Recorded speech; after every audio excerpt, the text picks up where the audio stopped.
Take two. Whoa. Okay. And then they said they were legendary dogs. Can you believe it? I can't. Yeah. Oh, hey, didn't see you there. You please do the intro. Okay. Hello, everybody, and welcome to the Pokémon European International Championships.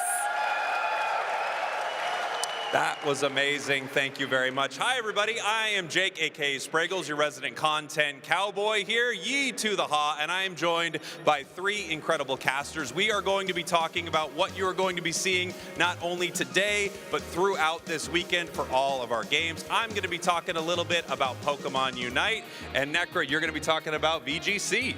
That's right. So excited to be here for another Pokemon European International Championships. This hall looks amazing. I can't wait to see the competitors that are here at one of the biggest tournaments we have ever had give it all they've got this weekend. Yeah, Inadequates for Go. How you doing, buddy? All good. I'm so excited. We've never had a tournament this size for Pokemon Go. It's going to be a great weekend. And Omni Joe, gamer names all around, everyone. Omni Joe, how are you? Oh, I'm so excited as well. Also feeling a little bit nostalgic, actually, because we started these international championships in 2016 here in London, and it feels like we've got 10 times bigger. There's more games on show. There's just so much more here. We can barely see the end of the hall. It was like a small town when it started. Now it's like an entire city going on out there.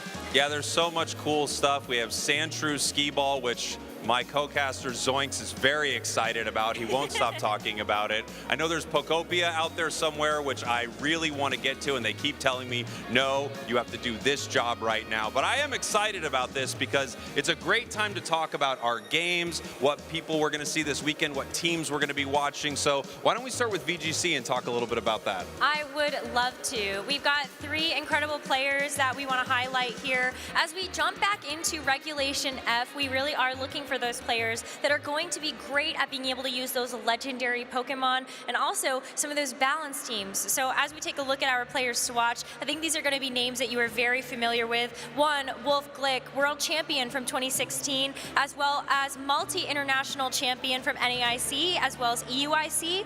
So he's definitely somebody that we've been keeping our eyes on. Yuma Kinagawa also joins the international champion list as the international champion from the Latin America International Championships just a couple of months ago. And another multi-time international champion, Marco Silva from Italy, the strongest region in the world right now for the Pokemon video game. And he's at the helm there with an international championship win from just this last season.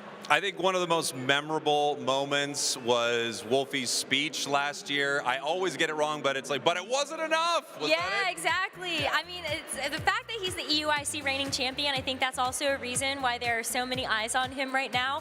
But you know, that's not the only games that we're featuring here, and I know you've got some really great players ahead of us too. Yeah, Pokemon GO, like I said, the largest tournament we've had so far, and we have some of the biggest superstars attending here. We also play in a special format as well. If you've been playing the Go Bell League at home, you probably have seen these Pokemon and the format we were playing in as well. If you take a look at the players that we have world champions, we have international champions. Let's start off with Beelzeboy on the left, our 2025 world champion from India. We don't see these players as much from that region, but he's here to show us all. Reminder that the last two world champions have been from the APAC region, so I have high expectations here. And then second, we have Patuman, top 3 at 3 international championships in a row and second place at the last world championships. Patuman is the kind of player that can say, I am here only for first place. If you know, he might actually have said something like that. And you know what? He is the kind of player that can do that. And then the third player that we have here, Nighttime Clasher, the last LEIC champion. The LEIC was also played in a special format for Pokemon GO. Usually at the regional championships, we played this in the Open Grade League, but now we have restricted formats. And Nighttime Clasher, the thing about Nighttime Clasher is he's from North America. He doesn't win championships there, he wins them out of region. And that makes it extra scary for the Europe International Championship. I mean, listen, sometimes it's all about that growth mindset and also when your back is against a wall in unfamiliar territory, Absolutely. right? But what do they like feed you guys on the Go side? I feel like all of you, are, especially yourself, it's like you all are winners. They just feed us passion. Passion for the game. That's why we love to yap about it. We also like to play it. Joe, give it to me. TCG. Well, we're deep into the Phantasmal Flames format, which means every competitor out there at this point has had hundreds of hours of testing with their specific deck as well as within this format. So it really is who can get those tweaks correct this weekend are going to have the best profit. So I've picked out a few players here, some great players to watch within the entire globe, actually. Starting off with, who could forget Tord Reklev? I mean, this player has freakish results, 5-time international winner, but at EUIC, it's extra special. He's got 2 wins here in this very hall, and his worst ever result at the EUIC, since it began, by the way, was top 32. So he is absolutely absurd and is always a player to watch no matter what, but finds the EUIC extra special. Moving on to Ryuki Okada, the defending champion that we have right now. What's so interesting about Ryuki is that every regional win and international win that he's had over the last couple of seasons, it's all been with different archetypes. So he seems to be a player that can really turn his hand to anything if he can get that metagame call right. And I think that's so interesting for this weekend specifically, because we've had so much time, a narrative forming around the top 4 decks in the game, and whenever you see that metagame narrow, it's players like Ryuki who can cash in and capitalize with some really interesting picks. And Brent Thomason, probably the strongest player yet to win an international championships. He's got 6 regional wins under his belt. He's coming off from last week getting a top 4 in Sydney, so he is really hungry to get that victory under his belt. He was also playing the Gardevoir archetype, which he's won 2 regionals previously with. I have to bet that he's going to be playing that this weekend, and that always gives him a great chance for the competition. That's always exciting to have a player who's right there, winning a lot, but still doesn't have that championship yet, and they could get it this weekend. Really exciting stuff. Yeah, I mean, he's come so close. He's had finals, he's had multiple top cuts at internationals, and he seems to be knocking on that door constantly. It's only a matter of time. Amazing. I want to talk a little bit about Pokemon UNITE here. We have such an exciting format this weekend. We have map rotation in our game. We've got 3 big bosses in the center right now. We've got Rayquaza, Groudon, Kyogre, and the teams are going to cycle through these maps throughout this event, which I think is really cool, very different for a lot of our competition. But we have some incredible teams to watch here. Taking a look from North America, we have Dignitas, Root Dig, Ender up on the screen right there. This team is incredible. incredible. They are undefeated in our region right now. They are region maxing, absolutely spiking cortisol from every team that they run into. An incredible squad. Then right next to them, we have Peru Unite, your world champions. They are amazing, frame-mogging everyone out there right now. And they are not undefeated in their, this is normal talk. Everyone speaks like this now. Are you sure? Everyone talks like this now. They are incredible. They are the world champs, but they are not undefeated. They're an extremely difficult competition there in LATAM, but they do so well here at EUIC. They won it one year, second another year. They're a great team to watch. And then, of course, we have the home region heroes in BH3 Esport, an incredible squad. Yeah, they're loving them here in the front row. They're absolutely European maxing right now, and I think a lot of these teams are poised to win this whole thing. These are three great ones to watch, but we have so many good squads. We have evil geniuses here. We have teams from all over our regions that we cover, so I am very excited to see how this weekend plays out. I know that the map rotation, all of our teams working on their drafting is going to be extremely important. I mean, if you don't deep lock in and you don't draft max, you will spike the cortisol and you will lose these games, guaranteed. Okay, it took me the fourth time that you made up a word involving maxing that I realized that you were playing an or maxing. So like, I've got it. I'm hip with the kids too. Yeah, your ascension rank is extremely high right now. No question about it. No question about it. We've got some incredible drops for our games that we want to talk about. Just for watching, you are going to be rewarded. So let's get into that. VGC, I know you have some exciting stuff coming up. So excited about this one because we are giving away Hisuian Typhlosion from Yuma Kinagawa's winning team from LAIC. So please use the code EUIC26 Heatwave.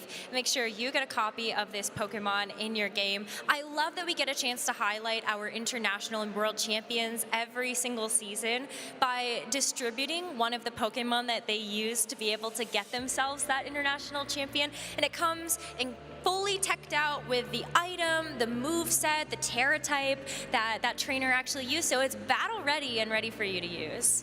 Amazing. What do we got going on with Go? Yeah, for Pokemon Go, if you watch 30 minutes on the Pokemon Go channel, you get many items. Amongst them is an Elite Charge Gem, a pretty rare item that you can use on your Pokemon to get a legacy attack. But you won't need it for this Dugong, inspired by the win of Nighttime Clasher at the LAIC. This Dugong comes with the Charge Stack Ice-Wind. You don't want to miss out on that. This is a legacy Charge Stack. You otherwise would need to use that Elite Charge Gem. You don't need to do that now. And this Pokemon has been a staple in PvP for a long time, and it will be for a much longer time as well.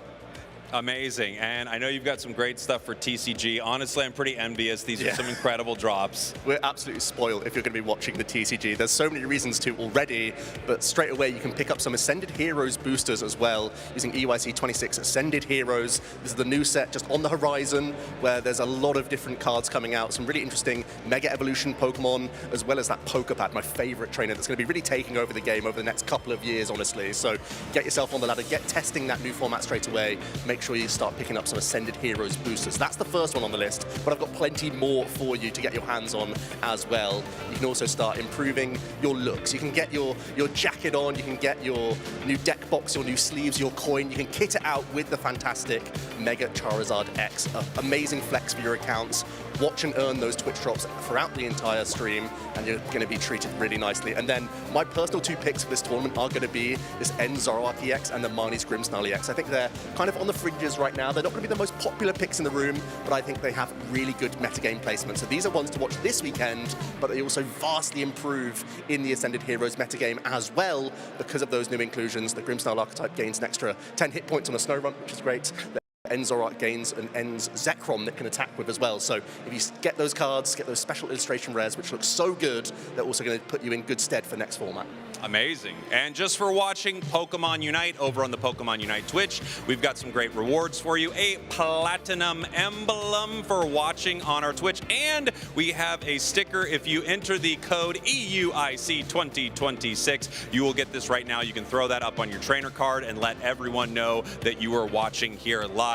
I guess technically you can do that right away and you don't have to be watching live, but still, you should be watching live. I think it's pretty dang important. I know soon this show is is going to kick off, and I cannot wait for people to see it because it's pretty hype.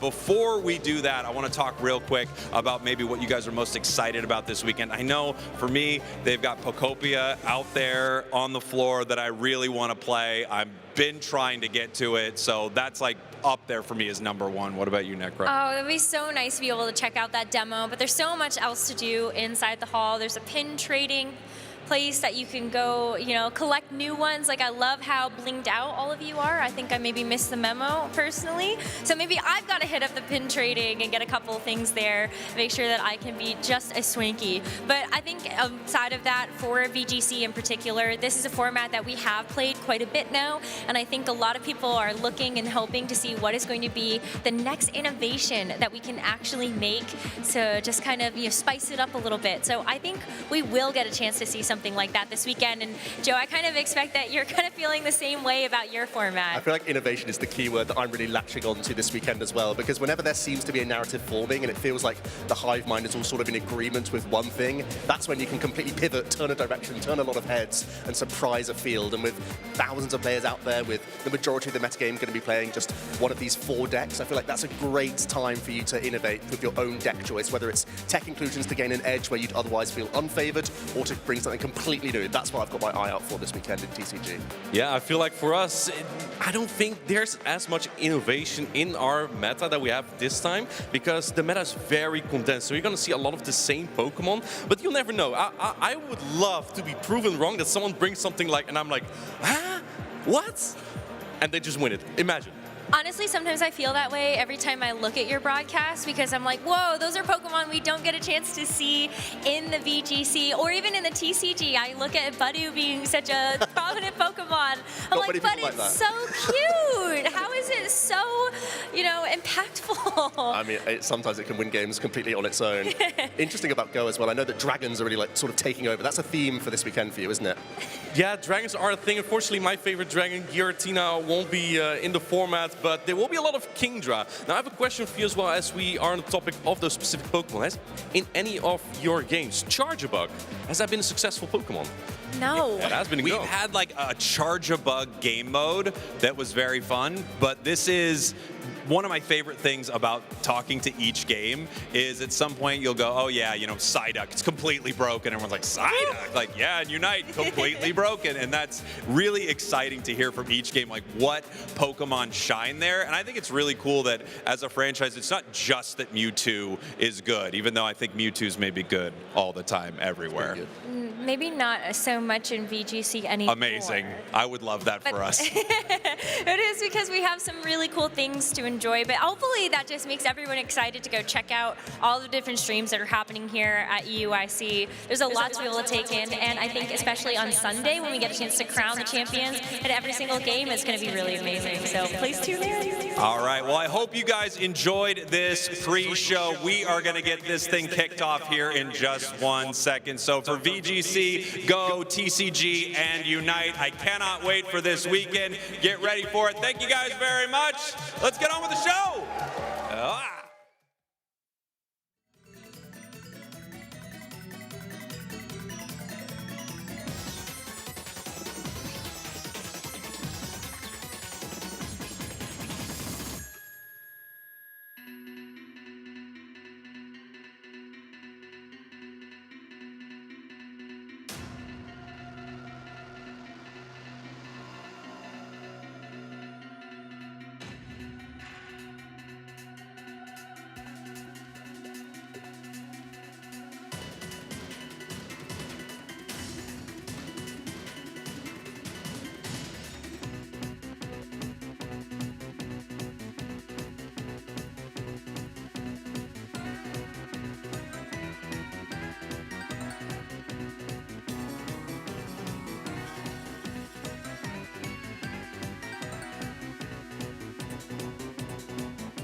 Good morning, Pokemon trainers, and welcome to the 2026 Pokemon European International Championships!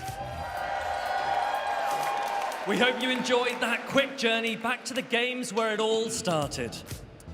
We wouldn't be here today if it weren't for the games that introduced Pokemon battles to the world and led us all to this moment. So let's hear it one more time for Look Mum No Computer and the Manchester Video Game Orchestra!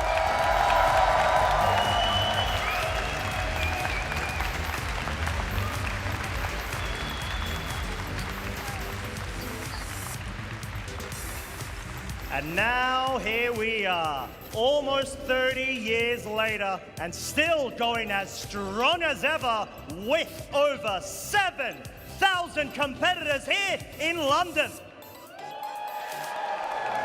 We've got 3 days of intense battles lined up as our trainers compete for their share of over $500,000 in prizing. As well as their invitations to the World Championships and Pokemon XP in San Francisco this August. And of course, the coveted title of EUIC Champion.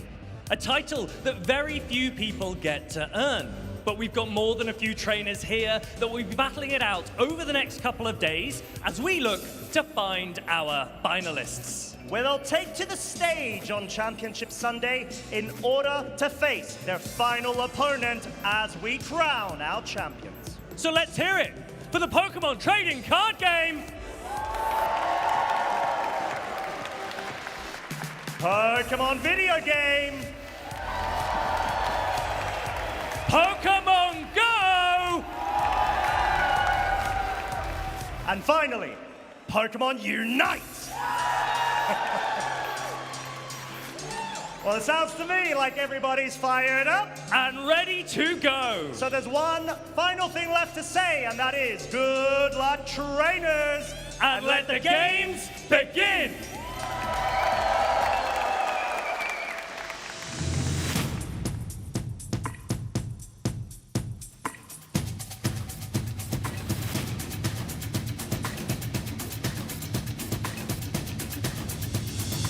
Welcome to the 2026 Pokémon European International Championships. We're back in London, where thousands of the world's best trainers have come to battle for the title of EU IC champion. Two-time world champions Luminosity Gaming continued their epic season-long IC sweep with a decisive victory in London. To the middle, and Luminosity Gaming is going to stop them, and they are going to win the AL's Cup.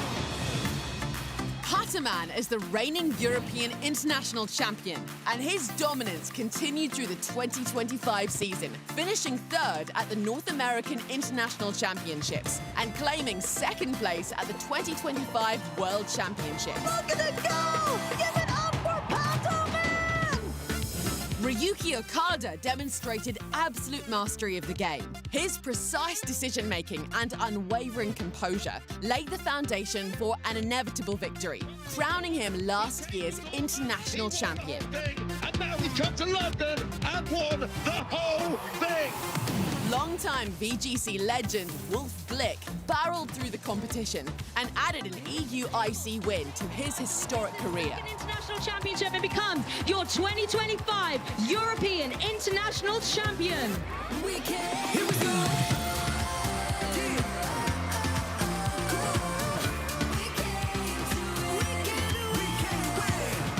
Welcome to the 2026 Pokémon European International Championships. Let the games begin.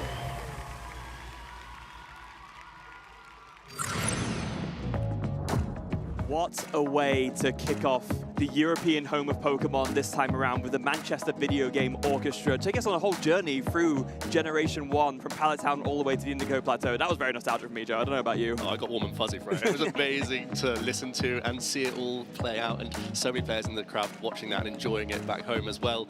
And that's what this is all about this weekend. We have so much great competition to show you all. We're going to be following the TCG side, of course, throughout the entire day. We have amazing Phase 1 action of the competition throughout the day, Freya. Yeah, absolutely. Speaking of which, I mean, if you're new to the stream, if you haven't met us before, hi, you've seen the lower thirds. I'm Freya Pierce. That's Joe Bernard. We've been doing this for far too long. We were here 10 years ago when this all kicked off, and we're here again because we just love it so much. Yeah, it's a little bit different from when we started back in 2016. There's a couple more games out here now, and there's thousands more players. I think it was just under 500 Masters in 2016. Now we're almost at 4,000, and that's just the Masters division for just the trading card game alone, Freya. It is absolutely heaps of people out there. By my count, we've gone from, you know, a couple of halls of one half of the XL to basically taking over the whole gosh darn thing. Yeah. So it's, yeah, the scale is just keeps growing more and more, and it's really cool just to see how much it's grown in terms of that scale, and not only seeing more and more new players coming in, new faces, but all the way back then, that first EUIC, one of the names we mentioned so much, Tord Reklev, he was there still great, absolutely crushing it. And he's here again with a good chance to be another winner again. And it's not just the scale that's been growing, it's also the stakes here at the International Championships. That's why so many players from around the globe want to come here and make their mark at the international stage, because of course our players are still competing to attend the World Championships. Players within their region have to get a top amount within that region. So for Europe, that's 125 Masters will be able to make it to the World Championships, and that's the top 125 in terms of their total championship point earnings throughout the season, Freya. And the International Championships gives you bucket loads. Absolute bucket loads. So you see first place, 500 points, second place, 480, third and fourth, 420, and it just keeps going down and going down. And so we know at regional championships, if you win a regional championships, you get an automatic invite. At international championships, if you make top 4, that's enough to get an invite. So if you make top 4 internationals, you are set. You have punched in your ticket to San Francisco and Pokemon XP. Absolutely makes sense. When players are getting to top 4 of this absurd competition, we have to reward them with a direct invitation. There's no doubt about it. But that's why we're going to be seeing competitors from the US, from Europe, from LATAM, from Oceania, and also these other regions out here as well, because these championship points will make or break a season in some cases, Freya. Yeah, make or break a season. And something else that can make or break a season is, of course, the prizes you win along the way. The stakes are higher than ever. You already talked about it. If they've been higher for regionals, they are higher for the international as well. Look at that cash breakdown. Yeah, it's not just the esteem and accomplishment that comes with the victory, also a cool $25,000 for the first place finisher, but also that cash drops down very generously as well, even down to that top 64, walking away with $2,000. That can completely change the complexion of your season. It might convince you to go to a few more tournaments throughout the rest of the season as well, because, hey, you've got that cash in the pocket, why not spend it at more of these tournaments, because you know you're good enough. Yeah, you build up your collection, and also just fund your travel to more tournaments, so you can just keep getting those extra points, extra prizes. Just give yourself more and more shots to accumulate those championship points to get yourself to the World Championships. That is really what it's all about. It's prestigious enough to win here, but World is the ultimate goal for everyone during the season.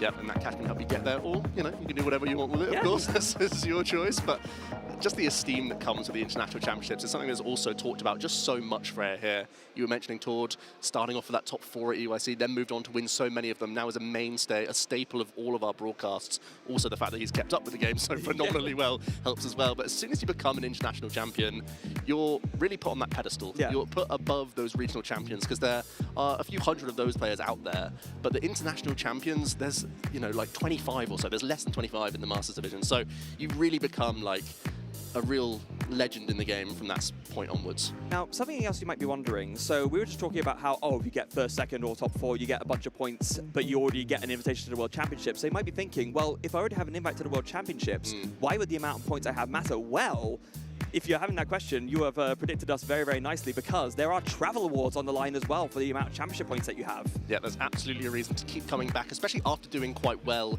at one of these tournaments, because you might be able to get yourself within a chance to get your qualification time period in that right rating zone to get yourself some nice cash again. Whether you're in or out of region, you're going to get some help towards getting towards that next international championships. So here, the stakes are absolutely very high when we're looking towards these next international competitions. Yeah, and you can see right there, the qualification time periods. These are basically the periods where the points that you accumulate count towards, as you were saying, Joe, qualification for travel awards towards that next event. So EUIC is the kind of last chance saloon to get yourself in that top rating zone placement to get a travel award for the North American International Championship. So this is really make or break if you want to make the, that $3,500 stipend or even the priority registration for NAIC.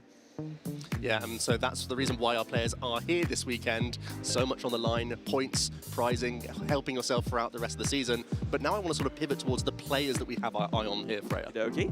So yeah, we have a lot of players, some incredible players being featured over the course of this weekend from all, like you were saying, all over the world. And I mean, we start a little bit close to home here, players to watch from Europe, Norway, in fact, the Nordics in general kind of taking over the scene here. Yeah, you run out of superlatives for Tord Reklev at this stage, just so ruthlessly consistent. At this tournament, more so than any other, his worst placement here for 10 years of this tournament running has been top 32. That's absurd, Freya. A couple of wins, a second, a top 4, a top 8, a top 16 in there as well, so absolutely never finished below. Yeah, just you have to expect Tord to be up in those top tables throughout the entire weekend. Emma Hagen as well has really taken this Flareon EX build to new heights, really. It seems like she's the one really having standout performances time and time again. There are naysayers for this archetype, but she completely proves them wrong every time. Yeah, she absolutely does. And Oyvind Svinghood from Finland really had a start of a breakout season last year, has been consistently punching towards the top, the upper levels for a while, but has really leaned into this Charizard pitcher archetype and has seen so much success with it, regional win, regional second, top 8 at Worlds, multiple high finishes, and is still keeping up with those high finishes this season and has really been on a tear. Yeah, no question about it. A master of that Charizard archetype. archetype. Let's head on over and see some more of our players, because this isn't just all about Europe.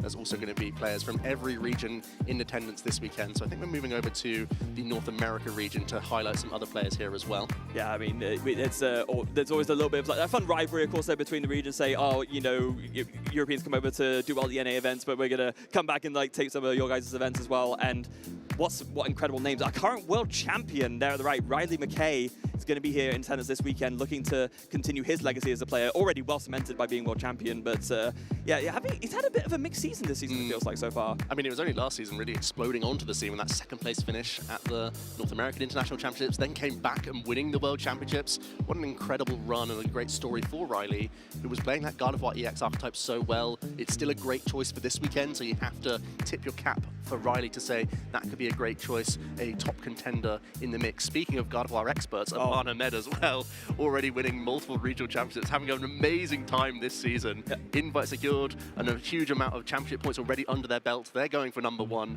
global this year on the leaderboards. Yeah, it feels like Aban is kind of like taking over the Henry Chow position from last season. Henry Chow also doing very well this season. I'm sure we'll see him as well. But Aban really taking this season by storm so far. And last but certainly not least, Cerys Jones, recent breakout performance in Toronto, doing really, really well with that Dragon Ball archetype, of course. Someone I'd be definitely keeping an eye on, because I think she's one of those players that's on the potential for like a really, really big breakout. And we already start to see that with her performance in Toronto. Yeah, she had such an impressive victory on stream, actually using Budu to completely lock out Golden Go. And that was thanks to the fact that we had open deck lists from Top Cut as well. So really taking advantage of everything she can at the tournament level. You know, now that we have these ASIM deck lists that we can look at, she took full advantage of that and completely locked out a game. Yeah, it's really great when you can work with that information and you know, okay, my opponent has no outs if I do this play, and I can, you know, that is a guaranteed play I can make because of that. So making the most use of that information, and I think that's something that's going to be a skill that we're going to see the top players exercise more and more now that we have this new format where you get those deck lists before the asymmetrical Top Cup matches, so you're working with complete information. And these top players are just some of the top players on our leaderboards. And when we're mentioning leaderboards, we're talking all about those championship points, of course, Freya.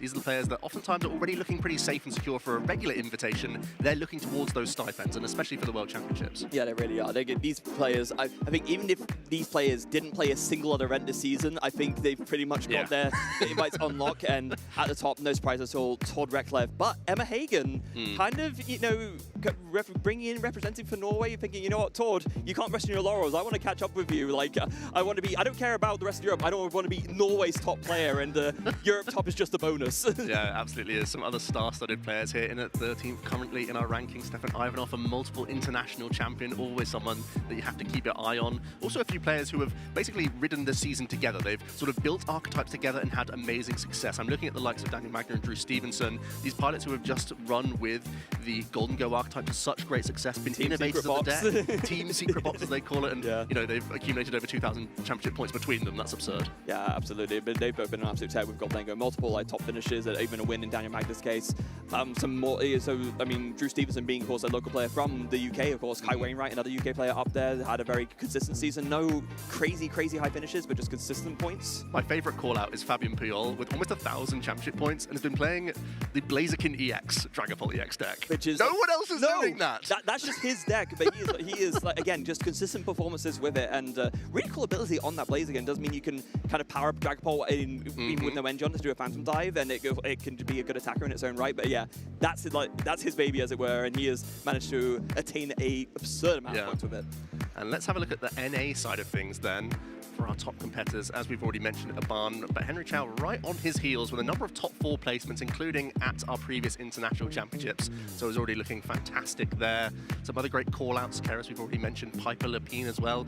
Has had a chance behind the desk as well for it, but still has managed to make top 10 in NA. Some people are just built different, right? Yeah. Some of us are washed, and that's why we're here, and some of us are like can be just as good at both. It was all behind the desk. Really cool to see earlier this season as well. Rahul Reddy, of course, a popular content creator, popular player. We've seen a lot on. He's come to a lot of the EU events, doing well as well. Liam Halliburton, the Zorok King, as it were. Very outspoken player. Yeah, a very outspoken player as well. Just having a lot of fun. So many great names here to look forward to.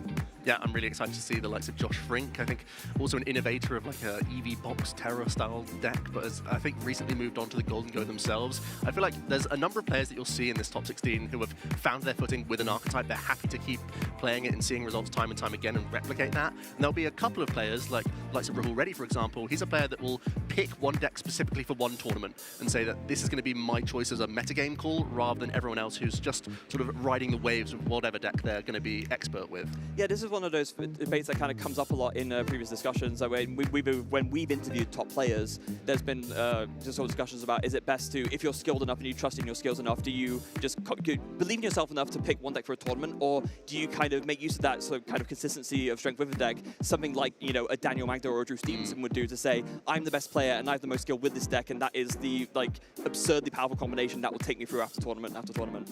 Turning our attention to LATAM then, also some talent that we have to talk about.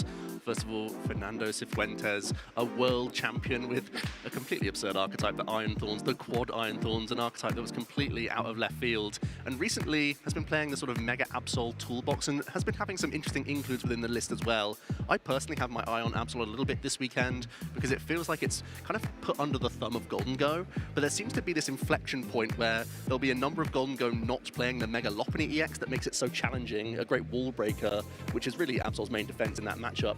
If there's enough Golden Go players looking to tech for Mirror and other situations, there could be a time for the Absol box to squeeze through with the likes of Crustal, which I know Fernando has tried, but also the Cornerstone Mask Ogopon as well. So I think, if anyone, Fernando was going to call that metagame right. Yeah, and just to draw attention to Gustavo and Pedro. Pedro, our current LAIC champion, of course, took it down for the home crowd, and yeah, everyone absolutely loved it there. And Gustavo, really lovely to see him back. He took it like a little bit of a break for a little bit. I believe he was focusing on medical school and focusing on studies there, so absolutely crushing it outside of Pokemon as well as in, and is now back and still doing well, like a second regionals this year. Did he might win? Yeah, got the win. Yeah, he got a win. Yeah, he did with Gardevoir with the Mega as well. So exceptional scenes from Gustavo, and of course, an EUIC winner 2 times over back-to-back as well, don't forget. So no stranger to this stage either. Yeah, let's have a look at some Oceania players then that we have to watch. And first of all, Natalie Miller jumps out because I'm thinking back to last year, that final. She had a really unfortunate heartbreak, but she also got a chance to strut her stuff in that game number 2, where she executed a phenomenal game plan and taking a 5-prize turn away from really early pressure from Ryuki. She found a way to claw back in that game that was very difficult. So even though she came away the loser in that final, she still showed exactly why she got her place there. Yeah, and then so Brent Tonneson as well, and then Henry Brand, Natalie with a phenomenal season, and Brent and Henry, like these three together, they almost seem to like exemplify just the strength of Oceania as a region. Like Australia has shown up time and time again to just really tear it up at tournaments, and a name I want to mention who isn't on here, Tim Danklin. Yeah. He's really been on the up this season as well. I'd be very curious to see how he does. He's always a fun content creator, always a great fun time to have him on. So I'll keep an eye out for him as well as these three for sure. And especially as of late, we'd be remiss to not talk about the APAC region because, of course, our defending champion is from that region as well. So we definitely have to take a look at these players. Ryuki Okada, what an innovative deck builder, coming out last season with the victory with that Poison Terrapagos archetype that people sort of accepted and believed in, but maybe not to the extent of actually taking down a tournament. A phenomenal pick from Ryuki, and as you know, in the last couple of seasons, Freya, we've only just started to see these Japanese and other APAC region players start to make it out to these regional championships and whatnot. Ryuki already has 2 regional wins, a top 4 this season, and has an international championship under their belt. What can't he do? Yeah, but what can't he do, right? I mean, if you already have an international under your belt, why not do it again? We've seen back-to-back champions at EUIC before. Gustavo Wada, we were just talking about, he did it 2 years in a row. So why not Ryuki be able to do it again? Yoshiyuki Yamaguchi and Daichi Shimada as well, 2 of like the current really big stars of the Japanese scene. Daichi Shimada, a world second place finisher in his own right, I believe part of the Elite 4 in Japan, or at least has been, or either was in the past or is currently.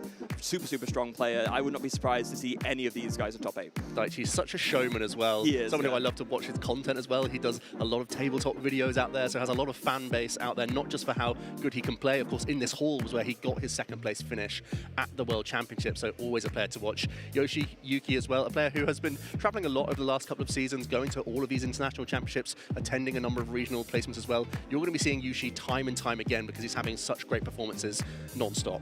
Yeah, and when it's like we were talking about before, it's even more worth it than ever for these Japanese players to like come over because they can get these cash prizes, they can get these world invites, and when they've already proven themselves in Japan, which is already such a tough arena to compete in, why not come over here and prove that you're the best for the rest of the world as well, outside of just the World Championships? Yeah, there's just so many opportunities now that we get to see these players, and it feels like because they've typically had longer to experience this format, they bring a different twist that maybe isn't as popular out here as well. And I think that's also a really important thing to talk about, the sort of regional biases between deck lists and between, within those 60s, those archetypes themselves, how those choices come to be and their reasoning for them, because it feels like the Japanese players always come with great choices. I mean, to that exact point, Ryuki, right, last year winning with Terrapago's Claw means that definitely there were some people playing it in the room, but I think it was really the success of it at that event that really made it explode, and especially that essentially double donk win that Ryuki did, and like if you can just win a game before it even starts, that just it kind of sends a message. And our round one players are just about getting ready to get into the action, but before that, you guys need to hear about the format for this weekend. Let's dive into the format for the Pokemon trading card game of the 2026 Pokemon European International Championships. Trainers have travelled far and wide to compete for their share of over $500,000 in prizes and the ultimate title of Pokemon trading card game EUIC Champion. The competition takes place over 3 days, battling head-to-head in a best-of-3 Swiss round format. Trainers advance to Swiss Phase 2 if they gain more match points than their division threshold. When Swiss completes, the top 8 trainers and up to 8 additional trainers tied in 8th place advance into an asymmetrical single elimination bracket until only 2 finalists remain. These final 2 trainers in each age division will compete on Championship Sunday. The trainers are bringing their all to the play tables this weekend, and we will soon see who will claim the trophy and title of EUIC Champion. Let's get this tournament started. Let's get this tournament started indeed, Ross. Our first feature match players, Ian Robb, no stranger to the stream. We've featured many times before. Will be piloting that Gardevoir Jellicent archetype. Will be up against Simon Sautier-Lacasse playing Golden Go Luna Rock. Yeah, both these players have been on the top tables for a decent amount of time now. Ian Robb, of course, a 5-time regional champion and has a 2nd place already at the Internationals. That was at the North American Internationals. Also has had a great run at the World Championships as of late. So a player that we're always going to have to expect to do well this weekend. And then Simon, who's just coming off a top 4 place at the LAIC with that Golden Go archetype as well, Freya. So very accustomed to the deck, has been playing it for the majority of the season. So it's definitely a seasoned pro with this deck. Yeah, seasoned pro with this deck, already proven with it.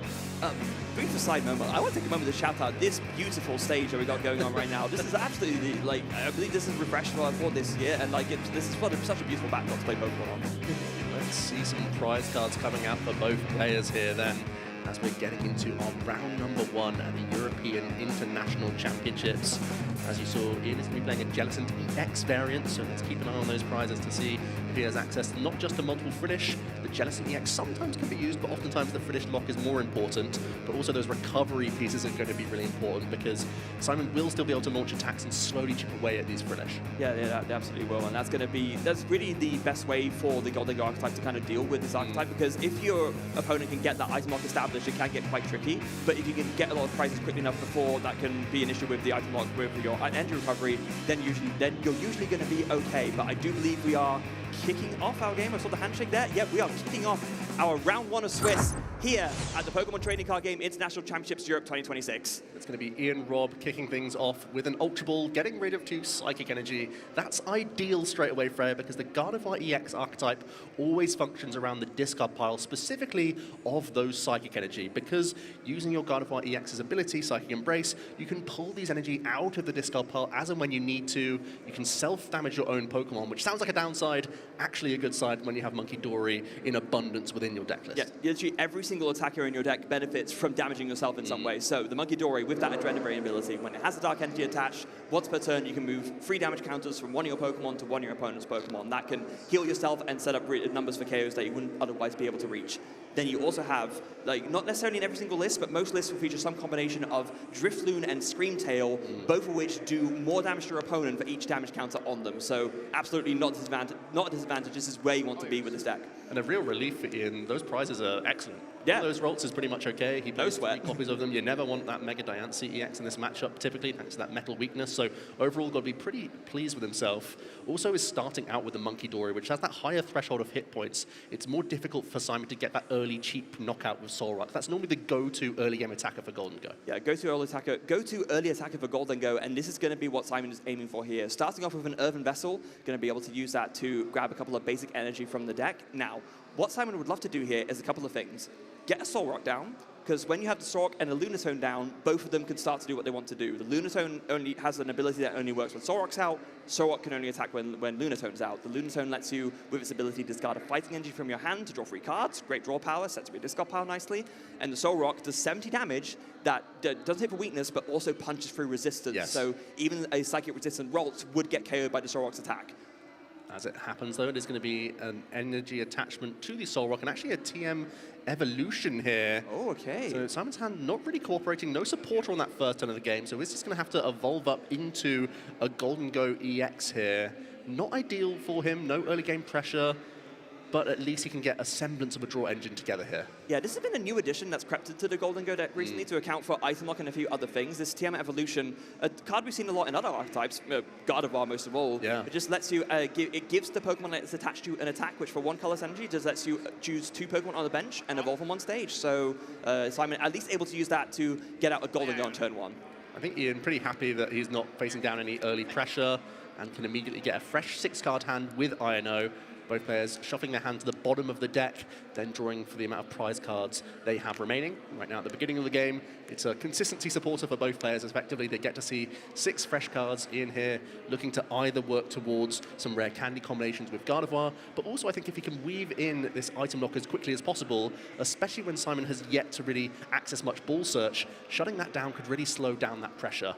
But I'm not seeing much action here from Ian. The turn attachment is going to be Psychic Energy 2 Ralts. Not really where you want to be in life. Oh, that's a rough turn for Ian. Yeah, you would love to see Secret Box, any kind of Pokemon search, anything, but it's just a Psychic Energy on the Ralt. So Simon has an opportunity here that he missed last turn. If he can get that Solrock down, get a Fighting Energy on it, and use something like a Boss's Orders, or are we Team Secret Box? It's Precious Trolley, actually. Precious Trolley, oh, yeah. Okay. Nice spec you don't always see within the list. Yeah. So it has to be a Boss's Orders, but if Simon can find that, and we do see there the Arven coming in, so we'll be able to probably search for that Precious Trolley. No Boss's Orders, but I mean, you can set up your entire bench with this Precious Trolley. Maybe you're feeling fine with that. Yeah, I think you've got to be pretty okay. And Simon actually has some interesting tech cards. You may have spotted from those prizes there was the Hops Cramorant in the prize cards currently. That Fickle Spitting sometimes can be a card that can help you get through that army of Frillish that Ian is inevitably going to try and use at some point whenever he's behind in a prize race. Of course, it's only active when your opponent has 3 or 4 prize cards remaining, so he has to time that Cramorant effectively, but it can be a good weapon in this matchup as it's just a single energy attacker. But also, Simon has more tricks up his sleeve. Not only does he have the Solrock pressure, but he also has the Mega Lopunny EX in his deck as well. So has a really efficient single energy attacking option that can help get through this army of Frillish. So it seems like Simon has gone for quite a limited line with the Golden Go. Just 3 Golden Go EX in the list. Sorry, just 2 Golden Go EX in the list. Oh my goodness. Because he's playing Mega Lucario and Mega Lopunny in the list. There's a lot going on here. Yeah, the more I'm looking at this list, the more eyebrows I'm raising. This is kind of a It's a hybrid. It's a hybrid. So we got like 2 different Mega attackers, the Mega Lopunny and the Mega Lucario. We've got the Lunarock engine because that's great, but yeah, 3-2 Golden Go line. It's almost as if you took, the Joltik Box Goldengo, but instead of Joltik Box, you've got some Mega attackers instead. Yeah, here comes the Genesect EX coming out. You're going to be able to grab a couple of your Metal Evolution Pokemon. In this case, that's your only other Golden Go. Typically, we'd see a much thicker line of this evolution within the deck, but like we said, this is more of a mash of all sorts of attackers. Simon opting to have all sorts of synergies within the list as we're going to retreat into the Golden Go and have an early coin bonus. This ability draws an additional card when it's in the active position, Freya. Yeah, so draws 1 card in general when you use it, but when it's in the active, draw 2. So going to be able to use that to find another Gimme Goal, which could be very, very nice. Now, there it is, the Baneri. So Simon did not go for the Precious Trolley after Arven, was able to find the rest of the basics anyway, though, so feeling pretty good about that. And I do believe he's going to have enough energy to do this Make It Rain attack and KO this Monkey Dory. Yeah, so it will be a 3 energy discard if you're going to go for this, and you always have to maintain your discard pile, especially in this matchup, because if you get too ahead of yourself throwing energy into the discard, you could be locked out of your superior energy retrieval. That's why I've been mentioning the Frillish. That item lock is effectively just saying no to superior energy retrieval more than anything else. So Simon may not even launch an attack here. It is just going to be the pass, not wanting to throw away too many energy too early. Yeah, very wise to do so. Now, with that, of course, bearing that in mind, this list is one that is very clearly well equipped to deal with things with less energy, and that's going to be great for Simon because specifically against Gardevoir Jellicent, where you do focus on its item blocking strategy, that's going to serve you really well because one of your win conditions is normally, as the Gardevoir Jellicent player, is to, as you mentioned, lock out of items, lock out you out of energy recovery. We do see a Mystery Garden coming in. I don't think there's much going on in the hand. There's a Dark Energy that Ian can attach. There's a Lily's Determination in the hand, so he can get a fresh hand here of 8 cards. Instead, it's going to try and save the Darkness Energy, or definitely having the debate, no, not going to commit an attachment at all here. Wants to keep his option open, still for that Frillish. Yeah, that's the thing. Like, you're in a point right now where your opponent has set up okay, but item lock could really, really hurt Simon in terms of further advancement. And the sooner you can get Oceanic Gloom going, usually the better, because it kind of gets worse later in the game when your opponents play more items, unless you're at that point where you can lock them out of their energy recovery. But generally speaking, the earlier you can get it down, the better. And additionally, if we're able to get into Rare Candy Gardevoir combination, if we could Screamtail down Baneri early enough, that could also just completely make the entire Mega Evolution line null and void. It comes down to just that one piece of recovery. I think there's only one Super Rod within the list for Simon. So if we can get an early enough Gardevoir EX, that could really fix things for Ian here. Yeah, we do see an Earthen Vessel discarding a Latias EX. Not a tech that he's worried about right now. Can already retreat that to Monkey Dory by just discarding energy, so that's fine. Looks like Earthen Vessel is for a Dark and a Psychic. Oh, I see the Ultra Ball. I see the Rare Candy Show. Here we go. Ian could really start putting on the pace here.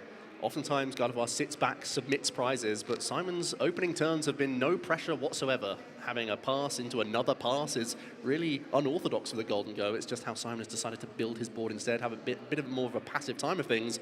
But Gardevoir EX, make no mistake, it can still be in a phenomenal racing deck, especially when there are some vulnerable EX Pokemon rooting around this board. Yeah, and especially when it's correct to do so, given, like you've just rightly said, so Simon is not putting out an aggressive board. There's no Soul Rock, that's your main early aggressor, and you just don't have that now. But it's just going to be a Adrenabrain Mind Bend, it looks like. I like the look of this, putting 2 damage onto the Golden Go EX, and then also putting 6 more damage on it via the Mind Bend, but also crucially confusing that Pokemon, making it a little bit more awkward for Simon again to launch an attack. Now, Ian does know that there's another Golden Go EX in hand for Simon, but even then there's a Metal Energy committed to the active. There's only 2 copies of Metal Energy within this list, Freya, because we're such a hybrid.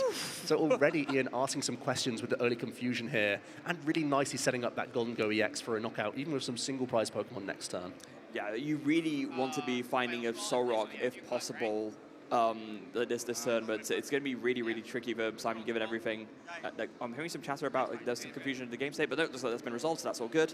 I think, did use the coin bonus to draw a couple of cards, and finally finds that Soul Rock. It's so important. Now you can really get going. This is what Simon was really missing earlier. Yeah, not just the Soul Rock isn't a fantastic attacker, but also that Lunatone unlocks in a phenomenal ability. Lunacycle allowing you to discard a Fighting Energy in the hand to draw 3 cards, as we're going to see that happen right now. Didn't see access to the Lopunny EX. That would have been one of the Pokemon he really wants to evolve up as quickly as possible here. It's so vulnerable as just a 70 hit point basic, jumps all the way up to over 300 hit points. So if we can access that, it would really change the complexion of this hand. It could also give you a good attacking route this turn. Yeah, one of the tricky things about this deck is that your search for Pokemon is relatively limited. Yeah, I mean, 1 Ultra Ball. Just 1 Ultra Ball, that's it for, and even for something like the two Golden Go EX you play Genesect, it's in there even with the only 2 Golden Go, because it's one of the more reliable ways to just get them out. Is able to get both of them out here, which is quite nice, but like you were saying, Joe, you really want to find that Mega Lopunny here, because that's going to be your really good, efficient attacker that is less vulnerable to item lock, but doesn't seem like Simon was able to find it. I feel like Arven has to be the supporter choice. It might mean that you have to attack with Mega Lopunny EX early, but that could be quite scary, actually. Absolutely. If you're taking a knockout on the active, you're putting a couple Psych Energy into the discard pile. That's the fuel that Gardevoir EX needs to power up all sorts of its attackers. You don't want to go too early on your Mega Lopunny EX, because if it's taken out by Ian, that could just really clear a path for the Frillish later on. Yeah, I think what Simon was really digging for there was enough energy to and like a boss's orders, to put together the KO on that Gardevoir EX. There is not a residual Rolt on Ian's bench, so if you can take that out now, there will be no Psychic Erase next turn, but Simon unfortunately not quite finding it, so going to have to resort to a second plan with this Arven, and yeah, there it is. It's going to be the Ultra Ball and the Air Balloon. I think that's sort of the lesser of 2 evils. You could still launch an attack with the Golden Go EX to sort of protect your Mega Lopunny EX if you can, but I think the longer the game goes on, the more and more under threat it becomes, and no doubt you have to evolve into this Pokemon early on. Yeah, even if you're not attacking with it, ultimately, just like get it down, just so you take yourself out of range of that Screamtail, right, where it can very easily just put like 2 damage or 4 damage counts onto itself, and then the Roaring Scream doing 80-20 Pokemon will be able to take that out before it evolves, but no, safely evolves up into that huge Mega Lopunny EX with like 330 HP, huge on a stage 1. Will be able to now retreat and bring that in and attack with that Gale Thrust attack. Super efficient, 60 damage, but it does 170 more if you bring it into the active that turn. And that's going to help clear out this Monkey Dory with no questions asked. And I think Ian is actually pretty happy about this. He's not losing too much. He gets to keep his Dark Energy on his bench to Monkey Dory. His Gardevoir could have been under threat that turn, but so far getting away with things. And now it's time for him to pounce back immediately with a Night Stretcher, can recover Monkey Dory EX. And this is where you start to see the Gardevoir EX become more and more dangerous. As we see more Monkey Dory start to get more Darkness Energy attached to themselves, that's when they start becoming much more of a flexible archetype that can throw their damage all across the board and threaten multiple Pokemon, even this Mega Lopunny EX. Yeah, and this is even more scary if you are Simon, right? Because Ian's not taking a prize yet, so this Lily's Determination is going in for the full 8. So you're staring down a Gardevoir, you're staring down a Monkey Dory, one of which already has a Dark on it, so a second one can be banked on that second one. Ian's drawing 8 cards, can basically, depending on what he sees, could find any multitude of attackers that he wants to. Has the Mystery Garden draw more cards after that? There's a Nest Ball. Yeah, this is a pretty scary turn if you're Simon. We could be seeing some absolute fireworks. I think there's already 4 or so Psychic in the discard pile. There's the Screamtail straight away, Freya. And I don't mind trying to take out that bench Golden Go EX if we can. Of course, the Golden Go archetype often plays a couple copies of the Professor Turo scenario, so you don't want to leave too much damage sort of lying around on a board. I also really like the option of just hit into the Mega Lopunny EX, because it's basically the only Pokemon that gets heavily punished by using that Professor Turo scenario, because putting down that Bunnelby is so easy to be knocked out the next turn. So I also really like just putting as much damage as you can into this Mega this turn. Yeah, Professor Turo scenario is a very important card that Golden Go plays. We do see one of them is in the prize cards, but Simon does play 2 copies in the list. Does let you just pick up any Pokemon and discard a card attached to it, but you put the Pokemon into the hand, so it's a nice way to help your Golden Go or something like that. But yeah, like you were saying, you pick up that Mega Lopunny, suddenly you have to wait another turn to bring it back into the Mega Lopunny after putting down the Baniri, and that could be really punishing. And so we see here the Roaring Screen, or rather, the Screen Bell coming in. Yeah. Psychic Embrace for 8 counters on, and then Adrenabrain coming in as well first, actually moving damage from the... That's 100 damage onto that Golden Go now, so that would be a clean KO if you wish to Roaring Scream. 160 damage is what you're dishing out right now. So that's just a debate here now, and he's just debating where he wants to put this damage with the Roaring Scream. So yeah, like you said, 160 right now, so 100 plus 160 would be an exact KO on the Golden Go. But does he decide to put it somewhere else? Nope, he is just going to go for the KO on the Golden Go EX. Yeah. There's a couple issues for Ian's board, still no backup Rolts just yet. No. So there's still an opportunity for Simon to find a knockout, but with only 1 Golden Go EX in play, there's not that much reach, much draw power to help him get there. The good news is there are a few basic energy already in the discard pile for him, especially with the retreat of Mega Lopunny EX. You could get that 4th energy already stashed in the discard pile, as we see an early Stadium bump here, getting rid of an Artisan. Simon also decided to discard a Gimmighoul on that previous turn. I believe it was with the Ultra Ball to grab this Mega Lopunny in the first place. Now he has no backup Gimmighoul himself, I don't think, so that's also an objective for him this turn. Yeah, really needs to find that one-off Super that he plays just to get a Gimmighoul back at least and to then put it down. It's this is going to be really important for him, because if he doesn't do that, he could be in the same position that Ian finds himself in now, where you have only one of your main Pokemon out, and if it gets KO'd, you're going to have a hard time setting up again. The boss's orders looks tempting. If Simon thinks he has to use the likes of Super Rod and can't naturally draw into it without a boss's orders, he may still just take a single prize knockout. He could even leave the Mega Lopunny EX in the active position, could retreat into Soul Rock quite happily for a knockout, because the Screamtail is very vulnerable, only has 10 hit points remaining. So you can protect your Mega Lopunny EX if you wish, and sort of level up the prize race. That actually gives you a good amount of protection against the Gardevoir archetype, which only really accesses the bench via the Screamtail attack or via counter catchers, although Ian is playing a sneaky copy of 1 boss's orders in the list, so let's keep track of that throughout the game as well. Yeah, there's something we've seen come out of a lot of Gardevoir lists recently, especially in Gardevoir Jellicent, tends to favor just the counter catcher, so definitely something important to pay attention to later. Here comes the Lunar Cycle from Simon, because he's going to draw 3 cards there after failing the Artisan. Very important to note that there. Now, what has Simon found off of this Lunar Cycle? Doesn't look, he's looking through his hand right now, but he's I'm not getting the energy of I'm impressed with what I have here. No, I mean, the only temptation, if you can bring together a boss's orders play, knocking out your opponent's Gardevoir EX, you can pretty comfortably not find recovery this turn, because your Golden Go will be safe even from a Roaring Scream coming back at you. So I think just 1 more draw for 1 on the bench here with coin bonus. Does that change the fortunes for Simon here? I only see Superior Energy Retrieval in hand. There are Boss's Orders, but I'm not sure if there's enough natural energy in this hand to reach on a Gardevoir EX. So there's a Nest Ball. So, I mean, there is a universe where if you want to dig even further, you were just knocked out last turn. There is a Pheasantipity EX in the deck. It's not prized. You Nest Ball for that, draw 3 cards, and hope you can find Boss plus enough energy to KO this Gardevoir. You could also attach a second energy onto the Mega Lopunny EX and use Spiky Hopper. Yes. That with the Boss's Orders could take out a Monkey Dory quite happily.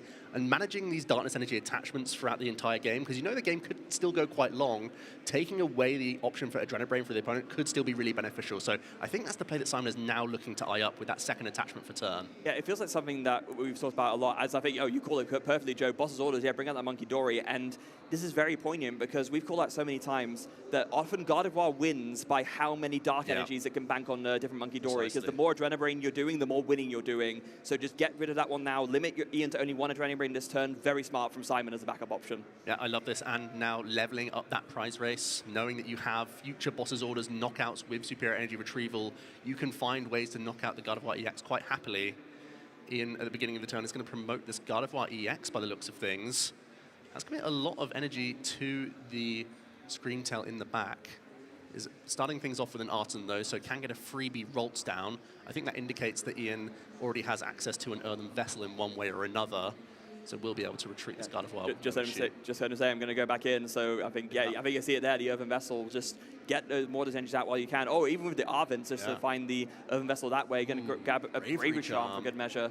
That could be really sneaky if we can push this Screamtail up. Its maximum damage output with a Bravery Charm is 240 damage. There is a Monkey Dory here as well, so we could be cleanly knocking out the other Golden Go EX this turn for Aaron in the best case scenario. Oh, that would be devastating. I know, but also, failing that, you still have the backup knockout on the Genesect EX pretty happily. Yeah. And that puts you just 2 prize cards away. Ian's going to win a straight-up race in this situation. Yeah, and this goes back to what you were saying at the beginning, Joe, where, the Gardevoir Jealous version of the deck especially can tend to play on the slower side, just, lean onto that item lock. But if you're dealing with, perhaps Ian recognizing that Simon's deck list is built in a way to deal with the item lock more effectively, just turn yourself into a racing deck. You can still race very effectively, and Ian is winning that race right now. Yeah, so often you feel like Gardevoir submits those prizes early, knowing it can make the comeback. But in this situation, Simon decided to prioritize his board setup more than just taking those aggressive prizes. And that's opened this window for Ian to just start getting so aggressive. Second Monkey Dory hitting the board now. There are 2 Psych Energy that Ian can use to retreat. That's also fueling the damage for his Adrenabrain this turn. And I think, Will Ian commit the Bravery Charm? Surely you do it, right? Because, like you said, you're happy taking the KO on the Genesect, but if you can just deal with the thing that poses any threat to you, why not just deal with that?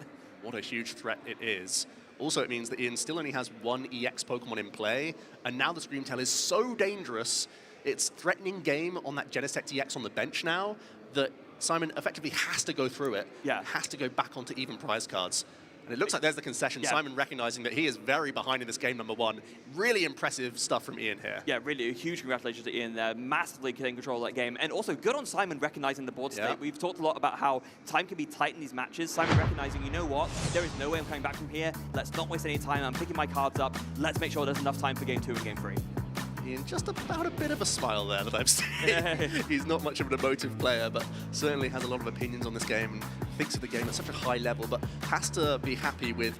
He started to see some tech cards coming out from Simon, started to see that Mega Lopunny. That means that your sort of plan A of Frillish being safe isn't really there, but he navigated the game so nicely with just that 1 Gardevoir EX in play. He managed that really well throughout the entire opening turns when he was having great supporters each turn, but not necessarily seeing what he wanted from them. Yeah, absolutely. And I think he felt safe in taking that risk because he recognized that Simon's board state was in a weaker position where the Gardevoir KO, it wasn't that it was impossible, but it was less likely. And Ian recognizing that and prioritizing the right things to recognizing that the Gardevoir KO wasn't likely, he feels safe in progressing the game as he did as we go back over the game here and just kind of look back at how it played out. Yeah, a really nice cheeky mind bend to set up some damage onto the Golden Go was then pounced on by Ian for this really nice Roaring Scream knockout. And that's where Ian's really setting the trap, saying, if you can't take out a Gardevoir EX that turn, I'm going to come back and just pounce with a single prize Pokemon again. And he's locking himself up a really easy 2-prize tap-in for win effectively. Simon could really only block that with a Professor Turo scenario plus a knockout, and even then he's a couple turns away from winning the game. We know that Gardevoir can pounce back. As we're jumping into game number 2 now, a really nice start again for Ian, starting the Monkey Dory, that higher hit points that we mentioned, Freya, safeguarding himself around Simon's opening Soul Rock.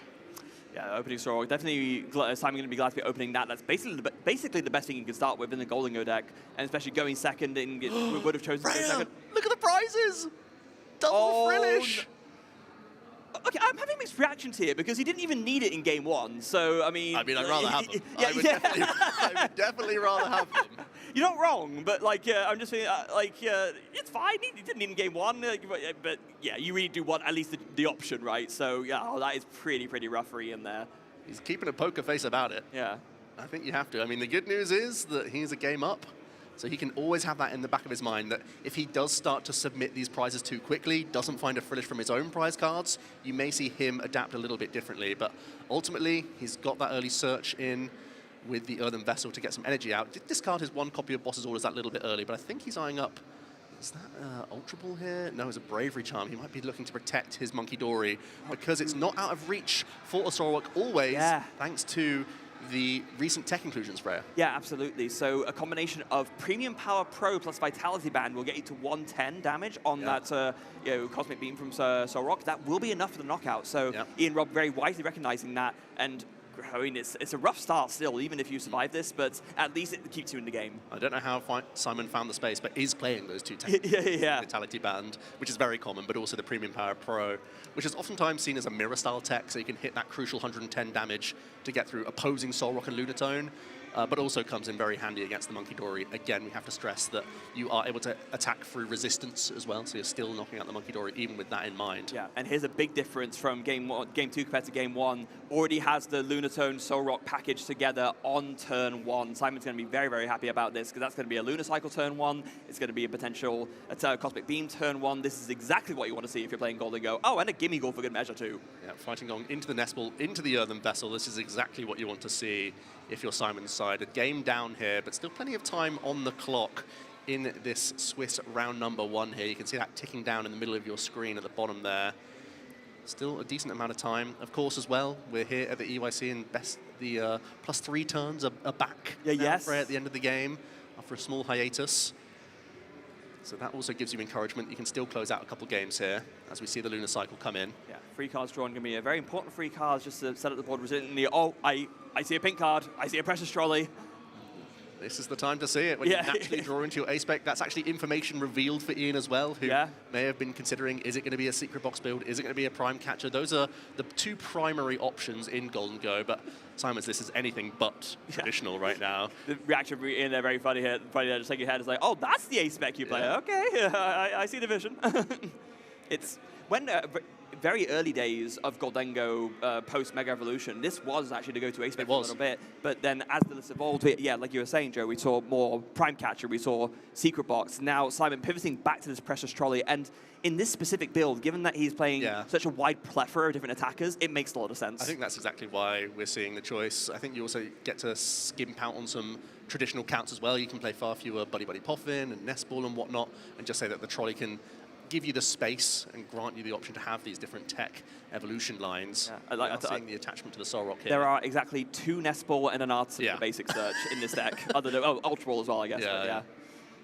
But wow.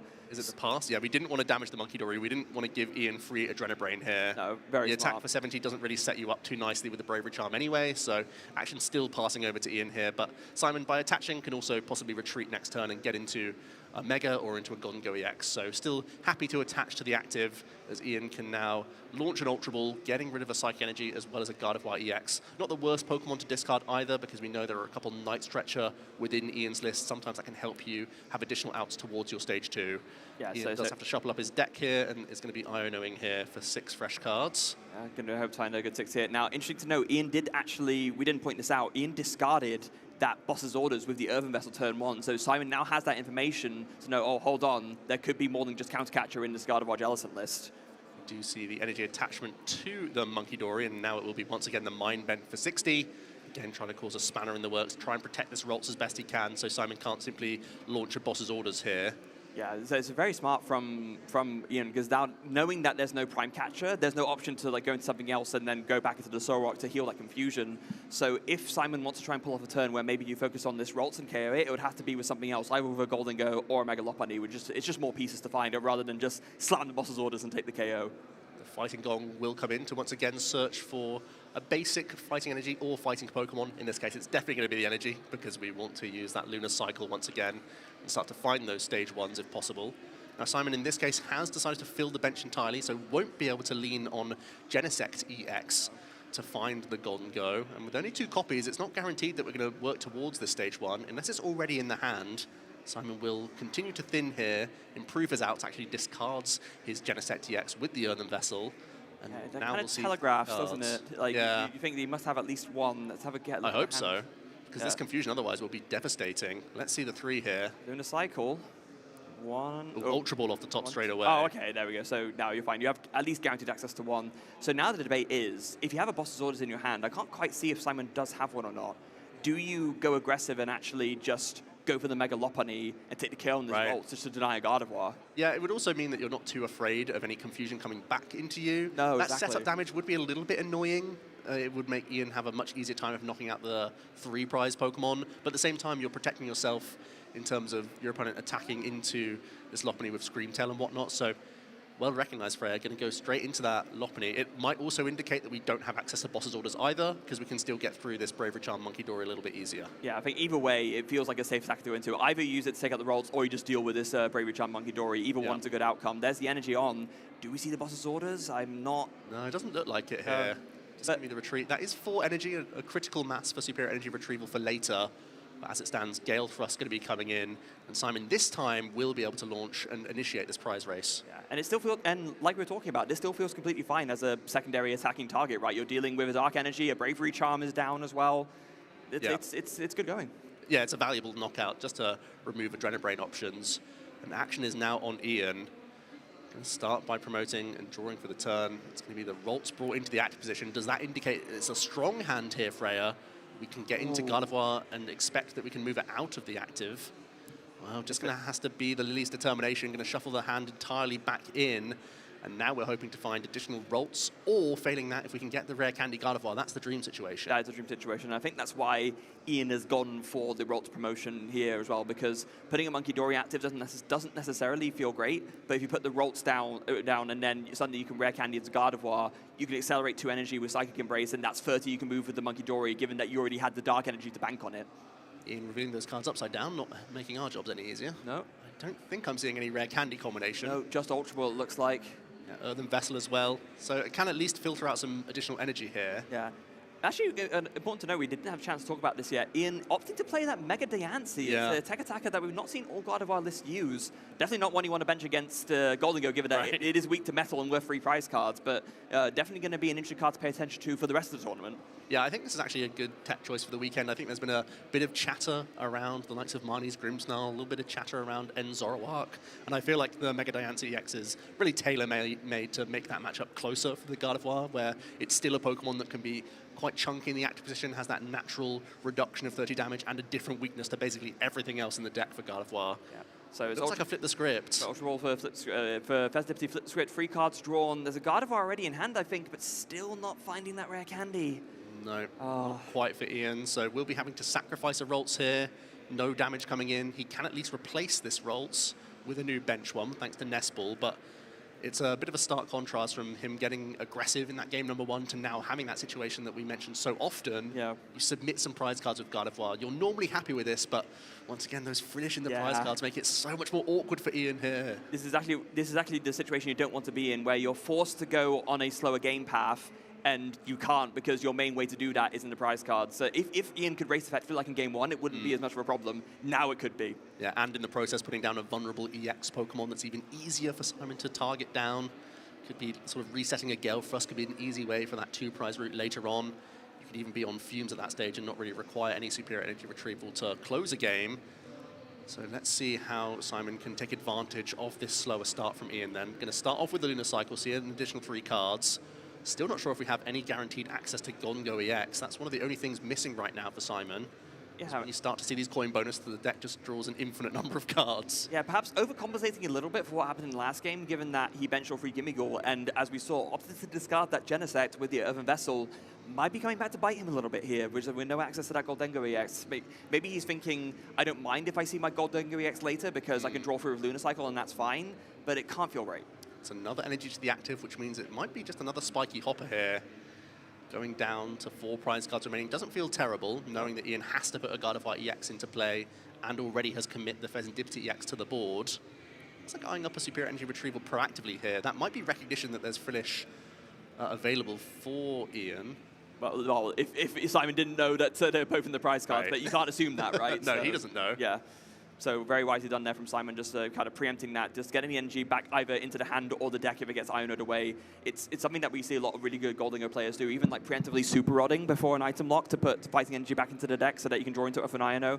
Very smartly done. Actually going to opt to take out the Monkey Dory here. Yeah, I like this choice a lot. Again, we've mentioned it so many times. Adrenabrain is the true weapon that Gardevoir uses. Like, the engine is the Psychic Embrace, but the time you can weaponize it is via that Monkey Dory. So take out that Darkness Energy once again. This Mega Lopunny has still come up trumps for Simon with a couple early prize cards. Yeah. And it says, oh wait, hold on. Ian top decks the rare candy Oh, bar. goodness me! Straight into Gardevoir EX. And suddenly the complexion of the turn is entirely different here, Freya. With the Screamtail also now waiting in the back. We already have a few energy discarded. That's one of the only things Ian has been able to do up to this point. Wow. He's either flip the script before any other option. I think Ian may be very tempted to try and find an Iono if possible here, even though he is holding on to a Lily's Determination. Yeah, this is really the point where you want to be putting Golden Go on as low a hand size as possible. Right. And to be fair, like usually we talk about how Iono isn't that effective against Golden Go because they have so much draw already. Look at Simon's board right now. This is looking a lot more Iono vulnerable. Yeah, this is Golden Go like in name, but really different from any way that you typically see it because it's such a thin line within the deck. Ian with the Ultra Ball after the Earthen Vessel can once again establish a Monkey Dory and will once again try to put a Darkness Energy on it. So we can have some access to Adrenabrain here. Not the least because it can help heal your Gardevoir EX out of range. It would force extra energy to be discarded from the Make It Rain. Yeah.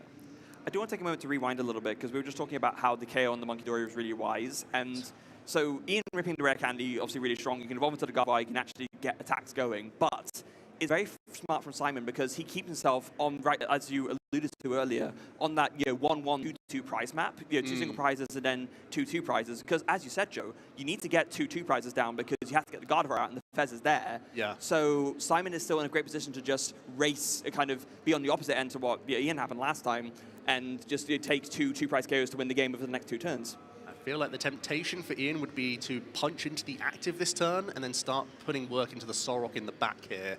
There's the Adrenabrain. It is going to go onto Solrock. Let's set that up for next turn. Oh, and actually, going to take out the single prize KO of Lunatone here. Really just trying to stifle cards from Simon and say, I really don't want to lose to a back-to-back Boss's Orders line. Yeah, it's like this, and that's exactly what Ian is scared of, like we were just talking about. And Ian recognizing that, kind of taking out the one draw option that Simon's board has to kind of force these Iono cards to be exactly what Simon needs to recover. Just playing those odds beautifully there from Ian's side. Well, it is a natural Golden Go EX drawn for Simon. So that's a good start. But it's one of those really awkward things where you don't want to preemptively retreat into the Golden Go EX, hoping for extra draw power. So well, thinking about whether or not to coin bonus from the active, or just accept the 1 card on the bench here.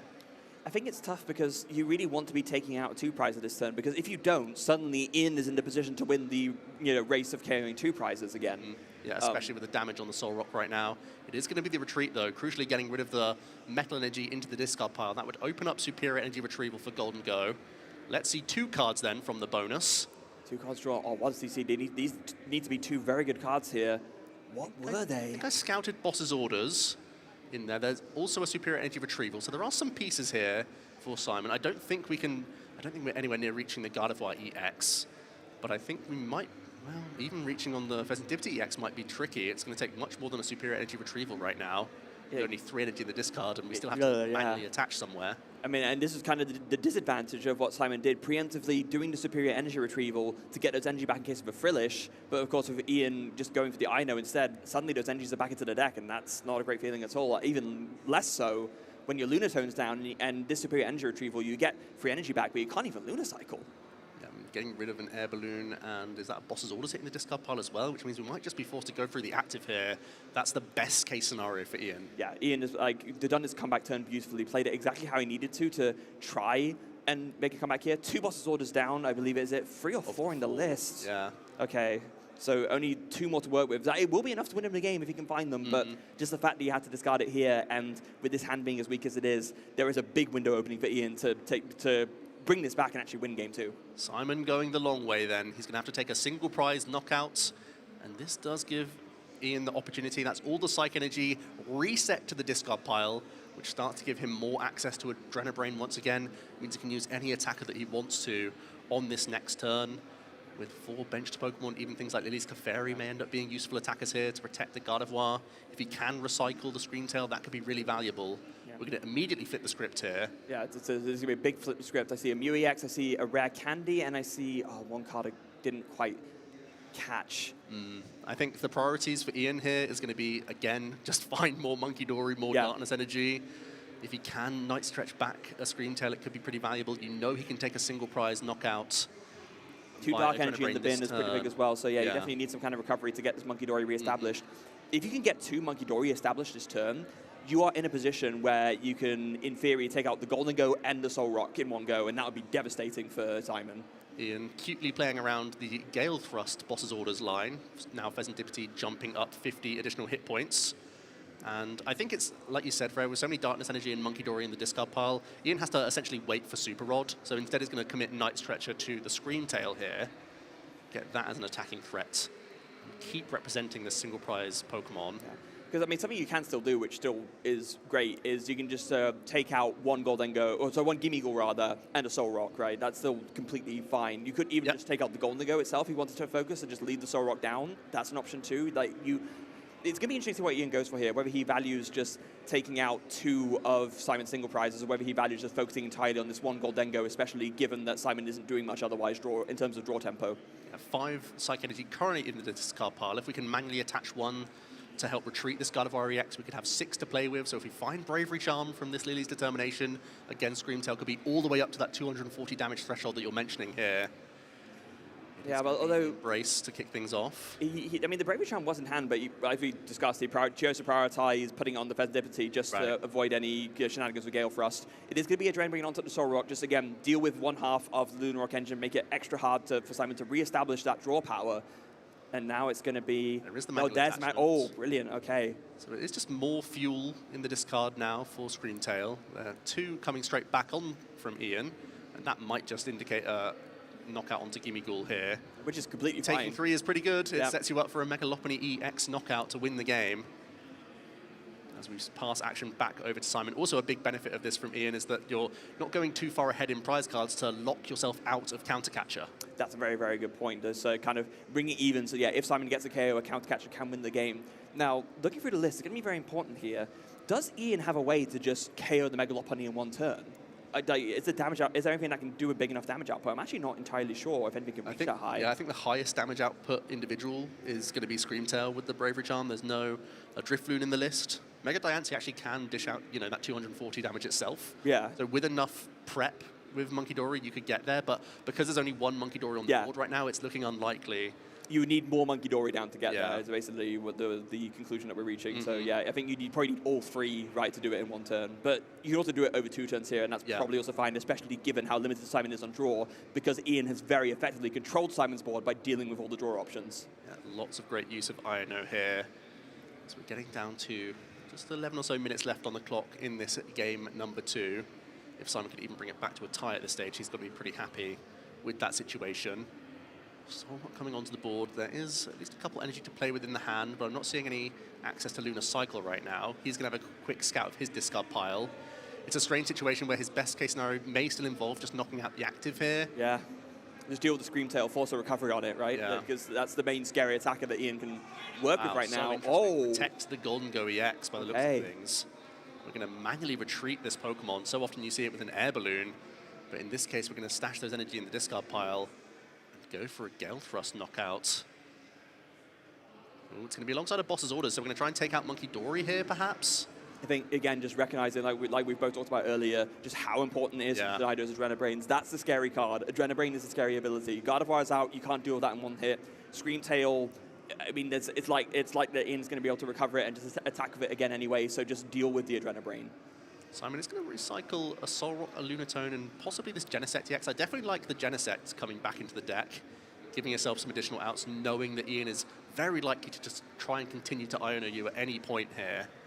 Yeah, you really want to out back in the deck. I mean, we did see Simon essentially kind of get punished for prioritizing the triple gimme goal over the Genesect. It meant that INO was as strong as it was because Simon just had no way to reset up his board after being limited to a lower hand size. Making up for that, taking the knockout, taking out once again the only Adrenabrain. Simon has been very diligent at really stifling that from Ian in the second game, and indeed in the first one, to be fair. Now the action is on Ian, who may think twice about promoting Gardevoir because he may not have any access to Adrenabrain this turn. He may just accept that he has to Scream Tail for as much as he can here. He could just try and two-hit KO the Mega Lopunny EX, but it would be walking into a potential Turo. Yeah, it could be, and that's really where you want to not be, because if you're the Gardevoir deck, your whole game plan is to set up your damage after turn so that you can set up a multiple price turn that's really effective. But you have to do that whilst being mindful of the fact that no Turo scenario have been played, so you don't want to walk into that trap essentially and just have all your hard work undone. Now, the very important thing for Ian here is going to be looking at the recovery cards in the discard pile. How many Night Stretcher have I played? How many Super Rod have I played? How much recovery access do I have to my attacking resources, either the Monkey Dory or even something like the Scream Tail, or if that gets KO'd later on? I think Secret Box grab from the Flip the Script will open this up for Ian, and I think this is the opportunity for Air that we can grab that Super Rod. If we can Secret Box, maybe even get an Artisan in the mix, we could start working towards a Monkey Dory. I really like the choice of promoting the Curlier as well. It's a really cute choice in that if Ian isn't able to access Super Rod and attach to Monkey Dory, he could always just retreat the Curlier that had just the one retreat cost. But if he is able to find the Super Rod and recycle energy and get the Monkey Dory back this turn, he can then still embrace and then take the damage off the Curlier either way. So he was hedging, and in this case it's working out nicely with the Arven picking up the Super Rod straight away. Yeah, definitely important to find that there. So not playing the Secret Box quite yet. We didn't draw attention to this, but last turn, one of those two prizes that Ian took was in fact that Frillish, so does have access to at least one of them now. Maybe at a point where you don't necessarily go for it. You are at a point now where, in theory, you could race a bit more, especially given that Simon, it's not like he has that much energy to recover from the discard pile in the first place. But also the intriguing thing about sort of Ian setting up a two-shot on the Mega Lopunny is that even if you just prod it a little bit, if you just use one Adrenabrain and one Frillish poke, that could be low-key getting you in range with some Bravery Charm activity on the following turn. So even a little bit of chip damage could be really valuable here. Yeah, you're not wrong. Because that would be, what, 30 and then 20 from the Oceanic Gloom. That would be 50. Yeah, then you'd have Adrenabrain next turn, so that would be 8, Tail. and then that would be up to 80. Yeah, then you would need one more Adrenabrain on top of that, but we just recycled multiple Monkey Dory and Darkness Energy. So that could actually work, yeah. I think that's probably what Ian's thinking about trying to build up to here. Or even, to be fair, you could just KO a Gimme Ghoul and KO a Golden Go EX. I think knocking out the Gimme Ghoul at this stage feels safer. You don't want to be caught short here. I feel like, just take out the Gimme Ghoul, put yourself in range of that Golden Go EX knockout on the bench. Because if Simon ever takes that out of play with the Professor Turo, then you're just not in fear of either of your EXs getting knocked out now. So he has to keep that in play. Yeah, and Ian's sort of forethought with attaching that Bravery Charm to Defense Dippity EX is playing off beautifully here, because Simon now needs to find so much more pieces to win. If in a universe where there was no Bravery Charm on Defense Dippity, all Simon needs is a way to retreat into the Mega Lopunny this turn and a boss's orders, and he wins. As it stands currently, he needs a lot more than that. Yeah, we need to see 6 energy under boss's orders, and basically just 1 coin bonus to do it. Does Simon retreat now and give himself the most amount of draw with this 1 Golden Go EX? Well, I feel if you miss, you lose anyway, right? Yeah. So you probably just go for it. Does feel that way. Simon going to think about what are his best outs. Does he retreat now? Does he try and get a sneaky draw in on the bench before making this decision and committing? The retreat is just a once per turn commitment. You're locked in. There's no other switching effects within the deck apart from Professor Turo. So we are going to see the retreat here. A massive 2 cards for Simon here. Umdanar about attaching energy, but is going to go for the retreat into that Golden Go. A coin bonus for 2 vital cards. What does he see here? 1, 2. He's keeping him close to his chest. Are there going to be enough energy? There's 4 energy in the discard pile right now. Keeping us all in suspense. You do need to manually attach. Is there access to boss's orders? Is there Flip the Script open either? That could be his final chance to draw some cards. Yeah, the Festivity is picked up. We're going to see some Poké Gear first, which might be an indication that we're just trying to thin supporters. Oh, is that the boss's orders coming into the hand, Freya? We're getting closer here. That's 1 piece. So now it's just, can Simon find enough energy to piece together the KO on this Festivity, you need either 6 energy, either 7 energy total, right, or 6 and a Vitality Band. Because of the Bravery Charm. Yeah, you're right. It's 7 energy. Yeah. Yeah, the Vitality Band putting in so much work here because of that. So yeah, either 7 energy, 1 to attach and 6 to discard, or 6 energy, 1 to attach, 5 to discard, and a Vitality Band. That's the combo. Can we thin any more before the massive flip the script? One more Pokegear. Any support is good because it's one less draw that you don't want to see. There's an Arven at the end there that we can simply thin. Yeah, so that's improving your odds, and this is what all the best players do. Just maximize your odds of finding the exact cards you need by thinning the cards out of the deck that you don't want to see. Maximize those odds of those free cards off of the flip the script being exactly what you need to find to win the game. Just thinking back to Ian's last turn where the Frillish still looked so tempting to deny superior energy retrieval. I feel like it was the safest route, but did have easier punishes. But now Simon, it looks like we're just staring down a flip the script that could completely blow this game wide open and bring us to a game apiece. And Simon just debating, is there any last little bit of thinning I can do before going for this? Is gonna... Wow, Arven is the pick. Okay. Simon doesn't think he can get there, even with the flip the script draw. I suppose that also means that like if you miss from the flip the script, you're basically always losing because of its lower hit point threshold. Yeah. At least this forces Bravery Charm activity from Ian, who's already commit 1 to that Festivity EX on the bench. Yeah, I guess so. But I mean, it goes back to the age-old debate, right, of like you're playing to not lose versus playing to win. Like I think if you're Simon here, your back's against the wall.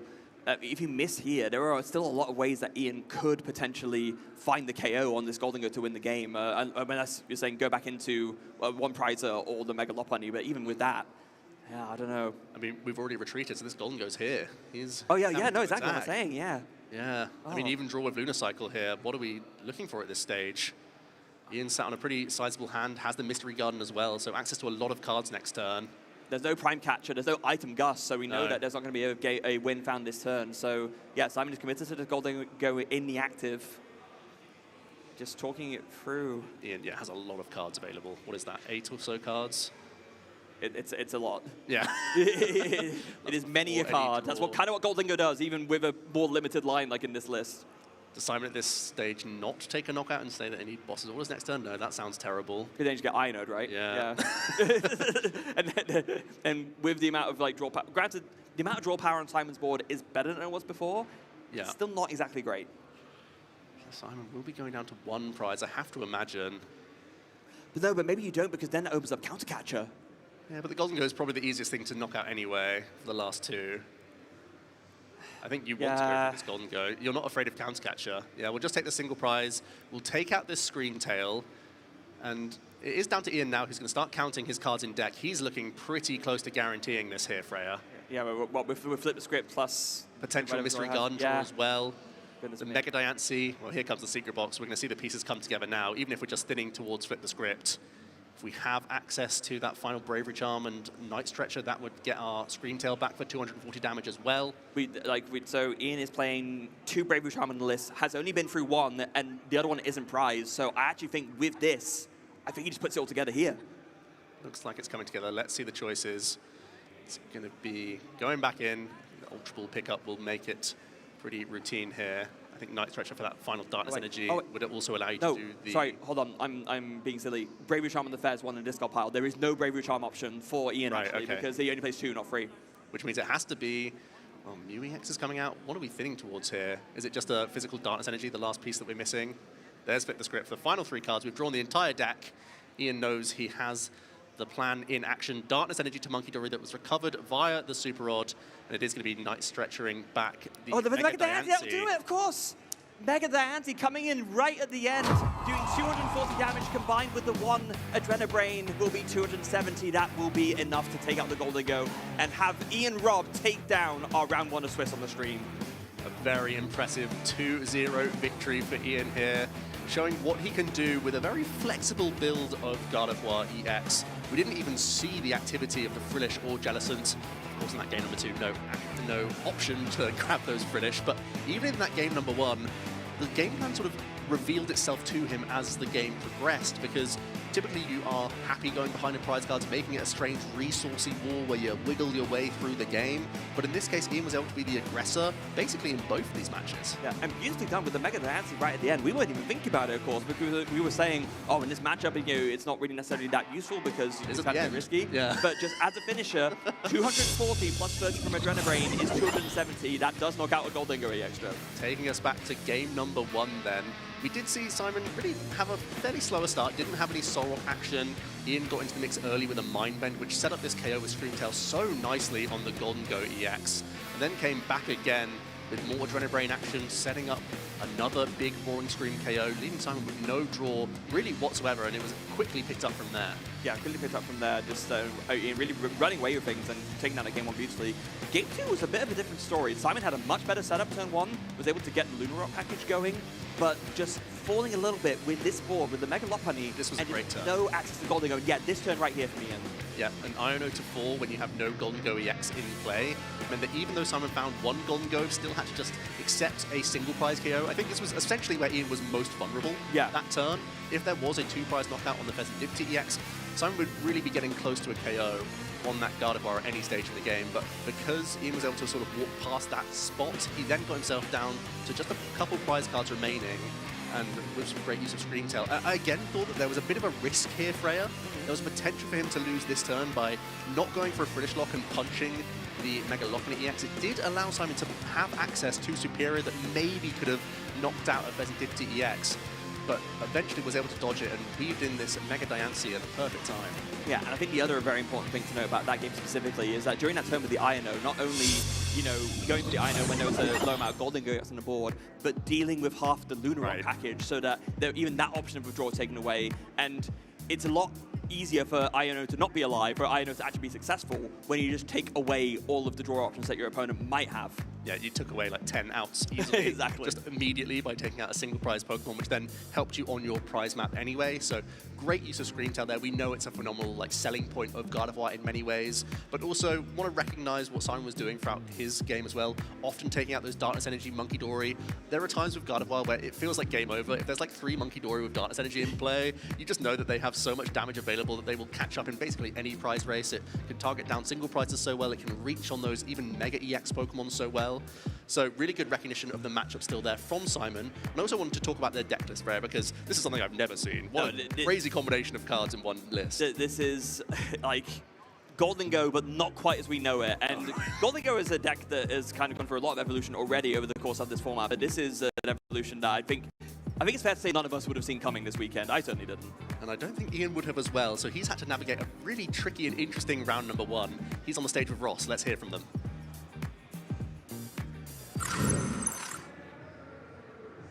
Thank you very much, Joe. Yes, I'm here with Ian Robb. A very impressive round 1 victory. I mean, you look out at the hall, Ian, absolutely huge, loads of people, biggest event we maybe ever had.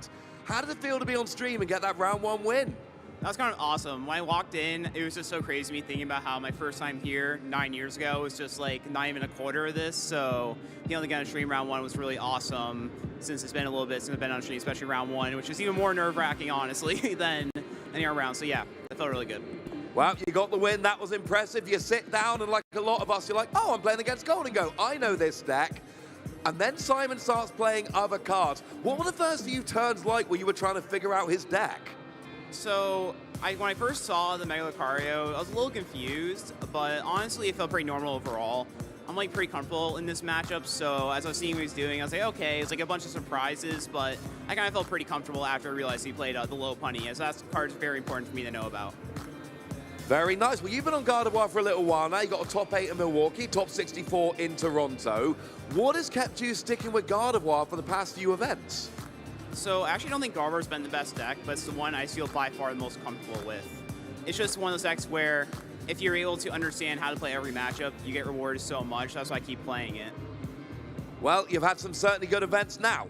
At Internationals, you had a 2nd place at NAIC in 23. You've had some good results. You've not taken down an international yet. How important is that to you? What's your goal this weekend? Well, my goal this weekend, honestly, just to make Top Cut. I've been to so many Top Cuts recently, I lose the first time every time, so I'm really just hoping I get to Top Cut and win the first match. After that, if I get lucky, you know, it would be nice to win this. I think that's a nice way to put it. And since we're on stage and we got a microphone and all of that, anyone you want to shout out before we finish here? Shout out all my friends for playtesting with me, and shout out to my mom and dad for supporting me. Superb. Well, thank you very much for your time. Congratulations on your round 1 win. But the great news is we have so many rounds. We're here all weekend. So casters, back to you. We indeed have so many more rounds to go. That was just round 1, but these internationals, we go from the beginning and we take you through right to the end. So 8 more rounds of Swiss to go today. There's plenty more Pokemon action to come. Yeah, it is a brutal tournament out here. Our players need to get almost flawless records if they want to make their way towards the top cut and, of course, towards our final.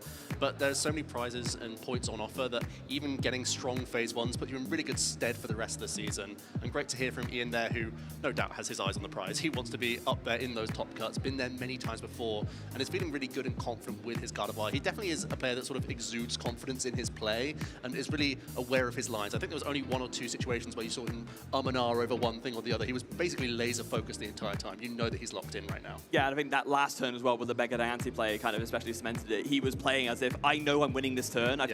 You even heard it say, I'm just going to count the deck real quick, because he did the maths and he realized I can search for enough cards to literally put my entire deck into my hand to guarantee the win. Yeah, and you only do that when you know you win the game. So amazing stuff. Using the A-Spectre to thin at the end, that's a pretty good flex. Great to see, though. That is the evolution of Gardevoir, and I feel like we've seen a number of players have good results with that at this stage, because we know it's an archetype that's always going to be popular, and there's been this sort of contingent of Jellicent versus no Jellicent. We didn't really see the benefits of it when many players would say that Jellicent is very good for the Golden Go matchup. It's also quite good into the mirror match as well. Denying rare candy for the opponent can give you an advantage in many situations. So we didn't quite see the benefit of Jellicent, but what's your sort of thoughts coming into this tournament? What sort of Gardevoir do you lean towards personally?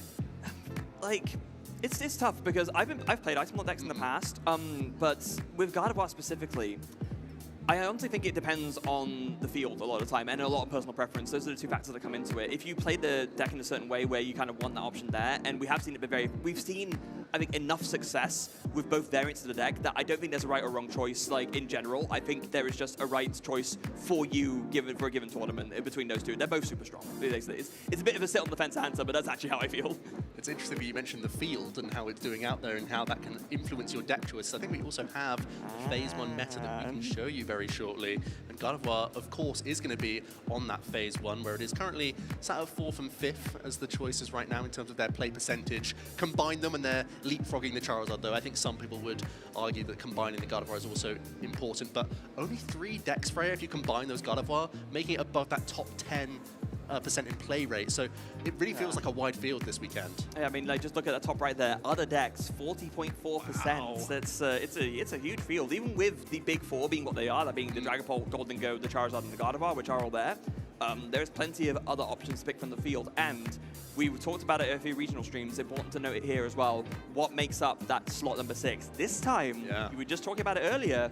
It looks like it might be Marnie's Grimmsnarl. Yeah, it started to pick up some, second place finishes and good top 8 runs as of late in the more recent regionals towards the end of Phantasmal Flame. So it really has put its stake in the ground and made that claim that it can combat these other top archetypes really well. And I feel like Golden Go is probably the most awkward matchup for Marnie's Grimmsnarl, but as there's less space in the Golden Go lists to really be concerned with the devolution strategy that the Grimmsnarl archetype often has, I feel like that door slowly opens to being like only something like a 40% matchup rather than being like a 30 or so % matchup in previous builds of Golden Go, when there was more Prime Catcher, when there was picnic baskets roaming around in the list as well. I feel like that space has basically evaporated in Golden Go for other matchups. It really has, and rightly so, given how the meta has evolved. So that's probably why there's now this sort of counter adaptation, thinking if these Golden Go lists aren't quite as prepared for it, yes, it's still an unfavorable matchup, but if it goes from, like you said, like a 30-70 to a 40-60, maybe I can feel more confident in my skill to actually still win that tough matchup, and I'll be okay. Yeah, it's a great calculated risk for this tournament, especially when we see that Golden Go,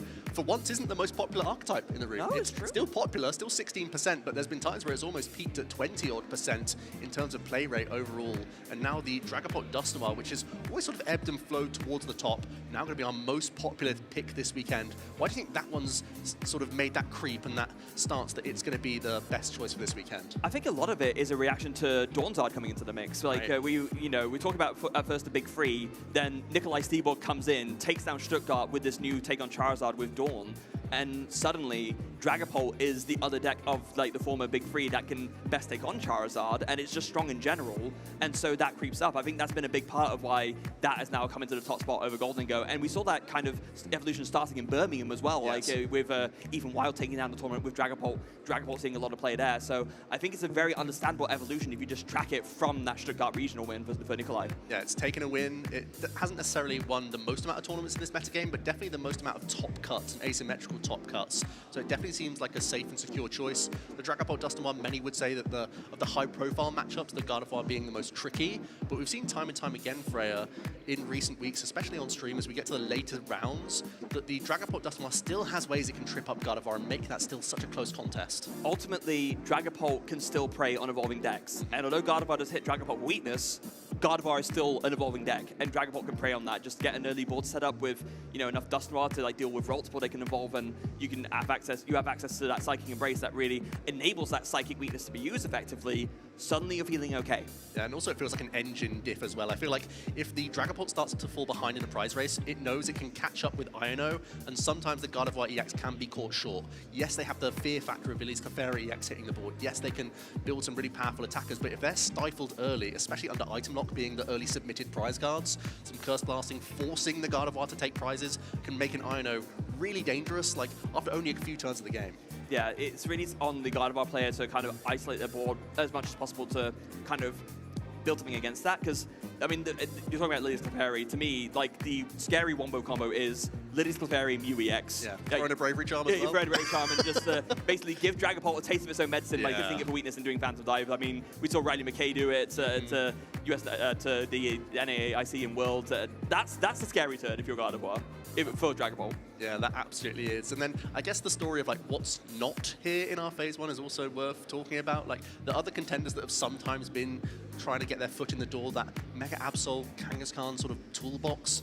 Why is that sort of seeing less representation? Is it just the fear of Golden Go out there right now? I think it goes back to something we were already talking about in Birmingham, which is that in general, it's an archetype that people are just less confident in playing. It's a very high skill archetype. Tord has been Tord has innovated a lot of archetypes that a lot of people have then picked up on afterwards. We saw a little bit of that when Tord played Mega Absol Box for the first time, but kind of after that initial hype died off, a lot of people decided to like not play on it as much, and I think it is just because it's hard to play. It requires very specific innovations and a very specific forethought, and I think it's like no surprise that Tord has been the one that has stuck with this archetype and has seen the most success with it, and that's why it's mainly him playing it, and it's not become like a widespread meta-shifting thing like previous Tord innovations happen. Yeah, the strengths are more subtle with that archetype than you see with most. Like, it doesn't always do the most damage. Its only sort of knockout potential is awkward and requires multiple turns of setup a lot of the time. Also, you play quite passively compared to even some of the stage 2s, honestly. Yeah, absolutely. Sitting back, just using Turbo Energize and building up a board of energy. It's like quite old school Pokemon ideas that come into play, but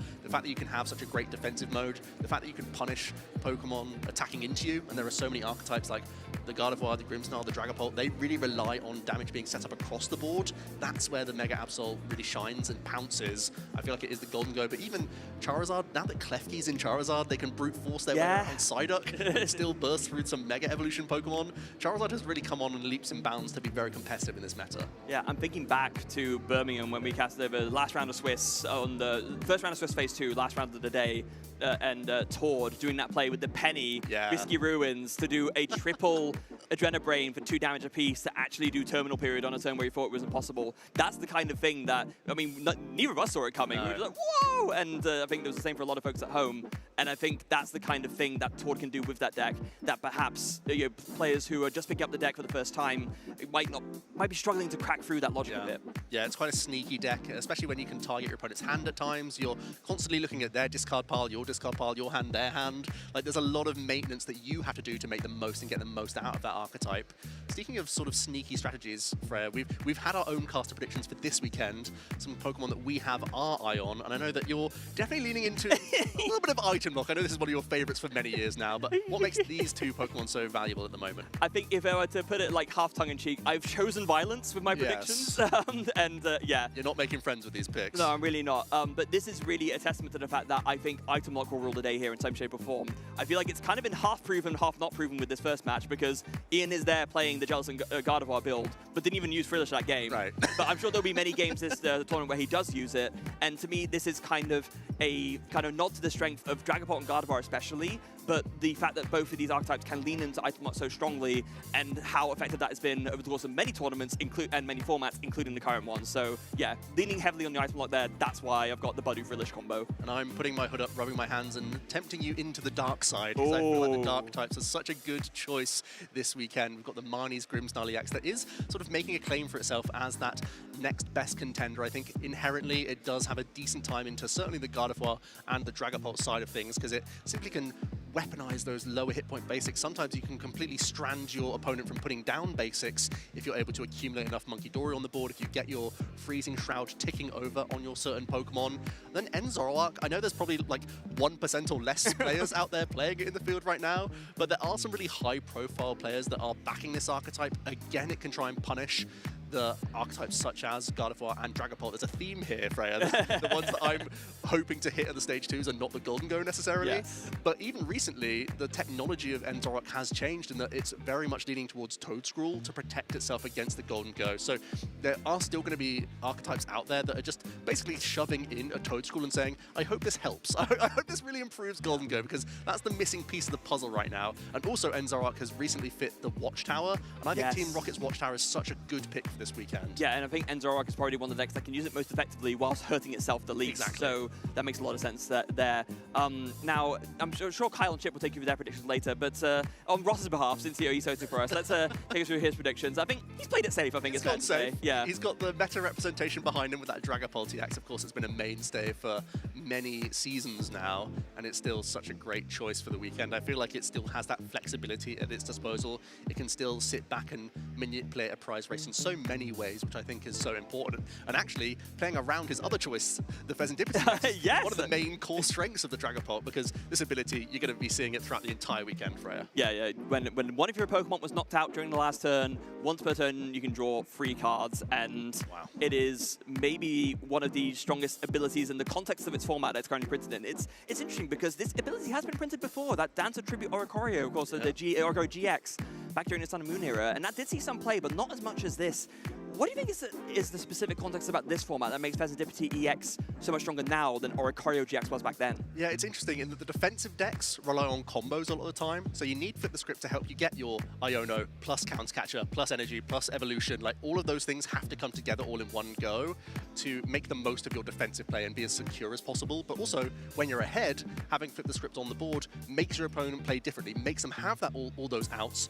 And if they're just sort of slinging an Iono at you and taking a knockout, normally you can have a nice bounce back. There is so much draw power in our format, whether it's from engine abilities like Golden Go or like Dracloak, but then also the fact that you can be just like one Ultra Ball out away from a Noctowl or a Pidgeot, and then finding the exact things you need from your deck means that those 3 cards from Flip the Script basically can turn your hand into a complete beast.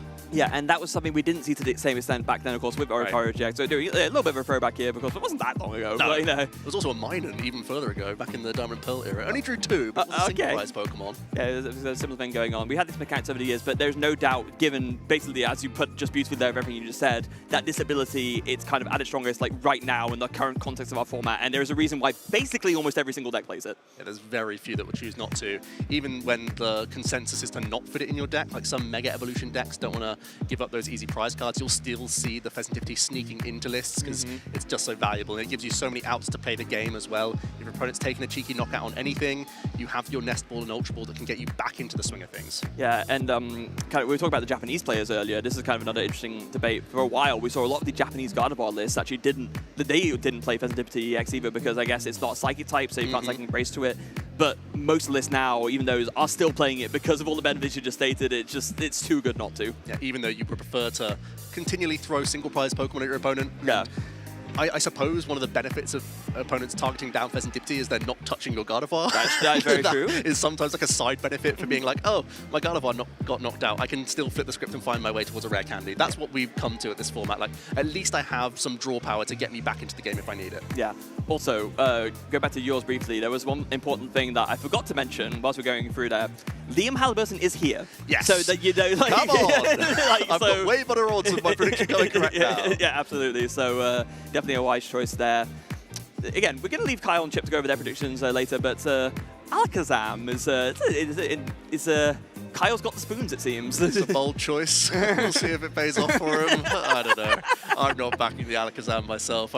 I've been saying that it's... I mean, it has started to creep in with some recent top 16s and some top 32 placements. We know Carl Blake very well as a player for many years within the UK. One of the strongest soldiers of Alakazam. I know he's been trying to preach that it can be a strong archetype. It's such a strange thing where you see a Pokemon that can have almost infinite damage output as a single prize Pokemon that has in-bait draw, and we're still like questioning whether or not that's good enough in the game right now. But really the thing that's making Alakazam competitive is its tech inclusions within the list. It's like Enhanced Hammer trying to help out, also the Battle Cage is trying to help out so that we're not getting completely railroaded by the volatile format that Alakazam comes in. Like, sure, inherently it looks like absolutely absurd, but because there are so many other decks that can pounce on the 50 hit points of Abra, and your engine isn't always secure, there's even Watchtowers coming around just now gonna to say, block your yeah. Dunsparce. That can be so awkward for you as well. Yeah, it's like Watchtowers coming in to counter Dawnzard, and then suddenly your main draw engine, other than the Alakazam itself, doesn't work. That's not going to be a fun time. Yeah, so some great choices there from both Kyle and Chip. We didn't really get to talk. I mean, we did mention the Absol a little bit, also Psyduck being a big tech inclusion for the weekend. And Freya, we have our round 2 action coming up very shortly. Okay. I know you guys won't want to miss it. We're going to go on a very short break, but just to tease you, Tool Reclev's coming. Every Pokemon trainer has one dream: to rock the crowd like Jacob Van Wagner, to shock the world like Shintaro Ito, or to topple the very best like Vance Kelly. And each year, there comes one stage big enough to etch your name into the Hall of Fame: the Pokemon World Championships. Over 1,400 TCG trainers journeyed from across the globe to take their shot at glory, but only one junior, one senior, and one Masters Division player can claim the title of champion. The juniors finals pitted US player Jose Cruz Galindo Resendez against Yuya Okita from Japan. Jose was using Dragapult EX paired with Dusknoir and Monkey Dory, hoping that grouping some of the most powerful cards in the format would earn him the crown. But Yuya's Raging Bolt EX deck had other plans. In both Game 1 and Game 2, Yuya's Raging Bolt with its Thunderburst Storm was able to rain down damage across the board, always targeting the Pokemon that Jose was trying to establish. This strategy proved effective as Yuya Okita won 2-0 and became the Junior Division World Champion. The Seniors Division featured the most promising young player in the game, Gabriel Fernandez from Brazil, up against Fuguan Liao, a decorated player from mainland China. Gabriel had won LAIC, EUIC, and NAIC get in on the action and take your shot at becoming the next world champion.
Beautiful scenes here at the European International Championships. You see everyone coming into the venue, having a great time. It's always exciting, the walk-in, right, as you see all of our favorite Pokemon characters, the big Internationals logo here. And look how many people are here. like, can you imagine going to us in 2016 and like telling 10 years ago us, this is what it will be like in 10 years from now? I thought it was mammoth before. Yeah, I know, right? That's the thing. Like back then we were like, oh my gosh, it's got so much bigger. We have internationals now, and now look at where we are. Yeah, the game is growing, no doubt about it. And who can blame it? I mean, we're in a fantastic format right now. We're seeing high-level action here, Freya. We were in for a treat there in that last round, and I think we've got another one right around the corner. Like, I'm seeing these two names. I mean, we've seen one of them already, Tord Reklev, but the other player, they're a Japanese favorite. They're a Gator winner. Not many can say that, No. Freya. Feraligatr win in the Fukuoka Champions League. So both our players in this round, number 2, accustomed to winning multiple thousand-player tournaments. You can't say that every day. No, you really can't. So it's a true star-studded match of Europe against Japan in this instance, or Norway versus Japan more specifically. Yeah, wow. Hiromu Sasaki. It is if you're not familiar with his name, I'm sure you will be after this match. Oh yeah, and there's not just that action going on, there's other notable matches going on out there in the field, no doubt, because, you know, there's only so much talent that we can have on show, but there's another whole host of great games going on out there, Freya. Yeah, important to note, actually, as part of this, so we have plenty of names here, including, you will note there, featured match. We do have, for this stream, a secondary stream where you can go watch games of other players. Not just we have the main stream here, we'll be featuring Hiromu Sasaki against Tord Reklev. If you want to see a bit of action of Yoshiyuki Arai against Cerys Jones, there's the backup stream you can go to for that as well. Yep, it's going to be always there, and whenever we can, we're going to try and weave it into our main broadcast as well, Freya. So we may be jumping back to some of these notable matches throughout the day. If ever we get the chance, we know we're going to keep an eye out on that for you. We're going to find only the best matches of the day as we follow the main stream. Every time that if there's a shorter game, for example, we might find the time to just weave in one of those feature matches. So definitely make sure that you're letting us know those matches that you want to be seeing. Yeah, and looking at the rest of these matches for us, so William Azevedo, I'm seeing at the bottom, really great player from Brazil, had like multiple success, was really one of the big innovators of Charizard in the early days. Ian Robb, who just featured James Cox, regional winner in his own right. You know, Aussie, who's currently living in the Netherlands, kind of an honorary European, but I'm sure the Aussies would rather claim him. Alberto Conti is another name that comes to mind, another regional winner, had lots of success. Ryuki Okada, last year's EOC champion, he started off with a 1-0, so he's going to be pretty happy about that. And Miloslav Posledny, our last year's season's LAIC champion. So plenty of champions to choose from here. Yeah, it's unsurprising seeing these players already on those winning records. It is a bit of a brutal phase 1 today. You've probably got to get in with, 16 match points or more. So you are allowed a tie or a loss here or there, but the players that we're showing for these notable matches, these are the ones that want to be almost flawless. They go in through to that phase 2. Their records remain, so they continue to accumulate those match points to get themselves towards that eventual top cut. Yes, and that's of course what it's all about. Of course, you want to be where Ryuki was last year in the finals, facing down against, well, be it Nathalie or whoever else. That you want that to be you, and the more wins you accumulate, the more likely it is to happen. So these are the matches that we are keeping an eye out on the floor as well. So we're going to give you as much action that we can show here. But, I mean, we couldn't say no to this one. This was a gimme. Hiromu here and Tord. I think, I mean, I've got a bone to pick with Hiromu because they made me test Feraligatr for a few weeks. I did not like my results.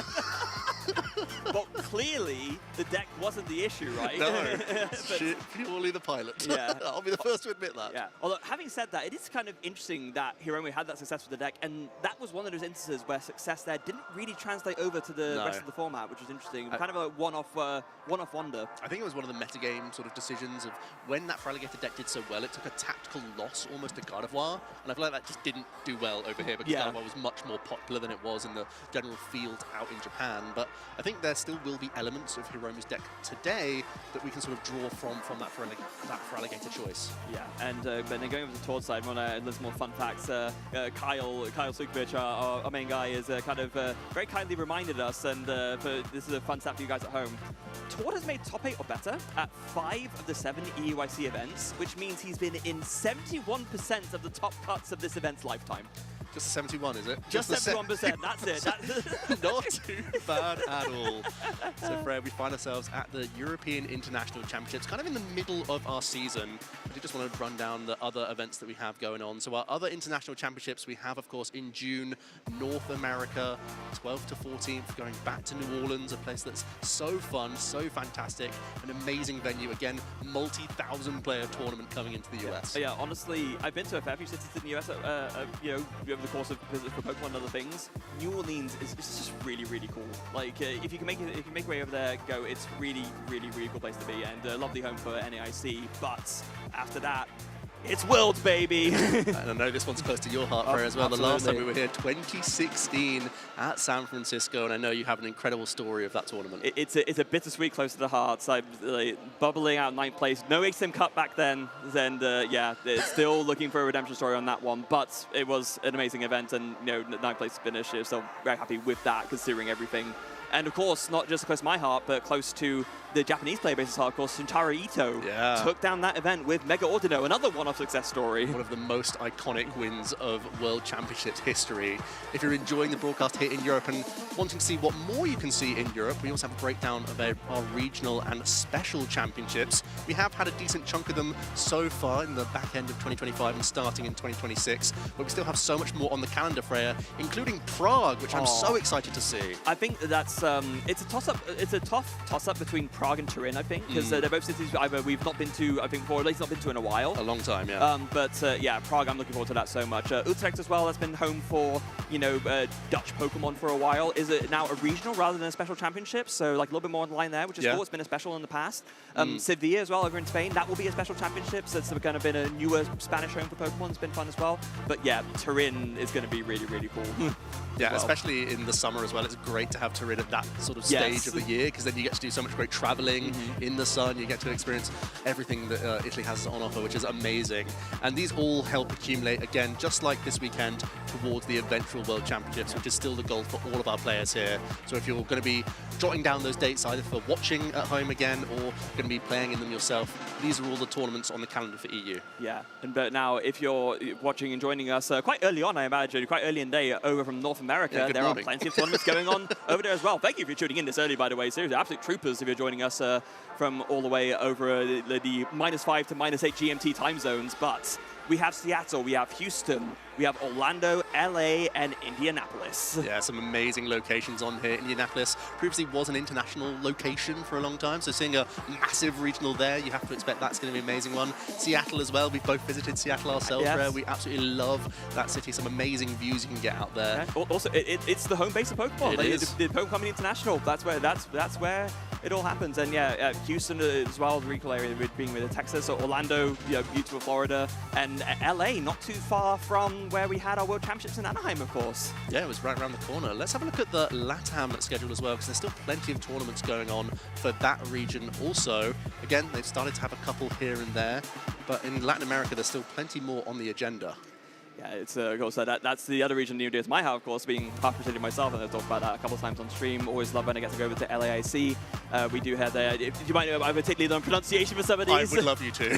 So we have Curitiba, Querétaro, Campinas, and Lima going on over. I could have done that last one, I think. Yes. But yeah, amazing locations, and it really feels like LATAM is sort of, for a while there, it was getting a few less tournaments, but now it feels like it's right on par with everyone else. And of course, they have such a great player base. It's only right that they get a schedule like this. Yeah, it really is. For those of you who might not know, so Campinas is actually, it's in São Paulo State, so it's not crazy far away from our international venue in São Paulo City itself. Yeah, really cool city. Actually, I had family there for a time, so I've been there before. Yeah, it's a cool place to visit. Curitiba as well, quite a cool city. I can't speak for Querétaro and Lima, but I'm sure they're really, really cool as well. So if you can make your way over, if you're watching from LATAM, or if you want to make your way over to like a little bit of a different flavor of regional, why not compete it with some of LATAM's best? So with that all said and done, that's what's left on the rest of the season for our major regions. But we have action here and now, Freya. Round 2, our players are sat at the table, so we can get into some more action here at the European International Championships. Yes, it is a star-studded showdown here at the International for round 2. Hidomu versus Tor, Japan versus Norway, Mani's Grimmsnarl against Mega Absol Kangaskhan. Get your abacus out, because we are going to have some Monkey Dory math. I can guarantee that much. This is going to be such an interesting cat and mouse for both players. Marnie's Grimmsnarl, so good typically at targeting bench evolving Pokemon. That's not going to be the case in this instance, Freya. So instead it's going to be really targeting down your opponent's Munkidori and limiting their options, because Hiromu doesn't want to walk into a terminal period knockout.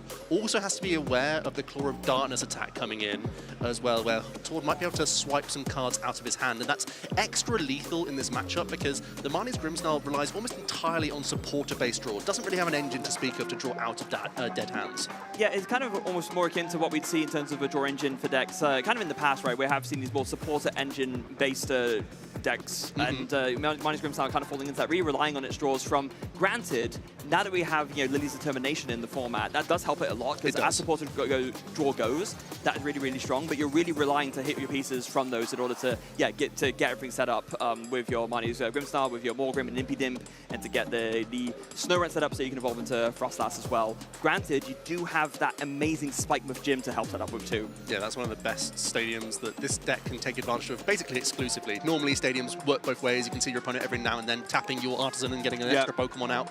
In Spikemuth Gym's case, you're only really grabbing Marnie's Pokemon, so it's amazing for you. Your opponent gets to use none of it, essentially, from a deck search. That's all they can do out of it. Yeah, and it's great to kind of have a card that basically gets rid of your opponent's stadium, but is also not giving your opponent an advantage, because like you rightly said, there are not many search cards that do that. Normally, your opponent can also make use of it. We've seen it a little bit with the likes of Brooklet Hill and Stormy Mountains in the past, where they only go for certain types. But yeah, in this instance, it really is one-sided in its use, and when you can counter your opponent's main stadium whilst giving yourself a benefit, it's a great feeling. And I think what's so interesting about Frostlass use in this matchup is that there may be situations where Tord might be threatening more Munkidori than Hiromu, and then it's a situation where you don't really want your own Freezing Shroud in play. So there's going to be a cat and mouse in terms of the attacks that are being launched here, but also the abilities that you're going to be constructing. Hiromu's the one sort of in charge of that Freezing Shroud, but when it comes into play, he needs to be sure that he's going to be the one taking more advantage of it than Tord. Yeah, and what it's really going to come down to is controlling those Munkidori. This is something that we see a lot in Gardevoir mirrors as well, just trying to KO them as much as possible, just to deny your opponent extra Adrenaline Brain so that you're the one only doing it. Now, looking at the prize cards, Munkidori for each player, couple Dark Energy for Tord, that's not ideal. You want to try and get as many out as possible. Tord actually has sort of gone back in a time capsule to the really early rendition of this Absol box, where he's got those Cornerstone Mask Ogerpon and it's his backup attacker. Has a couple of those Fighting Energy within the list, so only has 6 Darkness Energy to work with. 2 of them being in those prize cards, that might make things a little bit awkward for you. Yeah, it means he only has 4 left to work with. Yeah, I didn't even consider that, so that's just looking through the list now. Yeah, that could spell trouble for him. It's interesting that he's kind of gone back to this variant. We saw him leaning towards like a Moltres kind of angle in the previous list, where you're kind of saying, you know what, instead of blocking Goldengo, I'm just going to race it for prizes. But in this instance, yeah, I think Tord making the judgment, enough people have taken Cornerstone counters out of their Goldengo lists that I feel comfortable using this as my Goldengo out again. Yeah, if it's only 16% of the field, and even of that 16%, only a handful of them will be playing those techs, I can get away with it. But there is the fist bump. We're getting into round number 2 here for the TCG European International Championships. It's going to be an Impidimp start for Hiromu, and straight away in there with the Artisan to grab an additional basic. And Tord leads off with that Mega Kangaskhan EX. He's got to be happy with that one. Yeah, probably the best lead you can have there. Of course, with that Run Errand ability, when it's in the active, once per turn you can draw 2 cards, and that's 2 extra cards that you otherwise wouldn't have access to. It's basically the only draw engine that Tord plays, so other than supporters. So yeah, going to be very important to find that.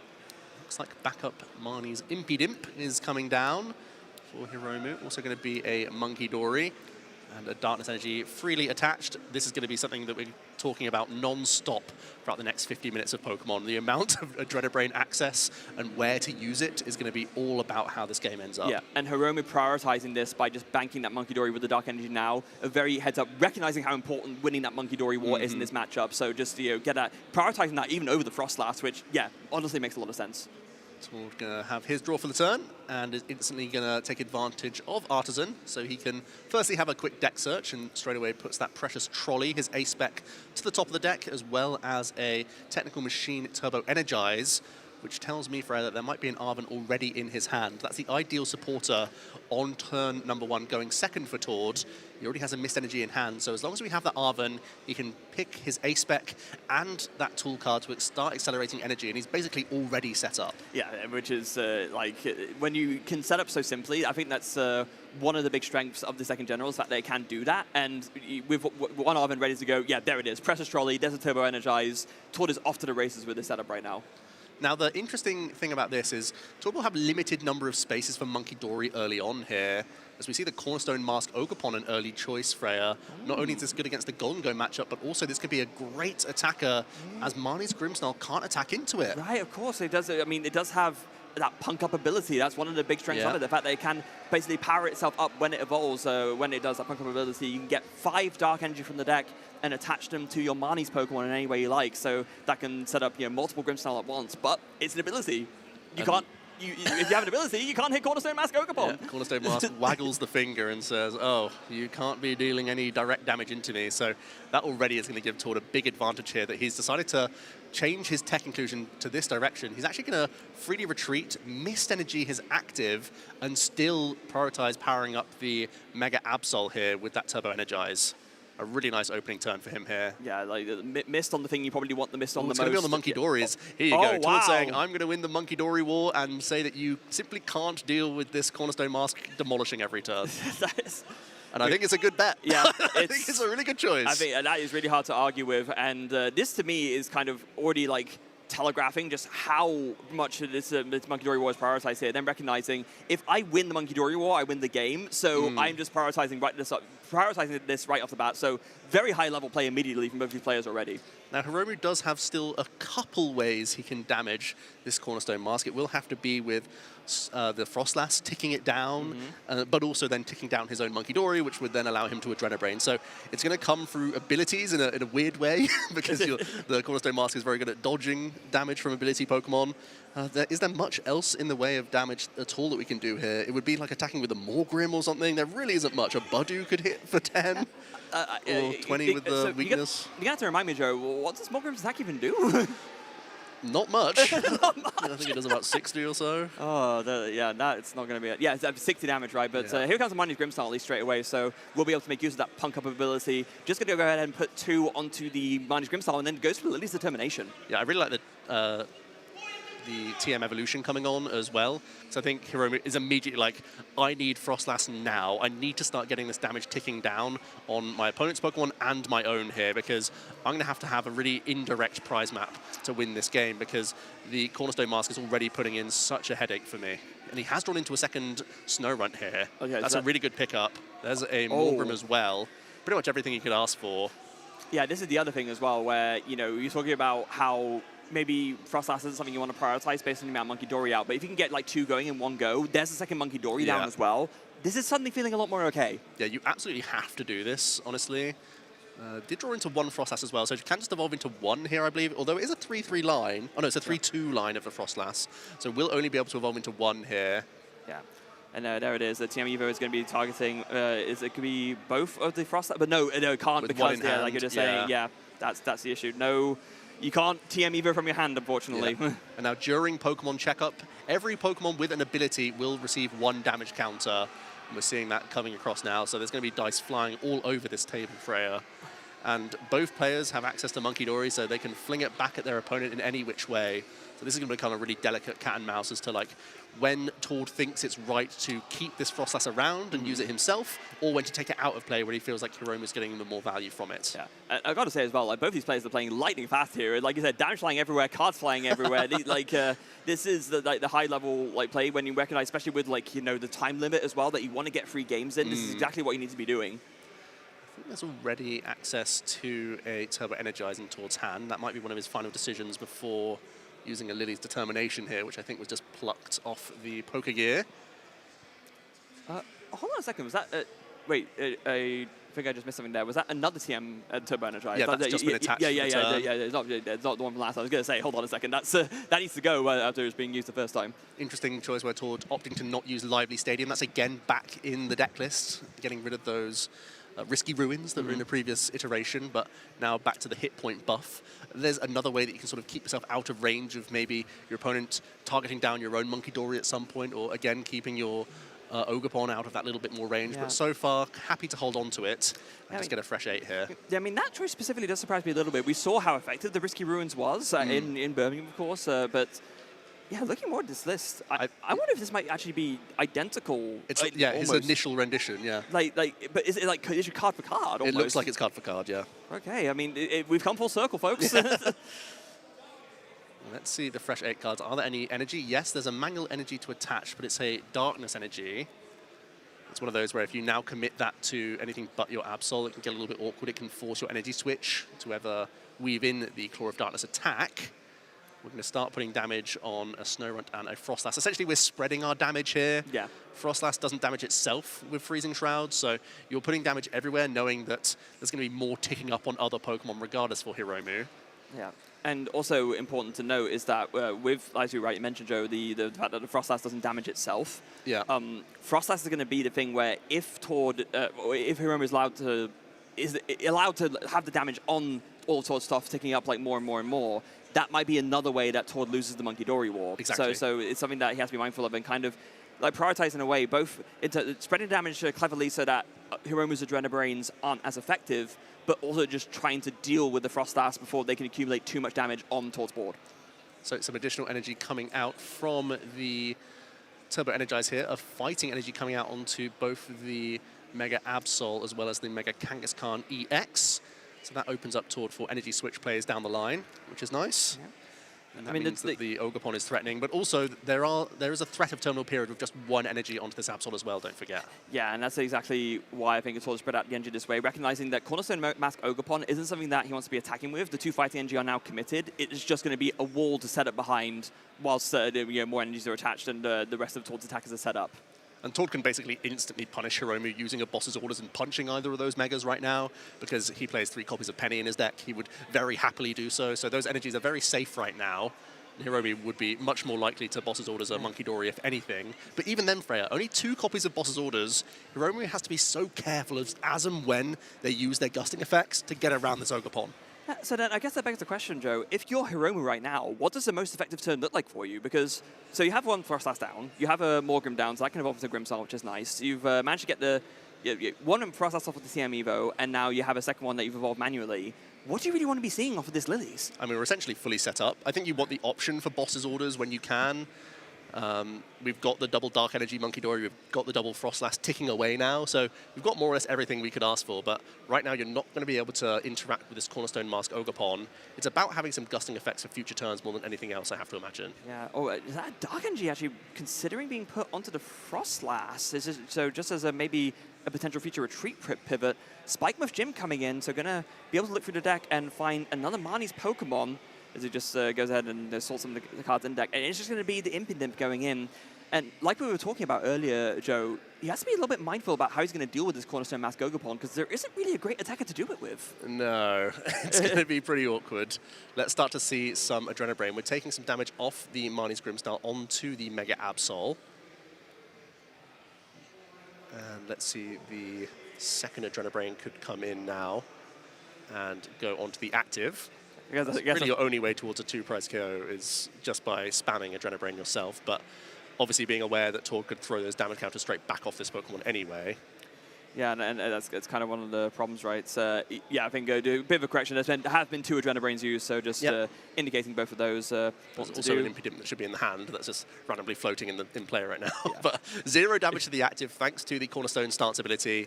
3 damage counters flung over from Shadow Bullet onto the benched Absol.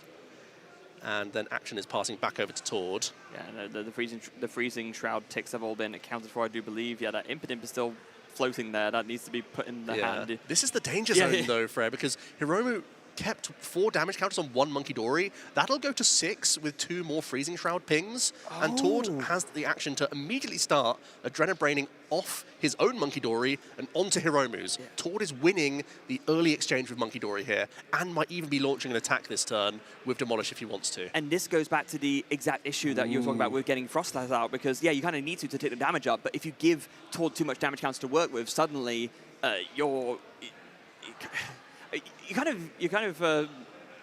it's stuffing away, right? Because you have to put him down to get the extra damage on, but then if you do, you just give him more, you give Tord more damage to work with to move over. So you kind of damned if you do, damned if you don't a little bit. Yeah, energy switch coming in. There is the Cornerstone Mask Ogerpon coming in. Tord possibly could even boss's orders up the other Monkey Dory. Both could be going down this turn.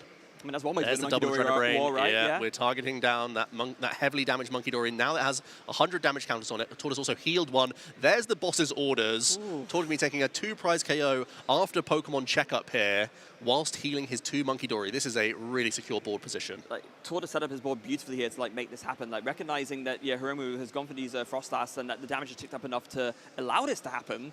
Yeah. And now all of a sudden, you're in that exact same position that you were worried that Hiromu might get into, where there's Frost Lasses doing damage, but it's mainly doing damage to stuff that Tord doesn't mind it being done to, because that's just more damage to flick over with Adrenabrain. Yeah, at most you get 1 Adrenabrain down here, and then as soon as you put it down, it's under threat. It does open up Counter Catcher, though, at the very least for Hiromu, so there are a couple additional gusting effects available. We are going to see the Buddy Buddy Poffin come out as well here, just to have a little look through. I can't imagine anything else comes onto this board. No, probably no, almost certainly not. And yeah, I guess at this point you just kind of gust around the Cornerstone Mask Gogapon, right? You've had that option afforded to you now that you have access to Counter Catcher. There is a TM Devo play that can come into it as well. It's going to be the INO, Tord having just taken a couple prize cards. Yeah. So Hiromu can happily get rid of those, and you can see a fresh 6 cards himself with the INO here. Yeah.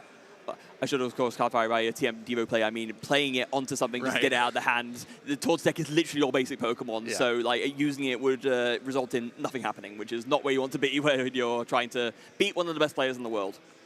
So Hiromu will at least remain behind on prize cards, will have taken out a Monkey Dory from Tord, so we'll have access to Counter Catcher again on a future turn, and can continue to pepper up damage around other Pokemon. But you can see he's not too happy about the situation right now. I mean, how could you be, right? I mean, it's one of the bigger problems that Marnie's Grimstar has against this matchup specifically is, the fact that the Frost Blast can end up being a disadvantage because of the Monkey Dory damage being flung back. But also, your damage output just isn't that high, so you really struggle to deal with these high HP Mega Pokemon. Yeah, and after the Freezing Shroud, there's now 6 damage counters on the Marnie's Grimmsnarl EX. That is perfect range for Terminal Period if Tord wants to go for it. I feel like that's pretty reasonable, honestly. If he can start using Adrenabrain and recover another Monkey Dory, he could quite easily still just heal off the Cornerstone Mask Ogapon. He can begin with a draw for turn. He also has access to Run Errand, thanks to that knockout. Just checking how many cards are in both players' hands here before potential use of INO from Tord's side here, or whether or not he should Run Errand first and see what's up there. Yeah, I think you definitely Run Errand first just so that you can go ahead and see what object to work with, unless you want to guarantee drawing, being less likely to draw energy, because you want to just have those in the hand and you want to draw the other stuff. So yeah, fit the deck first with the Earthen Vessel, grab a couple of Dark Energy. Now, the question is here, the damage is starting to build up on your Pokemon right now, right? There are 2 Frost Blasts out, that damage is going to be ticking up and up and up. Is this the turn where you go for the Penny, Joe? It could be. There's one in hand already, Freya. I think that's pretty reasonable. Even if it is on something like the Latier, I feel like you could just pick it up on the Cornerstone Mask Ogapon as well and be like, well, I'm in race mode now. I can go down to 2 prize cards myself with an Absol in the active. That's feeling pretty safe. Yeah, so there is the Run Errand, 2 cards Bravery drawn. Charm Oh, as the well. Bravery Charm, and there's that Mist Energy as well for good measure. Ooh. I think there's an Arven in the hand as well, Freya, so Tord could be eyeing up a Ball Search card or a Night Stretcher here to recover Monkey Dory, give himself even more healing. Straight away, it's Night Stretcher coming into this hand. Yeah, and another Bravery Charm as well. Just buffing up everything, just kind of really ensuring yourself against the possibility of like a surprise multi-prize turn from Hiromu and him being able to steal the game that way, because your big guys are worth 3 prize cards, your Megas, you want to really deny that, like, looking at 6 prize cards or 5 prize cards left is not safe when your main attackers are 2 Mega Pokemon. No, not at all. The game can completely flip when Mega Evolutions are in the equation. But straight away, Monkey Dory is recovered for Tord, which means he has access to even more Adrenabrain here. There's already the Marnie's Grimmsnarl that could be KO'd quite happily. Bravery Charm going on to the Absol, which tells me there's going to be a Terminal Period this turn, Freya. Yeah, Terminal Period this turn, and you can very nicely just move the damage off of this Absol as well. And the fact that this Bravery Charm is going on to this Monkey Dory here, I'm wondering if this Kangaskhan is headed for the hand of a penny. Oh, no, you can't. You Arven, what I'm talking about. Yeah, so I guess you have to wait for that one turn. But again, Tord there is taking the decision that he can wait one more turn to do that, and that he doesn't expect Hiromu to be able to put together a multi-prize knockout next turn, which I think the way the math works out with the amount of damage counters are on there, I think that's the right call. Tord now having to decipher what the best damage to take off his Pokemon are. He's going to just take 2 off. Oh, sorry, he is going to take 3 damage off the Latias EX. So know that Frostlass has 4 damage counters on it. So we're thinking about that second Adrenabrain as well now. It's going to be 3 damage off the Absol. Put even more onto this Frostlass. Recognizing that there's a couple of ways that you can try and prevent this damage from taking over, right? One is just deal with the Frostlass with these Adrenabrains, the other, and then heal once that that Frostlass damages the Freezing Shroud is ticking up less. Just you have to think with these numbers in your head with this matchup because there is so much intricacy going on with the way the damage ticks over and just building it all up. Seemingly a blindingly powerful attack from the Mega Absol there with the Terminal Period KO. So Terminal Period, if your opponent's active Pokemon has exactly 6 damage counters on it, it's knocked out. So that's very, very important. It's the way that Mega Absol can deal with the big threats, right? Because like we were talking about earlier, this isn't really a one-shotting deck in general, but Terminal Period is the one option that you can use to go for a one-hit knockout, and that's how you deal in this instance with Vamani's Grimmsnarl. Tord is feeling so comfortable in this position, but hang on, can Hiromu get creative with that Blood Moon Ursaluna EX?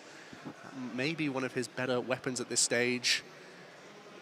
I mean, it has Still to be... would commit an energy attachment that direction, so not a Monkey Dory, and it feels like you almost have to Monkey Dory off your Frostlass here as well. There's still just so many challenges for Hiromu on this turn. Even with the best case scenario, still looking tough. Yeah, he can't reach on this Absol thanks to the Bravery Charm. Yeah, there's 2 Monkey Dory. It feels like Tord allowed the Freezing Shroud to come in and said, I'm now in charge of Monkey Dory. Yeah, Tord has widely recognized exactly the way to play out the matchup to put yourself in the best position. And both players did, to be fair, but Tord was able to better make use of his deck to deny Hiromu the Monkey Dories when it mattered most. And now he's got 2 Monkey Dory down, Hiromu has 0, and there are just Frostlasses just giving those Monkey Dory extra fuel to move over with Adrenabrain. We do see the Spike Move Gym coming in, though, with the Marnie's Grimmsnarl, and down goes the Bear, and then it's an Arvin. But no Iono to speak of. That's a relief for Tord. He fanned out his hand a second ago and has at least 6 or so in hand. So he's going to be feeling good about being able to close this game at this stage. It would be some Adrenabrain to finish off the currently active Frostlass, then finding a Boss's Orders effect to take out the other one very easily, with even Demolish here. So he doesn't even have to deal with a EX Pokemon at this stage to close the game. Countercatcher. Countercatcher's the choice from the Arvin. Yeah, but what do you bring up, though, right? There's free retreat via the Latias on EX. Everything. There's a lot of damage around the board. You still can't reach on this Kangaskhan, I don't believe. No, so or I guess with the 2 additional Freezing Shroud ticks, you would finish off the Kangaskhan. It is going to be the Monkey Dory again. Just the threat of Adrenabrain is so high. And this is why putting the Bravery Charm on the Monkey Dory is so wise here, because if Tord didn't do that, there is a potential double Monkey Dory knockout turn for Hiromu here with the bench damage from the Marnie's Grimmsnarl. As it stands, has to bring that one with the Bravery Charm into the active. And Tord flashed Penny, which means he could pick up and put down that Monkey Dory in Terminal Period through the active as well. So flashing the 1 supporter means that he closes out game 1 really nicely. Yeah, Tord really not in control for that entire game. A masterful display of why he is the innovator of this deck, why he is the pilot of Mega Absol Kangaskhan, just taking down the game 1 in beautiful fashion. And this sort of throwback to an older build is really benefiting Tord when Marnie's Grimmsnarl is picking up in play. That Cornerstone Mask Ogopon, such an awkward customer. Even though Tord didn't really attack with it much, just having that in the active, being the Turbo Energize option, meant that there was far less damage scattered around from early Shadow Bullets. Yeah, and again, that is something that could have gone a little bit out of control if Tord had let it, but because of the way he set up his board, he was well insulated against that. And yeah, the Cornerstone Mask coming in as a surprisingly effective wall to really deny that extra setup damage from Hiromu's side. And I really like this choice from Tord to go back into this deck list. Let's see how that sort of game 1 played out then, because leaning into the Cornerstone Mask so early on just completely changes the complexion of the game, where there's only 6 damage on this Pokemon after a number of turns here, where the Frostlass had evolved up. This was the swing turn, though. Monkey Dory taking out 2 Monkey Dories plus a Demolish knockout. Like, that completely swings the board, and then Tord was really in control of essentially the entire field, and Hiromu could never catch back up, couldn't get any energy on future Monkey Dory, and they were never safe anyway, so Tord flashing that Penny would have given him access to double Adrenabrain to close out that Grimmsnarl. Yeah, and again, that Bravery Charm really being the key, forcing that attempt to do the knockout that way, instead of being able to knock out both Monkey Dory, only able to knock out 1, and so that able to Penny Monkey Dory twice, and that was all she wrote for the Terminal Period. So for Hiromu then, we know that the Cornerstone Mask Ogopon is a challenge. We know that he's limited to 2 copies of Boss's Orders. Is it again the case, Freya, where he has to go behind in prize cards to give himself access to Countercatcher to navigate a prize map? Yeah, I guess. I also wonder if it might go back to something we were talking about at the beginning. Do you just not bother with Frost Blast. But again, that feels terrible because that's like the main thing that ticks over the damage. You need that fuel as well. But when you also use it to give your opponent fuel, and your opponent's deck is like a little bit more streamlined, it's all basics, and it can better make use of that. It's a lose-lose. Feels like this list choice from Tord is benefiting him a lot here in this round number 2. Now, there will be challenges, you know, there will be some Golden Go he encounters that can get through Cornerstone Mask Ogopon quite nicely, but there are going to be others where he still will be able to like brick wall his way through it. And in this case, the upside of going Cornerstone rather than any other direction effectively here is really so awkward for Hiromu to overcome. Was this a heads-up call from Tord predicting that, you know, that Marnie's Grimmsnarl will be deck number 5 in this tournament? I feel like it's like a happy coincidence for him. I feel like he's more so trying to put his finger on the pulse for the Golden Go side of things, being like, if everyone is going down the like Bravery Charm plus Premium Power Pro plus all these other like Lana's A, like all these tech cards that don't hurt walls coming out for the Lopunny answer means that he gets this benefit and gets to play the list that he truly wants to play. Yeah, and a fun reaction there. Tord forced to go first from Hiromu, whoever wanted to go second, but Tord just hard opening with the Precious Trolley. I think I heard a little yippee there. Just throw it out the Precious Trolley, why not? One copy in your deck and now you can get this suite of basic Pokemon straight into play. And okay, so 2 Fighting Energy Prize, that's terrible. So that means that you can't attack with Cornerstone Mask Ogopon. Yes. Maybe that might not matter, but still, it's not great. Starting with the Cornerstone Mask Ogopon is great, though. And starting with the Precious Trolley, this is basically almost as good a start as you could ask for. Yeah, the Fighting Energy, like you said, Freya, means that we can't just like keep announcing Demolish forever. But as we saw, Tord was quite happy to like use the Cornerstone Mask as a sponge and say like, that's really slowing down anything Hiromu wants to do. And he can still access a really good amount of prize cards from attacking with Absol and other Pokemon, as we see the early pivot into the Run Errand. An ideal turn 1 for Tord here. Yeah, just with that last, he has the Skyliner ability, of course, giving all basics retreat cost of 0. And can go ahead and draw 2 cards for that Run Errand ability. Like, could you ask for a better start going first? Maybe an energy? I'll ask for an energy. Yeah. Beyond that, I'm sort of shaking your hand and saying that is perfect. Yeah. Pokegear, that's not an energy, but maybe there's just like a last little bit of digging and finning before Tord passes it over. Yeah, recognition that there's an Itchy Pollen in the active. Yeah. So just use this before you lose it. There is an energy in hand as well, Freya. Oh my goodness. Missed energy in the hand. Missed energy for good measure as well, like out onto the Cornerstone Max Ogopon, because of course, why wouldn't you? But not much for Hiromu. Just a fresh 8 cards. I mean, yes, you're seeing a lot of outs here, but no other playables in this hand means that we need this Lily's Determination to put in a big shift, Freya. Yeah, and there is a universe where Hiromu draws 8 cards and none of them... Don't say it. Don't even... Wait, actually, no. Okay, having said that, is there... No, with Tord's current board, you'd have to have, like, Penny plus a Dark plus a Yveltal to win still, right? Because... Well, that don't be enough. It's 20, right, with the Yveltal? Was it 30? I think this Budu's safe. Oh, yeah. Which is weird, because it's 30 HP, so normally you wouldn't think it would be, but... yeah, it's still a scary position no matter what. So what does Hiromu find? He needs to find so much off of this here. There's a TM Evo. Right, I'm seeing some basics. I'm seeing energy for Monkey Dory as well. A lot of energy drawn, actually. Bit of a sigh of relief there. Interestingly, there is a TM Evolution, but it is going to be just just staying active with the Budu here, announcing Itchy Pollen and blocking out those item cards for Tord this turn. Yeah, finds a TM Turbo Energize turn as well, so can go ahead and put that straight onto the Cornerstone Mask Ogopon. Has the Lilies to follow that up with as well. I think, just slam it down. Yep, no more energy in the hand, so why not go looking for those? 8 cards plus Run Errand. That's why this engine is so low maintenance and still so consistent. Yeah, just like you'll be seeing a 10-card hand to work with this entry of this, which is absurd by any deck means, because we were talking about how some decks they tend to rely more on the supported draw engine, and yeah, that is true that some of those decks are creeping back in. But when your supported draw engine leaves you with a 10-card hand, I think that's a pretty good supporter. Yeah. And there's not much we need either. No. We're just looking for an energy attachment on top of the fact that you already have your technical machine established. Yeah. So 8 cards drawn off of the Lilies, just making sure that is 8. You don't want to be drawing more than you are meant to. We've seen a few people fall foul of that over the course of a few streams. Run Errand for 2 more. Yeah, I already peaked in energy, but we did pick up another one, which is great. I think Tord again will probably prioritize his Monkey Dory to see some energy here. So my prediction here is Absol double Monkey Dory. So attach one to one of them. Yeah. Yep. And we can just energize the rest. That means you're threatening terminal period, of course. That means you're scattering your energy in case there is any gusting effects or anything like that.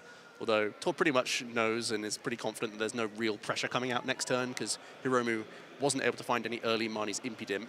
I mean, it's a stark contrast to game one, right, where Hiromu had the really wide board setup right at the start. You know, Monkey Dory's coming down, Snow Run coming down, Impidimp coming down, evolving up, finding the energy, doing the punk up really early. We're not even seeing an Impidimp here, let alone a second Snow Run or anything else. And that might be why Todd's changing direction and saying, well, if you don't have much, I'm just going to start taking out your hand. I'm just going to start taking these pieces away because at any point, the Mighty Grimmsnarl can find themselves just like on a cold hand. And Hiromu might be in that position. Has an Arven, would like be able to grab a secret box for a supporter next turn that would normally bank you in a safe space, but Todd's already threatening Claw of Darkness next turn, Freya. But Hiromu must surely recognize this, right? Because you've telegraphed it. Like, if you're Tord, you commit the engine onto the Mega Absol. So, like... Are you just saying that secret box still gets you a stadium this turn, still gets you... Oh, there's another Arven in the hand, so I guess you play the secret box and you bank another supporter just so that... That's kind of what we have to do. Yeah, because otherwise you're guaranteed to not have one. Still not a great feeling, though. The Technical Machine Evolution, also one of the choices from the Arven here.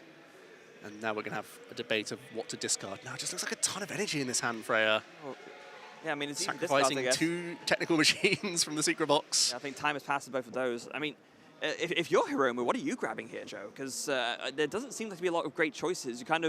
You're losing a supporter no matter what, so you kind of can't really bank on either one surviving the turn. Yeah, I guess maybe some items set up, but I mean, I mean, you can still grab the Spikemuth, which if it sticks in play, that can still slowly get you towards at least some Pokemon that you can attack with.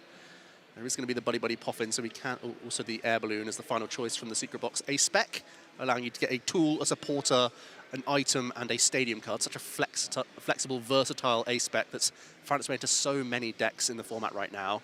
And you can finally try to go a little bit wider here with the Buddy Puff and grab from the secret box. Can finally grab a couple of those Impidimp. That's going to be quite important. And there actually is another TM Evo in the hand, so we could still see this turn ending on a TM Evolution. Maybe you evolve up the Snow Runt, or maybe you evolve up both of these Impidimp into Morgrim straight away. I don't want to bring my Monkey Dory into the firing line, though.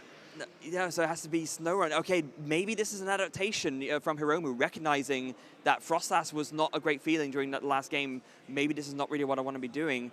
Even more so with there's one Froslass in the prizes too, so maybe, Hiromu recognizing I just want to prioritize double Morgrim here, and that's what he's going to do. So with this Technical Machine Evolution, Tord could take the Claw and swipe the Lily's Determination, but at least then Hiromu has the Stadium card, so he can at least launch back on his Grimmsnarl attack, which is still putting on some pressure. So with this line of play from Hiromu, he's given himself no matter what something next turn, which is basically the best situation he could have been in from a pretty weak hand, and the fact that he could get his best card taken out of that hand next turn. Yeah, now something very important to note, I mean, you just saw the flash up on the screen, prizes plus discard.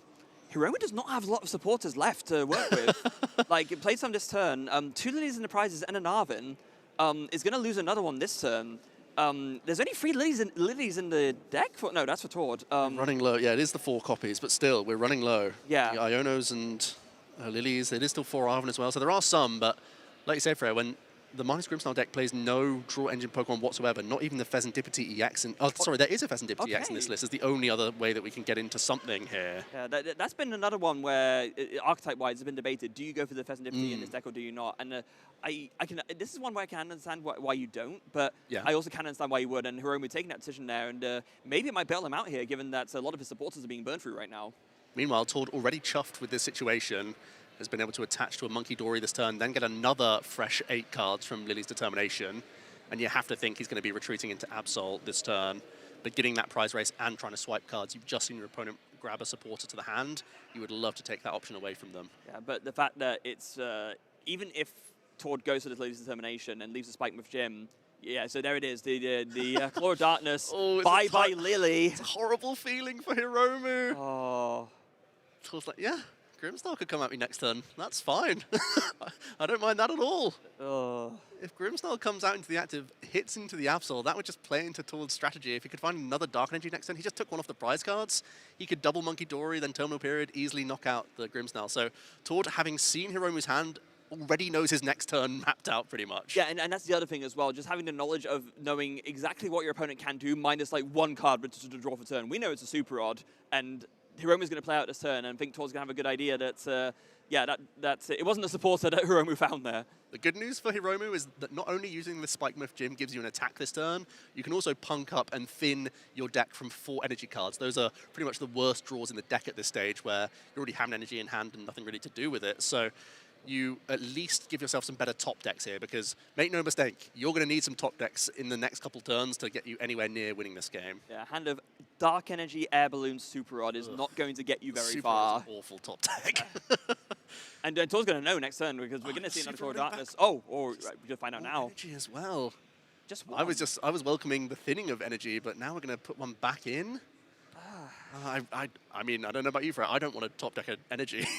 Maybe Hiromu's worry is running out of energy. If Tord just snipes a Super Rod, then maybe Hiromu's worried that he won't have enough to get him through the game. So just the one is kind of like the compromise. Yeah. Oh, this feels so bad, though. It's the classic, if you don't use it, you lose it.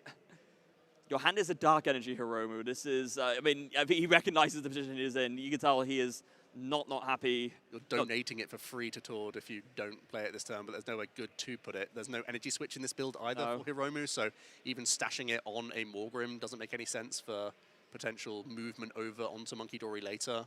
Yeah.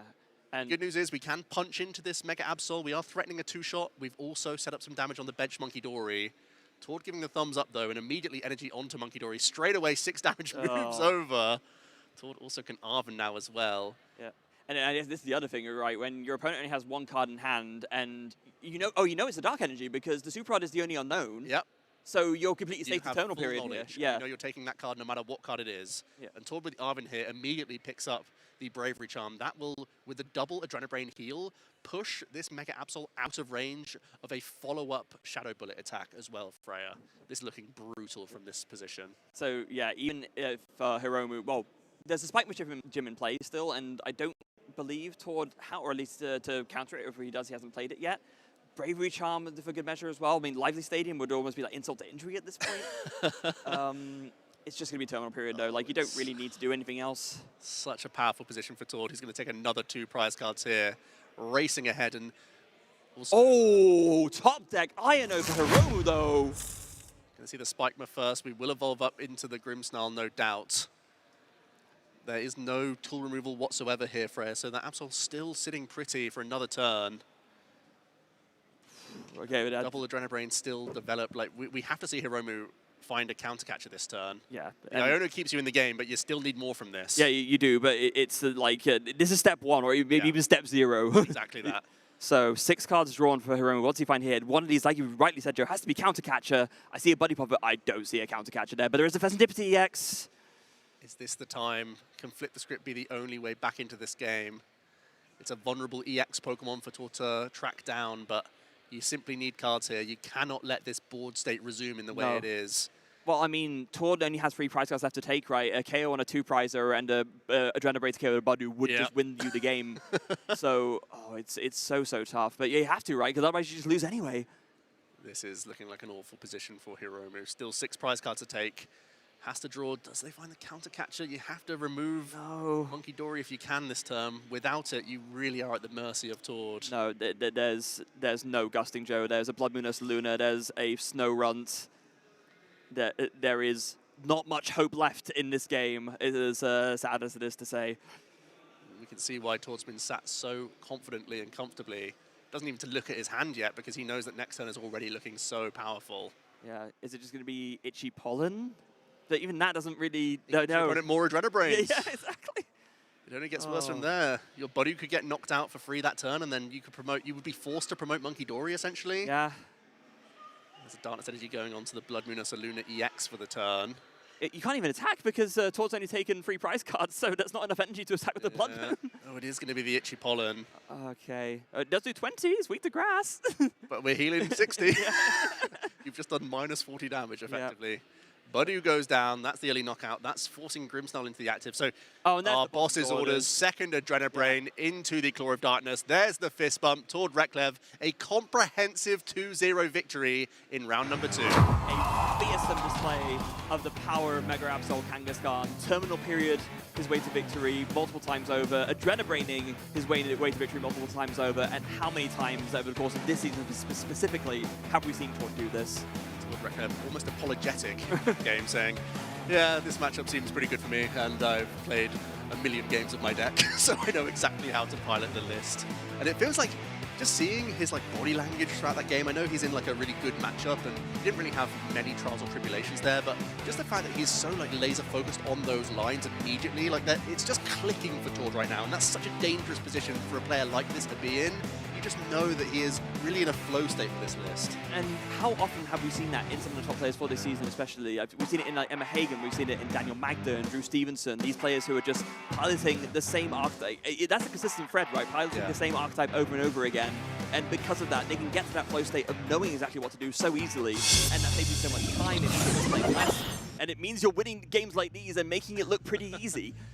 And there wasn't much action until there was. Tord was waiting, biding his time with these Turbo Energize, got energy on multiple Monkey Dory, had the Absol as well as the Cornerstone Mask set up really early. Tord initiated Plan Adrenabrain, took out 2 Monkey Dory on Hiromu's side, which meant that he was then in complete control from that point on. He had Terminal Period threatened. Even after Hiromu made some clever uses of Counter Catcher to take out 1 Monkey Dory, it just wasn't enough. It just wasn't enough, and extra not enough in Game 2, where Hiromu didn't even have that good a board setup, and just the Claw of Darkness coming in, taking away the Lily's Determination, just no great way. And this could have been game right here. Yeah, absolutely, but it just, attempted to attack with the Itchy Pollen, but then just double Adrenabrain was all she wrote, 30 on Badut's KO, and then combining with Boss's Orders to finish up the Pheasant Dipsy with another Adrenabrain plus Claw of Darkness. Yeah, expert execution from Tord Reklev, having a really good time with things. It felt like he was always pretty ahead in that situation, and I think that also goes back to the Cornerstone Mask Overwatch inclusion, where game is percentages into random matchups. It really helps out against En's Zoroark, it really helps out against Marnie's Grimmsnarl. There's other scalps you're taking with this tech inclusion. That's why I think it's so valuable over the little Moltres Risky Ruins package that he was experimenting with. Ultimately, he went with a more serious pick for the International Championships. Yeah, just kind of, and this is what Tord will do, to be fair, because he trusts in himself and in his skill level enough that he is willing to take a risk and experiment, but he's also kind of has the wherewithal and the knowledge to say, this experiment didn't quite work the way I thought it might. There was some things I liked about it, but I also know when to pivot back to something else, and we're already seeing it pay off on round 2 of our stream today. And it's funny that his comfort zones can sometimes be maximum counts, simplistic, make it run as smoothly as possible, but then he's also confident playing 41 ovs within his list. He can find confidence in any sort of aspect, and I feel like he's got a really good balance this weekend. I'm reminded of, as soon as you mentioned that, I was thinking, that Charizard list that he played was about, I think, was it about 41 ovs or something absurd like that? It was absurd. There was more than one basic fire energy, I know that much.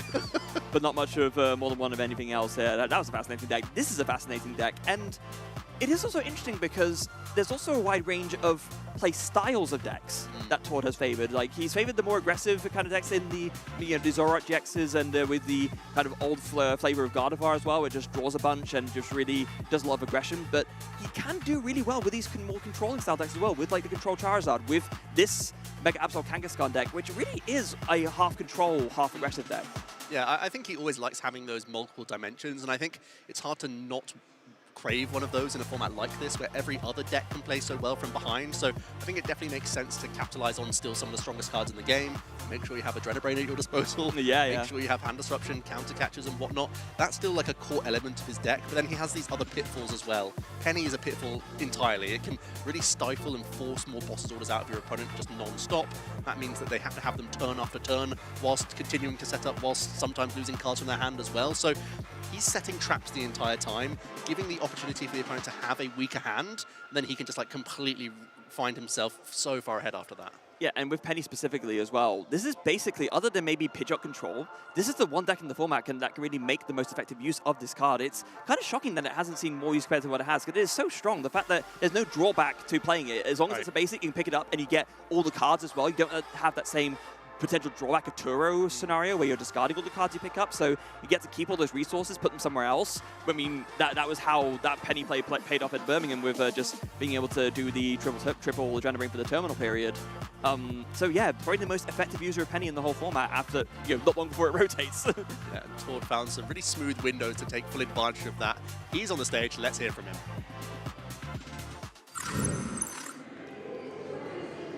Thank you very much, Joe. Yes, stop me if you've heard this one before. I'm here on stage with Tord Reklev after another stream win. We got some people here. Can we have a round of applause? You got a bit of a crowd there, Tord. 2-0, EUIC. How you feeling? I mean, we're still just beginning, right? We're still just starting, but I'm feeling pretty good so far, yeah. Now, for those of you that don't know at home, I had a little bit of a look. EUIC, Tord Reklev, 2 wins, and a top 2, and a top 4, and a top 8. How special is EUIC to you at this point? I mean, it's definitely one of my favorite events of the year, for sure. You know, it's the IC on the home turf, so I need to put in my best at these, I feel like. And you're no stranger to bringing slightly unusual decks to EUIC. There was the Rapid Strike Urshifu year, there was the Zoroark Galisabon year, you won with a deck no one saw coming, and this year you're back again. Now, it's not a new deck, you've been playing it for a little while. It is not one of the top decks in the format. Tell me why you're sticking with this deck. You know, I still think it's a pretty strong deck, and it was not, you know, on the tippy top of the radar right now. So I figured, you know what, it's my favorite deck. It could be a good play again this weekend. And it seems to be working. I know there's some Japanese players out here that are playing it as well. Do you think this is a deck that could go all the way? And what matchups are you worried about? You know, I'm playing a very similar version to I did in Las Vegas again. Oh, yes. And that went pretty well, so hoping, you know, we can get, you know, similar matchups like last time. But, you know, my deck doesn't like to get one shot. So Cornerstone is trying to carry me through those matchups. So I don't really want to see those matchups with additional counters and techs against my Cornerstone. That's what I'm the most worried about. Makes perfect sense to me. I mean, people might have seen you win Las Vegas regionals with this deck. We've seen you play it at Birmingham, other events this season. Can you tell, you know, for maybe newer players out there, can you tell them the advantages of sticking with a deck over several tournaments like you have done? I mean, then you know your deck better than everyone else again, right? And I think there's just a little bit of advantage to be gained from playing something that is not, you know, at the very top of the format as well. Yes, your deck might be, you know, technically slightly weaker here and there, right? But your opponent will be less familiar with all your lines and how to play against you, and that can also give you a pretty big advantage as well, I think. So, you know, whatever deck you like playing with might not actually be the worst idea. Don't let people discourage you and say, it's not the top 4 deck, so why would you ever pick it, right? But sometimes it might still be the best play for you again, if that's what you know, right? It's working for you this weekend. The casters were very complimentary about your plays in that last game. But we got a stage, we got a mic, we got a lot of people here. Anyone you want to shout out before we finish up? My friends and family, everyone that you know, helped me test up until the tournament as well. It means a lot with all the support, and again, I say it every time, but that is the reason why I'm able to put in so much time and effort into it all. So I'm really grateful. Thank you so much. Well, absolutely works for me. Thank you very much, Tord. Good luck for the rest of your tournament. And casters, let's throw it back to you.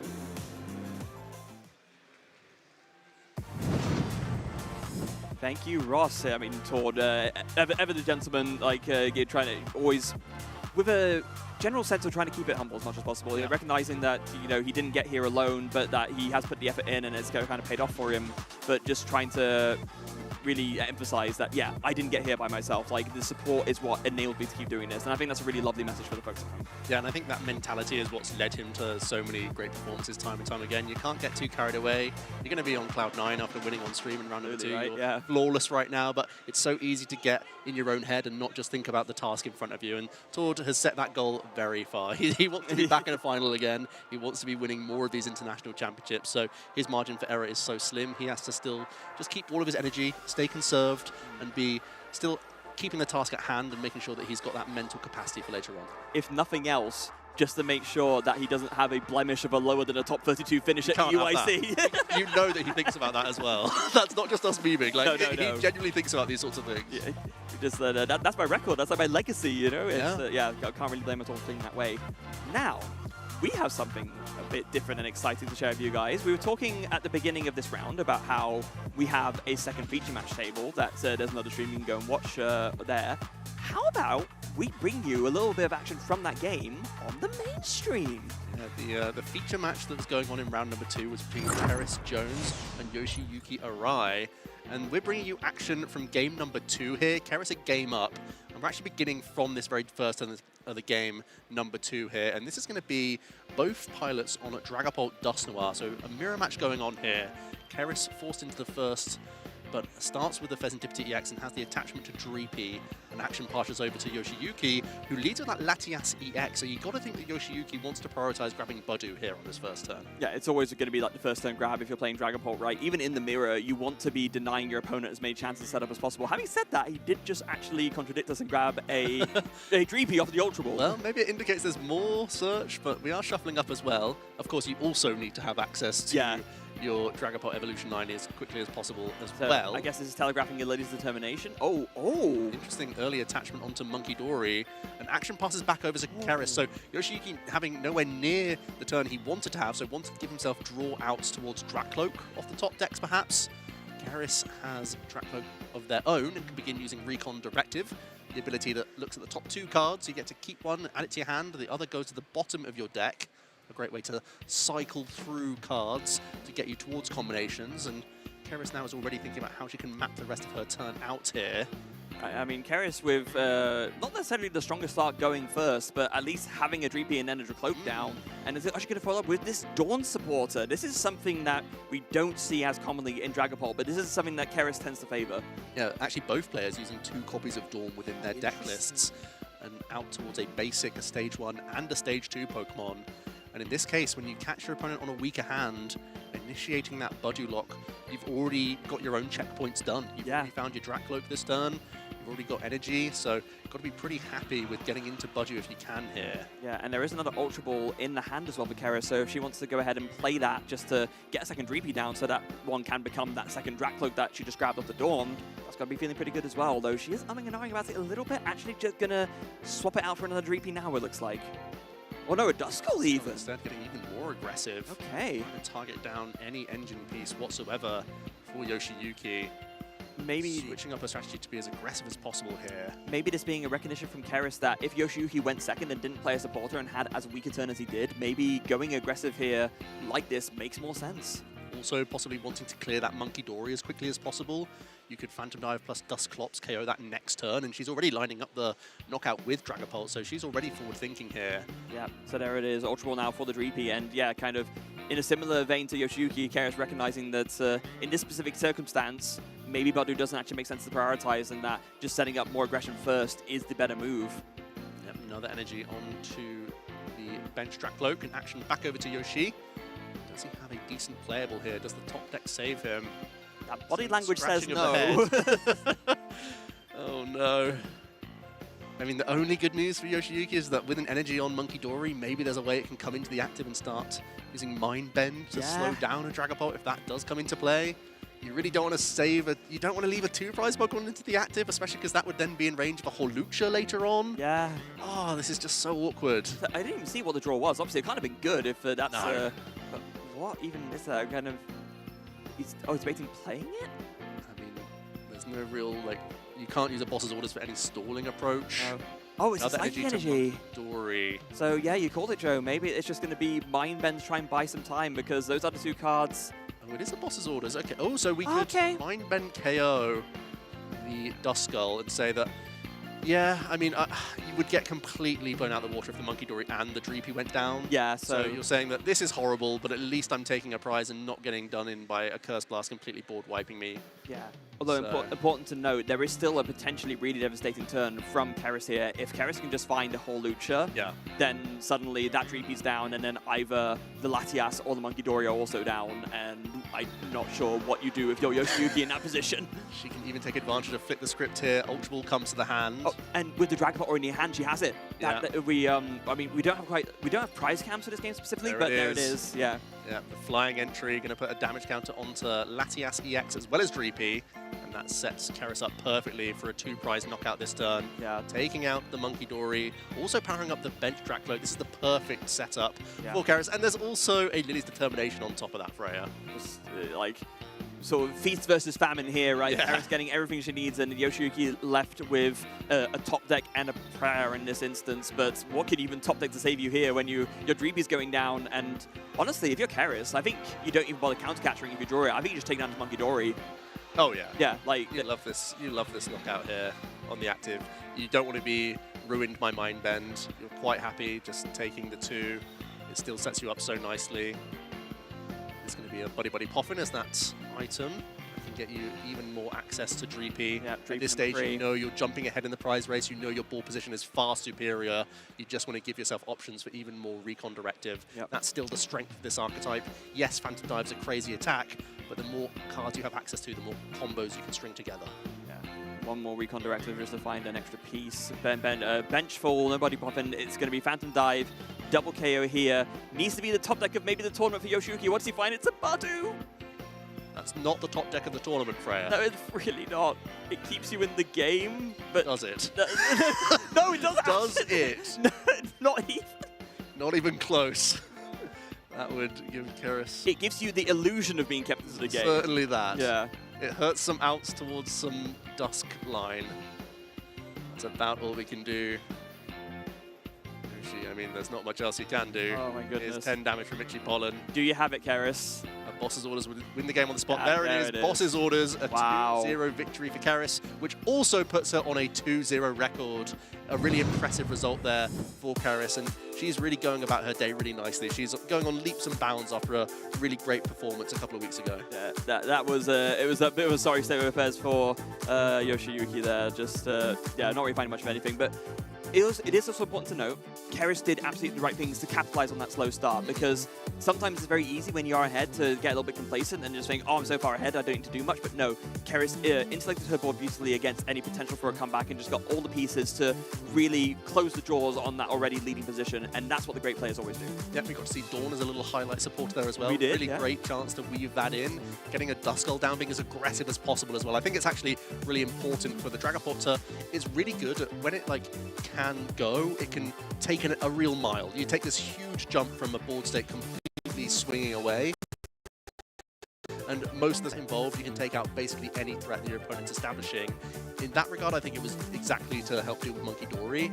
And there was a good adaptation from Yoshiyuki there trying to take out the Duskull. He identified that as the most threatening Pokemon at the time, but it still allowed Cerys to have incredible turns from then on. I mean, not only that as well, but just to take a prize, maybe as an out to a supporter as well. I think that there's multiple reasons why doing that made sense, and that is something else. Like you were talking about, capitalizing on a good situation. That's something else that the really great players do, is try to find the marginal lines, even in a terrible situation. Yoshiyuki did that, and just because it didn't pay off there, it doesn't mean that it wasn't really well recognized of him to give himself that marginal chance for a comeback. Yeah, effectively one top deck becomes 2. Yeah. And that's doubling your odds. Well, it depends on what your prize is. But it gives you a much more reasonable chance of getting yourself out of that awful position. But of course, in those mirror matches, sometimes it really is down to that opening setup, and if you can really get involved, essentially get the first Phantom Dive in, normally you're going to be the one in the ascendancy. Now, there's a ton of comeback mechanics on both sides of the field, so that's not always the done deal, but especially with how Cerys built that board, she had a really impressive 2-0 victory there over Yoshiyuki.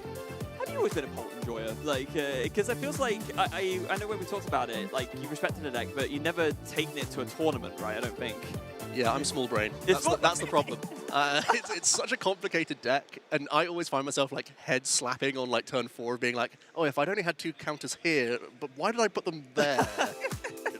Because it really is still about pouncing on your opponent's board, and I feel like that's the real skill around the Dragapult Duskmire. You know that you're building your stage 1s as you go, and trying to have these great comeback mechanics at your disposal, but it's really capitalizing on those turns where you have something available to you. It's making the most out of that something. Is this the old "that's why they're there and we're here" discussion? Always. Yeah. I make no secret of that at all, ever. Make no secret of that, but to be fair, before Ethan won in Birmingham right now, you were one of the most recent major event winners from the UK. So I think that says more about the UK than anything else. We got to step up our game. Well, Ethan's doing it. Yeah, he is. Yeah, credit to him. That was an awesome win for him. I wonder if we'll get to feature some home heroes here at UIC this weekend. There's no shortage of them, of course. Players from coming to London, it's so breezy for the UK. There's a big contingent of UK players out there. We've already looked at our leaderboards a little bit earlier on, the likes of Kai Wainwright, always a player that I have my eye on. Ethan, of course, on a great run, and someone who likes to pick up and chop and change decks as well throughout the season. I think might be locking in a little bit more to Dragapult after their great victory with the deck, but there's definitely no shortage of talent out there. Yeah, there really isn't, and no shortage of excellent games that are coming up for us. There's still 7 more rounds of Swiss action coming up here at the European International Championships. Is that going to be it for us? I think we've earned a bit of a breather, haven't we? I think we've done pretty well. Yeah, some really interesting games. Also got to sneak in our new feature, the feature match, which I found very fun. Hopefully we can get more of that action for you throughout the weekend. Yeah, we absolutely can. But until round 3, don't go anywhere. We're going to be back very, very soon with more Pokemon action. Stay glued to your screens.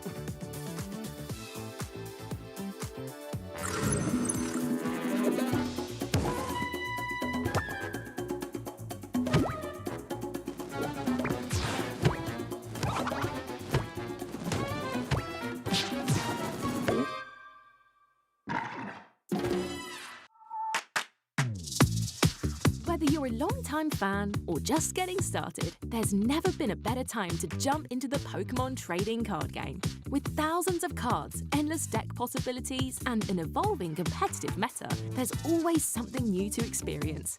If you're new, following the action is easier than ever. Here's what you need to know.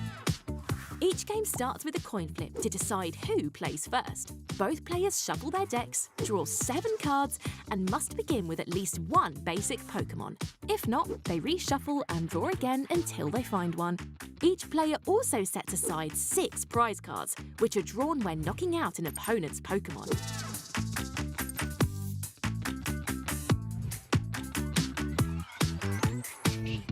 The active spot is where battles happen. A Pokémon stays there until it retreats, gets switched out, or is knocked out. Damage is tracked using dice, usually in multiples of 10. Special conditions, such as poisoned, burned, or asleep, can be lingering effects that last longer than a single turn. On the bench, Pokémon can't attack, but they're still in play. There are 4 kinds of trainer cards: Item, Supporter, Stadium, and Pokémon Tool. Each one brings unique effects to the game, adding new twists and strategies to every match. To win, a player must draw all 6 prize cards by knocking out opposing Pokémon, but that's not the only way to win. With so many strategies and surprises, anything can happen in the Pokémon TCG. If you're ever unsure, just listen to our expert casters. They'll break it all down. Cards, no ancient card yet. There's 2. The pair will be discarded now. Here we go. This is the comeback, taking 4 prize cards in 1 turn. Just going to conclude that open battle. Plus, our on-screen graphics are there to help you follow the action every step of the way. Stick around and dive deeper into the world of Pokémon TCG.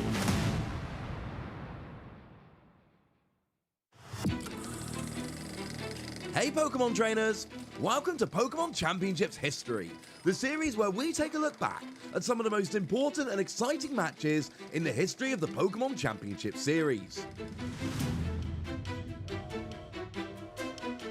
This time, I'd like to focus on a deck that nobody could have predicted would be a world champion before it won in 2016. Shintaro Ito's Mega Ordinary X deck. The deck was especially notable as nobody saw it coming. The deck saw no success before the 2016 World Championships and was never played to any competitive success again. In fact, the only other notable finish the deck ever achieved was when Shin Akiyama piloted the deck to a 22nd place finish at the same 2016 World Championships.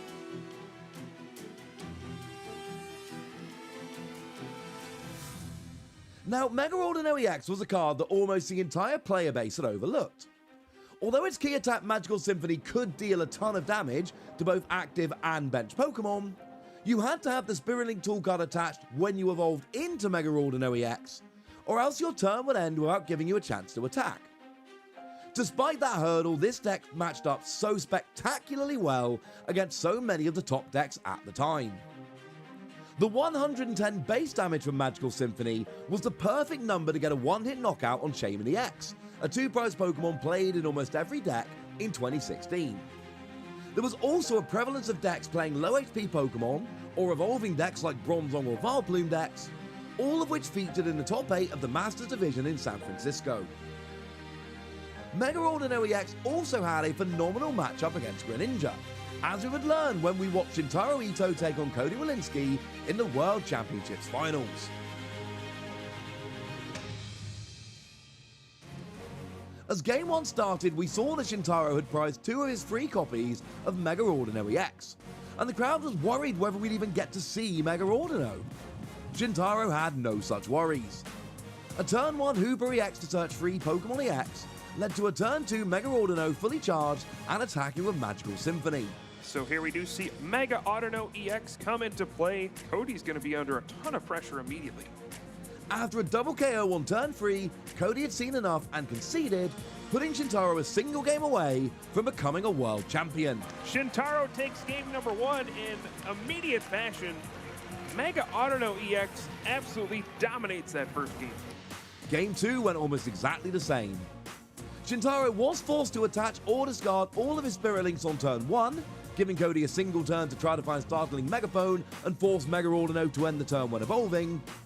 But this was not to be, and we again saw a turn 2 Magical Symphony taking a KO.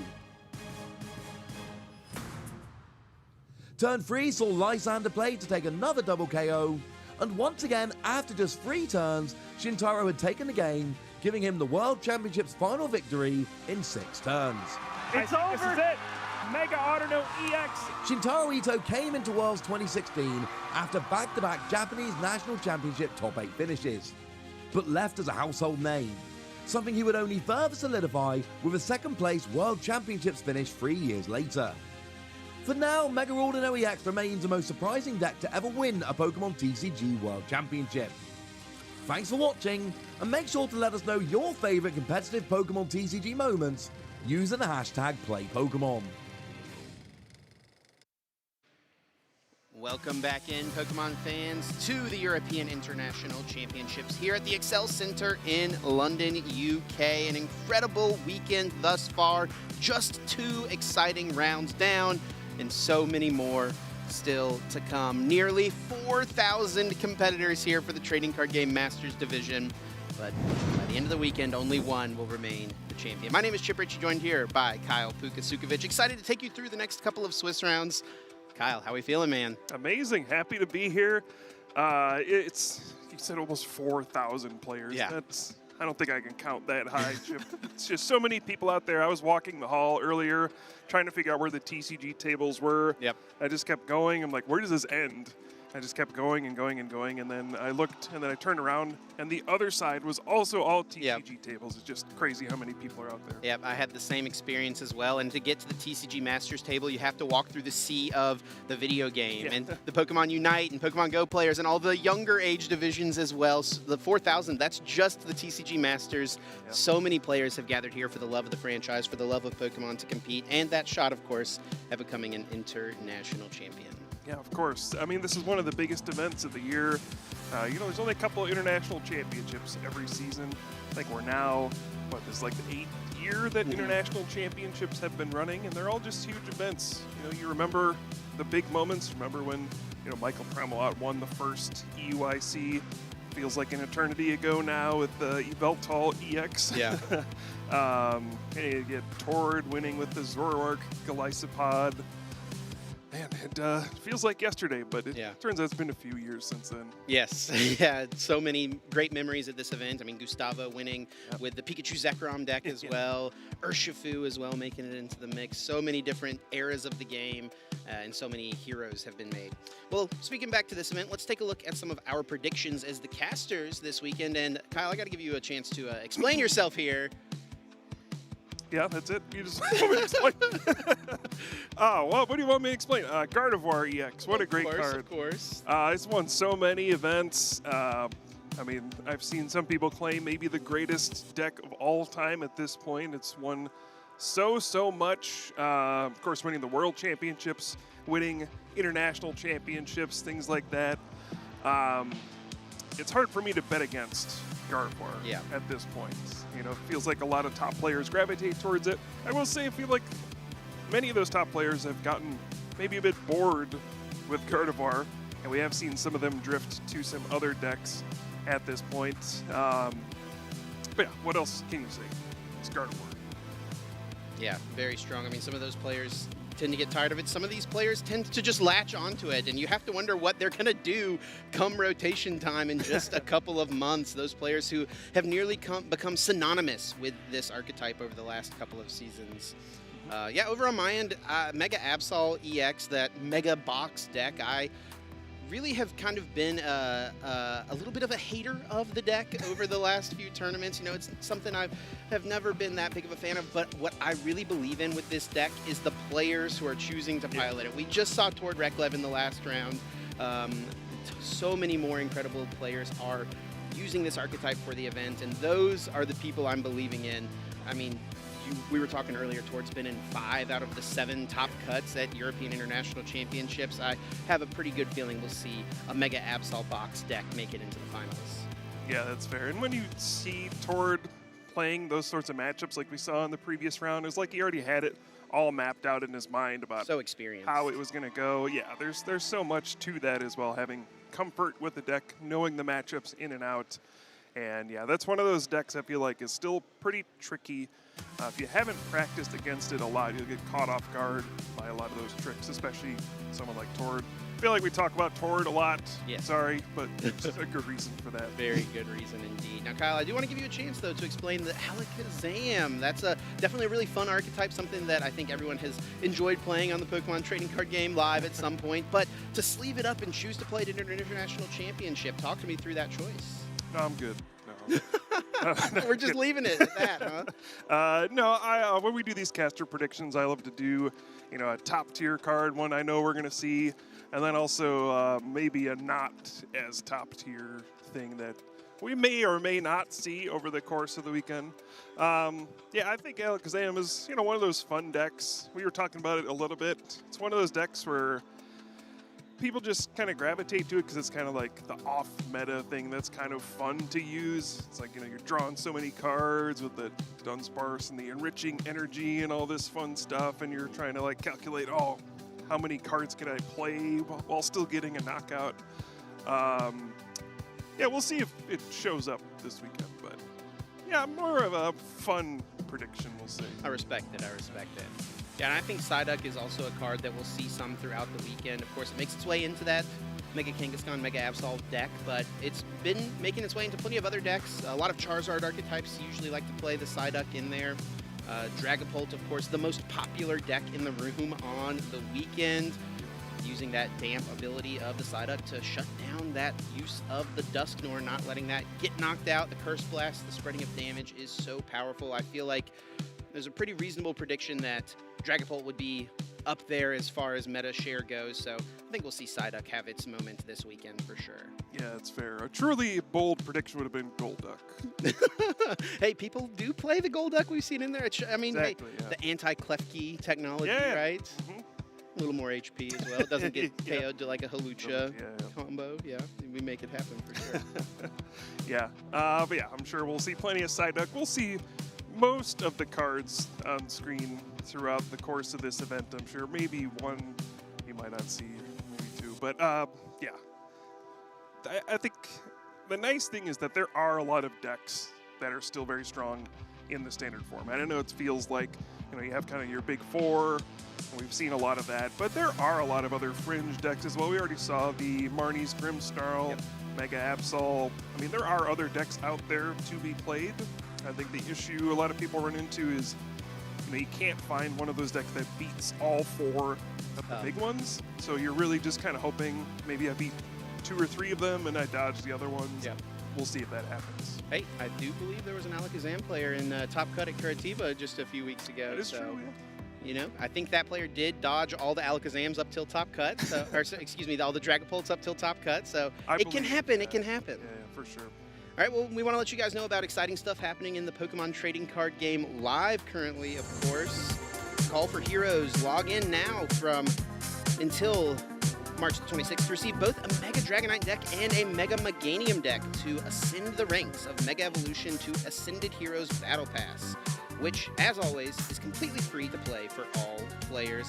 Kyle, I know you're excited to be seeing Mega Meganium get its time in the spotlight. Now we're talking Mega Meganium, all right. Yeah, if you rise through all 100 levels of the Battle Pass, you can unlock amazing limited time rewards, like a brand new Mega Dragonite Avatar outfit, and also some deluxe upgraded versions of both the Mega Dragonite and Mega Meganium Battle Pass gift decks. Master the 2 monthly ranked ladders to earn exclusive deck cosmetics and hard-to-catch Mega Attack rare cards. And for the first time since the Pokemon TCG Live launched, experience a completely new take on the battle music experience. Inspired by the Kalos region, this more modern, more dynamic battle music adds more tension to each of your matches. Yeah, so be sure to check that out. Also, there's some fun stuff on the Learning Lab as well. If you're brand new to the TCG, maybe you're catching the stream, maybe you haven't played before and you're kind of curious on how to learn how to play, that's a great resource as well for brand new players to kind of learn some of the basics, the fundamentals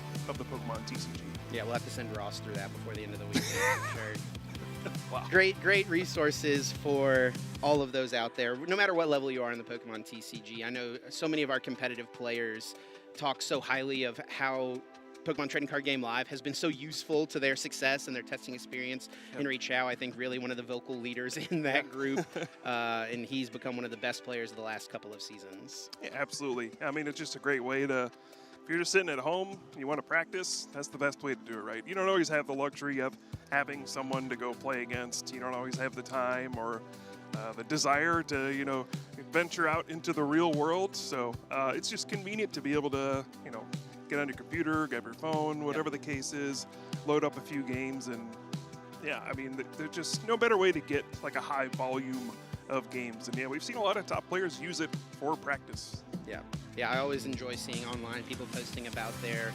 ELO numbers in the Arceus tier, right? How high can you get? Is really cool to see. I mean, and so often, I mean, GumiFan35, Justin Newdorf got second place at the World Championships. Every season, he's always like 1900 plus. It's ridiculous. Yeah, where do they find the time, you know? It's these high schoolers, college kids, man. They've got nothing but time, and they're able to funnel it into their passion here at the Pokemon Trading Card Game. It's great to see. Yeah, absolutely. Yeah, I'm sure a lot of the top competitors out here this weekend, they have practiced on Pokemon TCG Live. Some of them have, you know, more focused in-person testing groups, things like that. But yeah, it's just, there's lots of different ways to prepare for these events. There's no, you know, one correct way to do it, just whatever works best for you. Yeah, many tools that people have access to. Whatever you key in the best with is certainly something to focus on. Let's take a look at our notable matches heading in here to 3. Tons of incredible competitors. We are going to be featuring Evan Pavelski from the US up against Soichiro Saito from Japan on the stream, but so many other notable names here. Miloslav Posledny, an international champion from last season. Caleb Rogerson and Grant Manley, 2 great American players. Brent Tonneson, of course, someone we always love to feature, coming up from Australia, and so many more. Yeah, your buddy Grant Manley down there as well. He is. Going up against Nino Brodar, which I believe is I see that name in like the retro community. So yeah, that should be a fun one as well. And there's almost 4,000 players in the Masters Division. The best of the best are here competing this weekend. You're going to see awesome players, awesome matches throughout the weekend. And yeah, I mean, what else can you say? We're just going to have quality stuff coming in every round. Yeah, and that backup featured match as well. We got Simon Feng and Consta Kalama. That's a exciting one as well. 2 excellent players. Simon's having a great season. Of course, Consta's had lots of success at tournaments over the years. A lot of success, I remember, back with Lugia V-Star, but someone who is definitely one of the better players from the European region. So excited to see all of this action this weekend. Yeah, and I think one of the fun things is that the international championships have become more international. You know, we get players from everywhere attending these. Everybody knows these are the big events to attend. Of course, you have the World Championships, but these are important as well. We're seeing a lot more players from Japan. It's become amazing to see how large these have grown. We've come such a long way from, you know, the first EUIC was probably, I don't know how many hundreds of players, but I don't think we were cracking the thousands back then, and it's just been an explosion in growth over these last, 7, 8 years or so. Yeah, every single season it feels like we're saying the largest tournament in Europe ever. And now this event, actually the largest tournament of all time in the western part of the world. I mean, really cool to see the continued growth of the game and of the community, and You know, how excited these players are to get out here and compete. Like you mentioned, coming from all over the world, players from Japan who don't even earn championship points for competing in these events. They have their whole own separate rating system. They, of course, still could get an invite if they get that top 4 finish at the international championship level, which is certainly possible. And yeah, these players, it's all about the love of the game and just that opportunity and chance to fight for that spot at Worlds. All right, and we have our 2 players ready to fight it out in this 3rd Swiss round here at EUIC. Let's head over to the stage and check out our players. Who we got here, Chip? Yeah, we got Evan Pavelski there on the left, world champion in 2024 in the seniors division, using a different Dragon-type Pokemon for that finish. That was, of course, Reggie Drago V-Star. Got his deck printed into one of those iconic Worlds decks. Now playing Dragapult EX and Dusknoir, a very popular choice amongst great players this weekend, up against Soichi Saito, a top 8 finisher at the 2023 World Championships. Going to be piloting Gardevoir. An iconic matchup here, Kyle. We're certainly in for a treat.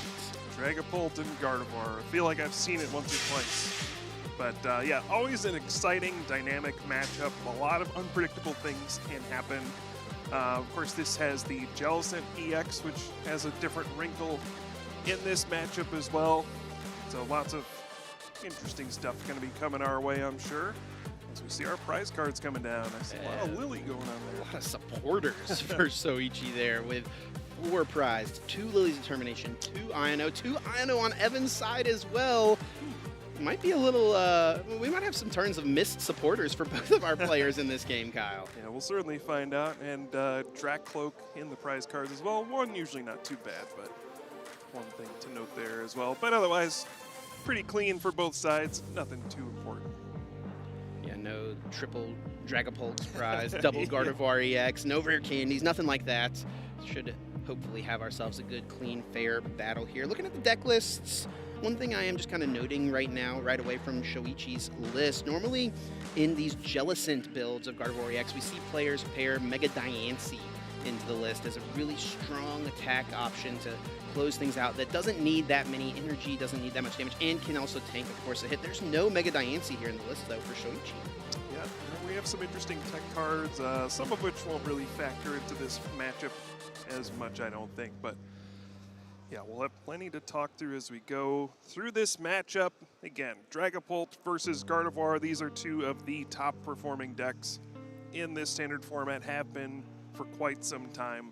So I'm sure a lot of our longtime viewers will be familiar with a lot of these cards, but hey, every game, every match is just a little bit different.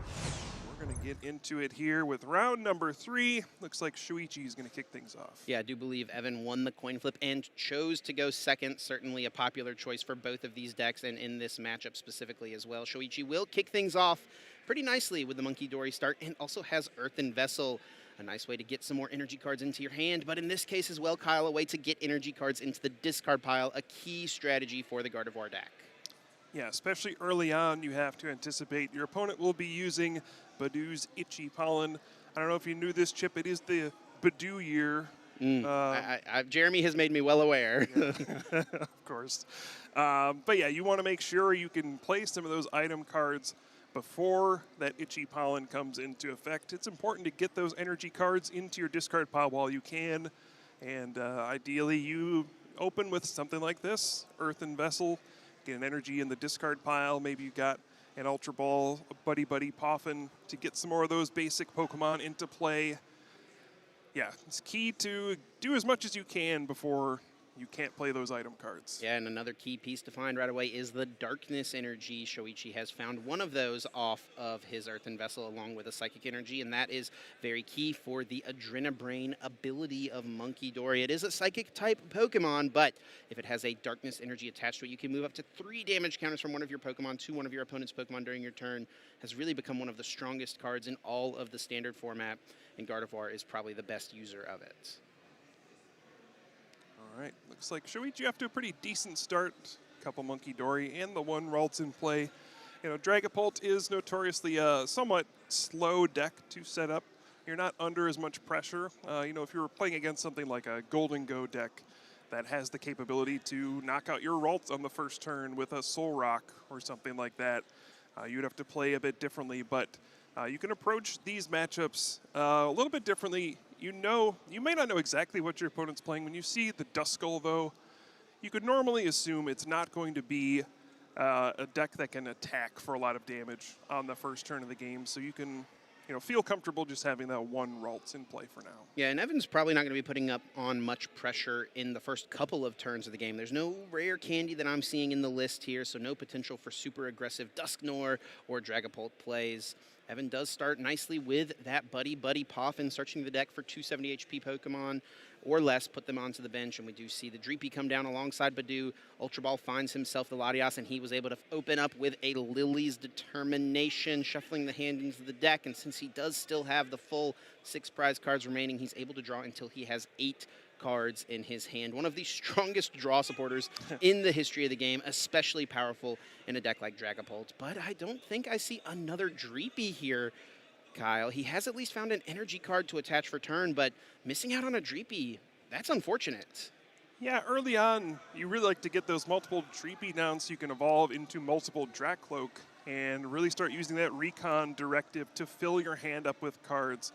Dragapult kind of builds up slowly and then kind of bursts for a big turn with, Dusclops, Dusknoir abilities, plus Dragapult attacking, knocking out several things at once. But it all starts with the basics. You need to get a lot of Dreepy in play to make that possible. So just starting with the one, not ideal. Soichiro with a pretty annoying top deck there. He found Gardevoir EX and also had Rare Candy in his hand ready to go. Normally something dreams would be made of. Turn 2 Guardy in play, but Evan Pavelski's Badoo has ensured that cannot happen. Itchy Pollen means Soichiro will be unable to play any item cards from his hand on this turn, including that powerful secret box, which he has just found off of Arvin. Yeah, I'm sure he'd love to play that, but not going to be the case here. And yeah, interesting to note, I do believe Shuichi is playing Technical Machine Evolution as well, so another way to grab something off that Arvin that's not an item card that you can use to evolve your Ralts into Kirlia and then Gardevoir eventually. Chose to grab the Bravery Charm here, and we see the Psychic on Monkey Dory. Yeah, very interesting to see. I wonder if he's thinking he wants to be more aggressive here since Evan only got the one Dreepy down. Exactly, yeah. And yeah, there we go. And yeah, might just be thinking as well, if I can break this item lock, then I get access to my secret box, and then the floodgates are open. So putting some pressure on the opponent, saying, hey, if you want to slow me down even more, you got to get another Badoo. That's going to be another easy prize card for me. It looks like Evan does find it, though. Night Stretcher gets it back right away. Grabs back the Badoo, also top-decked a Nest Ball, able to get down the Dreepy. And Evan right away here is playing very, very quickly. What do you make of this pace early on in the game? You love to see it, Chip. I think a lot of players have gotten used to taking their sweet time, so it's refreshing to see the faster pace here, of course. But yeah, I think this is a good strategy overall to make sure you get through all of your games in a Swiss round, especially if you practice a lot. A lot of these decisions are not super complicated. You have kind of the similar early game gameplay loops. So, yeah, I mean, like to see it. Unfortunately, okay, we do see an energy card. Yeah, it's actually interesting. Evan didn't attach an energy last turn. He did have a Psychic Energy, but chose not to. And oh, is that it? That does look like it. I'm not quite sure what happened here. I think Shoichi just gave up. Yeah, Shoichi said, I don't think I can come back from this item lock, and recognized Evan was probably going to start attacking with Dragapult next turn with that Neo Upper Energy in play. And honestly, I respect the quick concede there from Shoichi, recognizing it was unlikely for him to win. And wants to make sure he's got time for a full game 2 and 3. Yeah. All right. Didn't see that coming, I'll be honest. But yeah, if Shoichi's hand was that poor, then, I mean, again, yeah, the game's probably not going to go your way. And that is an interesting part of this matchup. I think a lot of people assume, because Gardevoir has the Lily's Clefairy EX, to hit the Dragapult for weakness. You have all the Monkey Dory. Like, you have a lot of control over the matchup against Dragapult. So a lot of people assume that Gardevoir has a really strong matchup against Dragapult, but it doesn't always really play out like that. We see plenty of examples where Dragapult is able to disrupt enough in the early game, set up a big turn where they kind of clear out the board, and are able to get a win over Gardevoir. So, yeah, I think that's an assumption a lot of people have, that Gardevoir is heavily favored, but a lot of it depends on your build of the deck. There's all sorts of things that can happen in these games, though. Yeah, I wonder if Soichiro honestly got a little punished there for that quick knockout on Badoo. You mentioned the technical machine evolution. If he had played it slow, not taken that first KO, gone for TM Evo, he gotten himself a Kirlian play, he had the Gardevoir in hand. That'll protect that Gardevoir. The reason he conceded in that exact moment was because on board, all Evan needed was Dragapult EX, and he would be able to knock out the Ralts on the bench thanks to the Dusclops that Evan already had in play. So Soichiro recognized, I didn't get a way to get another Ralts. I'm not going to be able to win this game. Let's pack it up and go into a game number 2. Yeah, all right. Well, in game number 2, sure, Soichiro will be trying to get a Gardevoir in play. Yep. I would say that's one of the keys to the matchup. Wow, wise analysis here. Yes, yes. This is what we sign up for, folks. Yeah. Prize cards going out for these players. We'll get note on those first searches as to what they may or may not have access to. Draw for turn from Evan. Soichiro has chosen to go second, and Evan doesn't have much. Just a bench of a Dreepy and a pass. Now an opening here for Soichiro. Let's see what he's got. I believe Soichiro said, oh, good, top deck. And that is a pretty good one. Arven for Secret Box, one of the most powerful ace specs in the game. And oh my goodness, look at these prize cards. 2 Frillish for Soichiro, 2 Dusclops for Evan. Those are 2 evolution lines that these players won't have access to. Yeah. If I had to pick, I think I'd pick Soichiro's side. I think Dusknoir is pretty important. Yeah. But yeah, obviously not ideal, and that's one of those things where you search your deck for the first time, you might notice some cards are missing. You know, I think this has been discussed a lot. What kind of method you have for figuring out what's in your prize cards when you search your deck for the first time.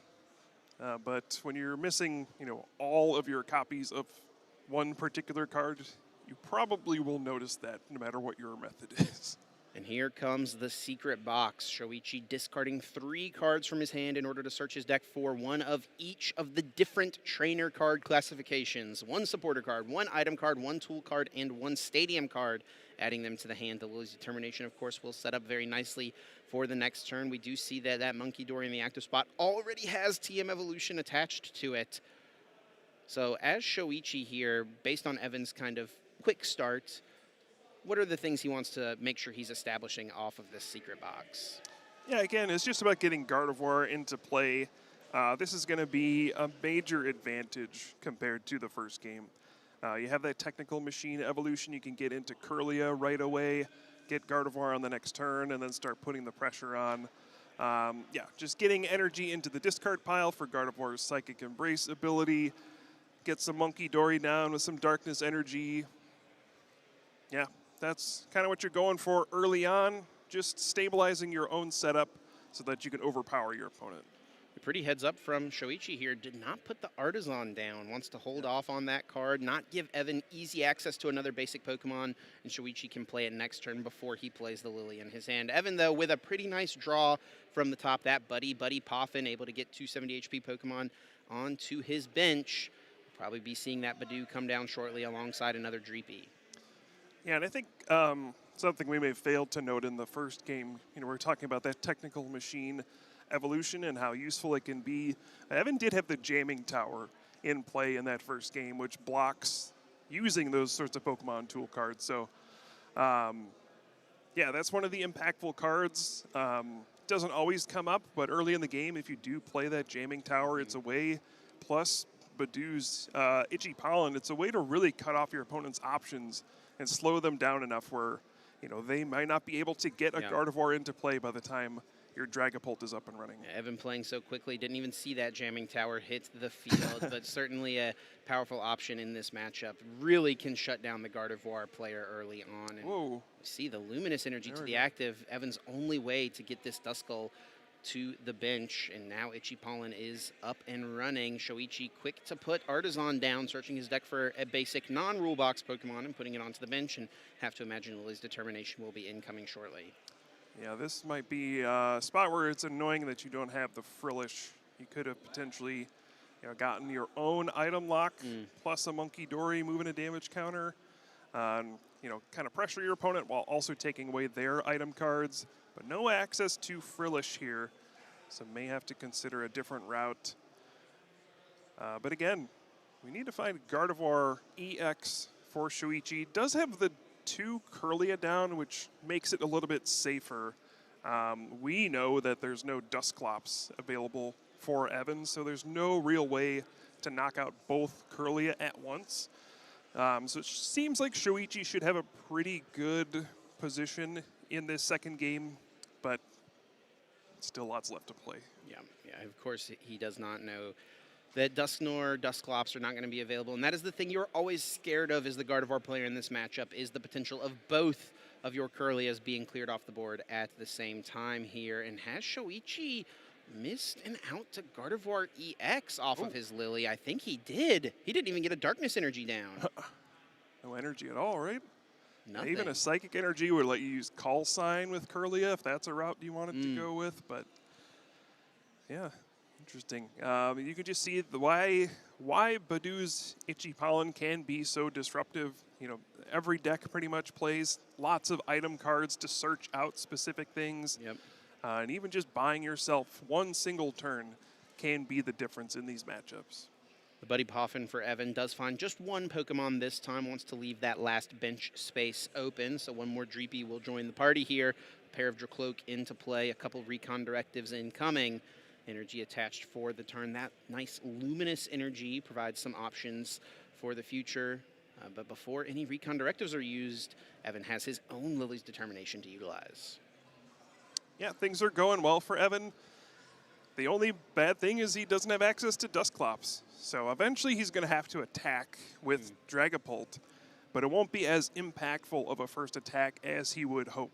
There's no option for him to set up kind of that play where you put damage counters in places with Dusclops or Dusknoir's ability and then finish off Pokemon with Dragapult EX's attack. And so it's just going to be kind of an awkward game plan where you're going to have to break this item lock eventually. It's not going to work forever. And when you do start attacking, your opponent will still have an opportunity to get a Gardevoir into play.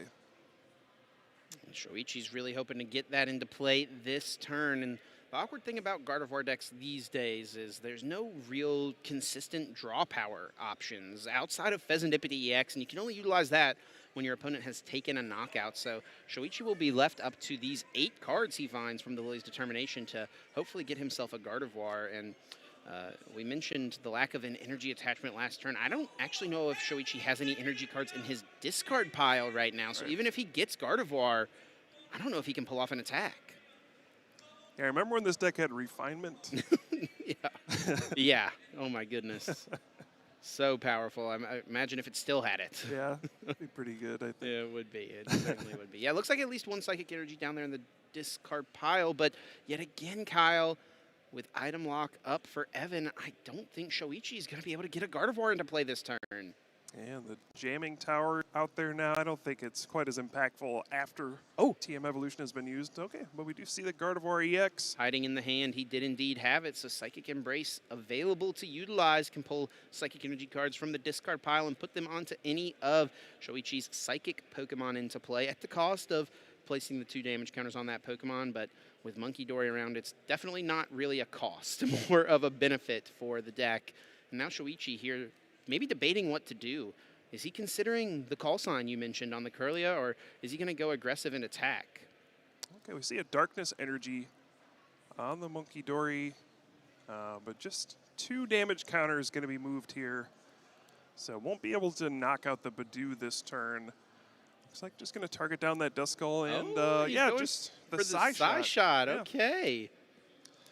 Yeah, and again, this is going to be an awkward spot for Evan without access to Dusclops or Dusknoir. What are your attacks here? Your opponent did put down the Lily's Clefairy EX, which is potentially a nice gift. You know, that is one of the most threatening cards for your Dragapult deck, making all your Dragon-type Pokemon have a weakness to Psychic-type. So this is potentially a situation where you can like counter Catcher, but you can also do this because there's only the one Psychic energy in the discard pile. This can be an awkward spot for Gardevoir decks when they don't have that mobility and enough Psychic energy to retreat freely and move around. This is one of the chances you have to take sometimes when you're playing against Gardevoir and hope that they have an awkward spot where they're not able to move the Gardevoir. Especially if you can combo this with an Iono to reduce that hand size of Soichiro, leave him with just 5 cards, and does decrease the odds that this Gardevoir would be able to retreat.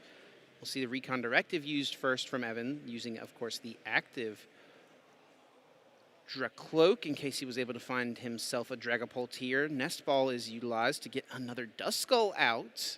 Yeah, I couldn't tell. I thought maybe one of the options was the Neo Upper Energy, but you're in that awkward spot where there's already one energy on the active. You don't want to commit that Neo Upper Energy as like a wasted energy attachment, so may just try to push for finding, the second type of energy to power up your Dragapult's attack here. Yeah. Worth noting here, Evan did prize 1 basic Psychic energy. So that means he's got 1 Psychic and 1 Fire available to potentially find here. And he is able to find it off that last Recon Directive and get this attachment. Really nice draw.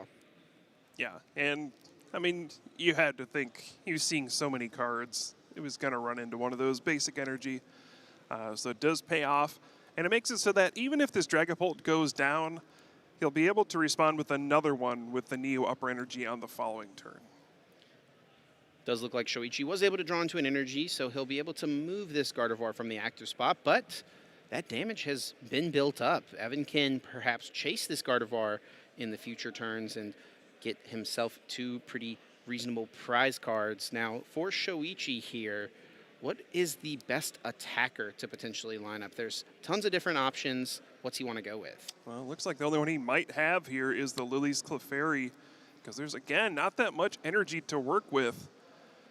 And this is kind of a dangerous situation where if you can't evolve that other Kirlia into Gardevoir, you could be in an awkward position where both the Gardevoir and the Kirlia go down and you do not have access to Psychic Embrace.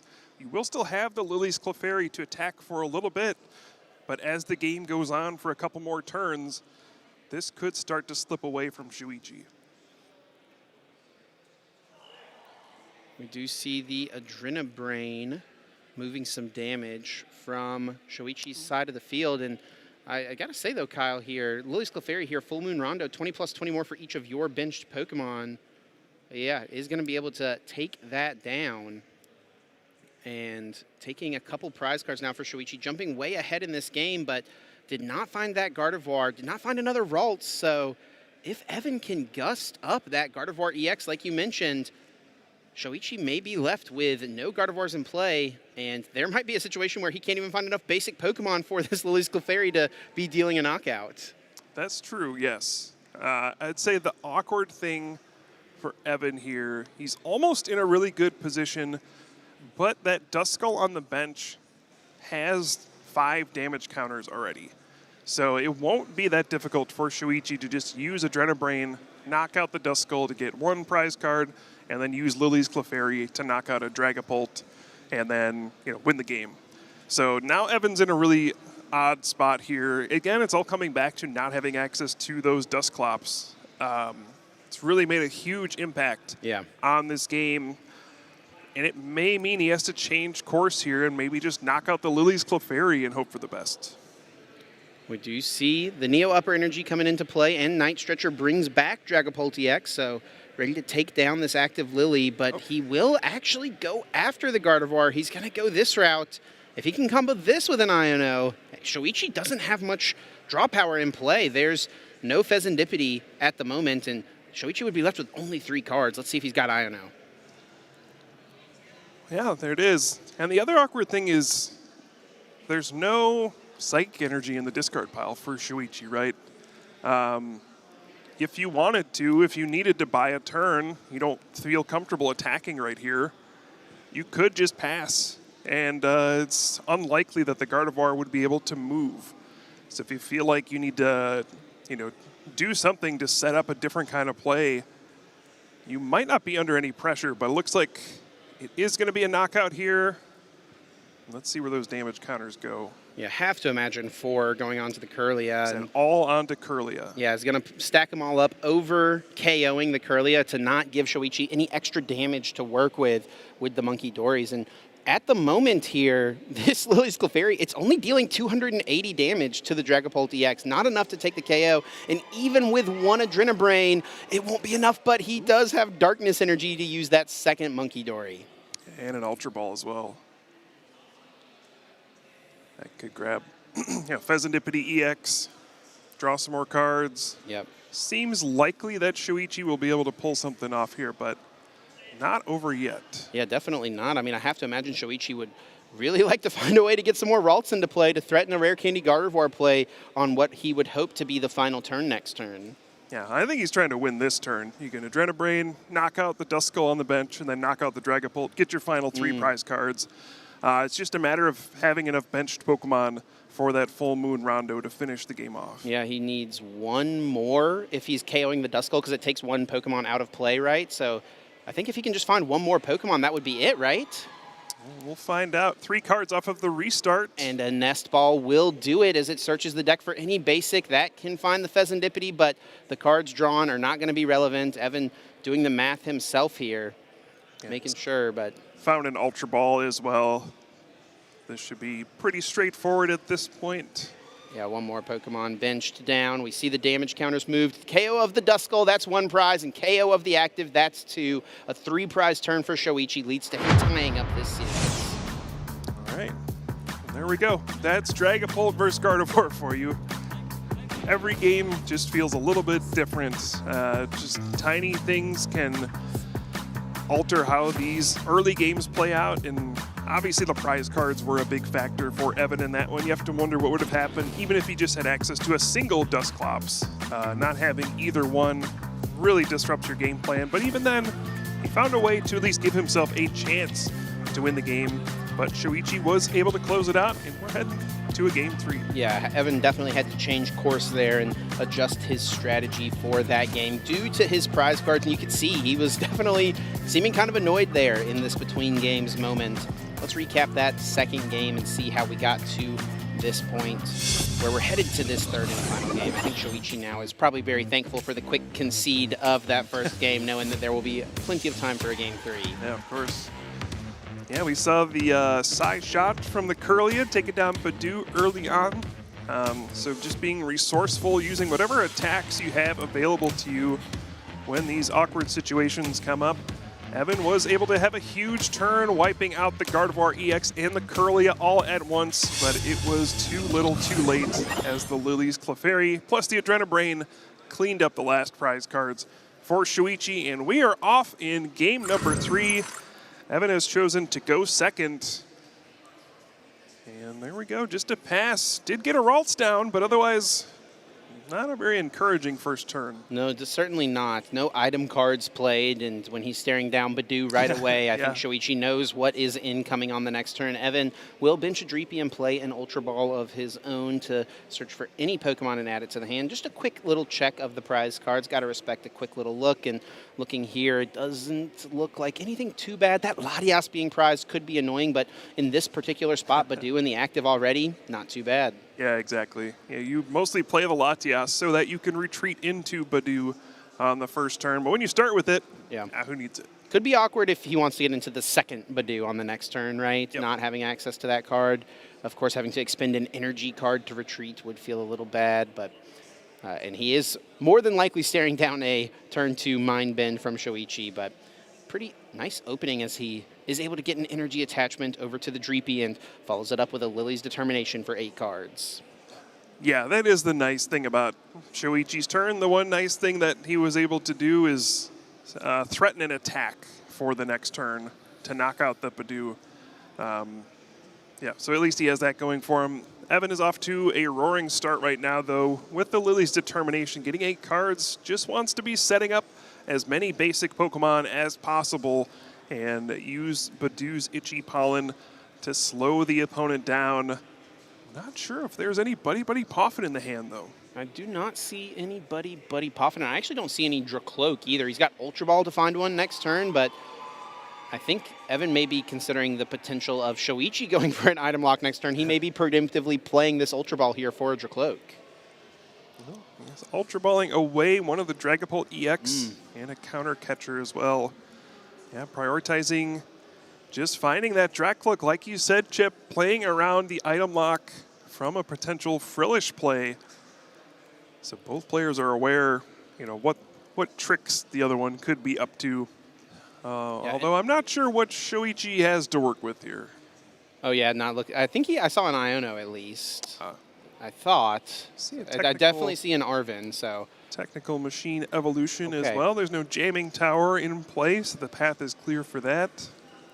And that TM Evo is not prized in this game. He did prize his secret box, which is normally really annoying. But honestly, in this matchup, unless you play it on your very first turn, you're probably not going to be able to play it till the end of the game anyway.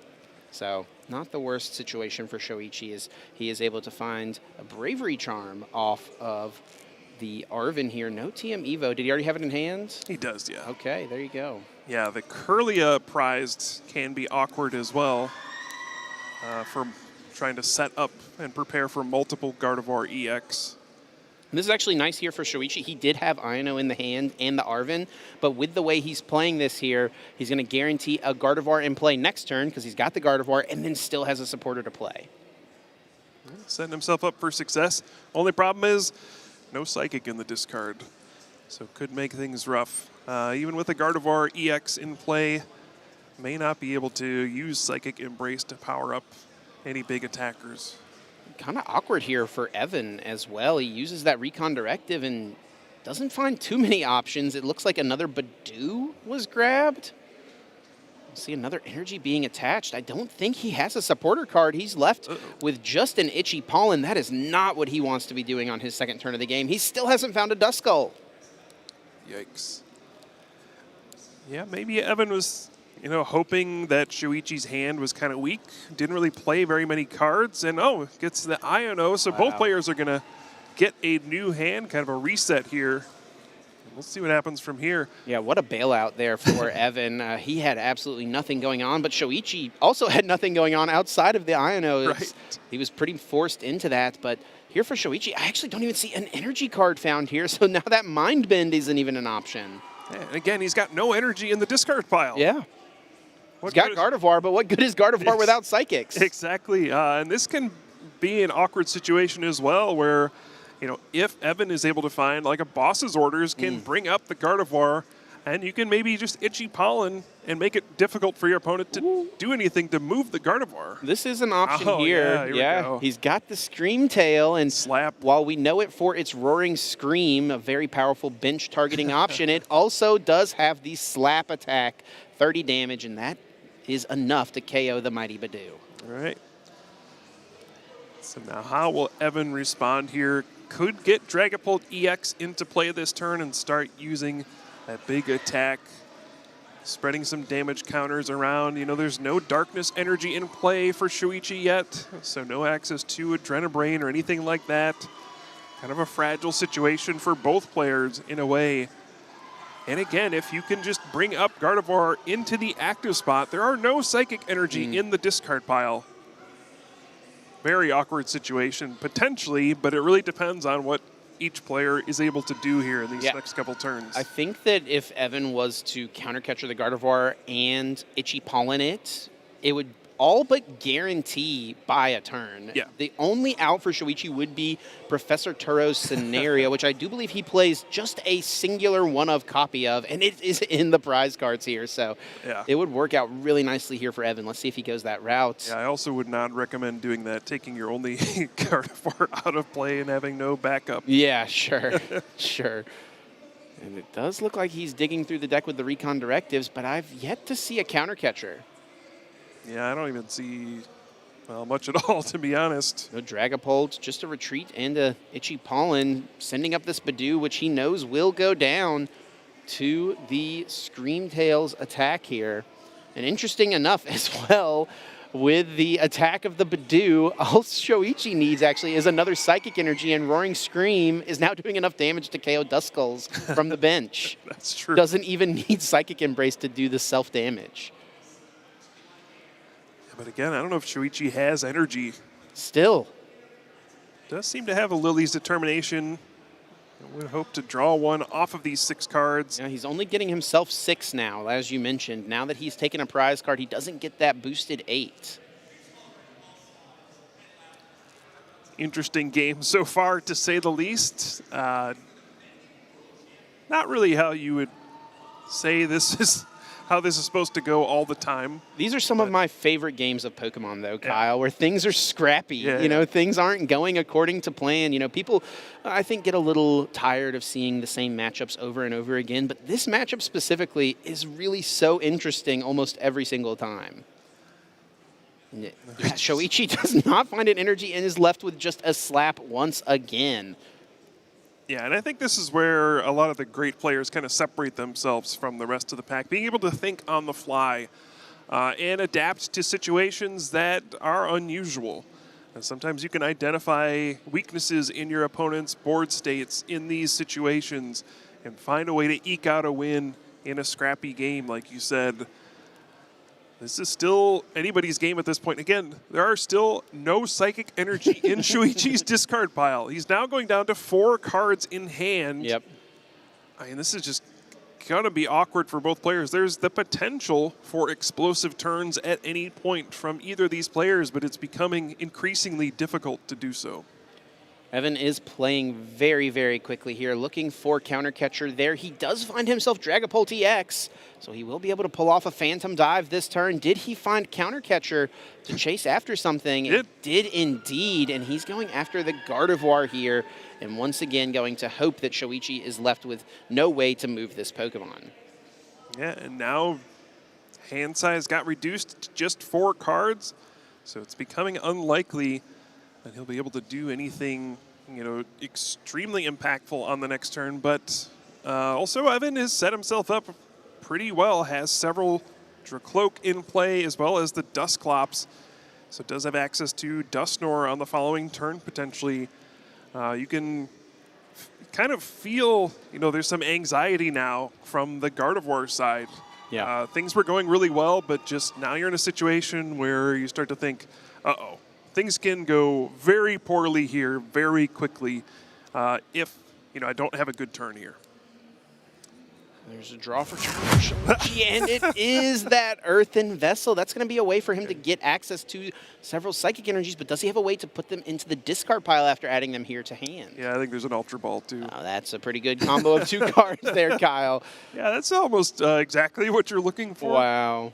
And this is a big opening here for Shoichi as he can get those energy cards, he can get them in the discard pile, and the Ultra Ball can find the Lily's Clefairy EX, and he could use his Mew to copy Phantom Dive and take a knockout on this Dragapult and also spread damage onto the bench.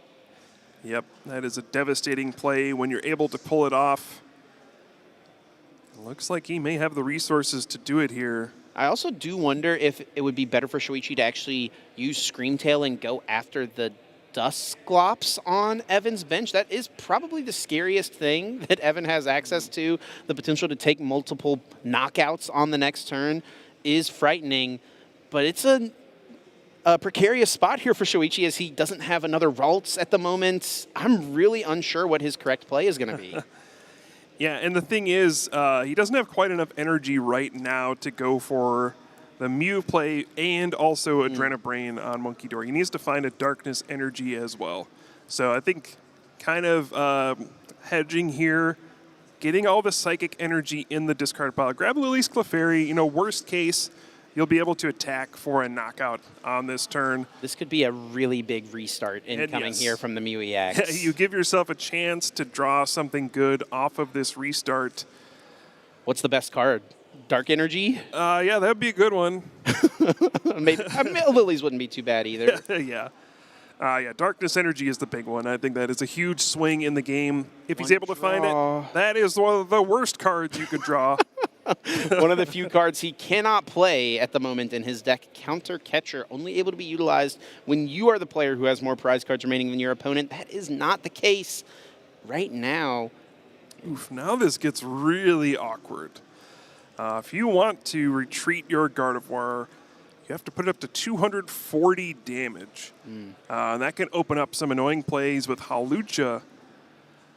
Wow, yeah, this gets really messy really fast now. There's no Adrenabrain to move damage off of this Gardevoir EX. Evan has a load of plays he can go for now. And Soichi's going to have to try to prepare the best he can now. But again, there's only so much energy in his discard pile. You can't prepare that much. You can try to attack with Lily's Clefairy, get a knockout. But you don't really have anything else to charge up. So yeah, he's going to go for the Screamtail instead. And this does give you an opportunity to attack with Screamtail, but also power up Lily's Clefairy. Yeah. Okay. He's so unsure about what to do here. This is doing kind of the same thing. It's just going in a different order, right? KO the Dragapult, and I think that makes sense, right? Forcing Evan to find the most possible cards. Now, Evan, if he wants to go for that play where he can KO the Gardevoir on the bench, he's going to need Hawlucha, Dragapult, and Energy. Yep. But if he does, there's that Dusclops as well that can just knock out the Screamtail now. It only has 40 HP left. This is a huge opportunity for Evan to take a lot of prize cards and swing the game back into his favor. If he can pull this all off, I don't know how Soichi responds. He will have no Gardevoir in play. He will have no attackers left. I think he actually has it guaranteed right now in hand. He has Ultra Ball, Night Stretcher, and Neo Upper Energy. If he just draws 2 cards with the 2 Recon directives, he can discard those 2 cards with the Ultra Ball, go get Hawlucha, Night Stretcher brings back the Dragapult, and he's got that guaranteed KO on the Gardevoir on the bench. He could also get himself an extra card in hand with the Dusclops, KOing the Screamtail. Yeah, I think Evan just trying to figure out what is the proper sequence here. Is there a way that this can go wrong at this point? Just trying to think it all through. This is a crucial moment in this game. Soichi does only have 2 prize cards left, so Evan's got to be very, very mindful of that potential use of the Dusclops, of course. There we are. Hawlucha with the flying entry will be able to put 1 damage counter on that Gardevoir EX, which leaves it with a precarious 60 HP. Exactly enough for Phantom Dive to finish it off. This is devastating for Soichi. The game is going to turn around completely right here. Yeah, this is a heck of a turn for Evan Pavelski. He can also clear out this Screamtail. He'll take out the Gardevoir. He'll take out the Clefairy. He's not winning the game here, but he is putting himself so far ahead, and Iono is just that extra little piece on top here, leaving Soichi with just 1 single card. Yeah, you say he's not winning, but I disagree, Chip. Well, he's prize cards, yeah, and that's just it. Soichi recognizes that this game is over, and Evan is able to take it down. Dragapult over Gardevoir. There we go. What a battle from those 2 players. You see it there on Evan's face. There was no easy wins in that one where he's, well, maybe the first game, I guess. But game 2 and game 3 were super scrappy, super back and forth. And Evan is able to find a way to come out on top in this Swiss round 3. Yep. I give the MVP to Badu. I think it really slowed down Soichi in those games where he lost. And you can see the heartbreak there. He's so close to winning. And you could also see the difference 1 damage counter makes. You know, the one from the Hawlucha, you know, a Psychic Embrace here and there when you didn't have to.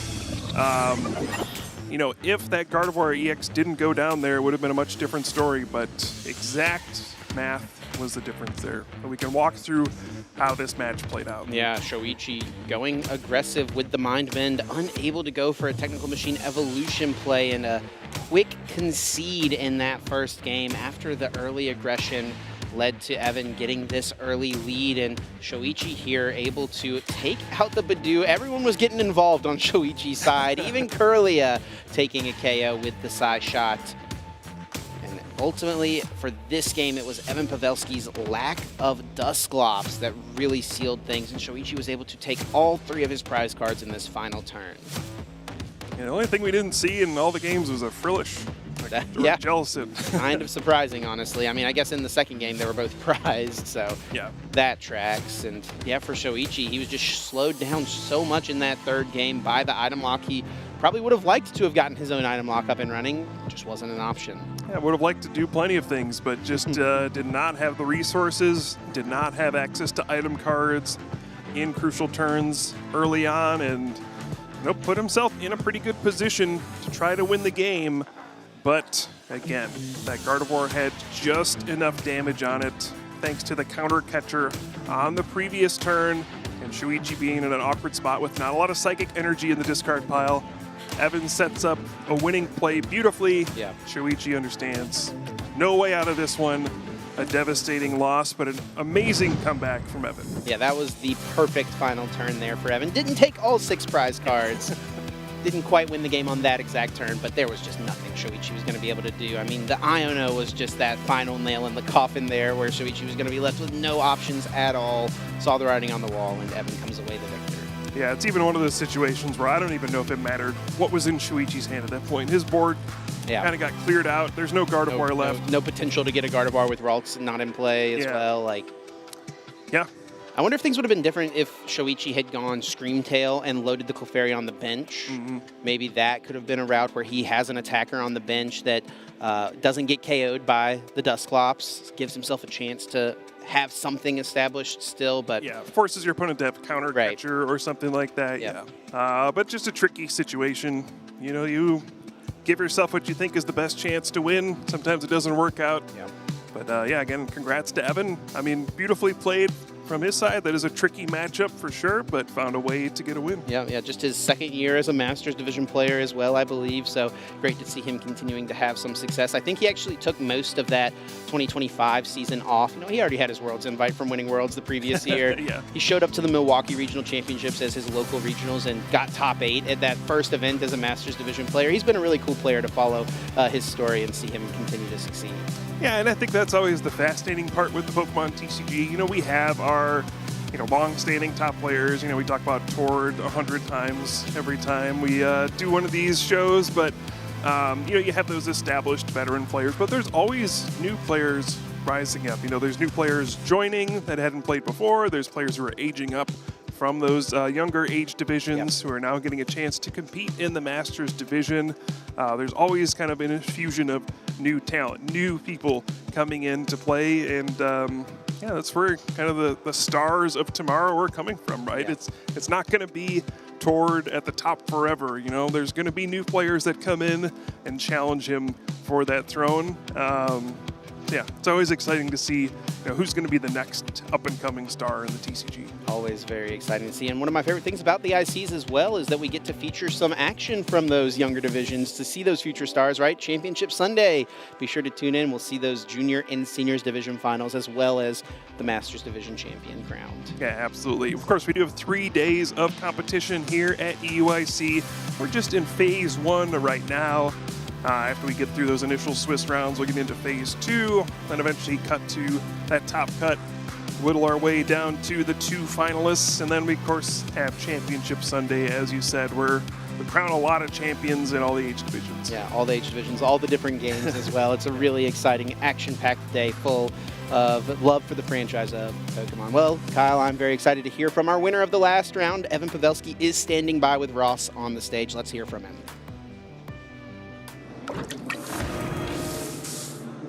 Thank you very much, Chip. Yes, I'm here with Evan Pavelski. We did just see a pretty impressive victory. You started off your 3-0. How you feeling? Really good right now. Better than ever. And I'm just going to go ahead and guess. I know you were talking to your friend before we started the interview.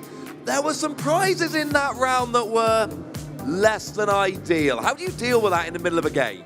I mean, I was going to try and take prizes, but instead I just bossed his Gardevoir and hoped that he didn't have anything, and he did, so I lost that game. But other than that, I mean, it'll happen, but it's fine. You just have to play around it. Well, I mean, you played around, no real Jellicent for the whole matchup there. All 3 games, Jellicent's not making an appearance. Do you feel like you've mastered the deck enough now that it's going to be fine regardless? Yeah, I would say Jellicent can get like hectic, but I mean, it's not even that bad. He's not playing a heavy Evo line, which is like the main thing that concerns me. Very nice. Now, for those of you that don't know, I made some notes before this round. Apparently, 2nd at the North American Internationals in juniors.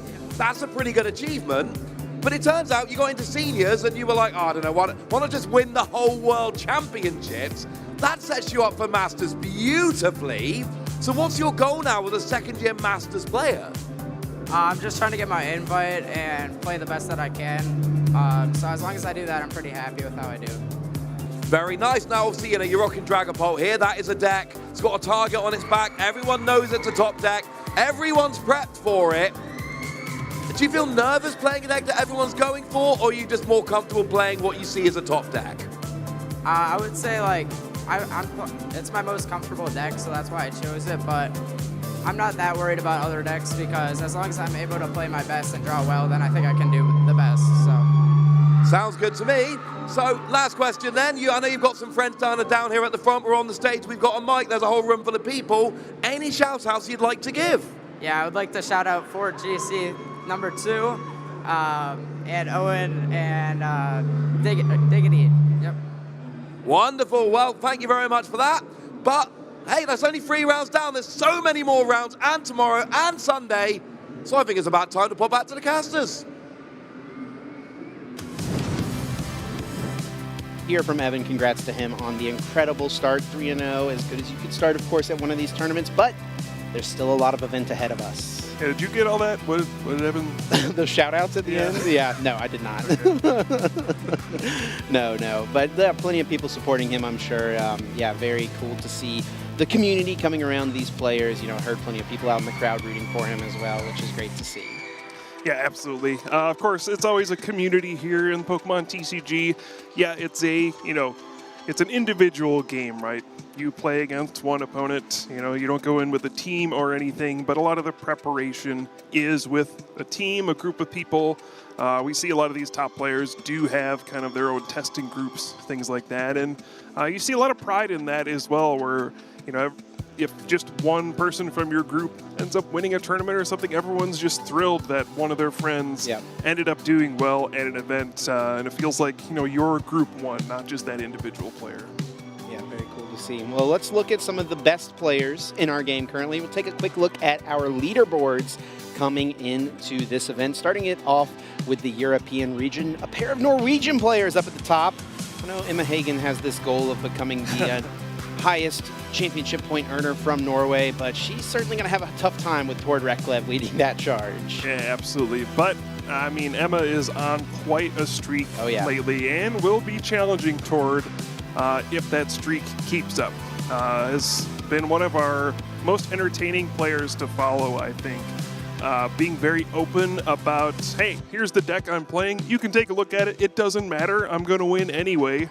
It's been fun to follow that. Has been in the finals of several tournaments at this point. Yeah, I mean, keep that up.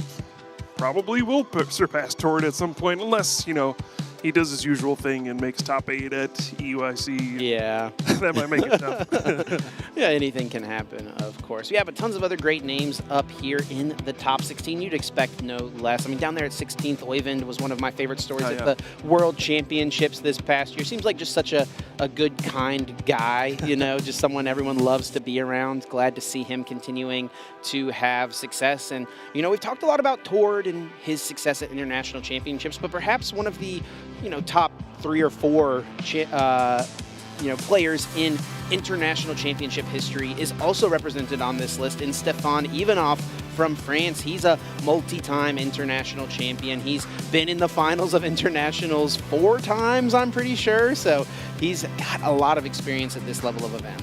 Yeah, the back-to-back NAIC wins as well was very impressive. I think going through Tord as well. Yes. En route to winning one of those. So yeah, we have 2, very strong players from France there. Stefan and Fabian, both longtime players. You know, looking at NA, we have Aban at the top of the leaderboards here. That's a lot of points, Chip. Oh, 1575? Yeah, How that's... do you even get that many? Going to a lot of tournaments and going out of country as well. Aban has traveled all over. Of course, he kicked off the season with a win down in Mexico. He's gotten top 8 and finals at multiple other tournaments, and a big part of, I think, his success he would attribute to his good friend and testing partner, Henry Chow. You know, he said Aban has said in our interviews that he's worked so hard in the past, you know, and tested so much in the past seasons and had decent results. He wanted to chill back a little bit and just listen to Henry, play Henry's 60, and it's worked out very well for him and Henry both, as they are 1-2 currently in North America. Yeah, absolutely. Henry, of course, had an amazing season last season, won so many regional championships. It felt like every event we were at, it's like, oh, look, Henry with Gardevoir again. Yep. And, you know, following that up with another strong season here. Yeah, lots of incredible players. You know, you also see like Cerys and Piper, some excellent players as well. Piper, who's joined, you know, the casting ranks at this point as well. Gonna give a shout out there. But yeah, and then heading over to LATAM, we have, you know, lots of excellent players, longtime players here as well. You see Diego Casuraga, former world champion, Gustavo Wada, the other player who has won this event twice. Yes. And lots of other amazing players on this list as well. Yeah, Fernando Cifuentes, of course, the 24 world champion. William Azevedo has been one of the great players out of the Brazilian region for the last few years. Vinny Fernandez as well has been a great young player to watch. Marco Cifuentes, Fernando's older brother, continuing to find success as well. Lots of excellent names. So many Chilean players on this list now as well, which is cool to see, continuing to see a lot of growth in that region in the Pokemon TCG. Yeah, and again, it's a mix of, you know, longtime players plus a lot of newer players, younger players who have recently aged up as well. And then we head over to Oceania, where we have Brent Tonneson at the top. You know, I feel like Oceania, Australia, it's, you know, maybe not the most well-known region, not known for having, you know, like a ton of well-known players, but the ones you do know, they are household names for the Pokemon TCG. You know, Brent at the top. I mean, what can you say about him? He's everywhere. He's been one of the most successful players in international championship history. You know, he got second place at LAIC a few years ago, and for a long time, you know, we always talked about him as one of these players who was chaining together those travel awards event after event. He was always in top 32 of every single IC, it felt like, and was just continuing to snowball that forward. But yeah, lots of great players coming out of Australia. Tim Franklin's been one of my favorites to watch the last few years. Just a great character, loves to play unique decks as well, which is super fun to see. Looking forward to seeing what he's cooked up for the weekend. Oh yeah, for sure. Would love to see that. But yeah, we see that the kind of like core group of Brent, Natalie, and Henry Brand as well. And let's not forget, Natalie Miller got second place at EUIC just one season ago. Lost in kind of devastating fashion to the old, you know, Poison, Peturunt, and all that. But yeah, for a while, we were seeing those Australian players. Seemed like every event, like one of them was in the top 8 or like making the finals or something. It's been an incredibly effective group of players as well. It was a great game. We got to see this last round on our main stage, but we also do have game 1 of our feature match that we'll get a chance to take a look at now and see exactly how that one played out on the floor. That was, of course, going to be Simon Fang up against Consta Kalama here, and we do see familiar matchup. Take it, Dragapult versus Gardevoir. Here it is once again. It looks like here in this first game, Consta kicked it off with the Ultra Ball. Does have the frillish start, so something, and this is what we were talking about, right? Every single one of these Gardevoir versus Dragapult games feels different, feels unique, and we're going to see a frillish attack, I have to imagine, for the first time on the weekend here for our this matchup, this specific matchup. Yeah, and both of these players have mostly stuck with one deck through this season. Simon is stuck with the Dragapult Dusknoir, Consta with Gardevoir. So both these players are just, you know, picking one thing, sticking to it for the most part, and have had pretty good success as well. Yeah, Simon's had a really strong season, ranked top 16 right now in the US and Canada. Of course, he comes from Canada. And Consta, yeah, playing exclusively Gardevoir this season, had a 10th place finish at the Frankfurt Regional Championships with that deck. Yeah, it looks like just seeing the good old first deck search with the Ultra Ball. Just setting up a bit as you do your best to get a Ralts down and all that, just like we were talking about in this round we just watched. But yeah, like you said, there's a Frillish in the active spot, and that might change some things compared to what we just saw. Simon playing his own Ultra Ball to match Consta's. So of course be looking for any basic Pokemon here, and it looks like Badoo has been brought to the front right away. Have to imagine that an item lock will be in his future as he looks to try to slow things down on Consta's side as much as possible. The question is just going to be how much else does he have to follow this up. He's Ultra Balled away an Iono, so that's usually a sign that there's some other supporter waiting in the hand. Yep. Or a sign you've made a horrible mistake. But I'm going to assume it's the other one. At this point here, the internationals. I feel like we've all been there, though, before. You just kind of think through your hand one way or another, and it's like, okay, I'll just discard this. And it's like, oh, I discarded that? Wait, where'd my supporter go? Yep. So, yeah, both players on their, kind of initial search, just trying to take inventory of what's in the prize cards before making a selection and try to plot out how the game is going to go.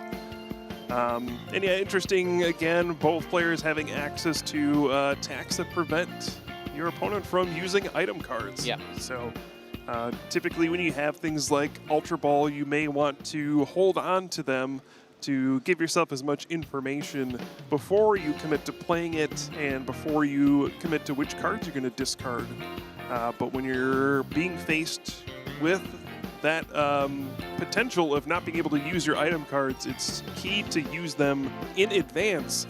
Again, not typically the ideal, strategy, but in these situations, it's much better than having them stuck in your hand the next turn. Yeah.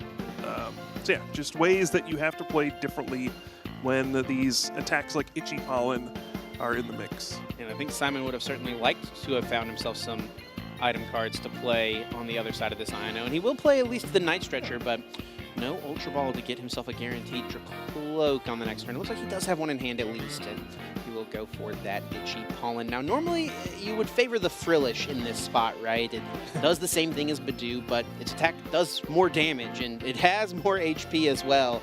And yes, the item locking is nice, but you need a little bit more. Consta, I think, got the bare minimum here by evolving his Ralts up into Curlia, but no supporter played. Yeah, potentially a little rough, and again, gotta wonder how much Psychic Energy is in the discard pile. I feel like this is the theme we're seeing here. Just struggling to get energy into the discard pile early on. You only have that one turn, really, to use your item cards early on. So if you don't have a strong enough opening hand, it can be difficult to get those energy into the discard pile. That's where, again, it seems like Gardevoir should have a big advantage in this matchup, having access to Lily's Clefairy, so you can hit for weakness. Very easy to knock out Dragapult in one attack, but your setup is really hindered by Itchy Pollen, and it could just make games weird. Second recon directive from Simon. I think, was that the Jamming Tower? Wouldn't be too bad to see. No, it was not, as he just goes with the Itchy Pollen once again. Consta looking for a little help from the top, finds himself a Ralts, which isn't terrible, but it's not a supporter card. He's going to find himself a prize card here at least, though, with that Frillish taking the KO. Oceanic Gloom still limiting Simon's ability to use any item cards, and with the promotion here of this Dracloak with that Neo Upper Energy, have to imagine Simon is going to be looking to attack with a Dragapult EX here, and this could be a devastating turn. Yeah, it could be, but again, with no access to item cards, it makes it a bit more challenging to do exactly what you want to do. This is a spot where you'd want to play like Counter Catcher, try to go after the Curlia and the Ralts at the same time. Without access to Ultra Ball, you might have a harder time finding a Dragapult EX to attack here. So it is a big opportunity to do something massive, but it is much more difficult to find the resources to do that, again, when you don't have item cards. He's got a lot of cards in his hand, though. And that is never something you love to see when you're sitting on Consta's side. Yeah, if Simon was able to find the combination of Boss's Orders, Dragapult, and Dusknoir, he could clear this board from Consta of all potential Gardevoirs. And there's 2 of those pieces. Is there a Boss's Orders in this massive hand? That is pretty impressive if the answer to that question is no. And I do think that there is not a Boss's Orders found. Yep. And, okay, well, he could get one off the prize cards, potentially. Giving himself a chance to. It does not look like that was the case. We'll go for the INO. Giving each player 1 less card, thanks to the use of that Dusknoir, as they both do take prize cards from that. You can still find a Hawlucha. Hey, that would do it, too. Good point. And does find the boss, but INO has been played, so with no Hawlucha being found, looks like that is going to be all that Simon can do. Just takes this knockout and still got to be feeling pretty good. He's left Consta with just 4 cards and no Gardevoir immediately available. Consta needs a lot of help here. Yep, Secret Box would be good. Yeah, I'd say so. And is there a Arven in his hand? That would guarantee the Secret Box as long as it's not prized. Okay. Oh, it might have been an INO. Yeah, or Lily maybe? Yeah, it looks like Lily is one of those options. And he did attach an energy to this active, but chose not to attach a Psychic energy. Maybe hoping for a Darkness energy to be found off these 6 cards. Yeah, most likely. Yeah, but you're going to need a lot at this point, like you said. If you could get Rare Candy Gardevoir, you know, that's still a reasonable path to get a victory here, but... He does have access to his item cards here as well, so... Gardevoir? He needs a Rare Candy. Oh, he does find it, that last card. It was that Plasma Blast Rare Candy, that secret rare. Now we're talking. Okay. Is there anything to go with it? Now, getting the Gardevoir itself is, you know, a huge win. Your opponent has no way to knock that out on the following turn. So that's big. We do see, looks like an Artisan. I don't see any way to find Lily's Clefairy EX, which would be a big thing to find here.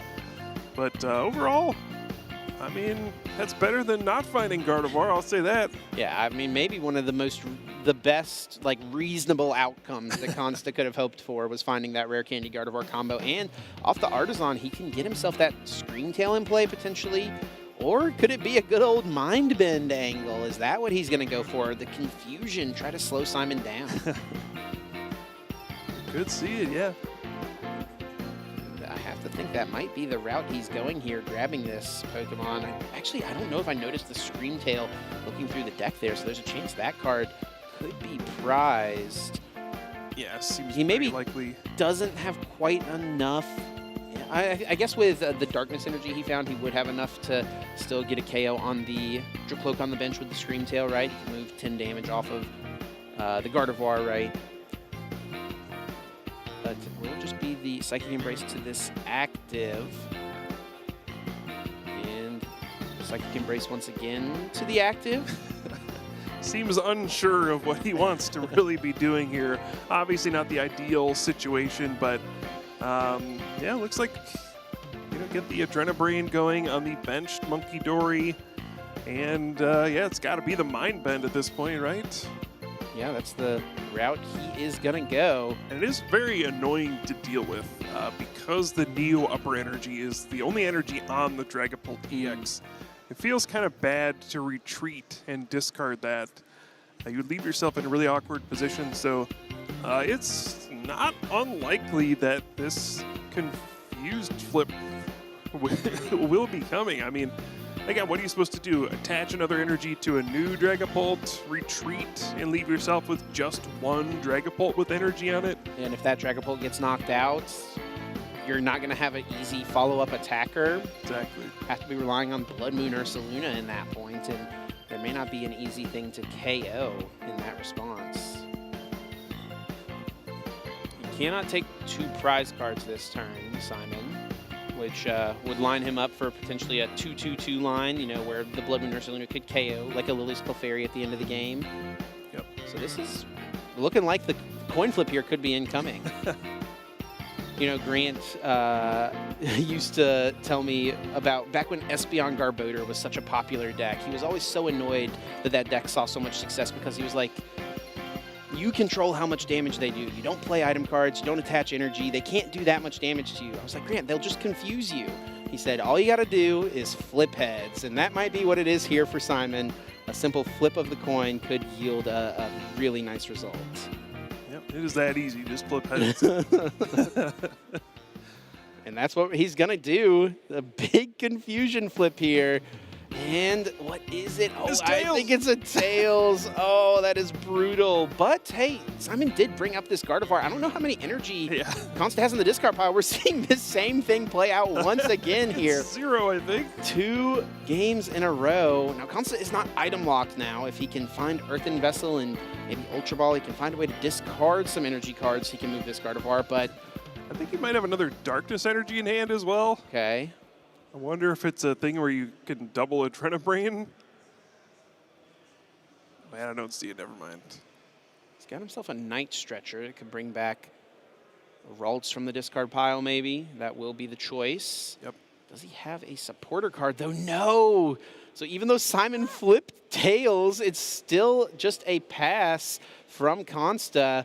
Now, worth noting as well, Simon didn't get an energy attachment last turn, which would have made him maybe feel a little more comfortable retreating off this Neo Upper energy. Now he's kind of just in the same spot. What an awkward game this has turned into. Now, I guess something Simon could do, which would be nice, and leave himself with 2 potential attackers next turn, is if he attaches an energy to this active Dragapult and retreats into Duskull, pops a Dusclops, and then he would still have the Neo Upper energy active and a Fire energy on his bench Dracloak. Yeah, very true. That's a tricky way to kind of get a switch out of it. Yep. But it looks like the cards are not lining up for him right now. He's just going to have to go with the Lily's Determination, and yeah, that might be what he's digging for here. Otherwise, we may just have to see another coin flip on whether he can attack. Well, he knows Consta doesn't have much, so maybe he'd be fine with the potential coin flip here if he has to go for it. I mean, Consta didn't play a supporter, didn't attach energy cards. Yeah, I mean, there's energy in Ultra Ball here, so it's available for Simon if he wants to do it. You do have some leeway, but you can't flip Tails forever. Eventually, you will knock yourself out. That's a good point. It's a fair point for sure. Now, Simon looks like he is going to debate here between the Dracloak and the Dusclops. He's got both of those brought to the front of the deck and is having to think about this decision. Yeah, I think both players have been put in difficult situations where, again, you got to come up with a game plan on the fly. Even though I'm sure both these players have played this specific matchup dozens of times throughout tournaments that they've played, it's just, there can be weird stuff that happens in each individual game of the Pokemon TCG. He's not going to go for the retreat, and instead will just go for the flip here. Got it. And he did get the head, so he'll deal a bit of damage to this active Gardevoir and load up that Ralts. And what does Consta find on the top deck? Doesn't look like much. Yeah, I still can't move the Gardevoir. And I think Consta says, let's just pack it up and they'll move on to the game 2. That was just game number 1 of that set, but great to get a little bit more Pokemon action for sure. Like we said, every Gardevoir Dragapult game feels like a unique one. Yeah, we didn't see confusion flips at all in the ones we saw. Yeah. Yeah, sometimes you're desperate. You work with what you got, you know? Yeah. Sometimes it's taking some unique lines of play that maybe aren't the highest odds for yourself, but they're better than 0, so you might as well go for it. Yeah, I mean, we've seen Monkey Dory just have that impact on the format. I mean, I think back to NAIC a couple seasons ago, Stefan versus Andrew Hedrick, where it literally came down to an Adrenabrain flip in that first game, where if Andrew flips tails, Stefan wins the game on the next turn. If Andrew flips heads, they move into the next game with Andrew being the winner. And that's exactly what happened, and with the heads flip there for Andrew, and he goes on to win the event. I was going to say, even at NAIC this past season, like your strategy against Marnie's Grimmsnarl was just to use Mind Bend and hope it was disruptive enough to buy enough time for you to win. So yeah, I mean, Monkey Dory, we've been seeing it so much over the past few seasons. Yeah, sometimes just mind bend is a strategy on its own. Yeah, I mean, we call that playing to your outs, right? And that's what you're left to do in the Pokemon TCG sometimes. You give yourself that fighting chance, and really playing to those outs is another one of those things that'll separate the good players from the great players. You know, great players will recognize I've only got a 25% chance, I need them to flip tails 2 times or something like that, but they can key in on that and really lean into it and play to it if it's their only win condition, and hey, 25% of the time it'll work and they'll move on and be a winner in that round.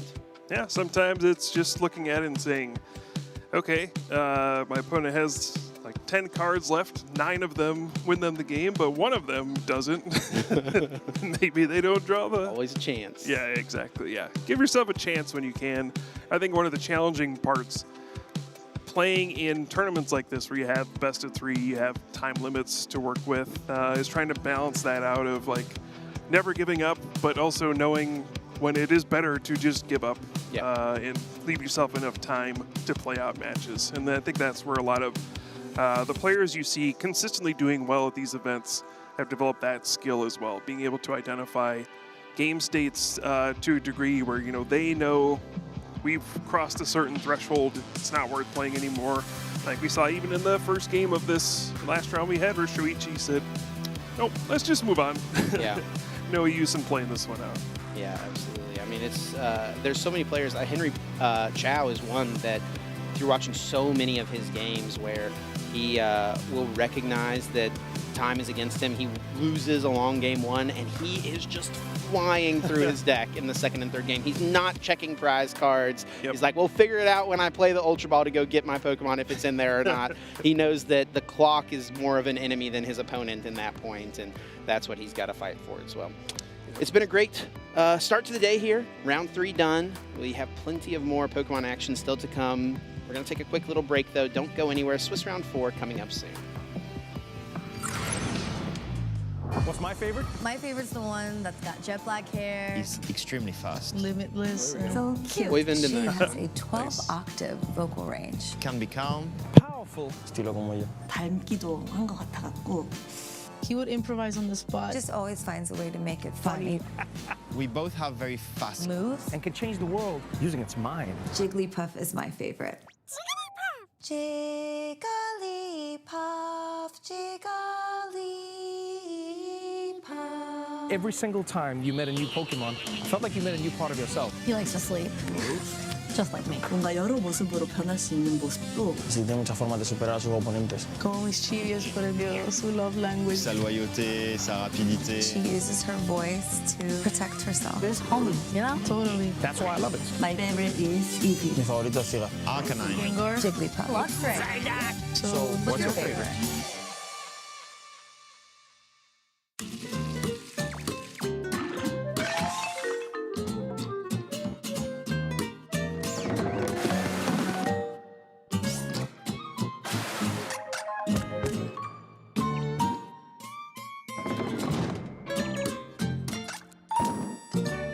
Hey trainers, Joe Bernard here to break down the highest impact cards from the Mega Evolution expansion.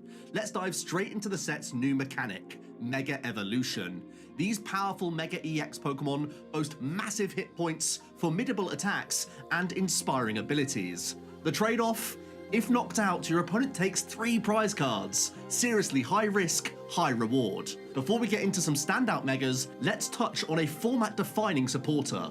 Lily's Determination joins Iono and Professor's Research as a premier consistency card. It shuffles your hand into the deck and draws 6, or 8 cards if you still have all of your prizes left. Setup decks definitely benefit the most here, as their go-to early game options only improve further, knowing that they can see a huge heap of cards to amass combos as they develop. But almost every deck can justify this inclusion when deck building, because it's such a huge amount of cards with no drawback. Fighting Types are coming out swinging with a barrage of new inclusions. Fighting Gong is a flexible item that searches for either a fighting Pokemon or basic fighting energy.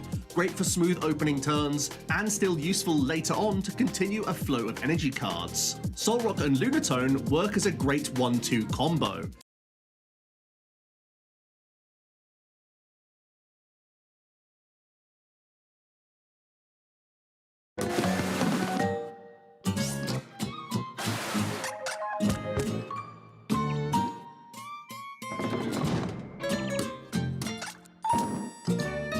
Hey trainers, Joe Bernard here to break down the highest impact cards from the Mega Evolution expansion. Let's dive straight into the set's new mechanic, Mega Evolution.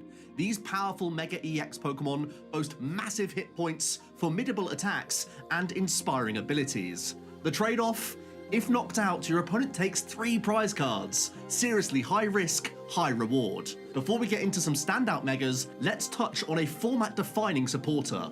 Lily's Determination joins Iono and Professor's Research as a premier consistency card. It shuffles your hand into the deck and draws 6, or 8 cards if you still have all of your prizes left.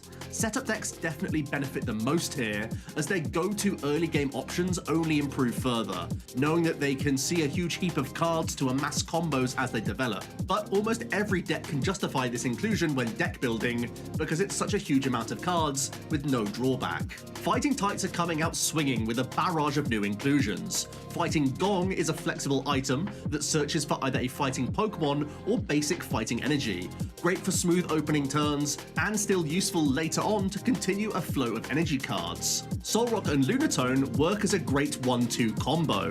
Together, they create both an efficient single prize attacking option, putting early pressure on the board, and a low maintenance draw engine. It's not just the benefit of drawing cards here, because there are a number of archetypes that love to fuel the discard pile with energy, and not just fighting decks.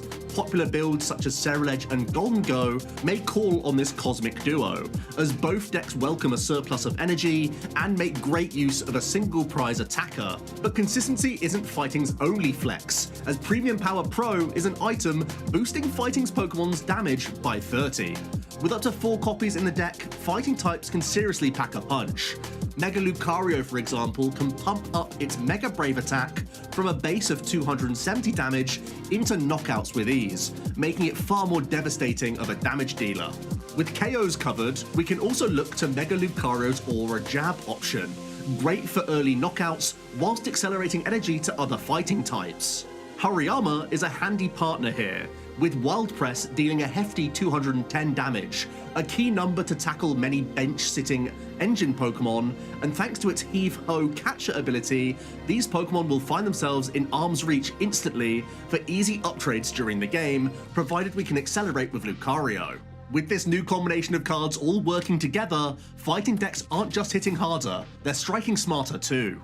If you're rooting for grass, then you're in luck, as we have Mega Venusaur, a mammoth EX Pokemon which can move around basic grass energy, making it an instant candidate for control, utilizing Wally's Compassion for easy heal, and calling upon Bulbasaur's trapping attack, which could easily lock down unsuspecting engine Pokemon which aren't that strong at attacking. Looking away from control, Venusaur could also branch out into a more aggressive deck, using Teal Mask Ogerpon EX as both energy accelerator and draw engine, providing Venusaur with ample energy to play with.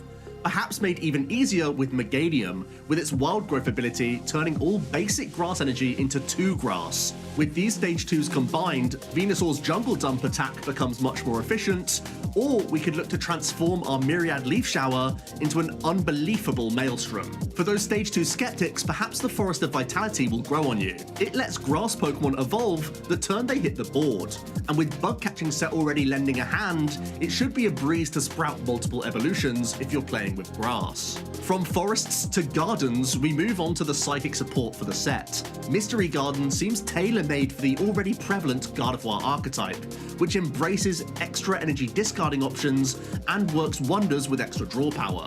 Ralts and Curlier also offer extra stability in the early game, but Mega Gardevoir EX is the real star. The Overflowing Wishes attack floods the board with energy if your opening turns are slow, while Mega Symphonia scales damage by 50 for each psychic energy across your field. This scalable damage output allows Gardevoir to play defensively when needed. Using hand disruption and falling just shy of a knockout can allow for Monkey Dory to mop up damage on the next turn of the game, whilst we have a 360 hit point tank in the active position. Alternatively, we can simply overwhelm our opponent with a flurry of energy for massive knockouts to close the game. Basic Mega EX Pokemon also join the battle, and may be the most promising of all. Mega Kangaskhan's Run Errand ability makes it a low-maintenance draw engine, especially when combined with both Latias EX and Pecharunt EX. With careful maneuvering, a player can rotate in and out of Kangaskhan by pivoting into a Dark-type Pokemon. making Mega Absol the perfect partner thanks to its typing and treacherous attacks. Terminal Period can knock out a Pokemon with exactly 6 counters on it, an easy feat when using Adrenabrain after your mountainous Megas begin to take hits. Claw of Darkness adds a layer of control to the deck, allowing you to discard a card of your choice from your opponent's hand. This can remove key resources or limit their options for the next turn, both outcomes equally unfortunate for the opponent. This is just a small tease of what the new Mega Evolution set has in store. Let's get back to the action and keep an eye out for these new cards, combinations, and strategies. And we are back in Pokemon fans. Swiss Round 4 just about to get underway, where these players are competing to become the European International Champion. My name is Chip Rich, joined here in the booth once again by Kyle Pukasukovic. Excited to take you through this next round. We had an exciting one in the last one, and I'm very much looking forward to this one. We've got Oyvind Svindavud up against Hiro Yurata. Very excited to see. Absolutely. Oyvind was one of the stars of the World Championships, of course. Went on a crazy run, through the Swiss rounds, ended up with a top 8 finish. With that Charizard EX, that's been his partner over the last year or so. And we saw just recently a top 4 finish with Charizard once again. And I think it's become a bit of a fan favorite. Was that? Got any guesses as to what he's playing this weekend? I would guess Charizard. Yeah. Safe bet, safe bet. Let's take a look at those notable matches here headed into Swiss round number 4. Who we're going to be keeping our eye on, of course, Oyvind versus Akiro is our stream match. Owen Dalgard versus Henry Chow, 2 top-tier American players facing off there on the feature, and tons of other great ones. Alexander versus JW, that's a huge one there. Alexander has had a super breakout season this year with Dragapult, winning regionals and getting top cuts and just doing so well with Dragapult EX throughout the year. Yeah, look at a lot of the players we just saw on those leaderboards are here at 3-0. We just talked about Stefan, who was a 2-time international champion, Piper. We just saw Evan win this last round going up against Liam Halliburton. That's a battle of 2 very accomplished players as well. So there's a lot of fun stuff going on here. And then in the bottom left, we see Ajay, who's a very long-time player. He's been playing for at least 20 years at this point. Just recently qualified for the World Championships for one of the first times in his playing career, and has been kind of on a roll in the last couple seasons. So, man, we're only 3 rounds in. We're heading into round 4. Of course, we have lots of tournament left to play, but it's always encouraging to see a lot of these familiar names, at the top of their game at this big event.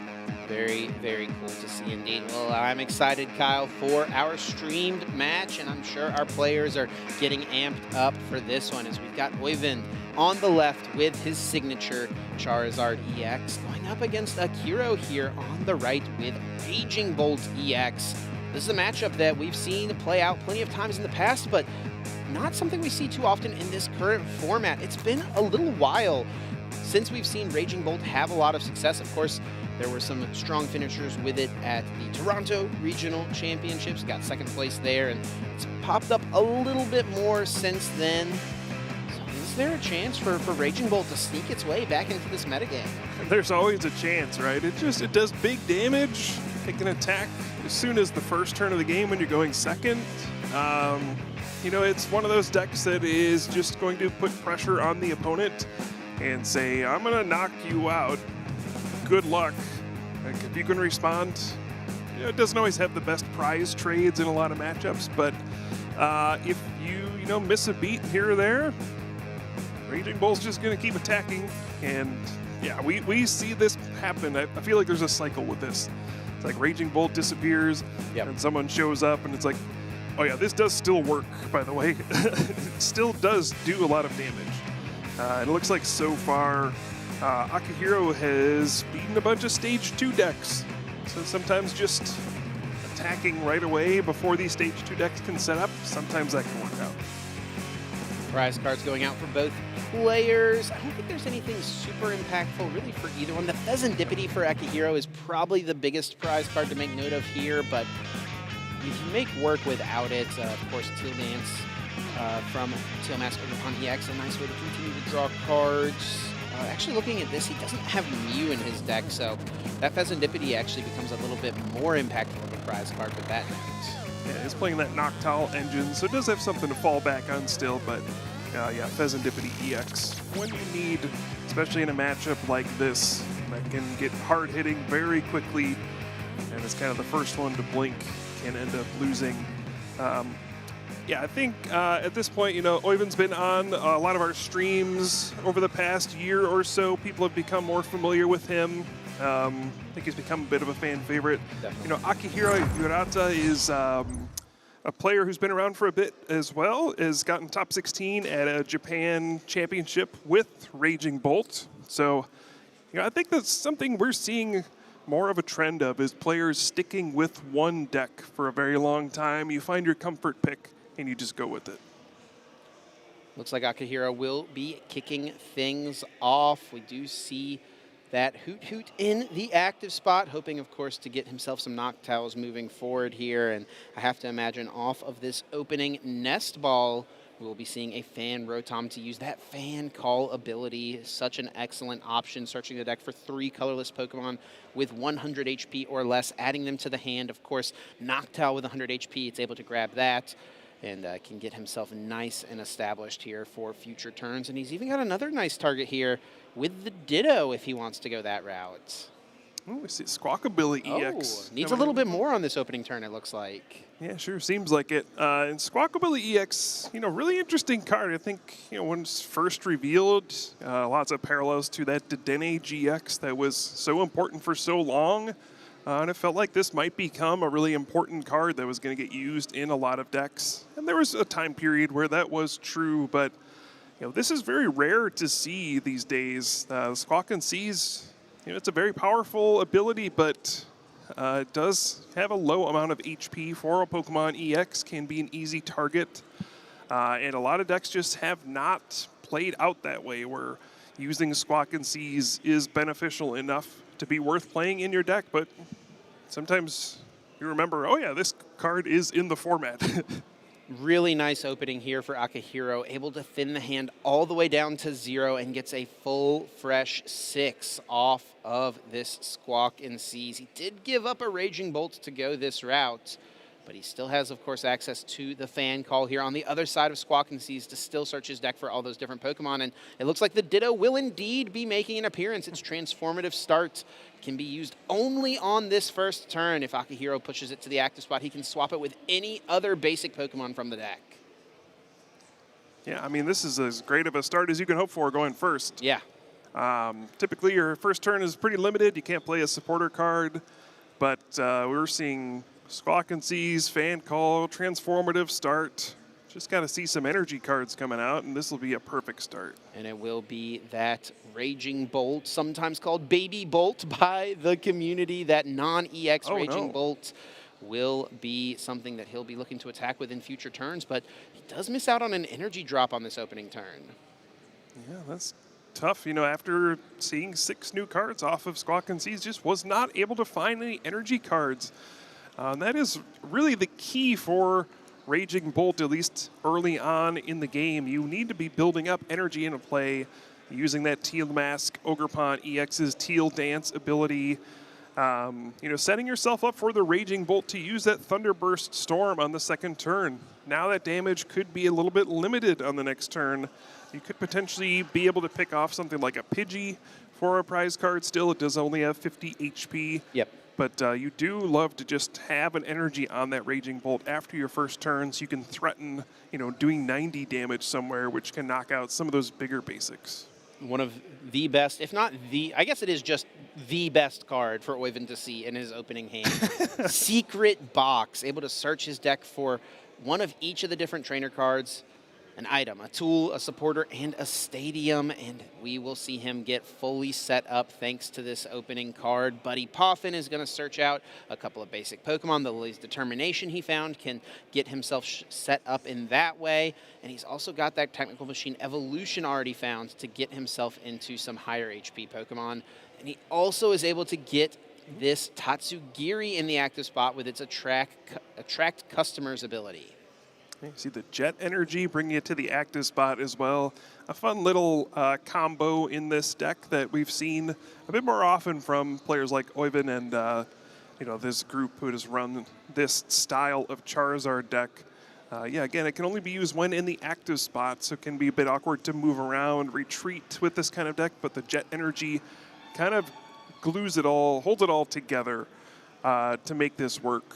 And you know, this is a situation where, again, the Pidgey could be knocked out by a Thunderburst Storm doing 60 damage, but if you're able to use Technical Machine Evolution to evolve into Pidgeotto, that is now out of range. So we'll see, does Oyvind go for getting the Pidgey here? I see the Mesa Goza, and he flips heads. He does get it. Yeah, the Messalona City, as he's playing a different language copy, will yield him a heads and does get himself that Pidgey. And now that evolution will be able to bring out Pidgeotto. That is really, really strong. For the exact reason you mentioned, it's going to deny Akihiro the chance at a prize card this turn. Now, it is still technically possible for Akihiro to get the extra energy in play. He does have one copy of Energy Switch in this list, so that is still a way that he could get 3 energy onto a Raging Bolt this turn. Very true.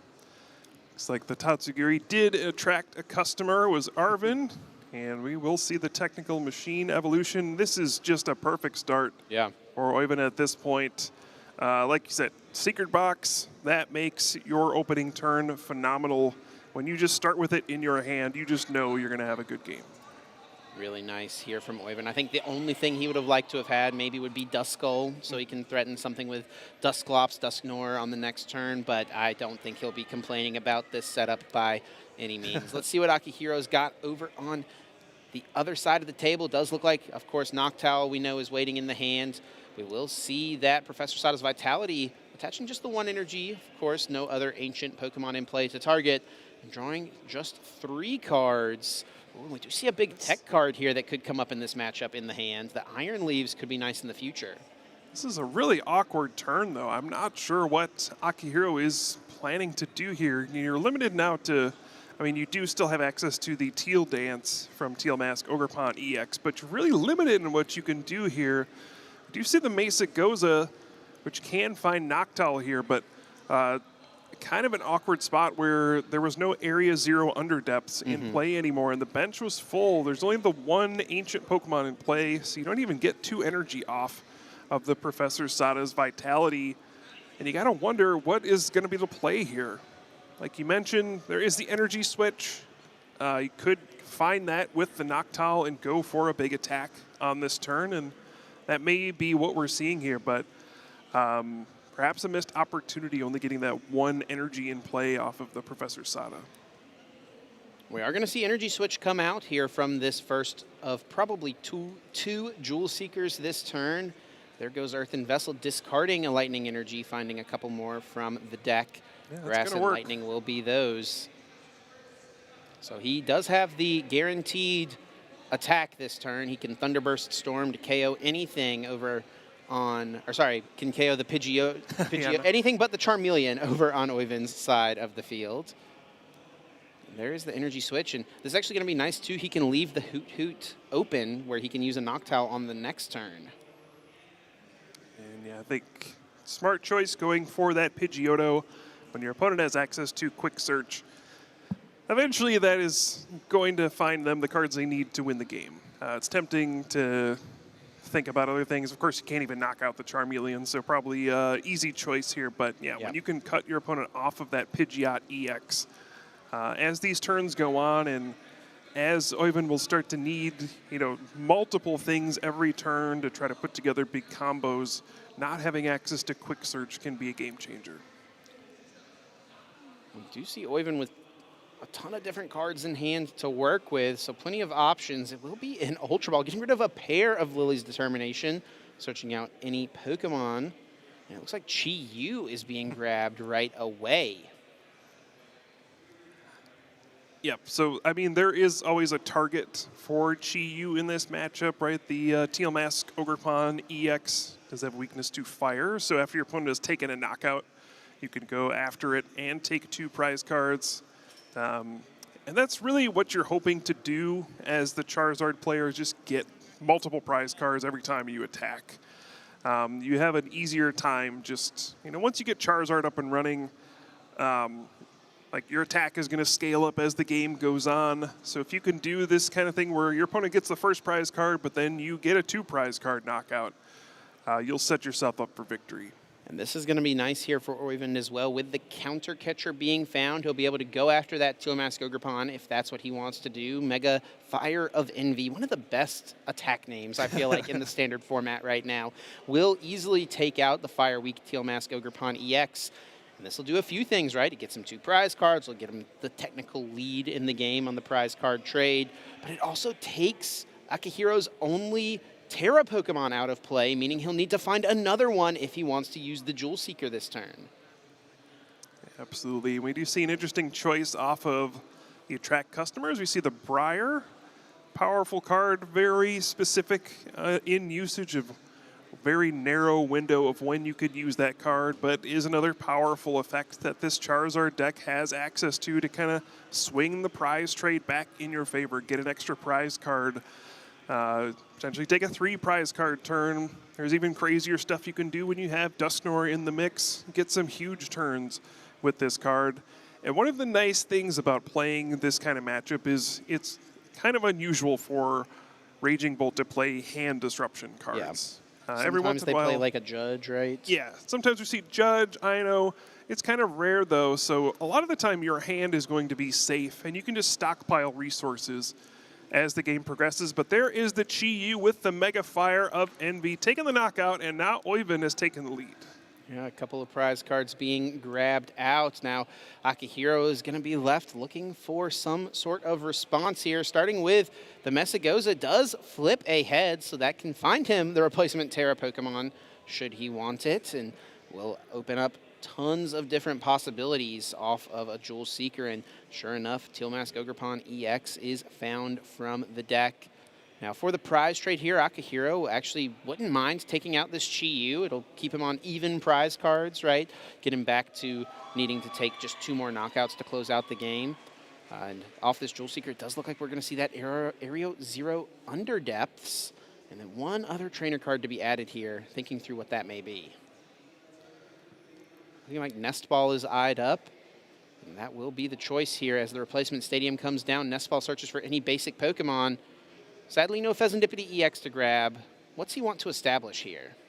Yeah, it's going to be the Raging Bolt EX. You need it at some point to get that big attack off. Right now, you're kind of happy just using the regular Raging Bolt to take a 1 prize knockout, but eventually you're going to get to a point where you need to swing for those huge amounts of damage and knock out a Charizard EX at some point. Professor Sada's Vitality will attach a pair of energy cards to the ancient Pokemon in play, drawing Akihiro 3 cards as well. Something you like to do as a Raging Bolt player in this matchup as well, I feel like, is leaving a Grass Energy on a Teal Mask Ogerpon so that that can be a potential threat of an attacker into the Grass Weak Charizard EX on a follow-up future turn. And we're actually going to see that Koraidon come down, the ancient Koraidon here, where it's Unrelenting Onslaught attack.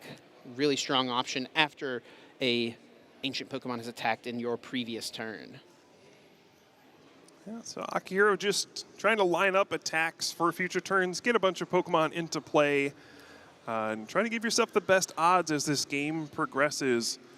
We'll even up the prize cards here for a piece, but it doesn't feel great in this situation, right? Your opponent's going to get the first chance to strike next and take the lead again. You're just kind of hoping at this point that without access to that Pidgeot EX's quick search, that Oyvind will miss a crucial component at some point as the game goes on. You did mention Disruption earlier on the Raging Bolt side, and looking at this list, Akihiro does have 1 Iono in the deck, and if Oyvind is unable to get a Pidgey down or something like that this turn, maybe Pheasantipity EX, there's a chance that Akihiro could really hinder Oyvind's final turn. Yeah, we had a fun discussion at the table. Oyvind's trying to ask, what does that Koraidon do? It's written in Japanese. So. His opponent just saying, it does this much damage. And he goes,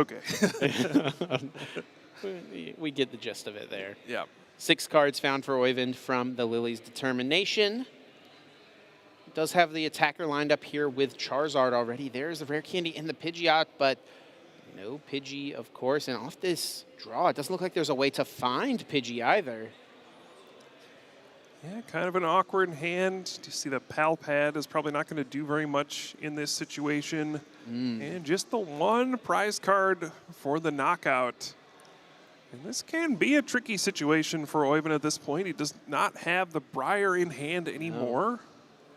You know, you can see different ways for him to win this game. You know, rare candy, Dusknoir can knock out, you know, a single prize Pokemon like that Fan Rotom or a Noctowl on the bench. Get one prize card, then you just need one more Charizard EX to win the game with a 2 prize knockout. Get the Briar is another way you can win the game, but it's going to require a decent amount of resources at this point, and his hand didn't look that great, to be honest. There's a rare candy, but he's probably going to need some help on the next turn. Akihiro goes for that Professor Sada's Vitality, drawing 3 cards and attaching 2 energy. Akihiro needs to get 5 energy cards into play if he wants to get the KO with this Raging Bolt EX, and he is able to find himself that Earthen Vessel from the draw. Looks like he already had the Fighting Energy in hand as well, so will have plenty of access to clear out this active Charizard EX. And looks like Iron Leaves is going to be the choice here, Kyle. Hitting the field and bringing itself to the active spot, moving the energy around with its Rapid Vernier ability, and Prism Edge will hit for weakness, KOing Oyvind's active Charizard EX. Really powerful turn. Yeah, we see the Battle Cage as well, discarding some of those extra Pokemon from the bench and also taking away Oyvind's ability to use the Area 0 Underdepths. Wow. Battle Cage also stopping the Dusknoir from maybe taking a knockout on one of those benched Pokemon. So this could be a huge swing in the game. This is a huge turn here for Akihiro. Now, like we've mentioned, Oyvind can still win the game next turn through some combination of Briar, Rare Candy, Charizard, but that is a lot to find when you don't have access to Pidgeot. So leaning all the way back into that second turn where Akihiro took out the Pidgeotto leads us to this point where Oyvind needs a lot of help. Yeah, he does have Tatsugiri, so if Briar is in the top 6 cards, yeah, that'll work. We know there's a rare candy in the hand as well.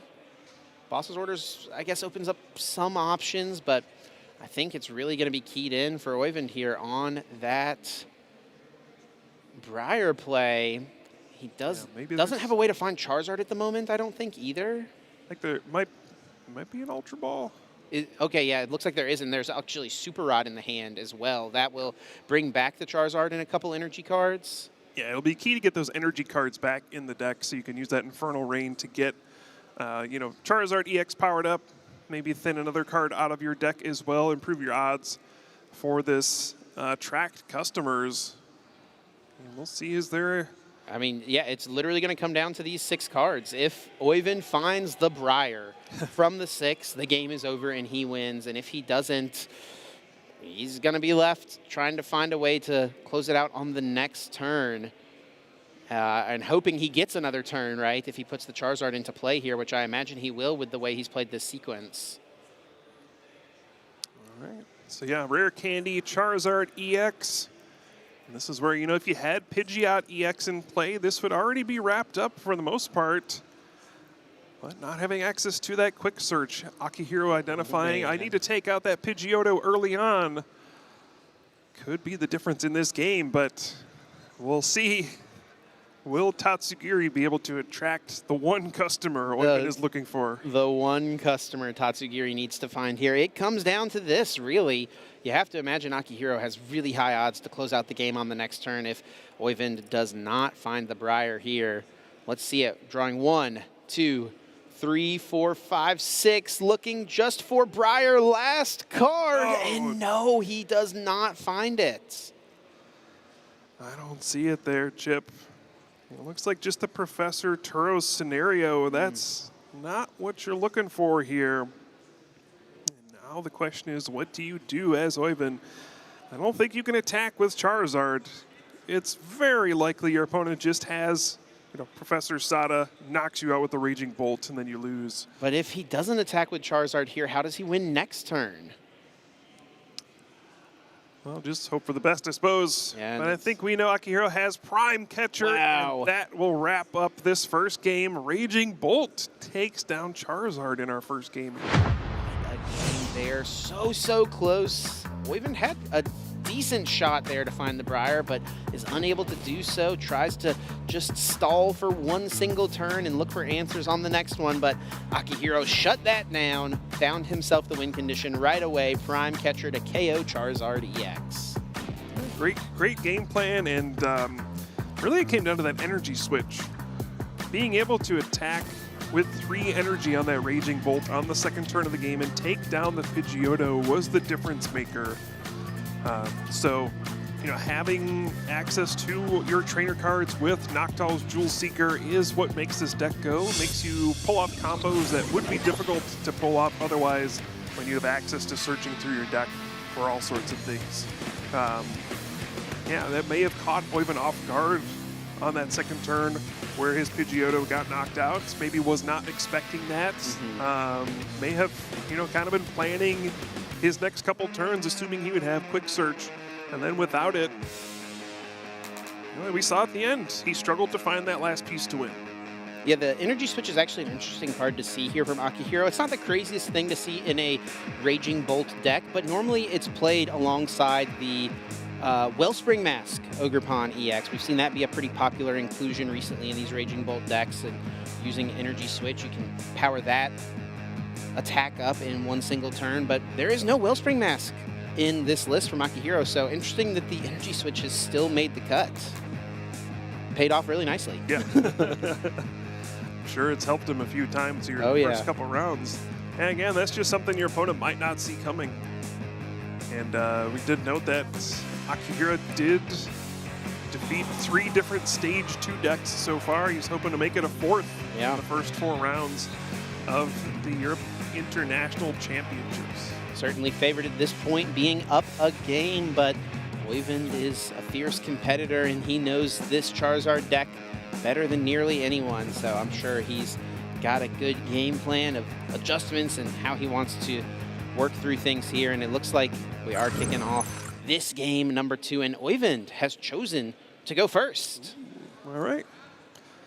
See how it works out for him. I feel like that's a strong choice against Raging Bolt specifically. We talked about how strong Raging Bolt is, the non-EX Raging Bolt as an attacker. And this is a big card for Oiven here in the matchup. And you see that reaction from Akihiro. Klefki hits the bench with its mischievous lock ability. It will limit Akihiro from using any basic Pokemon's ability. Most importantly here in this turn, Fan Rotom. Yeah, we saw in the first game how Squawkabilly EX, Fan, Rotom, those were crucial for setting up in the early parts of the game so that on turn 2 there could be a big attack. Now, with Klefki in the active spot, it'll be difficult. We just see the secret box once again from Oiven, so a wonderful start. Must be nice. Akihiro is going to need something like that Prime Catcher potentially to get Klefki out of the active spot so that he can start using abilities and start setting up. Otherwise, he may just have a lackluster first turn. Oiven is having a really nice first turn, though, with the Buddy Poffin found from this secret box. He'll be able to get tons of different basic Pokemon established. Looks like a Duskull is going to be one of the options alongside the second Charmander. It's a lot of different Stage 2s working in this deck, Kyle, but somehow it all pieces together nicely. Still just the one Pidgey, though. So if Akihiro could pull off an attack with that Raging Bolt on the first turn, could see the lack of Pidgeot come into play once again. We do see the pass now with Klefki in the active spot. Akihiro looking for a way to move this Klefki from the active spot. Prime Catcher would be the best one. And that one? He's got it in his hand. Are you kidding me? Oh, you think you have the counter with the Klefki, but your opponent one-ups you with that A-Spec card. Wow. And will Akihiro be able to take full advantage of this now that his basic Pokemon can use abilities once again? It looks like the answer to that question is going to be yes, as Ultra Ball can discard a couple of cards and have to imagine this is going to find out that Fan Rotom. Could also get Squawkabilly. We did see that from game number 1. We'll see what he goes for here, but wow, what an opening. Akihiro has the perfect card response in his opening hand. Both of these players playing their Ace-Spec card on turn 1. Yep. We do see Pheasantipity prized once again for Akihiro, but didn't matter in the last game. We'll see if that comes up. Yeah, what a crazy turn of events here just so far. We've only seen, this is the first turn of the game, but we've already seen quite a roller coaster. But now Akihiro's going to try to figure out, is there a good way to pull off an attack on this turn? There's different routes of trying to do so, but it'll just depend, what's in his hand, what are some resources he has available, and it looks like it will be the Squawkabilly EX once again to Squawk and Seize, and then another Ultra Ball as well. He's going to set himself up to at least go for an attack. Yeah, and if he can find a Stadium card, all he needs is an energy in addition to it, and he can actually even use Fan Rotom's Assault Landing to KO the Pidgey. That's a easier way to attack this turn than even using that Raging Bolt. Wow, what a turn of events. This is looking really nice for Akihiro. Let's see what he finds off the Squawk and Seize. Still not even a supporter card has been played yet. So great opportunity for our Raging Bolt player. Let's see, what can he pull off here? See a bunch of energy cards found, it looks like. We'll see a Fan Call here to search the deck for those colorless Pokemon with 100 HP or less. Ditto being found from the deck. That could get the Baby Bolt, the non-EX Raging Bolt, into the active spot right away. That's what we saw Akihiro do in game number 1. Will that transformative start aid him once again? You do feel a bit of pressure here as well to get some kind of attack, especially having used your Prime Catcher, your Ace-Spec card right away. You want to get some value out of it. Obviously, the value was getting to use all of your abilities, but if you could turn this into a knockout as well, even better. It would be a huge swing. Not getting a knockout, I mean, you want to be putting pressure on your opponent right away. We'll see what Akihiro is able to pull off, though. There's still, a couple steps. Doesn't seem like that Fan Rotom is going to be coming into the active spot. Didn't see a Stadium card, but there's the Professor Sada's Vitality. And that will attach energy cards from the discard pile to 2 ancient Pokemon in play. 3 more cards being found for Akihiro. All he needs is a fighting energy, and he's already got it. Thunderburst Storm will KO this Pidgey. And once again, Akihiro is looking to deny Oyvind access to Pidgeot EX. No Pidgeot allowed in this match so far. And again, that's going to make things very challenging for Oyvind as he goes through this second turn of the game. We see another big Mesagoza flip. He needs it here, Kyle. He's got Rare Candy in the hand already, and with the hit of a Heads, he can Rare Candy into Charizard EX right away. Never doubted it, not for a second. How could you when you've got Oyvind flipping the coin there? Really nice to see. Rare Candy ready to go. That will power himself up to attack. And the question for him is going to be, how does he proceed from here? Burning Darkness dealing 210 right now, thanks to the prize card that Akihiro took on the last turn. So maybe if Oyvind could find himself a counter catcher, he could go after the Teal Mask Ogerpon. Countercatcher plus Defiance Band would actually lead to a KO on the Raging Bolt EX, but now that's no longer going to be an option with the Technical Machine Evolution attached to the active. Yeah, I think at the very least, he's happy to be attacking this turn. Big 8 cards off of this Lily's Determination. There is a lot of pressure now on Oyvind to, keep up the pace in these next couple turns. You'd love to get another Pidgey down, something like that, draw a bunch of cards.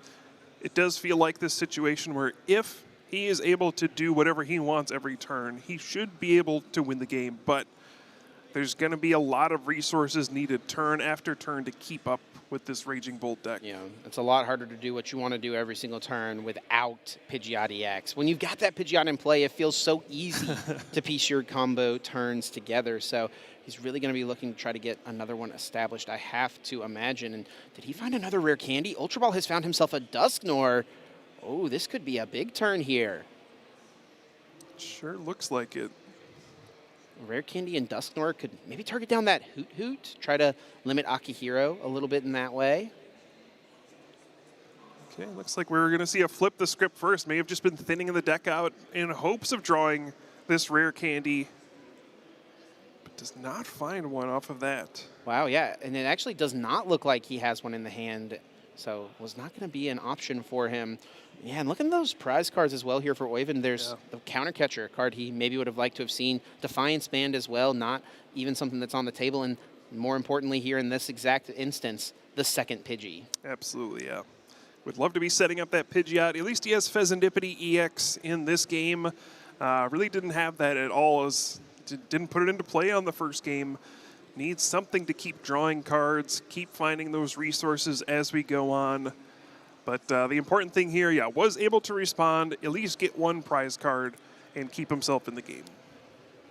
We draw for turn now here from Akihiro after promoting the Teal Mask Ogre Pawn EX. He'll use the Messagoza. He really benefited from that stadium in the last game, and it looks like that trend will continue here for game number 2 as a heads is flipped. He can find himself any Pokemon he would like and add it to the hand.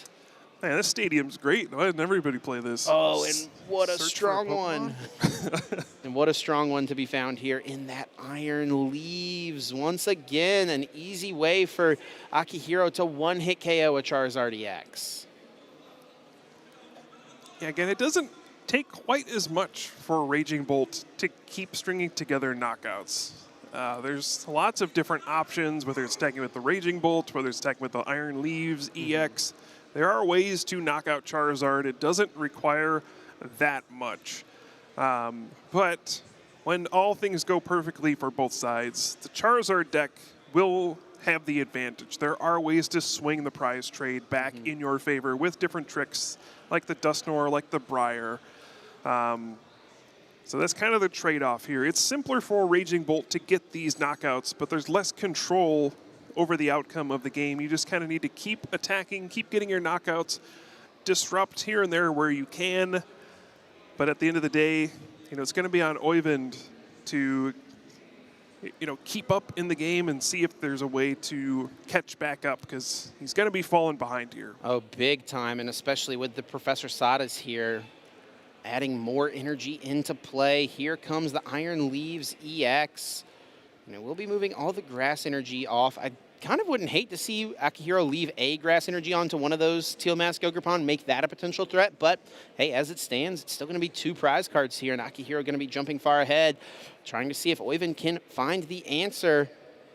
Let's see if he's able to do it, as this Charizard EX does go down. Akihiro takes 2 prizes and does take that final Professor Sada's Vitality. 3 in the discard pile already. That 4th one hiding in the prizes. That's not bad to find. Not bad at all. And I think Oyvind will be able to get a knockout this turn, but it's not this turn I'm worried about. Yeah. It's the next turn. It seems like he's going to need 2 Charizard EX to close out this game, and right now I'm just not seeing it. It's also going to be a very awkward situation. You know, once he gets the next Charizard, gets a knockout, if his opponent knocks out the next EX, they'll be down to 1 prize card, and you can't use Dusknoir anymore, and it dodges the Briar. So Oyvind in a very difficult position now. Maybe needs to find that Chi-Yu on this turn to get a single prize Pokemon for a knockout. He will kick things off with the Charizard EX, and using this Pokemon before Chi-Yu comes down does mean he will not be able to power that Pokemon up here in 1 single turn, so that won't be an option for him. And with 5 prize cards remaining here to Akihiro's 3, I mean, Akihiro is in just such a favorable position right now. Yeah, your other way to go about this is, you know, using Curse Blast, knock out the Hoot Hoot, and if you have an Iono, sure, put your opponent down to a low hand size, you knock out the active and just say, Hope you can't get 2 more energy in play, because then you can win the game that way. And that may be all Oyvind is left with. Does go for the Pheasantipity here first. Flip the script. There is the Iono. Okay. Is this what he's going to have to go with? And just pray that it will be enough. Artisan can come into play. Force Akihiro to discard some of these Pokemon. All ones I think Akihiro is totally fine to send down to the discard pile. Yeah, it is. I mean, it is smart to do that first. Gives your opponent an opportunity to, make a questionable decision. If they decide to, discard their Hoot or something, then you can change your line of play. Don't anticipate that would ever happen, but may as well do it first and get all the information you can before you, go into this next phase of the game. I think Oyvind here is debating the Iono. Does this mean we won't see the Curse Blast KOing the Hoot here? Yep, looks like it. I mean, if you did it, you would have done it now, right? You want your opponent to have fewer cards in hand. They would go down to 2 prize cards, only get 2 cards off of this. Instead, maybe playing for, back-to-back turns of disruption with Iono, hoping you can get 2 Charizard and just hoping that, one of them makes it through another turn. Oyvind will use Artisan to search his deck for a basic Pokemon without a rule box and put it down. Looks like Tatsugiri will hit the field here. Potentially something he can use on the next turn, but yeah, he'll be taking 2 prize cards here. He'll be tying the game up, and it's going to just come down to what did Akihiro find off the Iono here? Is he able to piece together enough to KO the mighty Charizard EX right now? Yeah, you did note the last Professor Sada's Vitality was taken off the prize cards, which means it's now on the bottom of the deck. Now, Noctowl Jewel Seeker can find it, but that's really going to be the thing that finds it, right? Yeah. You do have access to things like Crispin potentially as well to generate more energy. You do have the Teal Mask Ogerpon EX on the bench that can get more energy in play as well. But now Akihiro's going to need to find something to get 2 more energy in play and potentially get a knockout here. It may not be the only line of play available. There may be some other things, but it seems like the most straightforward path is knock out the active Pokemon, go down to 1 prize card, avoid Briar, and set yourself up to try to win in the next couple turns. He is able to find Professor Sada off the Jewel Seeker, that final one of that powerful ancient supporter. Also grabbed himself Night Stretcher as well. I wonder what he's looking to potentially bring back here, as I imagine he's trying to just set himself up for the future of this game. Perhaps just Iron Leaves once again, right? Yeah, I mean, that's a good way to go about it. You'll leave yourself with a lot of energy in play and almost get a checkmate situation where your opponent can knock out one of these things, but not both. And there'll be, and I think that is probably what he's eyeing up here. And there's going to be just so many energy left in play in this position. Yeah, I mean, with a couple of Teal Dances incoming after the Earthen Vessel found a few more grass energy, may be too tough for Oyvind to overcome here. Teal Dance number 1 attaches 1 grass. Teal Dance number 2 finds 1 more to put into play. There is the Crispin as well for a future turn, perhaps. And here comes that Night Stretcher, bringing back Iron Leaves EX. Thanks to that Rapid Vernier ability, it will just push itself into the active spot, move these energy cards to it. And with Raging Bolt having a couple of energy already on it, that Raging Bolt EX, and with the, this non-EX Raging Bolt getting the attachment, this may indeed be that checkmate board state. There's just too much energy in play, too many threats, and Oyvind cannot get all 3 prize cards on this single turn. I don't think there is a way out at this point. We'll see if he can come up with something, but it's seeming pretty dire at this point. He can maybe trap the Noctowl for a turn. That's right. About the most likely thing to stick active, but yeah, I mean, it's worth noting Charizard is not a deck like a Dragapult or a Gardevoir. You don't really have tricky ways to, set up multiple knockouts outside of Dusknoir's Cursed Blast, which gives your opponent a prize card. So you would lose immediately if you did that. So I just don't know what the option is for Oivind at this point. I'm sure he's going to try to figure out, is there some way out here? But I'm not seeing it right now. Yeah, there could be a crazy situation where if your opponent is completely out of energy cards or something like that, you could bring up the Noctowl. Yep. And maybe they, deck out and lose. Seems very unlikely as well. But in these situations, you just try to figure out, is there any way I can win? Yeah, perhaps like the out would be playing to Akihiro, prizing the final recovery card, but not going to be the case here. Akihiro is going to close this one out, Oivind extending the hand, and Akihiro moves to 4-0 at the European International Championships. Yeah, Raging Bolt does it again. Look at that. I think this is a deck that has been traditionally more popular in Japan than in tournaments on TPCI's circuit. So it's not surprising to see a player from Japan come with Raging Bolt. But, yeah, I mean, that was there were some solid wins there, right? The first game was extremely close, but that second one, it felt like Raging Bolt was in the lead and really didn't let go of the lead. Just taking out that Pidgey and the Pidgeotto in both games, that was the key. Yeah, absolutely. Definitely you can tell Akihiro was experienced in the matchup and knew what his out was to put himself in a favorable spot to close this one out. Let's get a recap there of that second game we just witnessed. That was an incredible opening turn for Akihiro. The prime catcher to move the Klefki out of the active spot. The singular best card he could have had in his opening hand. He found it. And that really is what the story of this game, too, was. It's a totally different game if Klefki stays active and Akihiro doesn't get to use any basic Pokemon abilities. Yeah, that's basically the game right there. I mean, without access to all those abilities on the first turn, you're just going to have such a hard time setting up. And the Charizard deck's probably going to get out to a lead. You're not going to knock out that Pidgey. The game's not going to go your way.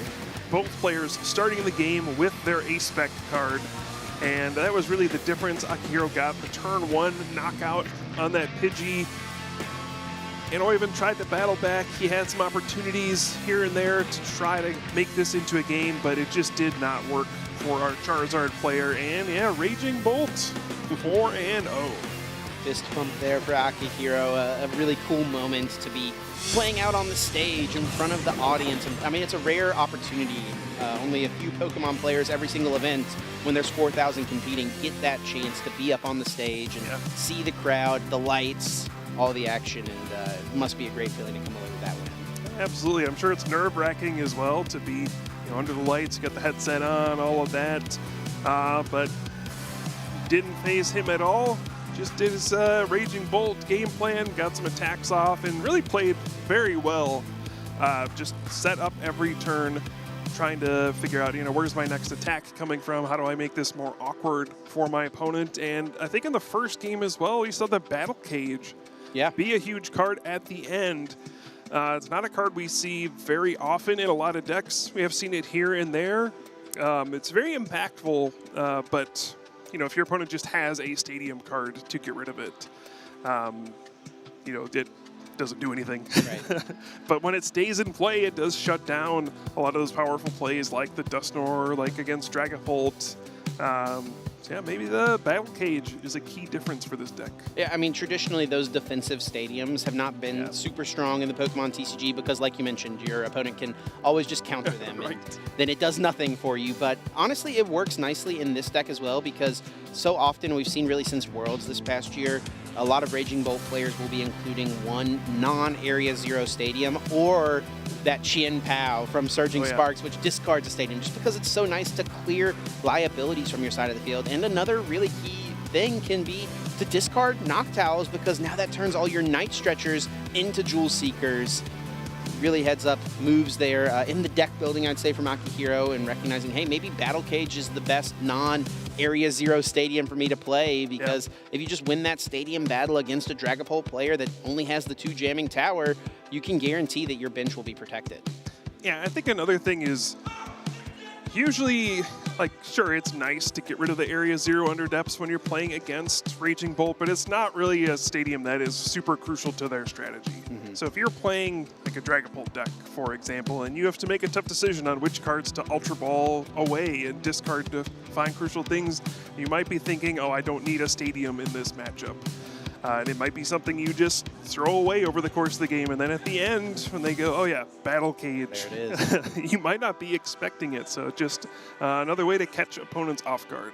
Yeah, absolutely, and it works out nicely there for Akihiro in this one to kind of limit the bench, but I'm sure it's worked out nicely throughout the event against any of those Dragapult decks, and now a 4th Stage 2 deck that he's taken down so far in this tournament. Yeah. There's not many more he could probably play against, I have to imagine. Just wait for that Alakazam. Technically a Stage 2, I mean, yeah, it's a Stage 2 deck, right? Yeah, there it is. Maybe it's coming up. I gotta feel like Alakazam, I don't know, Banani X Raging Bolt's probably pretty good against Alakazam. Yeah, probably. Yeah. That could be a tough one to deal with, but I mean, it's a single prize Pokemon that one-hit KOs Raging Bolt EX. That's not too bad. Yeah. All right, well, it sounds like we do have an interview lined up with our winners. Let's kick it over to the stage and hear what our winner has to say. Thank you very much, Cassidy. Yes, I'm here with Akihiro Arata, 4-0 at the European International Championships, taking down one of our European favorites in the process. How you feeling right now? You know, I'm feeling good. It's actually my first international championships. I haven't lost a single game yet, and I won, you know, some of the big players in the world. I mean, you're doing extremely well here, but you have had big finishes at Japan Nationals in 23 and in 25. How does this tournament compare for you so far? It's totally different. You know, the rule is best of 3. In Japan, it's best of 1. So you have to like play differently, totally different. You have to adjust to play for the European Championships. But yeah, I'm using Raging Bolt for a long time. So yeah, I believe that made me win this time. I mean, it worked for you in the Japan Championships. It's working for you here this weekend so far. But of course, Raging Bolt, not a top choice this weekend. Not one of the most played decks. And yet you're here, you're playing it, you're 4-0. What made you make the decision knowing it's not one of the top choices for the weekend? I know it is not a top tier deck, but still, you know, I've played for like 2 or 3 years. I won this, I made this deck to the world, so yeah, I guess I need to stick to it. I mean, it's clearly working for you, but of course, last question, but this is an important one. This building, 1 year ago, Ryuki Okada, Japanese player, wins the European International Championships. Are we going to see that happening again this year? I hope so, and I hope that's me. Well, congratulations and have a big cheer. And casters, back to you. Thanks a bunch, Ross. Yeah, great to hear from Akihiro. Feels really confident in his deck choice, and we talked about it earlier with Gardevoir. These players like have found the deck, they've keyed into it and stuck with it for years. And for Akihiro, it's been Raging Bolt. He's had success with it in Japan and looking to bring that success here into the European International Championship. Said it was his first ever IC. What a start.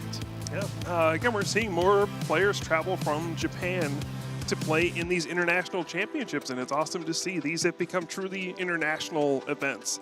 You know, for a long time, it was just we had the World Championships where players from all over the world would gather to play in one big event, but now these internationals have really branched off and become more of these kind of global events where players, you know, the top players from everywhere are showing up to prove that they are the best. It's like we get 3 mini worlds every year leading up to the actual World Championships. Yeah, there's nothing mini about this, though. There's 4,000 players. Great point, great point. But when you consider the prestige, right, you know, these are still open tournaments. Anyone can sign up and come play, which is a great aspect of it, but all working towards that goal of earning the invitation, right? Only a select few get to play at Worlds every single year. And makes it just that much more special, that much more prestigious, and that much more meaningful when you're the one who is able to hold the trophy at the end of the tournament. Yeah, and I think you mentioned it earlier, there is an opportunity to get an automatic invitation to the World Championships from this event if you place highly enough. Those spots are limited in, you know, different areas of the world, and you know, for players from Japan, it's an extra opportunity to maybe qualify for the World Championships. So yeah, it's very appealing to come to these international events. There's so much on the line. You know, you could just punch your ticket to Worlds right here. Yeah, anyone, no matter how much championship points you have coming into the weekend, you've got that chance to get that invitation. Well, Kyle, great news. We got a little bit more Pokemon action. All right. We're going to take a look at that feature match happening out on the floor. We're going to hop into the middle of game number 1 here. Owen Dalgard up against Henry Chow. It's going to be that iconic Dragapult versus Gardevoir matchup. 2 of the top players from the United States facing off here and kicking things off. It does look like we are... I can't tell. Does Henry have 5 prize cards left? Or is that still the sleeves kind of blending together there? Looks like it might be 5. Your guess is as good as mine, Chip. I'm going to say 5, yeah. Owen does still have the full 6 here and has a pretty nice board with some Dracloaks and that Dusclops ready to go. But Henry is trying to shut things down, it seems, with the Frillish. He does also have a Gardevoir already established, a pair of Monkey Dories. Really, both of these players have really strong board states right now. Sure seems like it. You'd love to see maybe a Jellicent EX come out here. Get a nice knockout and prevent item cards. Even, well, you know, Frillish's attack does prevent item cards from being used, but, you know, Jellicent EX here, if Henry plays it. We have seen some decks that just play the Frillish, but not Jellicent EX. That's one of the other kind of fun parts about Gardevoir. There's lots of different ways to play this deck. Looks like we see a couple of Adrenabrains taking down a Dusclops. Henry, look at all these energy on this Frillish right now. Yeah, one of the nice things is it does have a pretty hefty retreat cost, so you can retreat it and put some of those energy back into the discard pile. It does look like Henry does have Ultra Ball here, so he will be able to go after the Jellicent if that's what he wants, discarding another Frillish. May I up a Ralts, though? Debating that as his choice. I actually don't know if I saw the Jellicent. Is it in the deck there? I don't see it. I see the Mega Diancie and the Mew EX. Can't quite tell if that extra evolving Psychic Pokemon was another Gardevoir or the Jellicent, so may just have to be a Frillish here for the turn. Yeah, this is a spot where you might want to use Screamtail as well. You could go after the other Duskull on the bench and take away any opportunity your opponent has to use Cursed Blast. You know, it's really the combination of those abilities, placing damage counters, plus Dragapult EX's Phantom Dive that gets you big, big turns. And if you can keep those Duskull and Dusclops out of play, it really limits what the Dragapult deck can do. Looks like you and Henry are pretty in tune here as he has grabbed out the Screamtail you've called out. And will be, I have to imagine, well, maybe. With that extra energy, I was wondering if he'd go after one of these Dracloaks, but it looks like it will just be the 2 energy, as that's all he needs to KO the Duskull off the bench. What crazy 4D play is he doing? Over-attaching to the Screamtail, putting more damage than he needs, and then turns out he just accidentally put an extra one. No harm, no foul, though, and Owen does lose a Duskull. And Henry here being really aggressive, it seems, in this game, as he's taken the initiative. 3 prize cards taken now to Owen's 6 still remaining. Owen will grab off Iono from this first Dracloak. He needs to find himself a Dragapult EX. I have to imagine that's where he's eyeing up here moving forward at this point. And it doesn't look like he has it just yet. Yeah, so one of the awkward parts of Henry's position is that there's no bench space for Lily's Clefairy EX. He has filled his bench completely, so there won't be an opportunity to get a one-hit knockout on a Dragapult EX, which could give Owen some opportunities to do some slower plays here.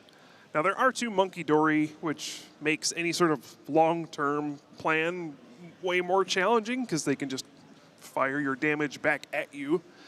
But yeah, right now there's no bench space for the Lily's Clefairy, so there is still a bit of an opening. But with those 2 Monkey Dory having Darkness Energy on them, you cannot bench any Duskull at this point. They will just get knocked out by those Adrenabrain abilities. So it's a very challenging position despite no bench space for the Lily's Clefairy. And once again, we see a Dragapult player dragging up a Gardevoir EX with no energy on it and hoping that that could buy them a turn.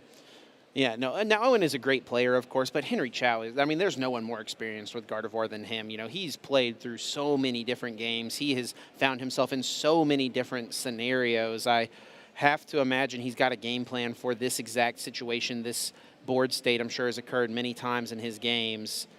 So let's see what he will try to do as Owen has launched off that Phantom Dive attack, 200 to the active. He'll be able to place some damage counters onto the bench, and it will be just one on Ralts.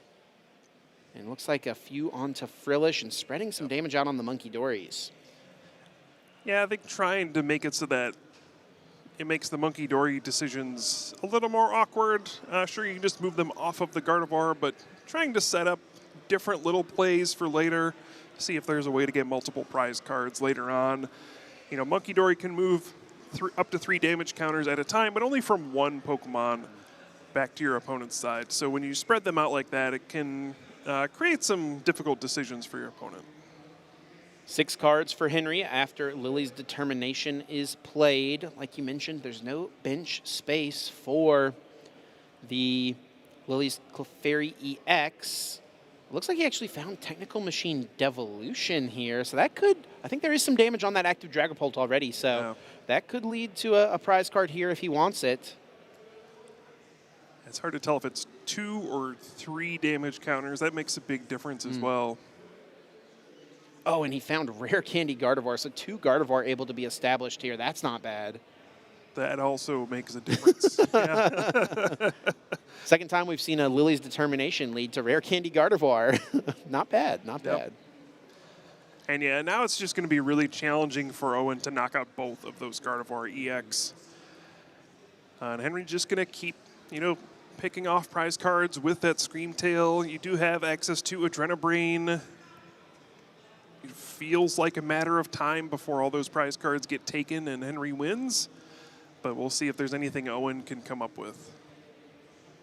Looks like he'll move 6 damage counters off this benched Gardevoir. Where does he want to put them? It looks like he'll load them up onto the Dracloak and then just use that Roaring Scream, taking the knockout. Not leaving any damage counters on Owen's side. Owen does play his own Monkey Dory, so he wants to maybe limit Owen's ability to bounce any damage back over to Henry's side of the field. Yeah, definitely. Again, a very challenging position to be in. We've seen Dragapult decks make big comebacks before. It's not unusual to be down this many prize cards and, you know, kind of do a reverse sweep where you just have some big attacks and you take down the game. This particular situation seems a little bit challenging. A few things are going to have to go Owen's way to make this kind of comeback. You know, you want to be doing damage and setting up knockouts. The Monkey Dory makes that more difficult. You know, if you just clear up one bench spot, then the Lily's Clefairy can come in and end the game effectively for Henry. So Owen's going to have to navigate this very carefully. He's got that Blood Moon Ursaluna he's just found, so that'll be, I have to imagine, maybe some piece to work back into this end game here if he wants to find a way to fight back. He does have Counter Catcher in the hand, so he can go after the heavily damaged Gardevoir, chase the prize cards. Or maybe he could go after Monkey Dory, if that's something he's scared of, wants to limit Henry's access to Adrenabrain. Perhaps he could target the other Gardevoir EX here and load damage up onto both of them. Yeah, it seems like you're just not going to be able to take advantage of that with those 2 Monkey Dory, right? You're just not going to be able to set up a double knockout. So it looks like the 1 Gardevoir is being targeted down. You know, you get 2 prize cards. You can potentially, you know, get a 3 prize turn if you really want it on the Screamtail as well. It's like a Moltres coming down. There it is. Is there enough damage on the Gardevoir that Moltres could knock it out here? I don't think so. No, not quite, not quite. We'll see, though. That is what Henry chose to heal last turn with the Adrenabrain. Yeah. So, yeah, we got to get some better dice out there to the feature table. I can't tell how much damage is on that thing. Yeah. But the Ino was the key here to give Owen a chance, you know, disrupting Henry's hand. Right now, he does not have a win on board. You know, finding an Ultra Ball for Lily's Clefairy would be the end of the game, but no guarantee he will find that. And this is what you have to do as Owen to kind of crawl back into this game. Hope your opponent misses 1 or 2 times, and you just keep attacking with Dragapult, and you close out the game before they can. And if Henry can find Lily's Clefairy EX right now, the game will be over. He's only got 2 prize cards left. Doesn't have it right now, as he hasn't quickly made his decision here. Now, with Owen actually taking the knockout on the Screamtail, it does open up 2 bench spaces here for Henry, so that means Pheasantipity and Lily's Clefairy could both be benched here. Yep, then you have to question, is it too risky to put down a Pheasantipity EX in this situation? He's got Nest Ball in his hand. Oh, okay. So maybe is the Lily's Clefairy, it must be prized then, Kyle. Lily's Clefairy in the final 2 prize cards, he must not have access to it because that would just be game right now. Yep. That's got to be it. So this makes things very interesting. We'll see what Henry does now. There is that Jellicent. So item lock is up. He's going to load this Pokemon up. Yeah, and this will be annoying for Owen as well. You know, no access to item cards. The only way to get access to item cards would be playing up boss's orders. It also really takes away a lot of the easy knockouts on Henry's side. You know, the Monkey Dory have enough HP where, you know, they really need to be hit directly by Phantom Dive to be knocked out. So, yeah, I mean, this is a decent line of play for Henry, but, you know, Owen can also just retreat into the other Dragapult and attack with that one. Yeah, I'm actually kind of surprised that we didn't see some damage placed onto the benched Dragapult, because that could open up a TM Devo win condition this coming turn here for Henry, right? Yep. But now that's not going to be on the table unless he can get a 3rd Monkey Dory and a 3rd Darkness Energy. And now the Jamming Tower as well throws a wrench into that potential win condition. Now a Monkey Dory on Owen's side as well. This is getting a lot more interesting.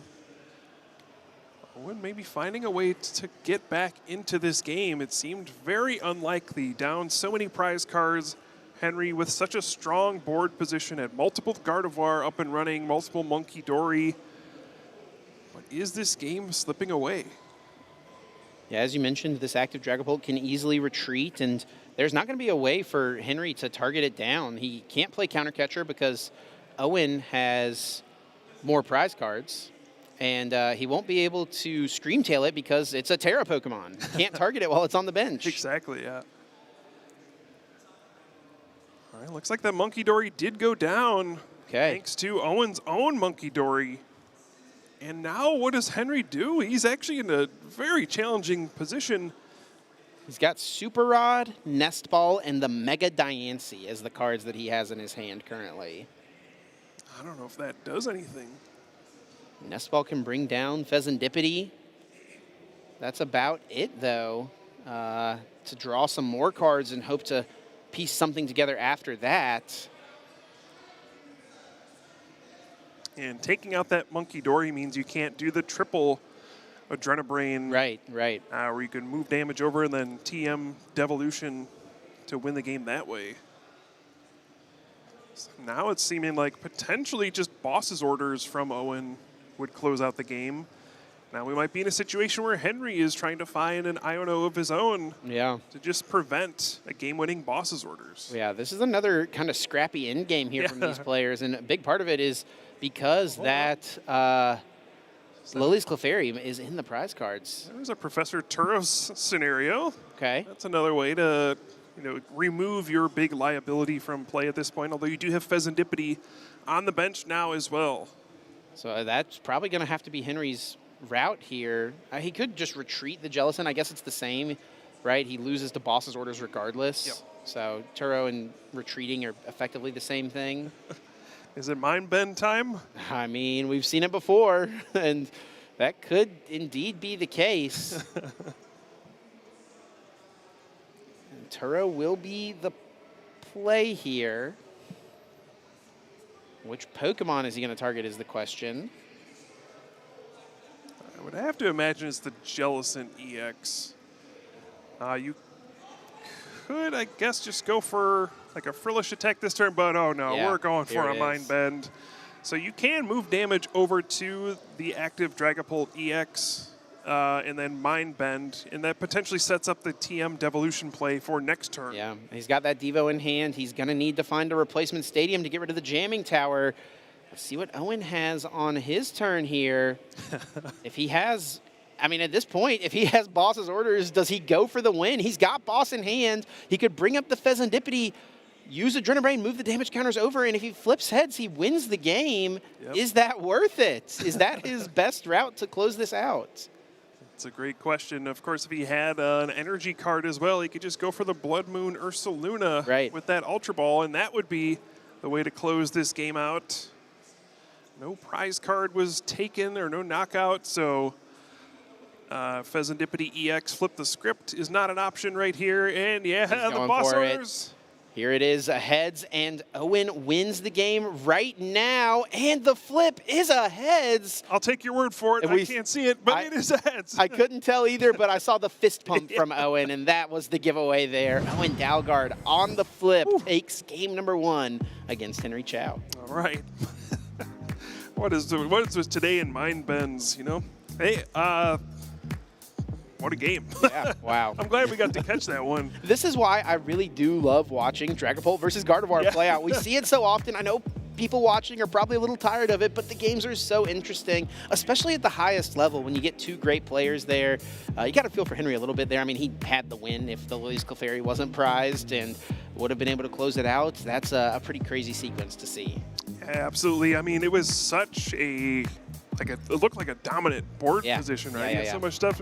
Owen did have a pretty decent setup, but he lost all of those Duskull and the Dusclops. He was down 4 prize cards. There's 2 Gardevoir out. It seems like an insurmountable lead, but he just found a way to claw out of that situation. And then, Henry found his own way to try to not lose as well. And after all of that, comes down to a coin flip. And that's what it is sometimes. What a beautiful game it is. What a beautiful game we play. I mean, both of those players, I'm sure, have had their fair share of mind bend flips over the last couple of seasons, really since Monkey Doors released at NAIC last year. It's been such an impactful card consistently. So, yeah, for the ability, but also that attack in a pinch. That's what you got to play to. Yeah, I remember back to Henry against Piper at NAIC. I think it was a win and in for top cut where Piper had to go for the confusion flip, attacking with the Marnie's Grimmsnarl EX, and 1 coin flip could have changed Henry's run in that tournament as well, but Piper flipped heads, got the win. But I think that's just one of the strengths of Gardevoir as well. Even when things look really dire, you just have this emergency thing where you're just like, okay, well, I'll just confuse your Pokemon and let's hope for the best. Yep. Well, Kyle, it's been an exciting start to the day. We've seen some excellent Pokemon action. Really loving that we're getting to see those feature matches as well. Just getting more and more high-quality Pokemon out there for everyone to enjoy is what it's all about. And so we've had a great time so far, and the day is just beginning. We've got tons more Pokemon action still to come. We're going to take a quick little break, but don't go anywhere. Swiss Round 5 coming up soon.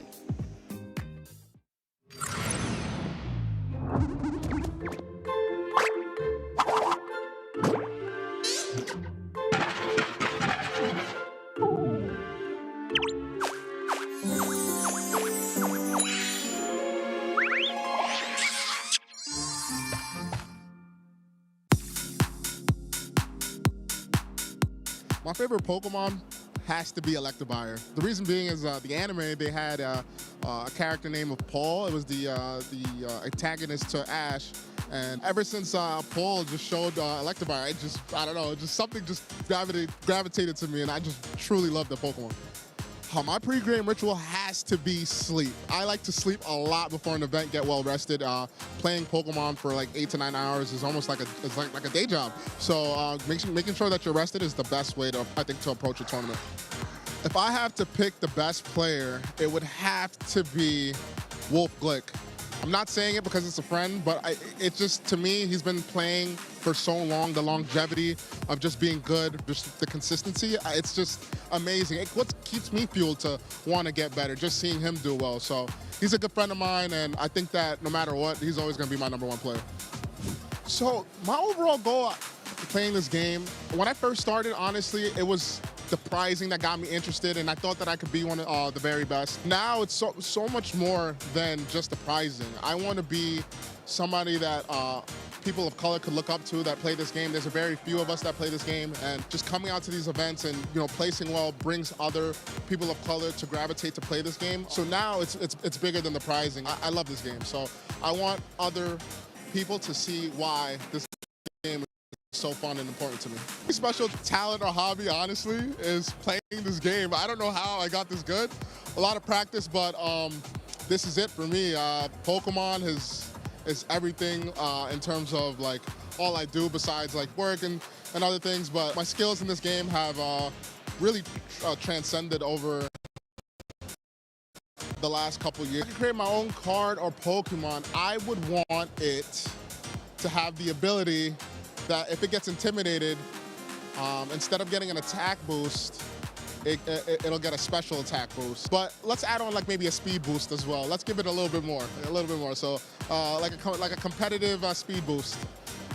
My favorite Pokemon event to attend was US Nationals 2016. That was my breakout tournament. I've never been on stream before. My heart was racing. I was playing a regional champion, Patrick Smith, and I still can recall it to this day. I thought that I would lose, but something in me spoke to me and I said I could make it into day 2. I ended up winning in a very close set, and from there, that's when everything blew up for me in terms of Pokemon. And that moment, no matter how much prizing, no matter how much regional championships, even Worlds, that event alone is the reason why I continued playing this game. My favorite type of music, I would have to say it would have to be hip hop and rap. Sometimes I add a little country in there just to get me in the mood, but hip hop and rap has been my go-to to kind of just get me in the zone for events, solo out all the noise, and just listen to the lyrics and get focused for the next round. I'm Team Charizard. Charizard is just so super iconic. Generation 1 favorite Pokemon right there. But I do like Blastoise, but Charizard is the man for me.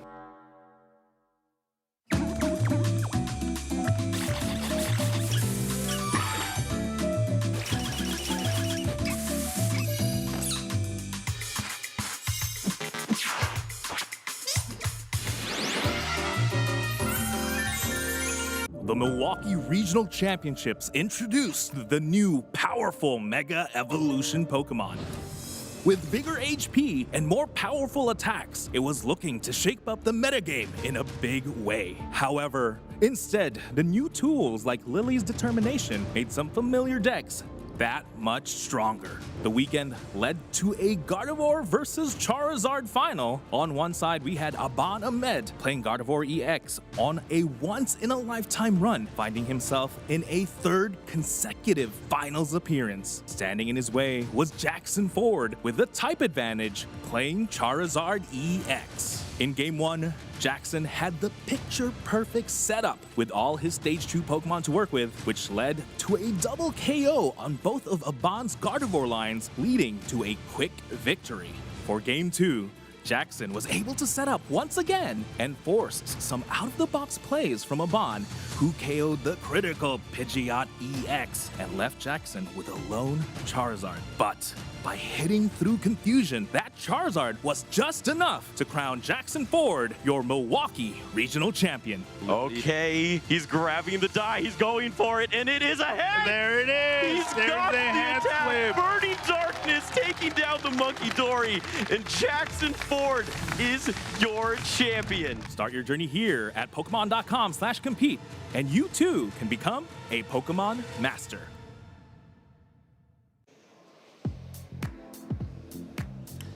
How fitting, a coin flip ending to that regionals as we witnessed a coin flip end to our secondary feature match there. Jackson Ford, not Jackson Ford. Jackson Ford in the feature there, but of course Owen Dalgard taking down a game against Henry Chow by flipping heads on confusion there. It's been a surprisingly recurring bit on our stream as of late, it feels like. Yeah, for how close games can get, sometimes the fact that you can give yourself best odds as 50-50 makes it so exciting for us and probably terrifying for the players at the time. Like imagine $10,000 on a coin flip, right? Just some people do have the privilege of being in that situation. Yeah, and it means sometimes it can be destiny on your side, and I'm sure there are players out in the field already starting to feel, after the first couple of rounds, that they are the one that are on that great run, whether it's been a good number of matchups, or if they've had a little slice of luck along the way, whether your opponent's had a bad draw or if you've had an excellent one. We're starting to see that carve out over the first few rounds, Freya. Yeah, so we've going out into round 5 action. We've had a couple of rounds of us, a couple of rounds with Chip and Kyle, of course, taking you through. We are now at the midway point through phase 1. I'm Freya Pierce, that's Joe Bernard. We're back after a lovely little break. I had a chance. Do you ever get a chance to wander around a little bit as well, Joe? Yeah, I made it all the way to the back of the venue, which takes way longer than you'd think. It's a massive hall out here in the XL, but there's so much to do in the activity stage. I also got to see a bunch of where the players are playing. The TCG guys are all the way down the end, but yeah, got to scout out a bit of the venue. It's really nice. I reminded a bit of once that walking segment that Chip did, where it was like the walk through the whole venue is giving like a monologue as he was doing it, explaining the goings on, and you could just like see, oh, it just keeps going and keeps going. It's not gotten smaller since then, I can promise you that much. Yeah, you could write a book in the time it takes to get here and back, but it's a phenomenal scene with just a hall full of great competitors for all of our games out here, and it creates such a rush, such a buzz in the hall. Yeah, and speaking about a buzz, I've got a buzz for our upcoming feature match because we have been blessed with a really great variety of decks, and that train is not stopping anytime soon, I can tell you that much. No, we've picked out even more great games. I think one of my only concerns for this weekend was that we were going to have a lack of variety because there is such a narrative around the top 4 decks in the room, but we've already had some great versatile matchups, and it looks like we've picked out another great stunner here for round 5. Yeah, and do we have a chance to see how well people are doing right now as we take a look at the standings? Actually, I just got a word of something. So Owen, of course, took down game 1. Henry Chow pulled it back 2-1, so was able to actually do the comeback, as it were, 2 games in a row to win that match, which is, yeah, great go for him. We now see, this is very interesting actually, looking at this list. I see a couple of names that, yeah, should look a little bit familiar, but a lot of new names here too. Yep, still early days in our tournament, but some great stand-ups there, seeing Carter Malniak and Simon Feng up there at 4-0 records. These are all players who are on 4 right now. This is the standings, not necessarily the matchups, but a lot of good variety out there. There's still going to be hundreds of players on that 4-0 record just by the virtue of how many players are out in the field, but great to see a really different spread so far, Freya, for these players who don't always get that limelight. We only get to show you a slither of the potential of these players. Yeah, absolutely we do. But this is one of the great things about an event like this. You can have a heck of a breakout performance. If you do well at internationals, you may not be known before, you'll definitely be known afterwards. That's the beauty of these international championships. Everyone takes notice from around the world. There's such prestigious tournaments, such difficult ones to even get into our top cut, let alone win. So players are going to be making a name for themselves this weekend, no doubt. Yeah, there's a couple of names actually I do want to point out from here, which do look a bit mentioned. Kyle Best, UK player, I know has kind of been punching at it every now and then, so he's there in the mix. Simon Feng, who I believe did we already feature today, right? Or like he's been on the stream before at least. Yeah, definitely has been. We've had a different Simon on stream earlier on in the day. Yeah, that was it. But Feng is no stranger to being on the stream. Yes, also that creates some interesting content as well. Yeah, and then finally Simon Belani from, I believe that's Slovakia. We don't get many players coming in from Slovakia, so really cool to see Simon doing well as well.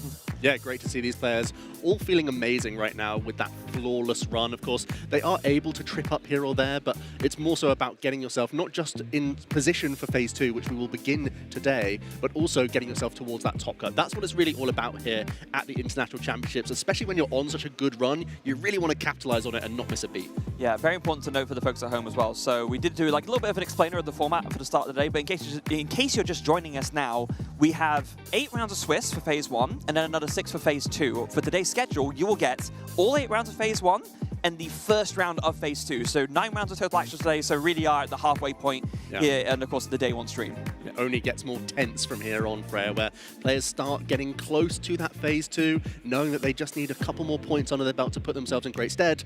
But of course, at that point, you're facing other top competitors who are in that same position. Yeah, other top competitors in that same position. And imagine if we were just talking about one of those new players on that list of standing ranks, right? And then suddenly you're going up against people who you think, hold on, these are people who are also normally where I am now. That's when it gets a little bit nerve-wracking. That's when you really have to test your mettle and think, or remind yourself, I got here on merit. I can beat someone who is on this record as well. Yeah, so maybe if you're watching at home and you spotted some players in those standings that you were standing out and cheering for, we're always looking to hear your stories, hear you tuning in. Let us know what players you're wanting to watch, what storylines you're trying to follow. And actually, I think, Freya, we have some lined up socials to go over because we've got some really interesting stuff already here. Starting off with a player we know very well, Alex Dow. Player and co-caster Alex Dow here with his kid, and that's what I'm wanting to see. Just me and the boys, plural singular, back at EUIC as a competitor for the first time in 3 years. Bigger every year. So good seeing so many of you already, and still loads more to catch up with. Yeah, Alex has been the part of the caster team for like a good long while now, and he has had the pleasure of bringing EUIC to all you guys at home, but this time just coming as a competitor and having a great time and bringing the family along as well. You'd love to see that.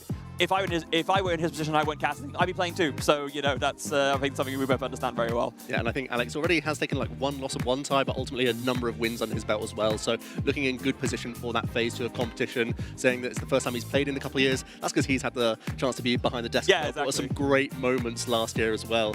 Bringing all the pieces together with Ryuki's win, that's still an iconic moment for me. Yeah, it's. I think that was going to stick in people's mind for a long while. I think he's. Yeah, he really has been like kind of the UK voice for EUIC alongside yourself and I guess me here. But it's really great to see that. Pokedoodle's TikTok, Alex Alvarez coming in with. If you're wondering, EUIC 2026 goes up to table.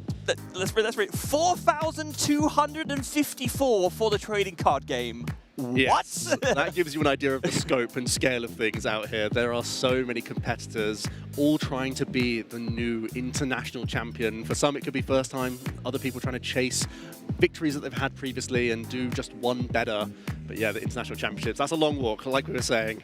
Thousands of tables to scroll through and so many great competitors here. Of course, in the Masters division, that's where we're mostly going to be following, but also in our other age divisions, the senior and junior division, going alongside that. And we will be able to show that action for at least the finals on Sunday. Yeah, so thank you, Pokedoodles, for kind of just illustrating that so beautifully, because, I mean, that's better than any explanation we could do just to, like, show the scale of where we're at right now. The fact that table numbers are going, yeah, I don't even want to think about it too hard, because, like, then you, like, double that, and then you think about how many people are here, and, yeah. It's easy to get lost. You can make one wrong turn, and suddenly you're in a host of people all trying to go the other direction. But I'm sure you can figure it out. That's part of the challenge of these international championships, just getting to your table in the first place. Yeah, what else have we got for you guys here? Like, I really appreciate it when you guys send in this stuff. Oh, Chris Brown, our big guy, head honcho of the whole organized play program. Pokemon EUIC has kicked off. I hope everyone enjoyed the opening performance, and good luck to the over 6,800 trainers competing this weekend. And how's that for a panorama? What a view out there of the tables. And you can see Pikachu getting involved there. The picture in front is actually all the TCG tables here as well, so that's looking absolutely exceptional. You can see there's big banners out there so you can find your friends throughout the venue, and just so many players involved here, as well as spectators, activities going on. There's just so much action happening at this international. I want to draw attention to something specific here, because I don't know about you, Joe, but I think, yeah, we've both had the pleasure of talking with Chris a lot. He is such an approachable guy. Like, generally, whenever he's at events, and whenever I see him, any IC or world I go to, he is there listening to folks, taking on their feedback to, like, try and think of improvements for next time. Like, he cares so much about putting on a great show for everyone. So if you see him at an event that you're at, I would highly recommend just go up to him and just tell him your thoughts one way or the other. He is really, really approachable, and he wants to hear everything. And a more than talented photographer. We always get a good picture from Chris Brown at all of these larger tournaments, so it's amazing to see, once again, just the scale of things going on here. Let's have a look at John, who's saying, we're so back. Hashtag play Pokemon, hashtag Pokemon EUIC, with the gorgeous Mega Charizard XEX in the background. Oh, that special illustration rare is absolutely gorgeous, with, like, the previous in the evolution line coming down as well. Like, these special illustration rares lately have just been further and further kicking it out of the park, and I think what was that? I see a little competitor kit there in the background. Not the background, just being held in the right hand. So John coming back here and having a great time already, as you can see. Yeah, John, no stranger to these tournaments, but always great to see them as a competitor. And again, that special illustration rare, especially all the Megas, I love that you get the whole evolution chain, and then the Mega just really dominating that card. And this is a card that I'm sure many collectors out there has been trying to chase themselves. Yeah, have you had luck of pulling it yourself, Joe? I do have one. I'm very chuffed, yes. Okay, yeah, absolutely, the wonderful stuff. I am not unfortunately, although Tyler and my husband and I, Tyler, we did pull the special illustration rare Rotom, that's a really, really cool that's card. also really cool. Yeah, that's still one I've got to chase myself. Yeah. So what else we got for you guys? So you guys have been sending this in. It's absolutely brilliant. Oh, is that a gold beach court I see from Jan?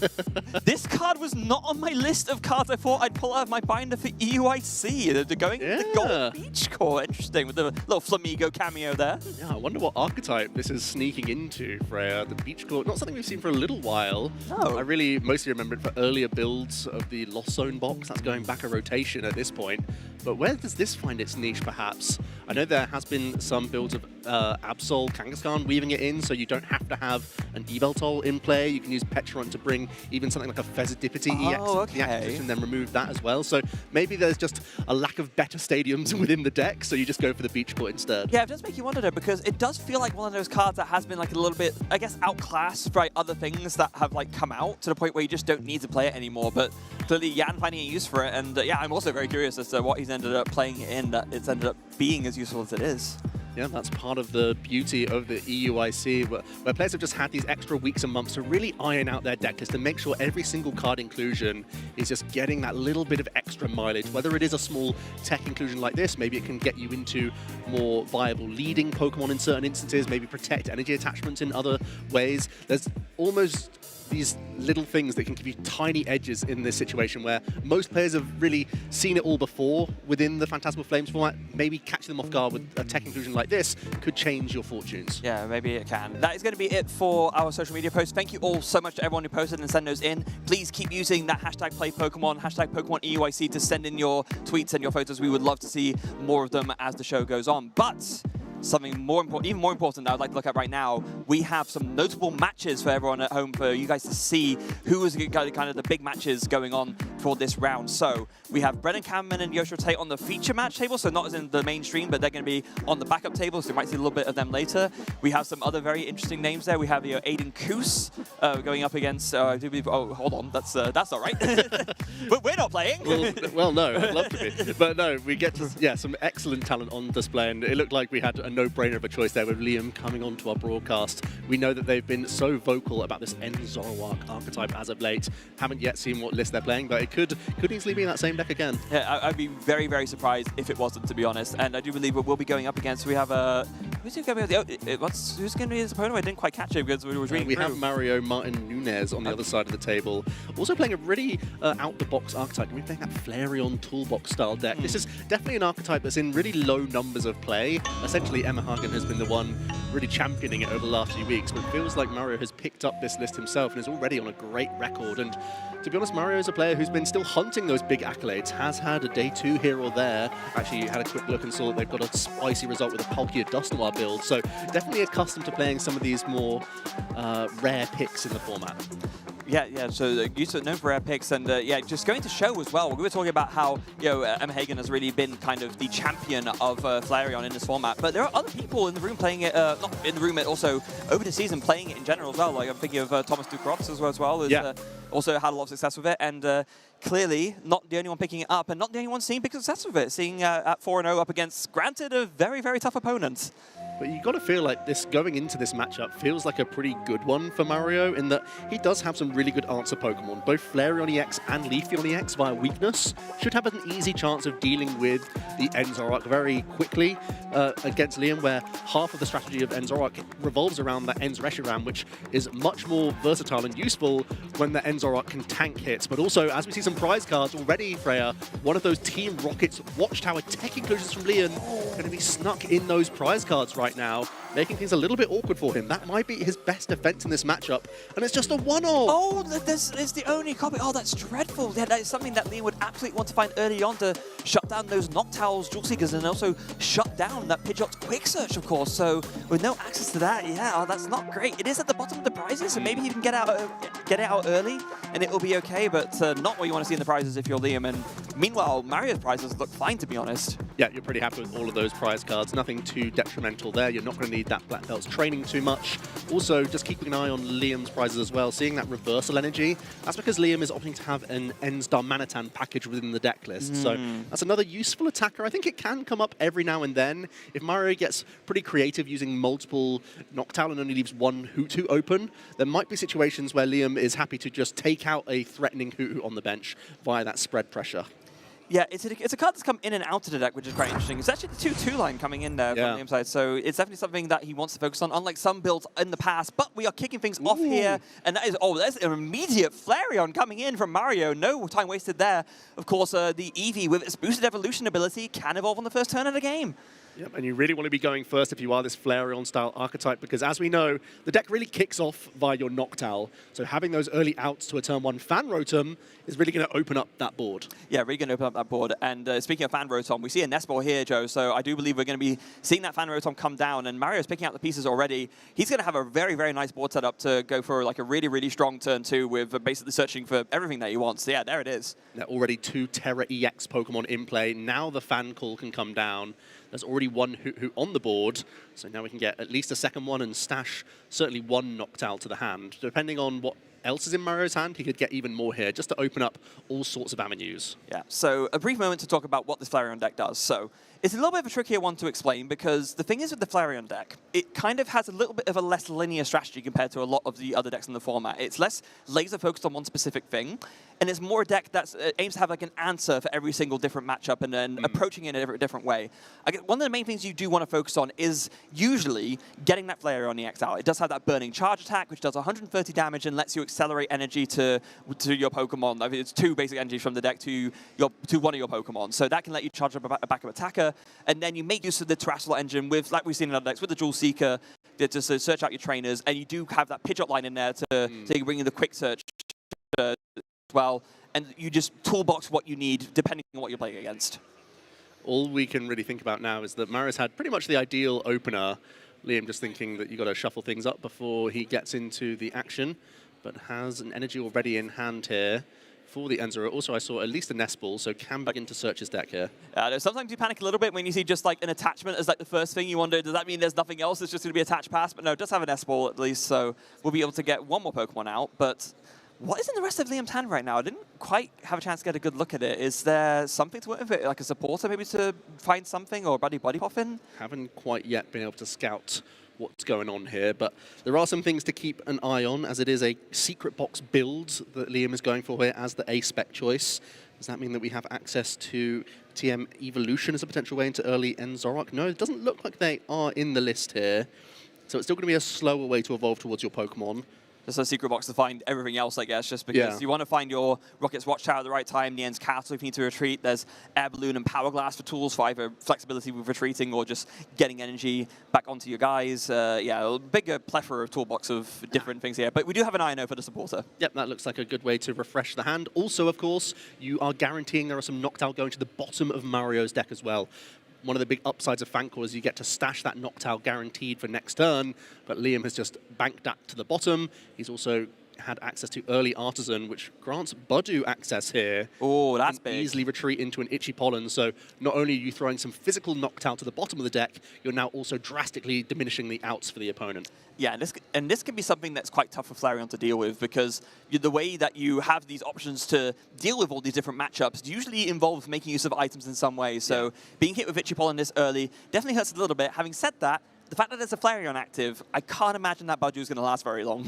Well, you never know. If there's no access to Noctowl, there may be no access to Crispin. Oh, well, I spoke too soon. There's already a Crispin in that hand. I think there's both a Crispin and a Noctowl. All right, so, all right. You know, Mario's done fine. Yeah, that was a pretty good INO, all things considered. Yeah, just hard drawing the Crispin. I mean, this is one of the most important cards in this deck.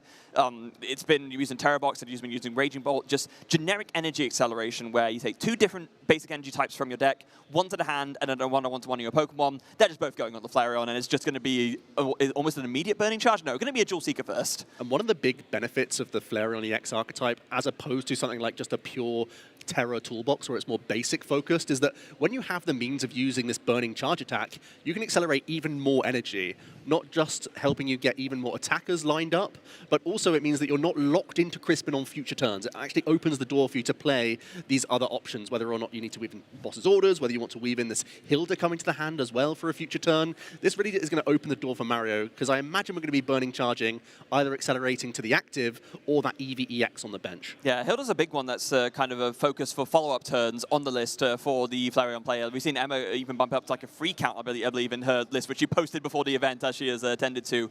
And just the fact that you can find your next energy to attack, and then an evolution, be it a Noctowl to find more things, or even a Pidgeot, another EV evolution, it's really, really strong in this deck. And not needing it here, just ready to go with the Crispin, of course, but yeah, the fact that you can lean on that, because as you rightly said, Joe, you don't have to worry about Crispining every single turn. It lets you inoculate your board with energies a bit better than you might otherwise be able to. Yeah, it makes you a little bit more versatile, and also it means you're a bit more safeguarded around any hand disruption.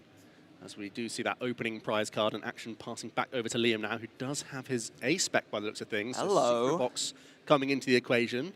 Liam just thinking about the big discards here, as you do have to get rid of 3 cards from this hand. 3 cards that's might be a little bit tricky to choose from. Like this Enzorok deck, we didn't have a we didn't go through it in great depth, but it's kind of similar to the Flareon deck in the way that it does play a lot of different one-of tech cards. The idea being that, of course, with that ends Zoroark's ability trade. You discard a card from your hand, you draw 2 cards, and you draw into a bunch of these cards to find them at the right time. But it looks like for the Secret Box discard, it's going to be that Power Glass, and then it looks like ends PP up, and what's that support? Black Belt's training, okay. But I think this is what you got to do. Liam needs to open up his hand. We'll now have access to Buddy Buddy Poffin. Ends Castle is one of his stadium choices within the list. It's also going to be able to grab an air balloon. That would help you retreat the Ends Darumaka if you were to whiff what you're looking for here. Also going to be that Lily's Determination to refresh the hand for 8 cards, as he is yet to take a prize. And this is going to be a really big Lily's as well, because I'm fairly sure Liam's going to be able to play out most of the rest of his hand. There's the Buddy Poffin, there's a Countercatcher, and the Ensdar Manitan as well. So he's got it all to really do a Lily, maybe for a full fresh 8, if depending on whether he decides he wants to play this Countercatcher or not. And I mean, if you can Countercatch up the other Hoot, and then you find a reversal energy, you could be having a devastating turn with Flame Body Cannon here. That could really turn the tables for Liam. Yeah, 90 to the active and 90 to a bench Pokemon. That will deal with 2 Hoots beautifully. And yeah, that's exactly what he's going for. Countercatcher. I'm getting Birmingham flashbacks. Now, there is one of those reversal energy in the prize card, so we're hunting for exactly 1 copy, let's not forget. This could be a massive swing in this game number 1. If Liam is able to find that single copy of reversal energy, he could really make a big statement here with a big Flame Body Cannon, knocking out 2 of the big engine pieces Mario relies on. Yeah, he has at least 8 cards to find it. Maybe some more if you can find an Enzoroark to evolve that one Enzora that was out for a turn.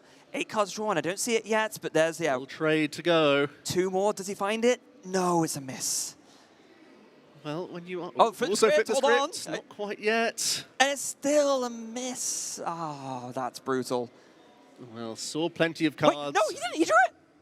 It's there. It's there in his hand. The reversal energy's in the hand, Freya. Yeah, I see it. You didn't miss it at all. I was wrong. Flip the script. Perfect timing. Goodness gracious. There it is, reversal energy for Liam. Now be able to bounce back by taking 2 prize cards. He drew it so fast, I didn't even see it.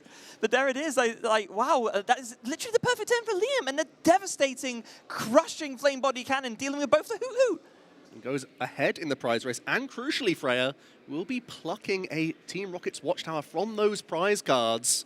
So even though there's no Hoot right now, even if Mario starts to re-establish those Pokemon, or looks towards getting a Rare Candy Pidgeot, that won't be online. Liam will have the option to turn that off. So a really huge draw there. Admittedly, a lot of cards seen for Liam. There was going to be the Lily's Determination, into the trade, into the flip the script. But when there's only 1 copy, there was no guarantee. No, not at all. Liam had a big break there, and it's down to Mario to see how to respond. Massive break for Liam. But yeah, what does Mario draw here? I mean, Rare Candy Pidgeot, just having hard drawing it would be pretty great, but I'm definitely not seeing that. No.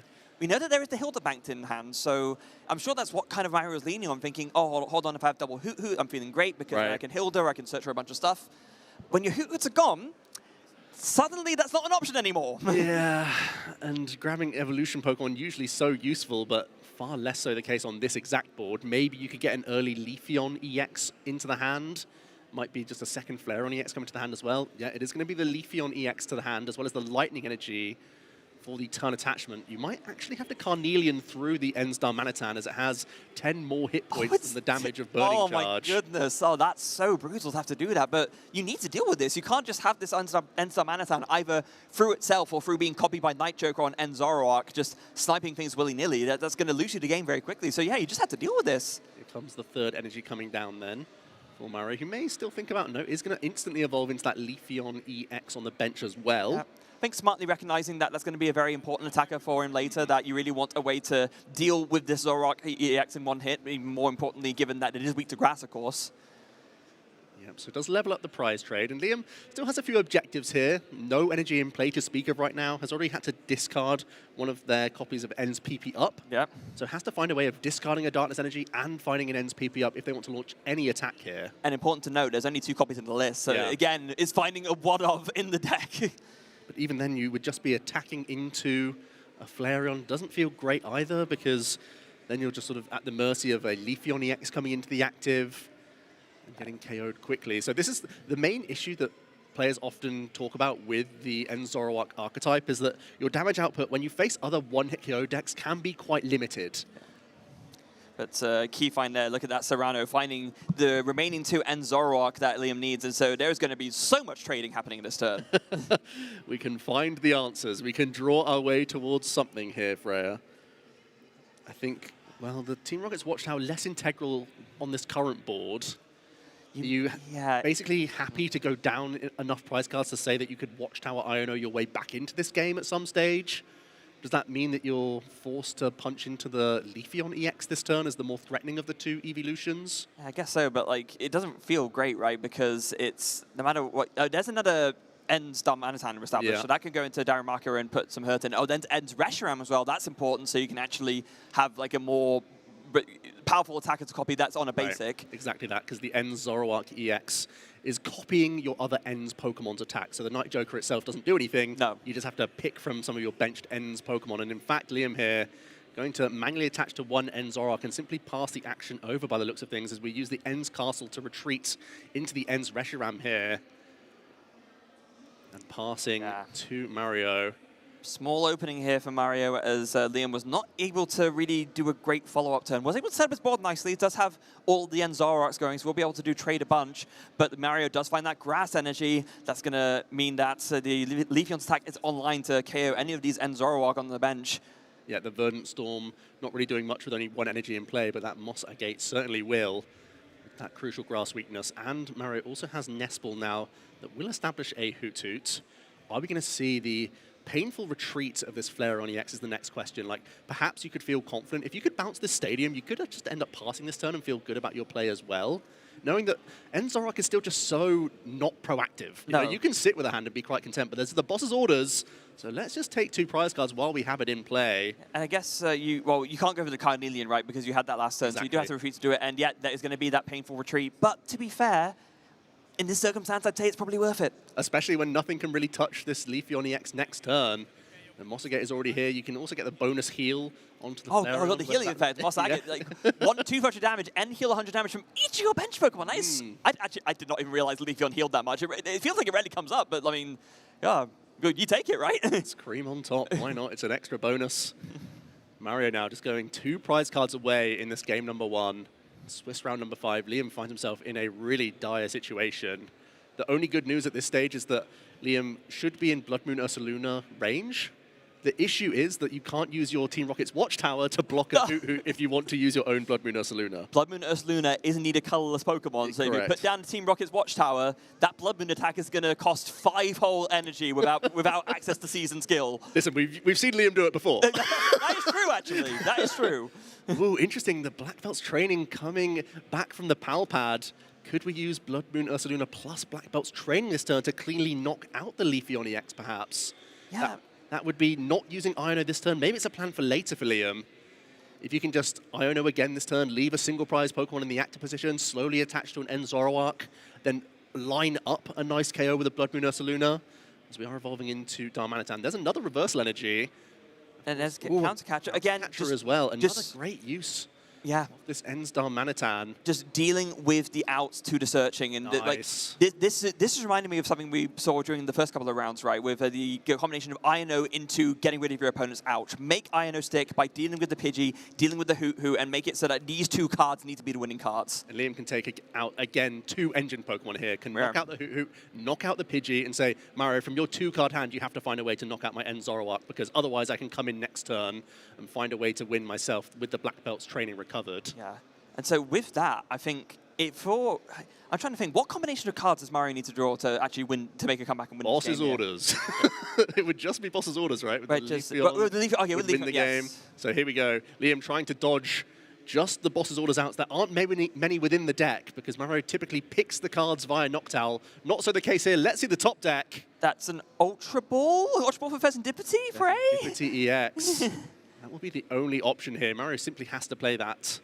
Ultra Ball, yeah, here it is. Get rid of Buddy Buddy Poffin and Rare Candy. It comes down to flip the script. Both players acknowledging what's happening here. I think I heard it from Liam. All right, yeah, I see what's happening here. Yeah. I know the score. But I believe it's only 1 copy of Boss's orders in the deck list. So is it only the 1? Oh, that Mario is has a lot. Oh, and it's even in the discard pile. Oh, no! So without a copy of Boss's orders... Right, he used it earlier, of course. Yeah, brought up one of those End Zoroark earlier on. KO'd it, yeah. had to go around one of these single prizes. And that's the only copy. No, there's two copies. You have then is the Hairfist and Boss's Orders, so, like a mixture of Spanish and English. So there is one more copy in the deck. I'm so glad you're here to to check the translation. Here's the fitness script then. Sadly, he didn't find it. Well, that makes life pretty awkward. It was low odds, admittedly. There were still easily 30 or so cards remaining in that deck. Well, maybe 20 or so. With the double sleeves, it always looks like more. Yeah.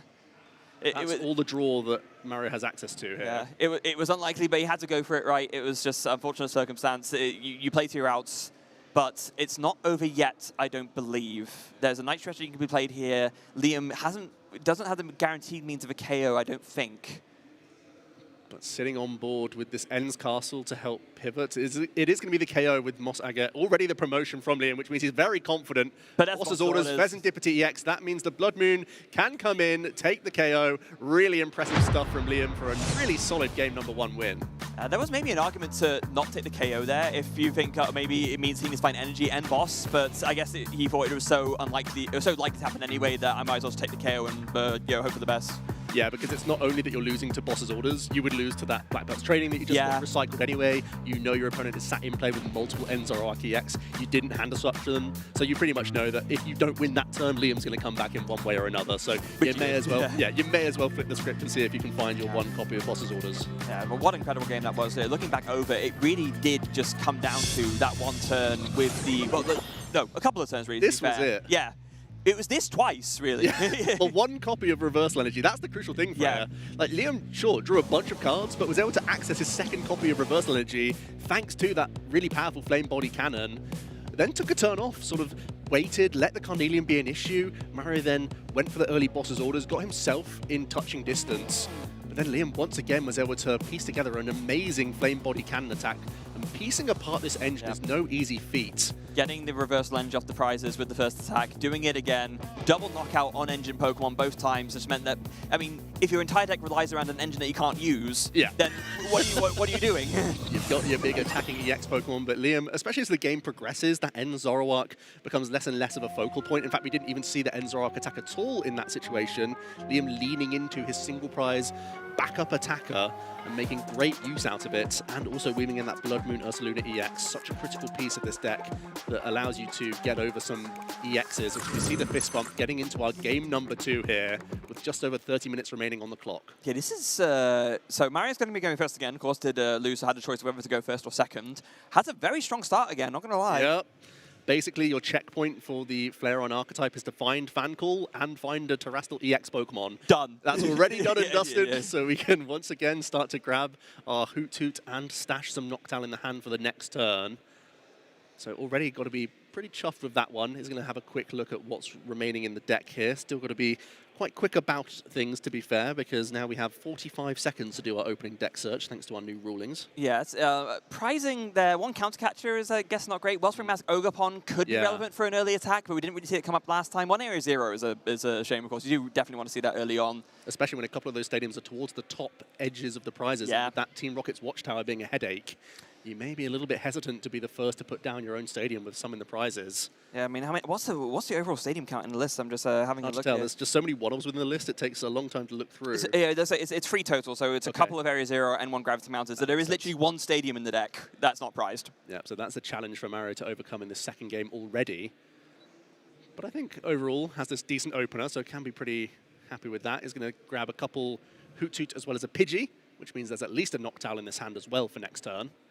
So all things considered, got to be pretty happy with this one. Yeah, as long as he doesn't get End. As long as he doesn't get Iono again. I'm thinking of End because it's an End's Pokemon, but Iono is the disruption supporter now, of course. There it is, Energy as well. That's going to set you up nicely for a potential Burning Charge on the next turn of the game.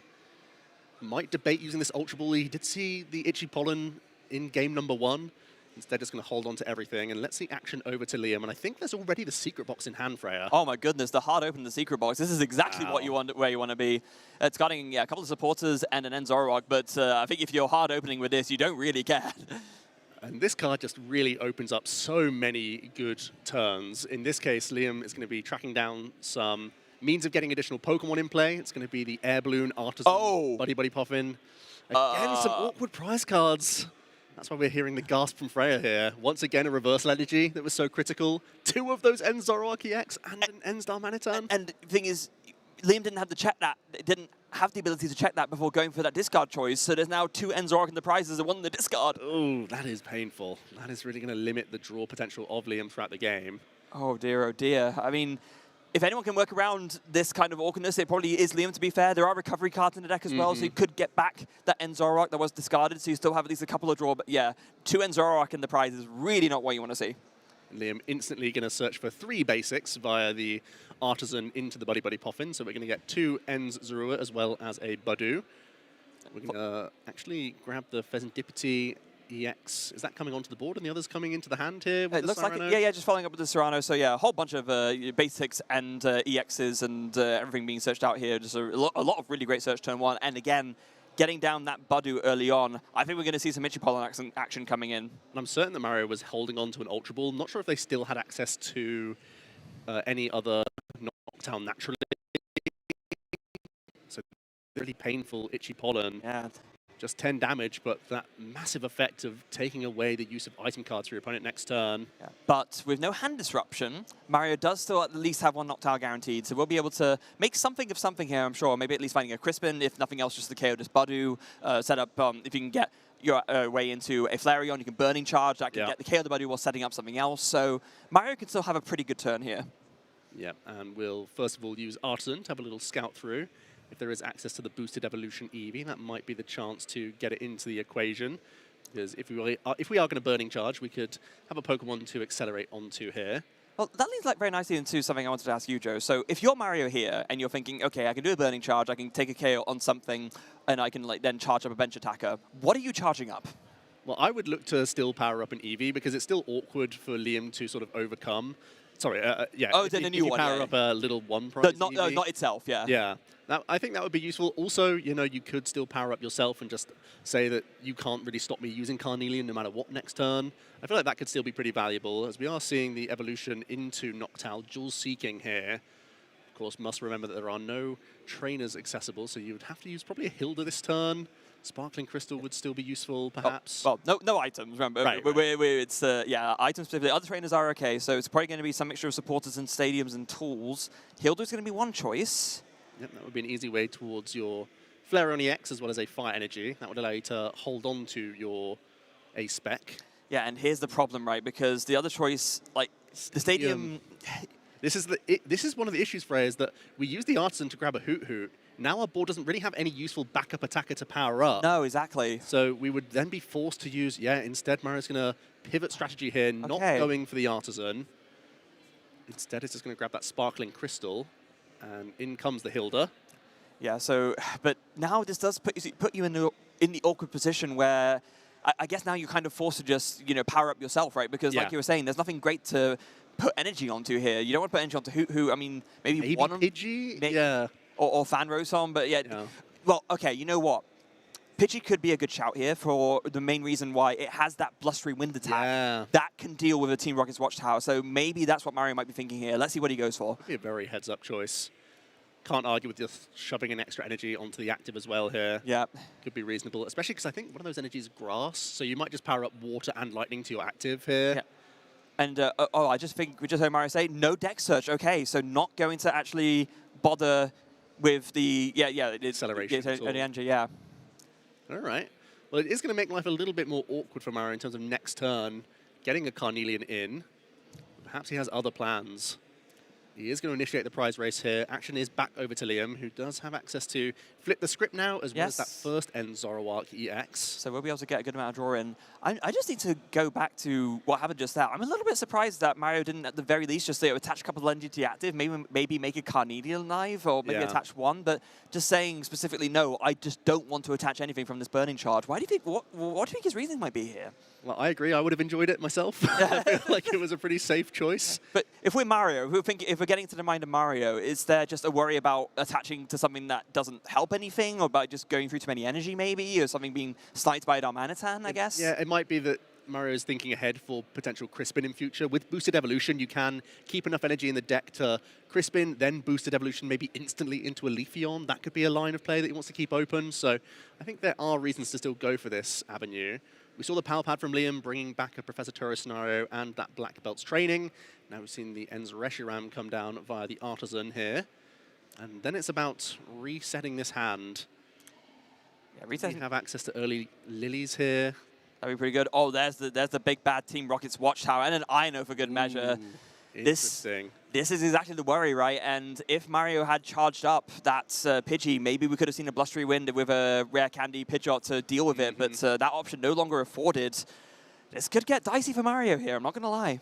Yep, he's going to have Hand Disruption, then the Flip the Script, and now can also look towards trade. We have drawn into a Reversal Energy again here, Freya. Okay. We can get towards, again, Counter Catcher as an avenue. Ooh, I saw the Power Glass as well. You can still launch attacks by copying the Enstar Manatan as well. That could be pretty intriguing. Yeah, the main reason why you like doing it a lot of the time with the Darmanitan itself is because Reversal Energy becomes an option, and also sometimes hitting stuff with Fire Weakness is good.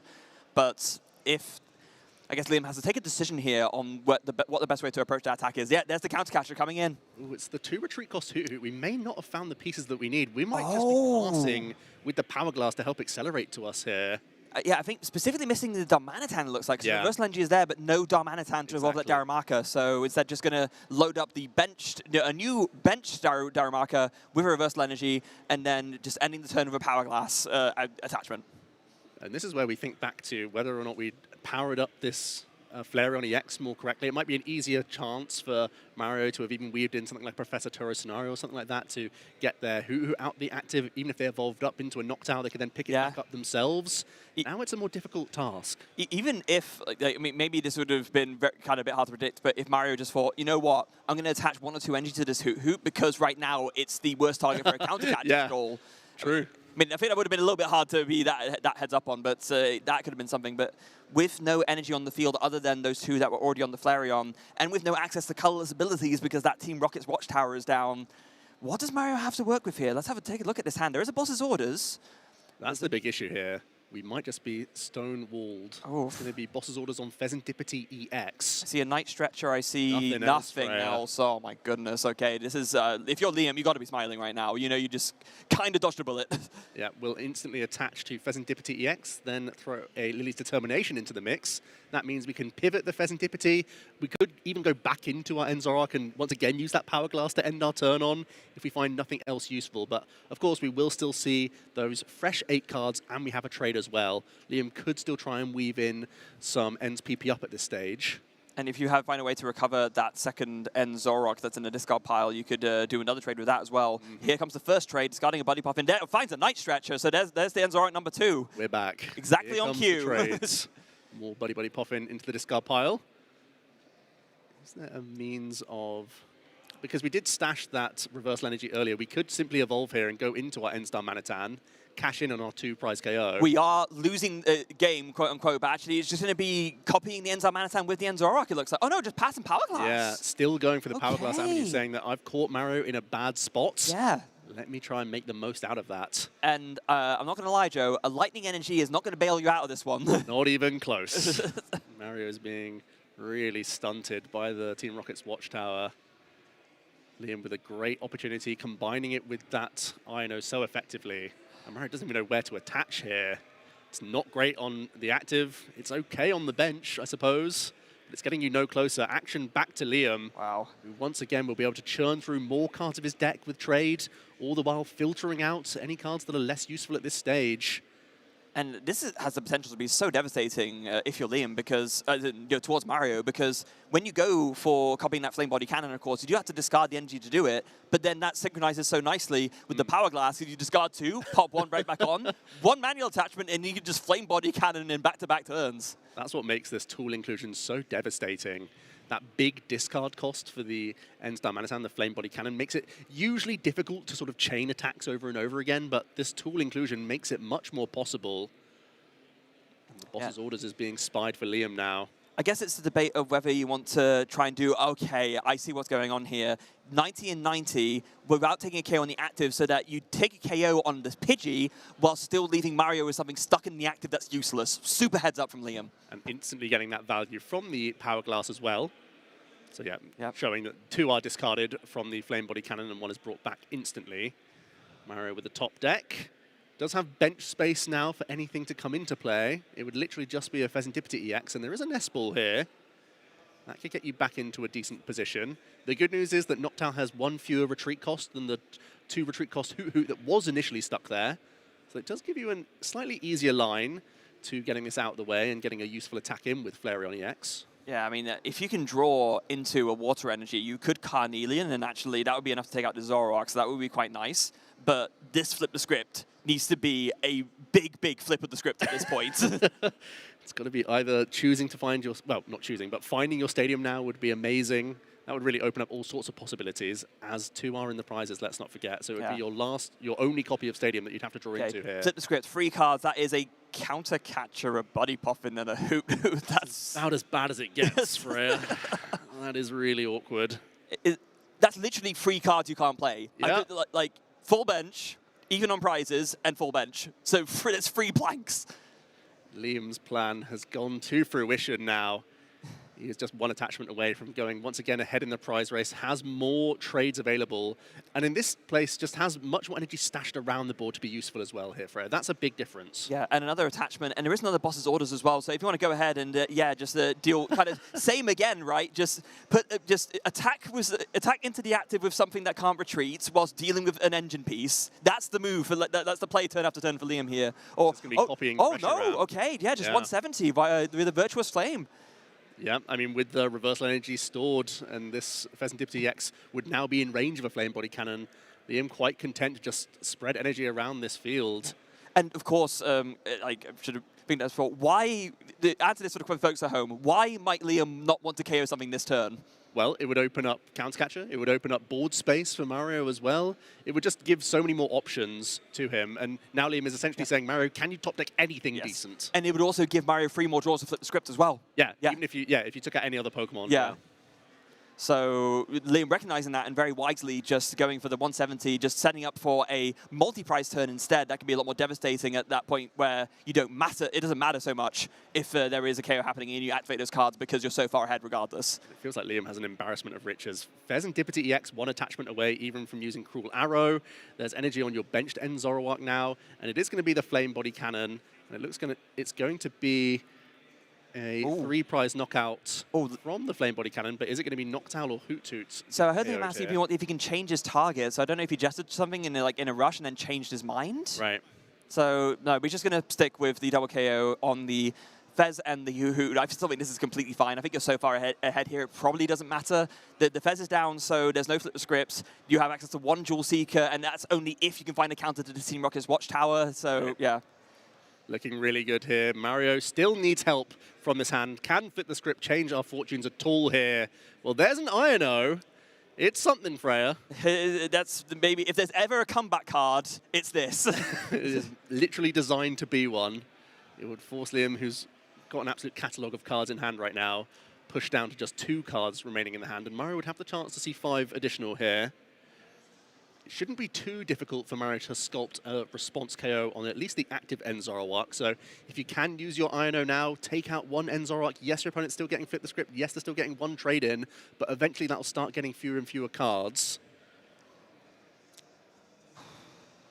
It's a big hand, but will it be enough? Yeah, it has to be this to start with, right? Iono, put Liam down to 2, but it's like the Goldengo dilemma with Iono all over again. You're using Iono on a deck that draws 1 bajillion cards in a given turn. Chances are they're going to find an out, but you have to play to your outs. Yeah, and there's only 1 copy of Iono in the deck, so Mario's saying it's now or never. Effectively, that was the only card that he had useful here, so still needs help. Let's see the 5 cards. Knockdown not useful unless we find a stadium. Oh. Again, like we talked about at the beginning, those 2 prize stadiums really coming to bite Mario here. It just makes it harder to, hard draw, just find that out. When you have no engine and you have no out to the thing that puts your engine back on, what do you do? The Burning Charge choice to not accelerate any energy here is really coming back to bite Mario, in that he has 1 grass energy attached to that Flareon. That's not useful. No, that does not fulfill Needs what to be a energy water. cost. Needs to be a water for Carnelian. That is not part of the energy cost. If it was a Leafeon, it would be a different matter, but it's just going to be, Burning Charge, no energy. But Burning Charge, well, I mean, there's no energy currently on the Ends Zoroark.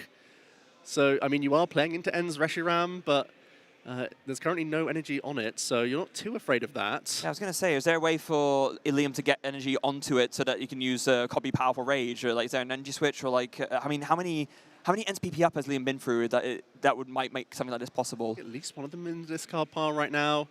Not sure if just one in the discard pile. I don't think there's any energy switch within the list. It's just the Power Glass to help out. Okay, so one more ends PP up, so as a way to do it. To be fair, though, if you can get into the other Zoroark and do a Flame Body Cannon combined with a Boss's Orders, that would do the trick as well. There's the ends PP up. So there's the Zoroark powered up. If there's a Boss's Orders, you win the game. But yeah, retreating Boss, double KO onto the Fan Rotom and the Noctowl. That will be the game. That will be the match. Liam Halliburton takes down Swiss round 5. Emphatic style as well.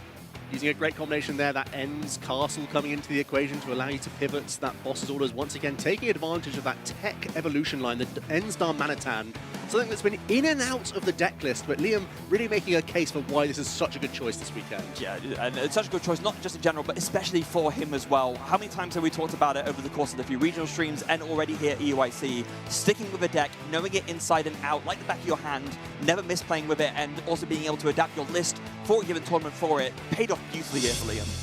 Yeah, as we see the replay, let's see, back in game number 1, it was all about finding this clutch inclusion of that reversal energy. There was no guarantees of finding this, even after drawing 13 cards. That was a critical component to success in game 1. Yeah, that was exactly what he needed. He found it at the exact right time, and that turned from a potential, a bit of a nothing burger turn to, this might just set me up to win the game, which that is exactly what ended up happening. Yeah, phenomenal to see Liam there. And it's a great choice for the weekend, I think. This ends Darmanitan.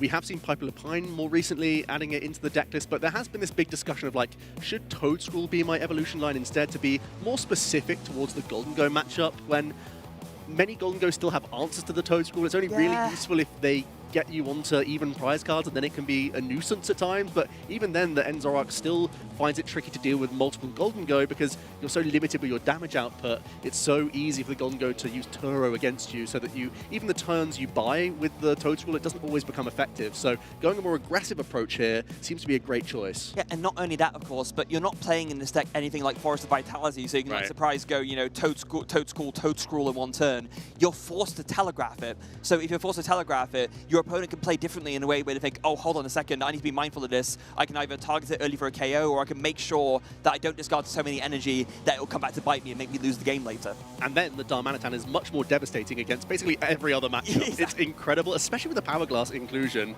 So good at trying to launch Night Jokers back to back to back against these Gardevoir, against the Dragapult, against the Charizard. And again, here, we got to see it really nicely, especially in that game number 2. Yeah. Such great composure to just spread damage across multiple threats that game. Whilst also, to be fair, not being that bad against Goldengo either. Sometimes you can do a double gimme Ghoul Snipe. You can hit the Goldengo for weakness. It's fine in that matchup too. Yeah, and even its first attack is really good in that situation against the Goldengo. If they overcommit to a KO, then suddenly you can be bouncing back with the Ends Darmanitan. Even in that case, you can use the Ends PP up to power up the Darmanitan itself and use another single prize option. So it's a very versatile inclusion. That reminds me a lot of the pre-releases for the set, right, where I think Ends Darmanitan was a big part of it, and mainly for the first attack.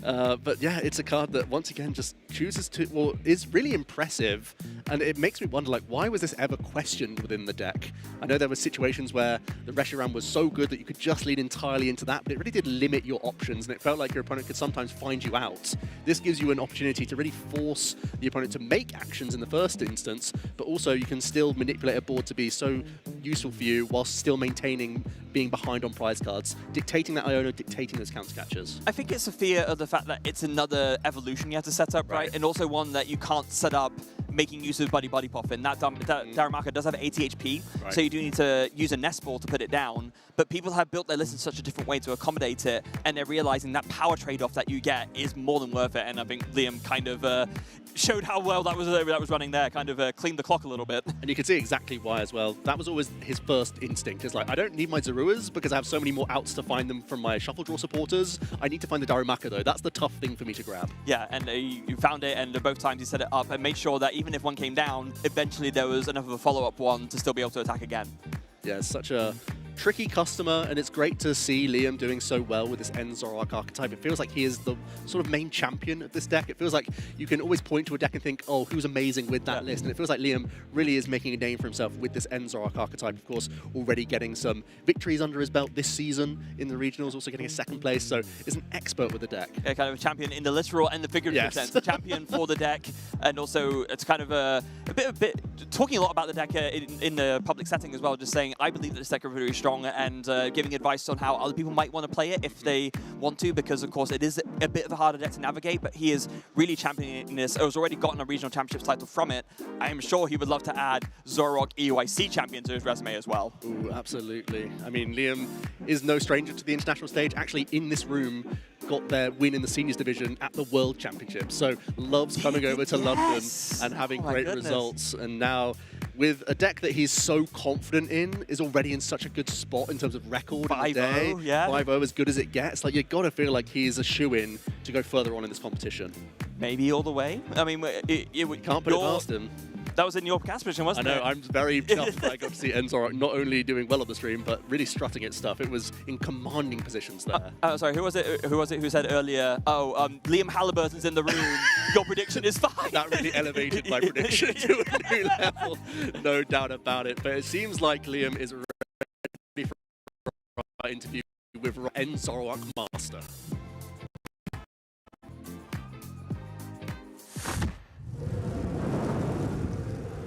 Thank you very much, Joe. Yes, I am here with Liam Halliburton, and I think Zoroark Master, and that probably is an appropriate way to describe them. Liam, would you describe yourself as a Zoroark Master? I would say that's for Tord, but, you know, I'm trying. Okay, End Zoroark Master. Sure, you know, I try that. Because, of course, you've already got your direct invite to the World Championships this season. You went and won Pittsburgh Regionals. You actually had a game against Tord at the finals of Las Vegas Regionals, where you came second. You're here at EUIC. You're 5-0 with the deck. Tell us what it is about End Zoroark that makes it so good for you. Well, I've been playing it a lot. I've been playing it since release, and like when you practice the deck that much, it really rewards you like in ways that like last minute switches don't. So in that sense, I feel like sort of like locked into the deck. But you know, the onboard draw engine, it's like such a fantastic enabler. It allows you to, you know, find a lot of creative plays and like really put up some good fight, even though it is like a little bit underpowered. Absolutely. Turns out picking from multiple attacks and drawing lots of cards is quite good. How much of advantage do you think you get? You know, everyone's coming in with these 4 decks in mind. Everyone tests against these 4 decks. You're playing another deck. How much of an advantage do you think you get from people being less prepared against you? Probably a pretty significant advantage. Like, you know, it's probably a very large chunk of your win percentage in any given event comes from your opponents making mistakes, and so having a deck that really encourages that and puts you in like the right environment to have opponents make mistakes is really good for trying to get a good win rate. I think it's an excellent point. Very well said. Now, we've got a bunch of juniors and seniors kind of here watching on stream. You are someone that's had success at every level. You got top 8 at NAIC in the juniors division. You are a senior division world champion. You're a masters division multi-time regional champion. Can you kind of tell us what it's like making that transition between the age divisions? Yeah, I mean, I'd say age division jumps are always really, really hard. When I jumped from juniors to seniors, I didn't really have any results the following year. Seniors to masters, I didn't really have any results the following year. And it's not easy, but I think, you know, that just makes it like all the much better when you like stick with it and keep trying. I think you're absolutely right. So can we ask you for one piece of advice to any juniors or seniors that might be watching and looking to improve their game and maybe aging up soon? Yeah, I mean, I just say try and enjoy the game the most. When you enjoy the game, that's going to let you put more time into it, and more time is going to mean better play, which means better results. I mean, that is my kind of answer. So we're on a stage, we have a microphone, we have a lot of people. Are there any shout outs you'd like to give before we finish here? Yeah, shout out to the BNMs. I say Henry and Bond, Trashlands Crew, Drick, Mema, MDT, Bradner, Zing, G-Shen. Shout out all of them. Sounds good to me, and I'll tell you what, if you want to learn more about End Zoroark, go watch some of Liam's games, because that's how you learn how to play that deck effectively. But from one world champion to another, take a look at this. Riley McKay has punched his ticket into Championship Sunday. He is proving everyone wrong. One prize remains, and it is eternal. He has done it. Well, it hasn't sunk in completely. It still feels amazing, though. Absolutely unreal. My name is Riley McKay, and I'm from Toronto, Ontario, in Canada. My favorite starter Pokemon is probably Scorbunny. I got this like stuffed bunny when I was a day old, and I still have him, and he reminds me of that bunny, I guess. Back in the day, there was like this league in Burlington. It's like the specific town that I live in. Rowan Stavino had just won Worlds, and I found out about like competitive play in the World Championships and everything through that.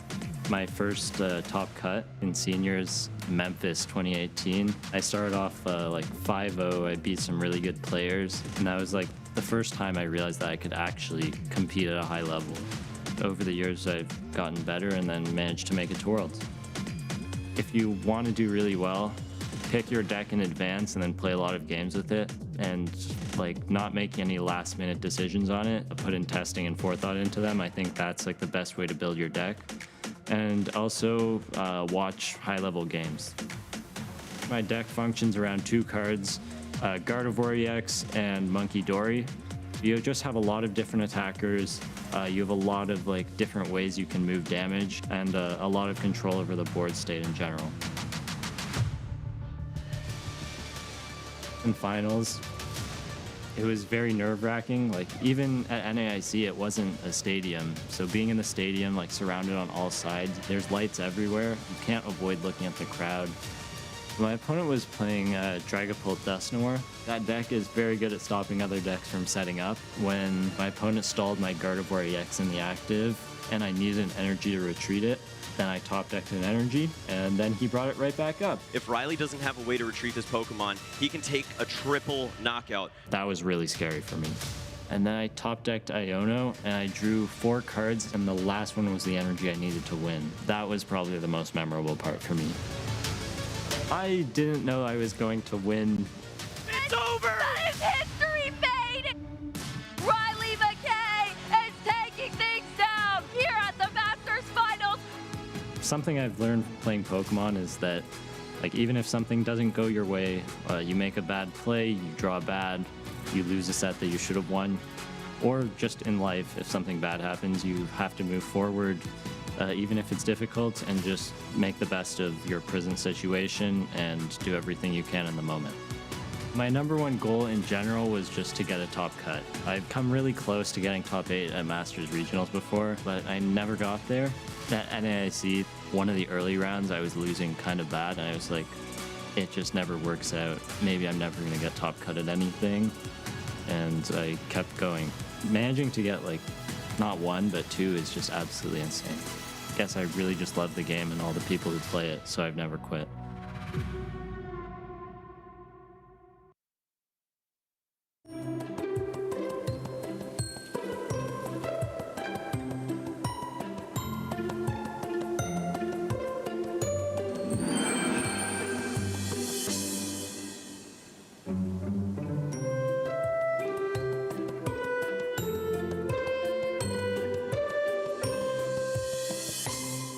Back, ladies and gentlemen, to the European International Championships. I'm Ross. I'm back with Joe. I've come off the stage for a minute. I convinced him to let me behind the desk to have a chat with Joe, because I want to tell you a bit more about what's going on at EUIC this weekend, other than just the tournament itself. Yeah, there's always just a snapshot of what we can show you guys throughout the weekend, even with the feature match. That's sort of doubling our content, but even then, it's only a snippet of what's going on out there, Ross. And I know you've been busy running around back there. Oh, I've been having a good run around. A minute, I was like, I wonder how many 4-0s there are right now going into this last round. 130. Yeah, that's a lot. There's a lot of people here. But I've been going around. I took a bit of time on Thursday before we started the tournament. We had a nice little rehearsal day. The hall's a little bit empty. I took advantage of us having a bit of an empty hall. I ran around and I took part in some of the carnival games that we've got here. And hopefully we're going to see some footage of that in just a second where we can see me. And hopefully... Fishing. Yeah, it's a bit of fishing going on, a bit of skee-ball going on. Hopefully they've managed to edit to show my athletic prowess. First try every time. I tell you what, I don't remember missing a single shot in any of the games that we did. Here we go. We've got Sandshrew Skee-Ball. Skee-Ball, exactly what it says on the tin. Me being nice and cash. Ignore that one. That one never happened. They were meant to cut that. Yeah. I did ask there you go. Right in the 500. That's impressive. And you seem pretty chuffed with that. I've seen a lot of players getting involved in this one. This is going to be a really popular one throughout the weekend. I think it really is. Everyone likes a good bit of skee-ball. I think underrepresented in the UK as a whole. Yeah. So I think having it here at EUIC, absolutely big win. You're making it look easy, Ross. Some people might suggest this whole thing was just an excuse for me to play the carnival games, and I can't comment on that, Joe. So are the Shelders more points than the Magikarp here? Is that what we're doing with the Super Rod? I'm going to be 100% honest with you, Joe. I was here on rehearsal day and no one was running the games. I was off on my own, but I caught some Magikarp, and this is the most important. Oh, straight in. 2 for 2. 3 for 3. No one think about the editing on that last bit. Well, that's more realistic right there. Wait. Oh, yeah. Okay. What is this now? I honestly don't know. Well, I've seen Spinnerax. So I've seen some Ariados. Okay, so here is my best guess at this game. Because again, there was no one here explaining the game here. We were just running around on rehearsal day having fun. But there are 2 of the Ariados that don't move. Okay. So I think, and all the lines are crisscrossed at the top. So I think you're trying to find the ones that don't manipulating. move. Okay. So I think you're following the lines and trying to guess which one. So we have some EV ring toss going on here. Oh, this is your classic ring toss, Joe. Classic technique as well. All the EV evolutions coming on here. Classic outcome as well. This is the thing that I always love to do, walking through and going through the history of both the video game but also the trading card game. This is such a great walk down memory lane. Oh, absolutely. And I've played every generation, and I want it on the record, I've played them all on the proper hardware. Nice. All of this is literally all of this is in my house, not in a display case, because I've got to play them, Joe. It's important. Yeah, of course. But you're going through all Gen 5, except for the original. Gen 5 is my one. What's your Gen, John? Joe. John? You're John. Gen John. I would go Gen 1 or Gen 2, personally, for me. But even the new games, they have so much fun. I love playing Legends EA. I thought there was a lot going on in that game. Oh, I had a lot of fun with Legends EA. What we got here is essentially each generation, both the versions, with the console on which they were there. But here's the thing for us, Joe. Yes. Because we've been at these EUICs. Once or twice. We've been to a few of these. Yeah, going back through memory lane, going through 2018. That was, of course, Tord Reklev's breakout performance. Obviously doing well at NAIC, but then doing it again and really changing the game altogether with that Zoroark Glycopod deck. Absolutely. Look at these names. Gustavo Wada won 2 years in a row at EUIC in the Masters Division. We got Alex Szymanski there, a player, you know, Tord Reklev has won 2 of these as well. You can basically play peekaboo with Tord in this game, just how many times he showed up in these finals, as well as a couple of victories there. Gustavo with the back-to-back, which is absolutely exceptional. But also what I love to see is the players like Rune Heermans, like seeing Kai Lichtsteiner, these players in the lower age divisions, getting those victories and then coming up into our Masters Division and being so good at the game. It's going to be really fun. A lot of people are going to be walking through this little museum through the weekend. They're going to go, hang on a second, I recognise that player. I didn't realise they won in seniors or won in juniors kind of back in the day. But it's really nice to have it there. They've got the winners' playmats there. They've got all of the champions for every game.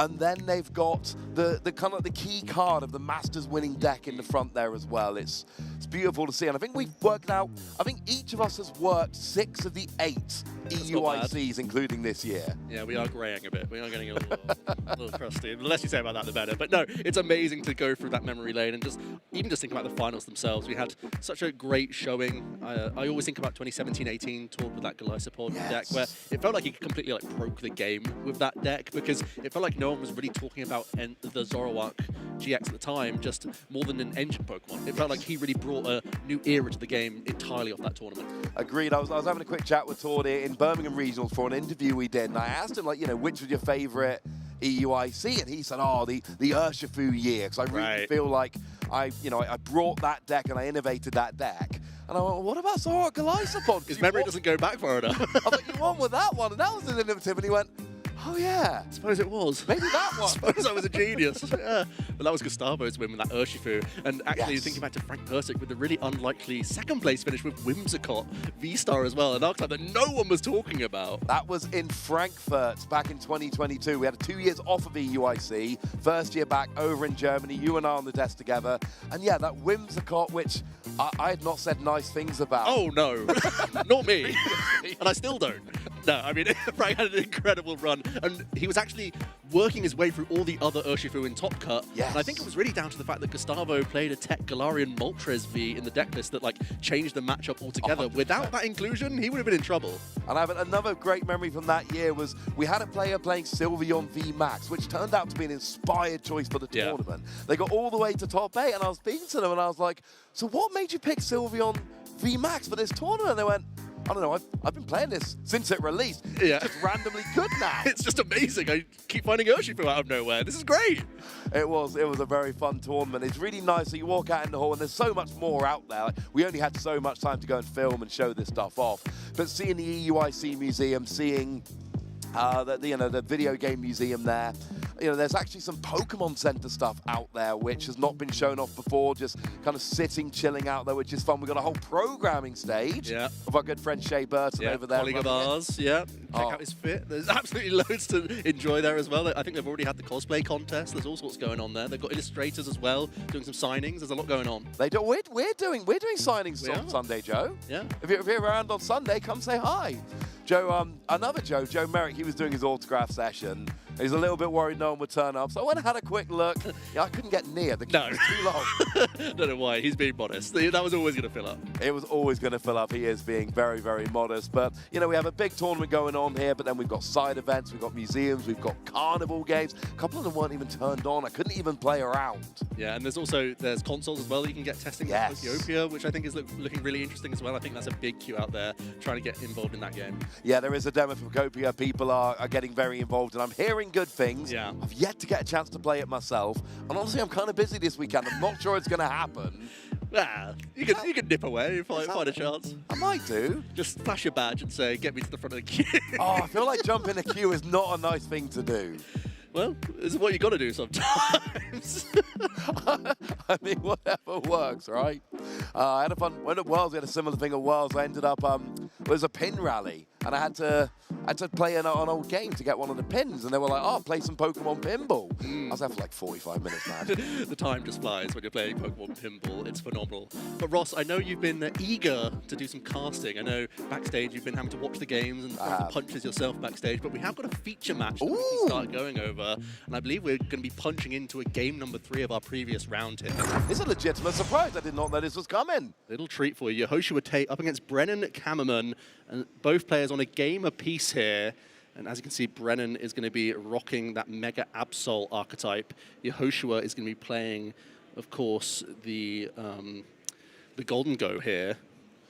Yeah, that's a matchup that's definitely the Golden Go deck. Oh, it's actually not Golden Go. It's a Blood Moon Ursaluna Lunatone Solrock deck. I saw Solrock and Lunatone and was like, oh, this is definitely going to be a Golden Go. But no, it's the single prize Blood Moon Ursaluna deck. This was popularized by some... Well, I know Tim Franklin was a player who was early on this. That's why you're seeing the calamitous snowy mountains in the list, where you try and manipulate some damage counters and then come in big with that Blood Moon Ursaluna. I mean, whatever works. And Yoshiyuki, they're a player who's very known for playing completely off-the-wall decks. They've been around for many, many years over in the US scene, playing these more unusual decks. And they're 3-0-1 here. They're 1-1 in the game. Just see Brennan go and grab a Mega Absol coming out there. Obviously, key part of the deck. Yeah, and it's an interesting situation for Brennan throughout this game 3, where the Mega Kangaskhan-EX very vulnerable thanks to that fighting weakness. So may not have access to his usual engine. I mean, yeah, you draw a lot of cards, but is it really going to be worth it if you're going to be giving up 3 prizes when it goes down? We see an Ino coming down here. That's going to be 6 cards coming out for each player.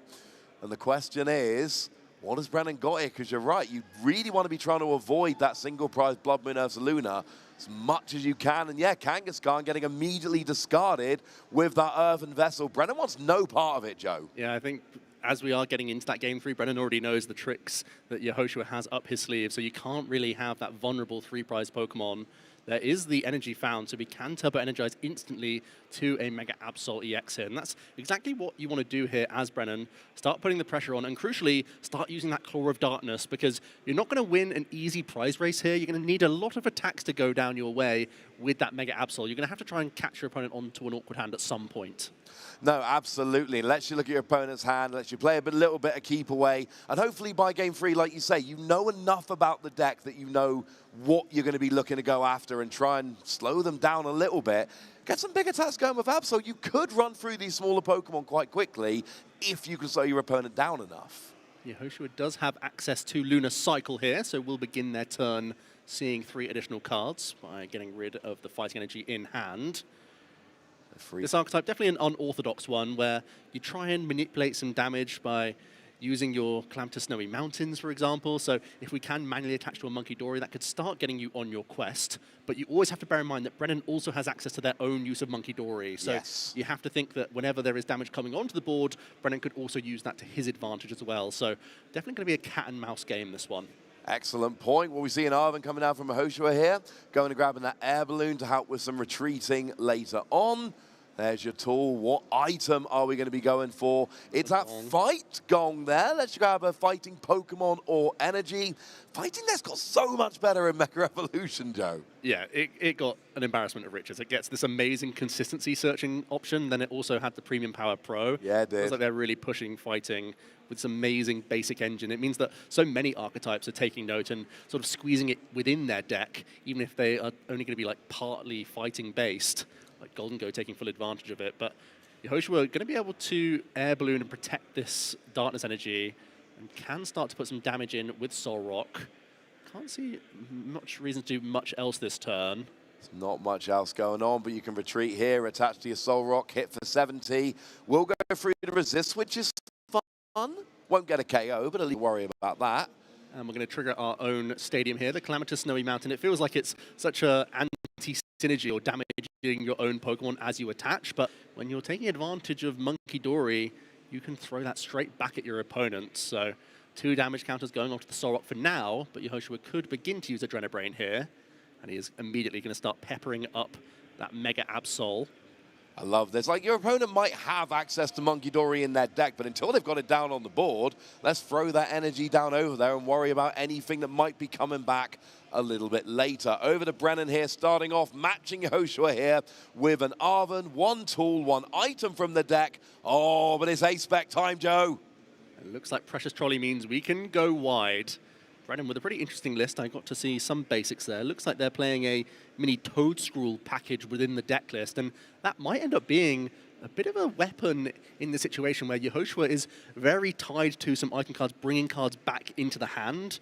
The likes of those Night Stretcher, the likes of those energy retrievals. This could be a really good option for Brennan to take advantage of to really limit a spam of single prize Pokemon. No, absolutely. This is a deck we don't see very often. It's a known archetype in the community, and everyone knows about this deck. We've all tried it here and there. Maybe once. We've all tried. I've tried it, Joe. Okay, I believe you a bit more. Didn't go very well, but I gave it a go. Here comes the Precious Trolley. That's going to let Brennan grab as many basics as he likes. So that is going to essentially, I mean, it's a phenomenal card. It just lets you pick your perfect bench. You play 1 item card, and that's why Arvin comes in so handy, letting you grab the item from your deck. And then all of a sudden, you've got everything you need out on the bench. You get your perfect bench set up. And if you know your deck well enough, which you'd like to think Brennan probably does, you're sorted for the next couple of turns, at least in terms of your bench. And Brennan opting for just 4 Pokemon. Want to keep 1 open. Not sure if there's a useful card in the hand that could be coming into play here, but is taking the calculated risk to bring the Kangaskhan into the equation. There's going to be more damage coming onto this Mega Absol, thanks to our stadium. Then we see the Jumbo Ice Cream item card. Now with 3 energy attached to the Mega Absol, you can heal 80 from it. And that really undoes a lot of Yoshiuki's plans here. You normally are so reliant on those damage ticks coming onto your opponent's Pokemon, so you can take advantage of it with that Blood Moon Ursaluna. 7 quick ganders. Only actually one in the list. That was the one jumbo ice cream there. But you're right, you know, that's the damage from the Monkey Dory that came over. That's the damage from the Calamitous Snowy Mountain. All of that has now just been immediately taken away. But now we see Yehoshua showing the hand, and it's going to be the fight gong, which is chosen by Brennan, basically going, no, no, no. That'll get you your energy. That'll get you your Pokemon. I don't want any part of that. And essentially, with Absol, it's nice and simple. Look at your opponent's hand, find the best card they've got, away with it. Yep, let's get rid of that. Force Yehoshua into an Earthen Vessel play by the looks of things. Can I even recycle a Sorok here whatsoever? Well, there's the Ting Lu coming down. This is normally more of a spread option. That's the sort of other mode this deck can take on. It can try and use multiple Monkey Dory as well as Ting Lu to spread damage all across your opponent's board. Usually this is better onto evolving archetypes, not an all basic one like this. But Yehoshua going to try his best to just put any damage anywhere he can right now to still look to set up his Blood Moon Ursaluna with that Mad Bite. It does 100 base damage plus 30 more for each damage counter on your opponent's active Pokemon. And it has Battle Hardened, so it can come in with 2 energy immediately attaching to itself. Yes. So it can be a great way to capitalize here. So Ting Lu going to be getting the job done in terms of putting all sorts of Pokemon in the firing line. And you've seen this on many Pokemon in the past. You might remember the Pachirisu from way back in Call of Legends was the first one I really remember doing this. But this is the modern version of it. We are getting a couple energy with Earthen Vessel. Are they being put there because there's a Blood Moon coming down? That's what you got to hope.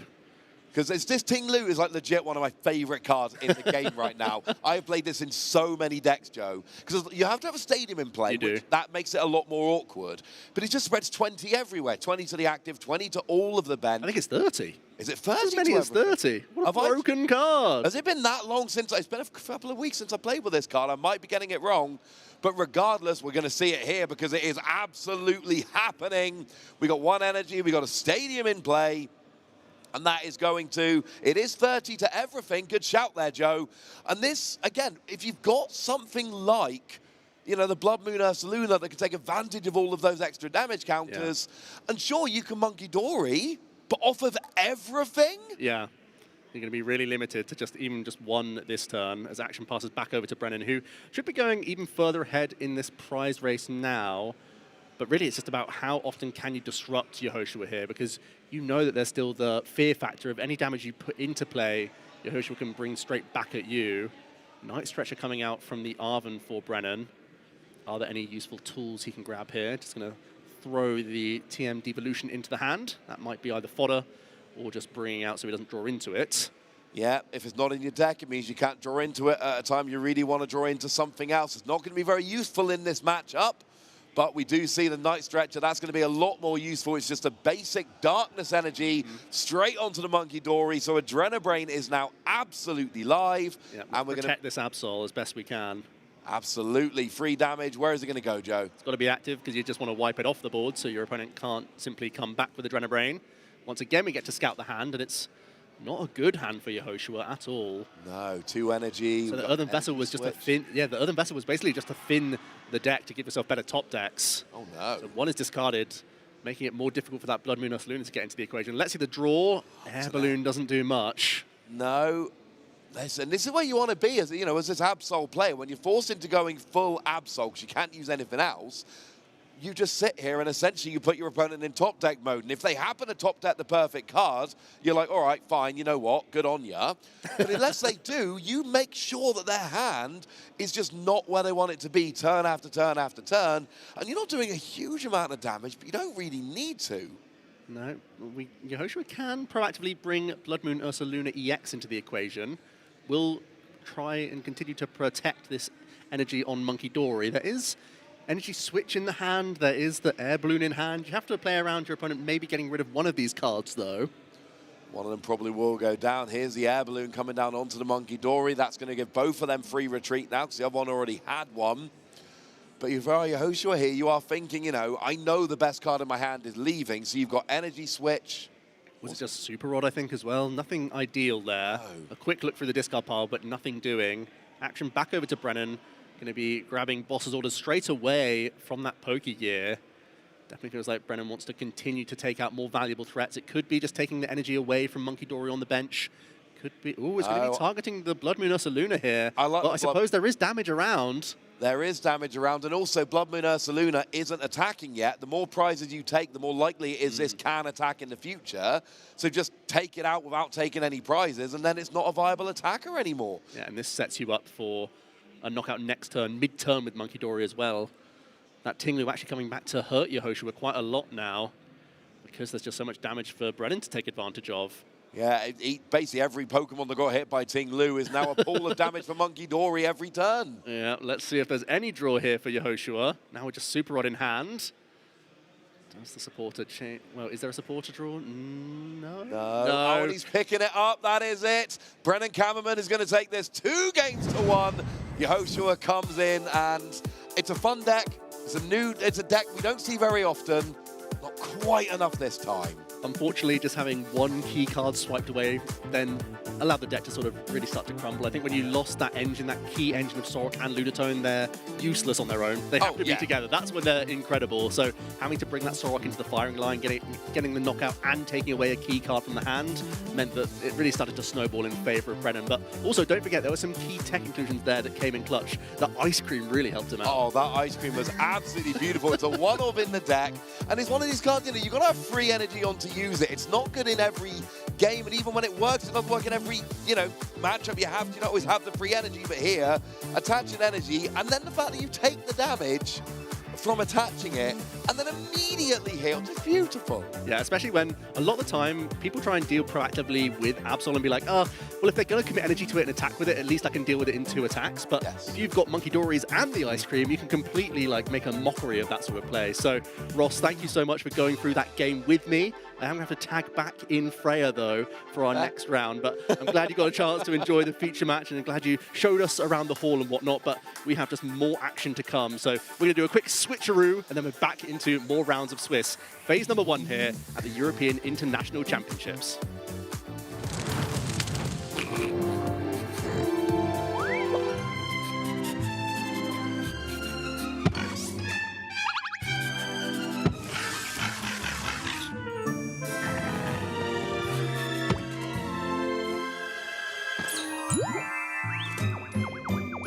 As the first North American stop of the 2026 competitive season, Pittsburgh was already shaping up to be legendary, breaking the record for the largest regional championship to date.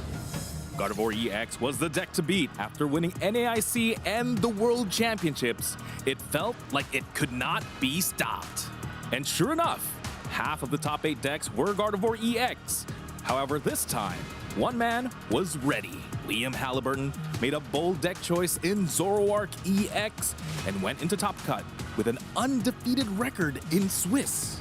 His Zoroark EX's trusty trade ability allowed for his deck to be hyper-consistent, to find the right cards for a swift 2-0 against his top 8 opponent, Simon Fang, playing Dragapult EX. Zoroark EX's Dark typing meant it was the perfect counter to Gardevoir, which paid off when he faced Rahul Reddy in top 4 and Abana Med in the finals, who were both playing the deck. Liam didn't lose a single game, which led to a dominant victory and crowned Liam Halliburton our Pittsburgh regional champion. Liam Halliburton is going to come away from this situation as the Pittsburgh regional champion. Don't miss out on the action. Check out Pokemon.com/compete, and you too could become a Pokemon master.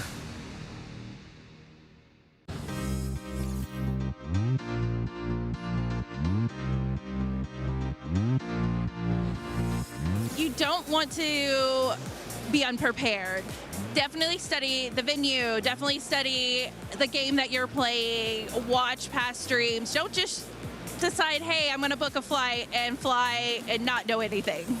God, one thing not to do before a tournament is second guessing yourself and changing your team at the last minute. You gotta trust your instinct and hope that the practice pulls you through. The big advice that I got whenever preparing for this event is to not change your deck last minute. You want to go with something that you're comfortable with, that you know the matchups with. You've been practicing with it for a while. So if you're going to switch your deck, then it's going to be probably last minute, and you're not going to know your matchups really well, because at the end of the day, TCG, this is a card game and we're all here to have fun. So go with the deck that you're most comfortable with and the one that you're going to have the most fun with. 2 things not to do before a tournament. First, don't leave packing your bag or packing everything up to the morning of. You're going to forget something, you're going to be rushing, you don't want to do that going in. And the other piece is don't go in without any prep. You got to make sure you're prepping, you're taking your time, trust your guts. Also, last-minute changes don't always work.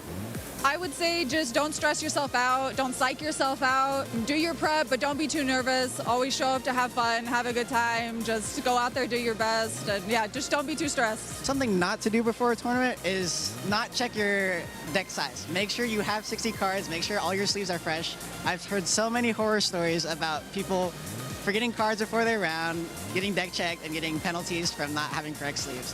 So just be really careful. I don't want it to happen to me. I don't want it to happen to any other players as well.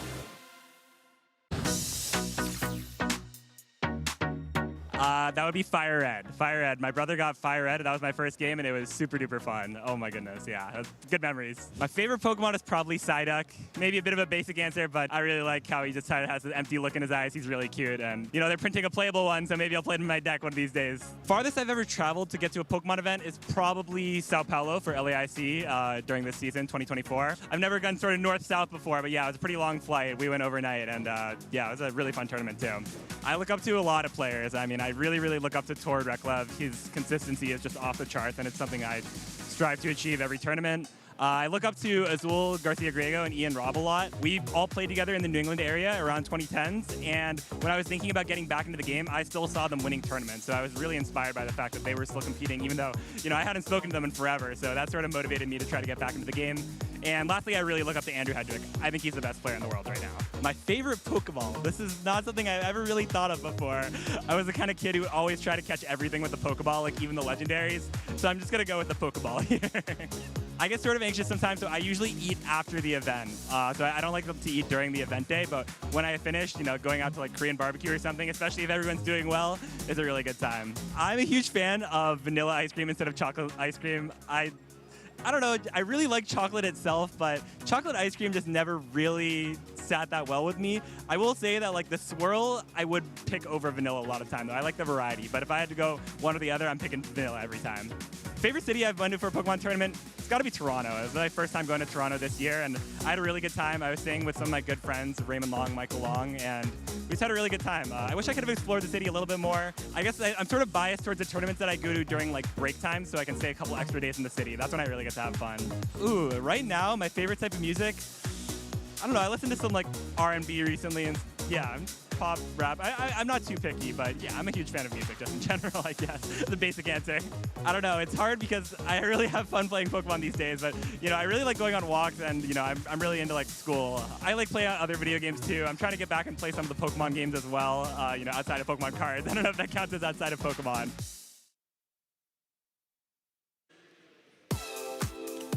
Good morning, or depending on where you're watching, good afternoon. Wait, no, I'm not Ross Gilbert. I'm Freya Pierce. I've been swapped back in, and I'm here with Joe Bernard. I'm sorry, I had to. How are you doing, Joe? I'm feeling great after that, Freya. It's hilarious. But yeah, you're seeing great shots of the hall there. We're here back in London. The XL is packed for the European International Championships 2026. And there is so much great Pokemon action that we've already got to show, and even more of our Phase 1 action to come. More of our Phase 1 action to come indeed. And not to spoil things here too far in advance, but we've had a sneak peek at like the decks and the players coming up, and you are not going to want to miss this one. I promise you that much. You stay glued to your screen. Yeah, we've found another really spicy choice. When you find a player on a strong record with a deck that is very unorthodox, we have to show it. Yeah, it's practically a must, right? It's a very good combo, right? Insane record, insane list. You're probably going to get to have your match talked over by one of us. And we also have some notable matches also out in the field. We're going to be showing off a really spicy one. But there are other great players. I think at this stage in this tournament, Freya, we're starting to see the players that we have come to know for a while start to get some great results. I'm looking at Brian DeVry there with a 5-0 record already. Simon Feng, we've already mentioned already on that 5-0 record. So a great showing for some of our talent out there that we've seen many times over. Yeah, Angus Johnson as well from Australia. I think the player that has been up there every now and then, but perhaps not quite mentioned in the same breath as the likes of the Brent Tonnisons and the Nat Millers of the world, but making a name for himself there as well. Kyle Best, we talked about earlier from the UK. Simon Feng as well, representing for Canada. But then for our backup feature match, it's going to be Unai Saez against Pablo Sano Caballera. Maybe we're going to see a little bit of them, but our main feature, we said, are we going to get a UK player on, is going to be Jacob Welsby against Simon Belagny. Yeah, Simon is a player who I first sort of clocked onto in the juniors division back in like sort of 2019, 2020, getting some international championship wins under their belt as a junior. Didn't we cast that? We actually did, yes. Hey, I thought the name looked familiar. Yeah, there you go. And then also Simon has then gone into the senior division, picked up some more great accomplishments in the international level, getting some top 4s under their belt. Now into a master, completely unfazed on that 5-0 record right now. Yeah, nothing makes me feel older than thinking about casting over the likes of Daniel Magda and Simon Balani in the juniors and seniors divisions, and now casting them over in masters. It's like we've kind of grown with them. But going up against Jacob Wellsby, and oh boy, there is on the right something a little bit more usual. We see Charizard and pitch up. We've seen it already before being piloted by Oyvind.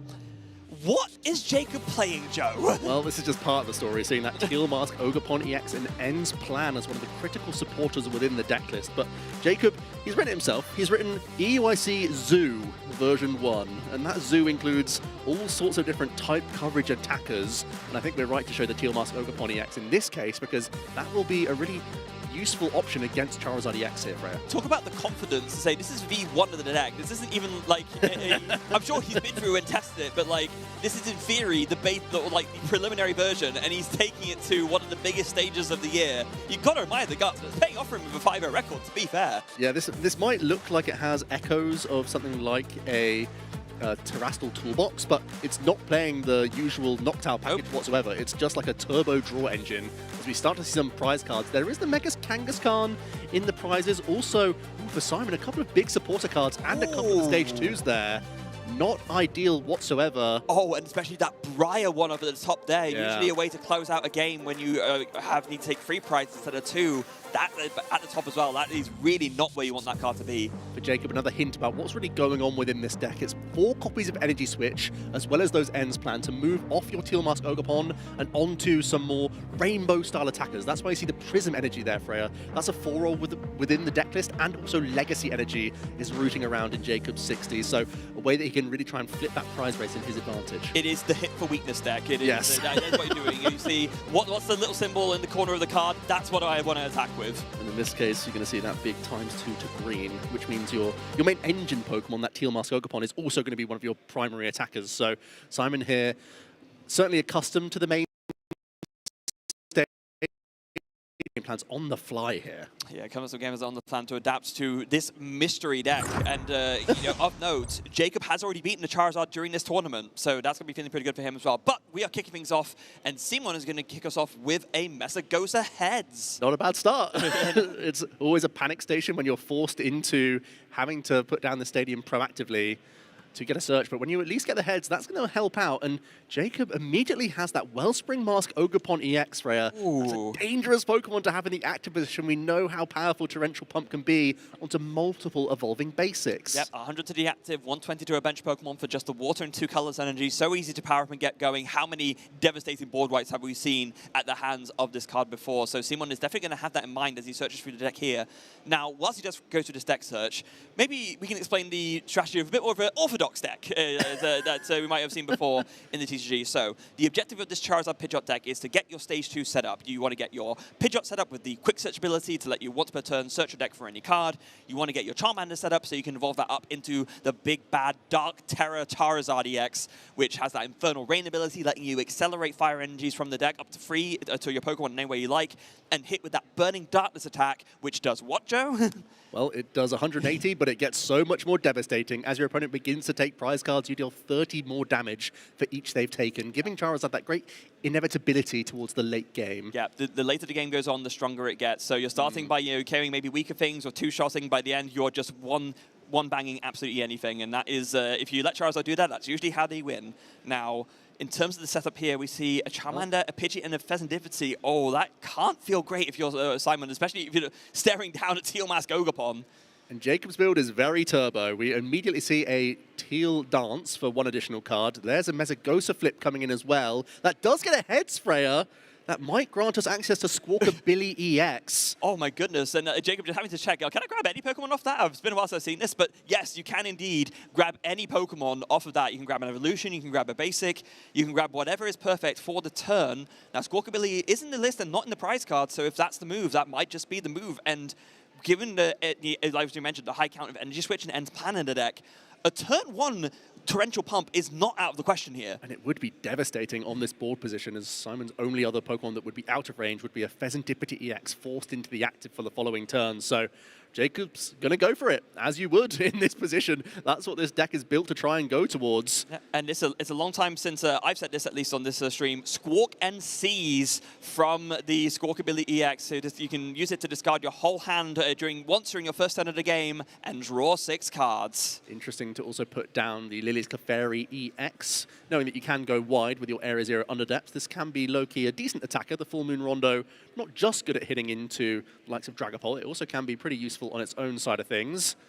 I see Energy Switch in the hand. Is there much else going on here, Freya? No, I think the main thing that Jacob is suffering from is a lack of energy right now. Yeah. There's a way to search out another Pokemon. There's Ultra Ball to, you can go ahead and get rid of that Passimian. Definitely not going to be a useful type to weakness to hit. I mean, I guess... Simon, take a read. Yeah. This is what you're in for. I mean, I guess you can use it to hit Pheasantipity for weakness, sure, right. But like generally speaking, there's other things you want to prioritize more. And yeah, Jacob really wanted to go in on the limited draw power that he has access to by going for this Mew. I think he wants to try and play down his hand as much as possible and go for that restart. Yeah, it's only going to come down to a couple draws here. That could be the difference of having a really explosive turn and having not much else. You can commit another Teal Mask Ogapon. There's Energy Switch. Yep. So we're seeing 2 draws here from restart, I believe. So it is a full 3 cards. No, it's only 2. Oh, it is 2, yeah. Yeah, there's one going up there. to 3. Oh, okay, that's Teal Mask Ogapon. That's a good one. Yep. One more dance potentially here then. Yep, and just to reorganize the boards, we have the 5 and 3, just so it helps us for a little graphic here. We would have to draw into a supporter card or a Prism or Legacy Energy here. That's a Pheasantipity EX. That's not going to do the trick. Well, a sigh of relief for Simon then. When now there was the threat of 2 prize cards coming down, and it might just end up being a sob instead here, Freya. Which, to be fair, is still pretty good here. Like, it does mean that if someone has an out to evolve into this Pidgey, that effectively gone and you can still retreat, but it forces Simon to have it. And, I mean, Simon's turn 1 was not that strong, to be fair. Let's see if the remainder of the hand is more reasonable. If there are at least some supporter cards here that weren't usable on that first turn going first. Oh, hold on a second. He's holding on to Rare Candy Pidgeot. Oh, boy. All right. Never you mind. That is going to be that turns from a middling turn to a phenomenal turn. Charmeleon for good measure. So it's important to know, with an effect like Sob, when a Pokemon evolves, unless it states otherwise, an effect like that goes away. So now that this Pidgeot has evolved, it can go ahead and retreat, and that Sob effect is gone. And straight into the Quick Search ability, one of the best abilities the game has ever seen. You can simply, once per turn, grab any card from your deck. Yeah. In this case, I think Simon's just going to go for a Lily's Determination to have a bit of a refresh here, rather than going for any individual piece. Yeah, you need a lot here, right? So I think it makes sense to just grab the thing that has the most chance of drawing you the most things. And yeah, absolutely. If it's not just search your deck for anything specific, it's a card. Like, any card from your deck, just grab it. I really like the cheeky attachment now to make use out of our Blustery Wind attack on Pidgeot EX as well. We could start putting pressure on Wellspring Mask Ogapon EX. Means that even if you really hit nothing from this Lily's Determination, you're still threatening a 2-hit KO. And at the same time, you're getting rid of that Area 0 underdepths, trying to limit your opponent's attacking threats. Yeah, it's going to be really a matter of what Simon finds off of this. Needs to find some more basics for sure, because it is a little bit risky. I don't see an out to another Charmander. Well, this is why that attachment looks even better now, honestly. Really opens up the door to still have pressure despite the 8 cards, basically betraying Simon. Yeah, that's a really rough hand. There's a Charmeleon, there's a little bit of a Dusknoir line going on, but not much else other than that. And, of course, no KO happened last turn, so it's not like Simon can draw more cards to flip the script either. Is this just going to be a pass after that? Oh, no, Blustery Wind, of course. Yeah. Yeah, and that is the very least here. It does allow Jacob to get rid of that Squawk ability EX, which is always a liability. Possibly thinking about getting rid of, well, the Iron Bundle feels like a decent discard here as well. You might want to keep it for later. The Monkey Dory, it's looking actually kind of tempting to keep at this stage. Yeah. It might have to be sacrificed. Yeah. Doesn't hit the discard. Yeah, I think you want to... Basically, Jacob is keeping all of the draw options in hand, as well as just one attacker that has generic utility, right? We're being the Lily's Clefairy EX with that Full Moon Rondo. Teal Dad's coming in. That's a Prism Energy. Prism Energy might commit that to the active and then use Restart here. Okay, I mean, we are not far away from even a Torrential Pump doing 100 to this active and just dealing with this Charmeleon here. Still puts you in a very good position. Yeah, even though it's just a single prize knockout, you're setting up that Pidgeot Here comes a couple draws. There's actually an energy onto the Lily's Clefairy there by the looks of things. Yeah, committed that already to the Lily's Clefairy, deciding, you know what, the likelihood of me pulling this off isn't big enough. I would rather just play it safe, hedge my bets a little bit with what I have attached, maybe go for another Sob. You can't evolve out of it again, so maybe that's a consideration. But it doesn't look like it's an ideal turn here. You might be forced to use Sob again here. You'd be going down a couple of prize cards just from Blustery Wind alone. Jacob did pick up the Stadium, but doesn't want to use Watchtower just yet, because it would just get blustered away. Yeah, you deny one turn of Quick Search, and oh, you big whoop, right? Yeah. So, yeah, I think very wise from Jacob to hold that in the hand there. And there is a bit of a chance for Simon here to really kind of strengthen and reestablish. Has access to one more turn of Quick Search, can use that to at least guarantee Body Puffin to get 2 more Pokemon onto the bench and reestablish, or rather, establish for the first time a second Charmander to get going. Right. And Jacob, I mean, there was a point where it was looking like he could have raced ahead in the prizes, but now Simon's actually going to be the one going ahead in the prize race, just from Blustery Wind alone. Or you could still try and protect your Quick Search as best as possible, going into a Charizard early. Like, Simon is very aware that that Teal Mask Ogerpon on the bench is very threatening to his Charizard, so that's still one hurdle that he has to be aware of. But ultimately, not giving up any prize cards just yet is a real gift for him. Yeah, and it seems that Simon is really prioritizing a board setup here. So going for the Arven and playing that Buddy Puffin. Did grab the TM Evo as well from that Arven now. Whether that's going to be Discard Fodder or something that gets actually played down is another matter. TM Evo onto a Charizard is not great because, of course, then you don't get to make use of that Infernal Rain ability. It only works when you play it from the hand. I think there is an Ultra Ball, though, so we can still use Infernal Rain if we want to. And I feel like the Blustery Wind is good in terms of the damage, and then your opponent's not coming instantly back at you with a Myriad Leaf Shower, so it could still be tempting to attack with this Pidgeot. Yeah, of course, very important to note. The math works out very perfectly. 2 energy on a Charizard and 3 on a Teal Mask Ogerpon means Myriad Leaf Shower does 180, which doubles for weakness for 360 and knocks out a Charizard EX. We saw that come up relevant in the against the Raging Bolt matchup as well. Normally you do that with Iron Leaves, but it's basically the same principle in terms of the way the damage works out. So it's something you have to be mindful of if you're the Charizard player. Even still, though, there are going to be a couple energy going on to that Charizard EX with that crucial grass weakness. But it could easily finish off this Wellspring Mask Ogerpon in the active. It's a tough one, honestly, because keeping Quick Search around is normally such a great safety net for you. Yeah, it is. Someone may say that, like, oh, I can take 2 prize cards. I don't mind if my Charizard's going to go down. With Quick Search at my disposal and flip the script, I'll be able to rebuild them pretty happily. Yeah, does also preemptively go for, having already played a supporter this turn, does decide to Quick Search for that Ino for next turn, just thinking I would rather, you know, that's kind of where I really want to be supporter-wise for the next turn, so it makes sense to just bank that now when there's nothing else I need to really grab. And so now the decision is just what to attack with, and it looks like it is going to be, yeah, the Blustery Wind. I think this is a decent shout. You've already picked up a supporter for next turn. You already have flipped the script online, and it looks like the deck you're coming up against isn't very likely to have much hand disruption. I'm sorry, I just had to point out there, the top deck for turn for Jacob was an Energy Switch, 1 turn too late from pulling off the combo. That would have been devastating if at least it would. So Simon's turn would have been a lot worse if Jacob was able to find that. What could have been, as it stands, there's going to be an energy coming back for another Teal. Ooh, it's going to be a 4th energy going on to this Teal Mask Ogerpon. I think that's because we have Energy Switch in hand. The Team Rocket's Watchtower also coming into play here.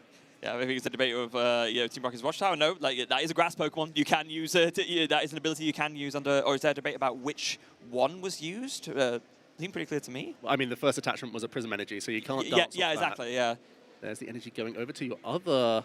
Well, now it is going to be the Lily's Clefairy. That's intriguing because there is some prep damage on this Pidgeot.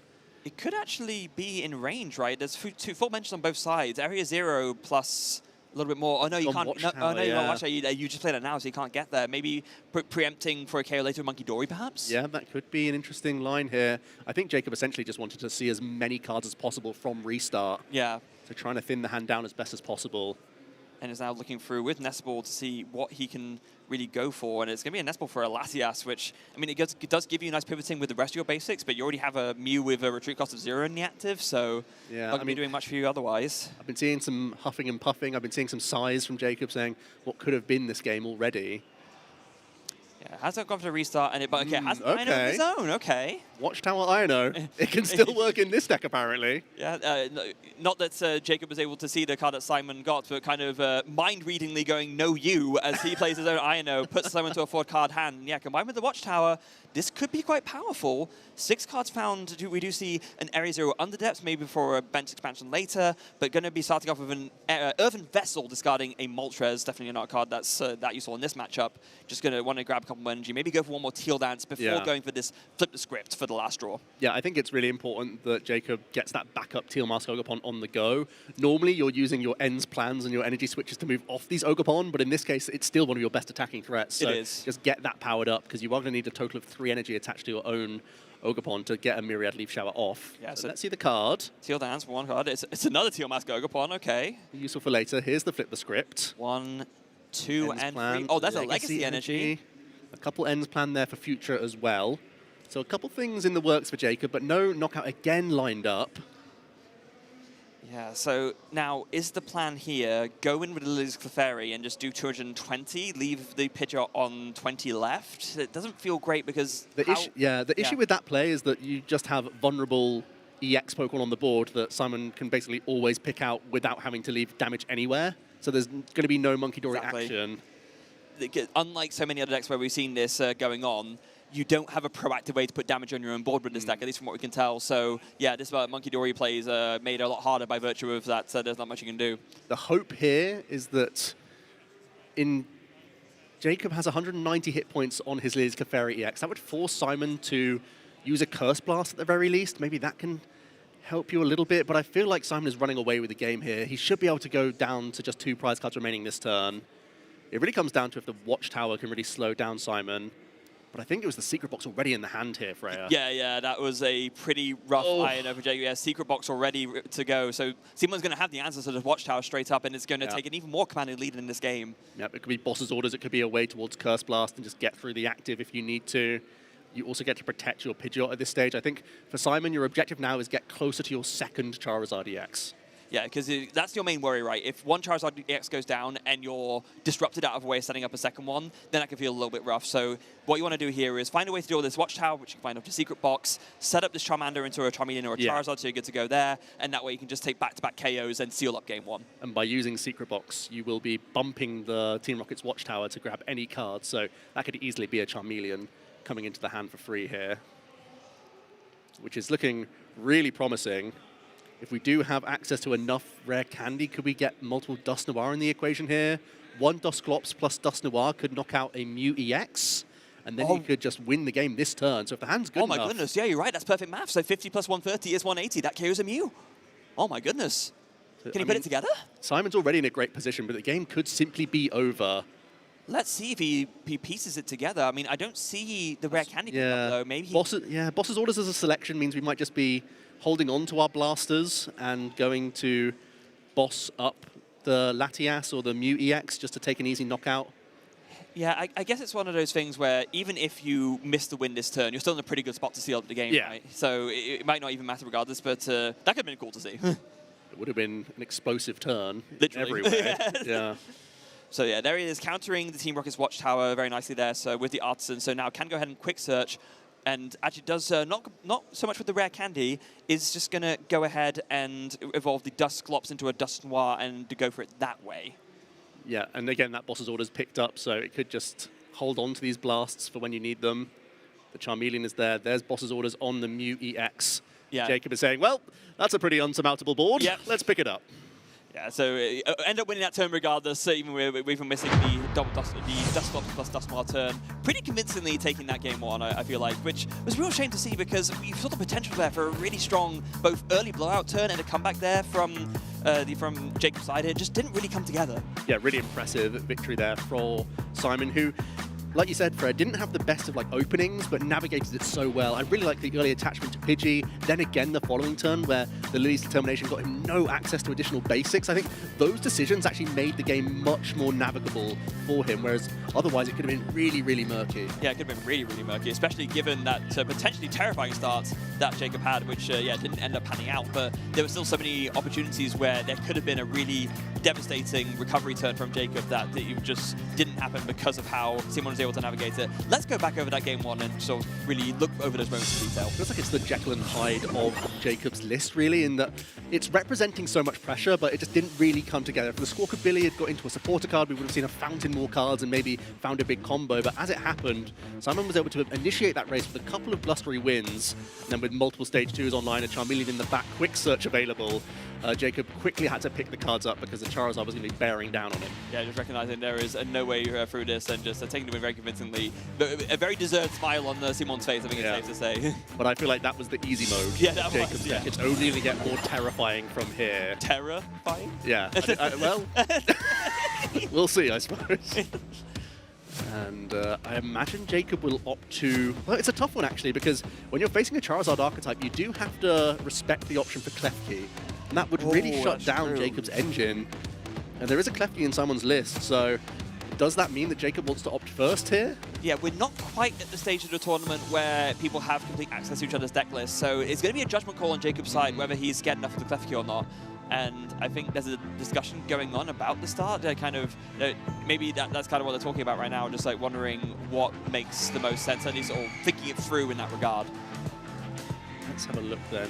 A little discussion going on the table, but a really intriguing first game where there was so much in reach for Jacob and so many tricks still up his sleeve that he's yet to show Simon as well. Didn't really get to see that legacy energy come out at all. There's a couple counter-catcher in the list as well, and you normally associate a Wellspring Mask Ogre list with being the aggressor. Yeah, absolutely. So having some counter-catchers in that equation also really intriguing. Really, really intriguing. But I mean, I guess it's a situation where maybe sometimes in an early scenario you do lose especially because you have single price like weakness stackers in the deck as well. Yeah. Normally counter catchers are at their weakest when they're in 2 prize attacking only decks because that's when you struggle most to make use out of them. But you do have a few single prizes in here that can make that a bit more likely to be pulled off. The counts are so intriguing for Jacob. Seeing a couple INO, 1 Judge, a couple Lily's Determination. It feels like it's a real vibes-based list. But sometimes vibes are enough. I mean, vibes are getting you 5-0 right now. I was going to say, yeah, exactly. I mean, you're 1 tie away from securing enough match points to make it through to phase 2 anyway. So, yeah, clearly something's working for him. And maybe we'll see that pay off in this game 2 as we kick things off here at our game 2 for this Swiss Round 5 feature match. It does look like Simon here. Are they the one to go first? Yes. Ooh, Jet Energy's in the hand. Is there any ball search to get early Klefki action? We do not want to pass with just a Charmander here. Do we have much else going on? Oh, no. Oh, no, it's a pass. Energy attached pass. Oh, the Klefki has the prizes anyway. And I see Ultra Ball for Jacob already. We see Nest Ball as well, Freya. There's so many ways this deck can take a knockout on Charmander this turn. I'm just going to take a look through the list and see what are the different amounts of ways that Jacob can just do 70 damage here. How much does Persimmon even do? Well, it's based on your bench, I believe, right? It can do 20x your bench. Okay. So that can easily do it for 2 energy. You can do the same thing with your Lily's Clefairy EX. I think those are probably your easiest routes. Yeah, for like 2 energy. Yeah, because the others would need 3, right? So yeah, but I guess even just Teal Gogapon, if you get free energy on it for a combination of Ends, Teal Mad, Teal Dance, and Energy Switch, that can do it as well. Yeah, coordinated throwing. Thank you very much backstage. This attack does 20 damage for each of your basic Pokemon in play. Jacob would be throwing. In a good way. Yeah, in a good way. Yeah, it's throwing, but not as we know it, Joe. Yeah, let's see. So it is still going to be a combination. There's no guarantees here. That's the intrigue about this turn number 1. We know that Jacob already has access to a number of ball searching cards. We know there's access to not flip the script, the Squawk and Seize here, turn 1. So we know he does have some good options. Yeah, and hold on a second. We have a little bit of an overhead view here. I'm seeing that Persimmon hit the bench, Joe. I think, I think it's time to coordinate some throws.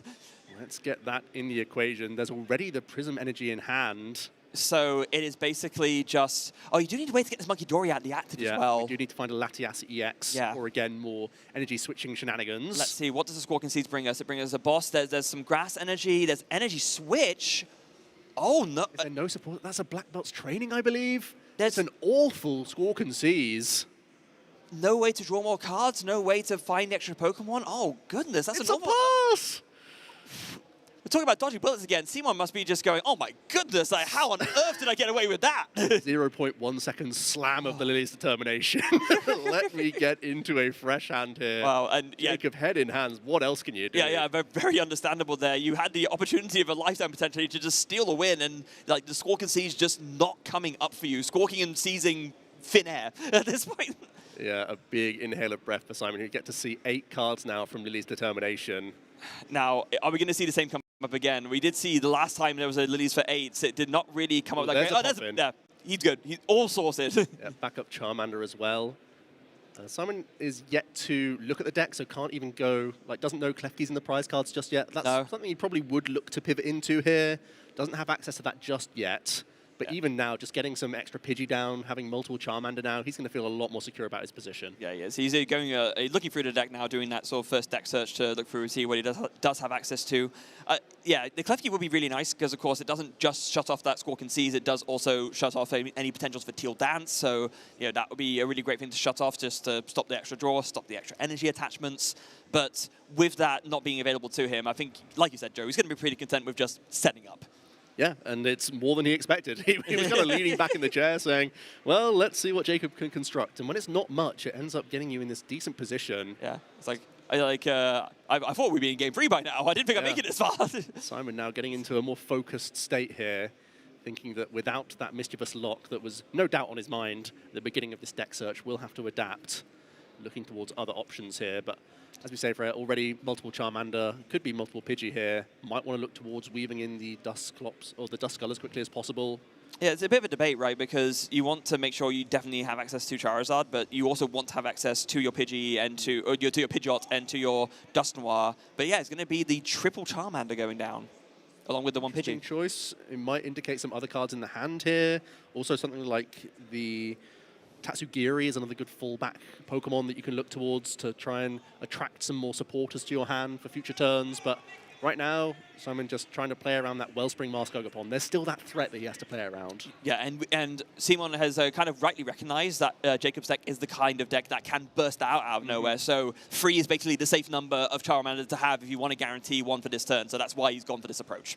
Well, action back over to Jacob, and it is a Nest Ball pickup, which at least gives us a Teal Dance to get us something. But when we're hoping off 1 card draw top decks, this is getting pretty dicey already. Yeah, but I mean, what else can you do at this point, right? You have to, like as ever, you have to play Tear out. So Jacob has a really rough hand, but he knows that Teal Dance is the best way to get him there, both for the extra energy on the board and also just the fact that it's 1 extra card drawn. So it's going to be a very big Teal Dance. Let's see what he finds.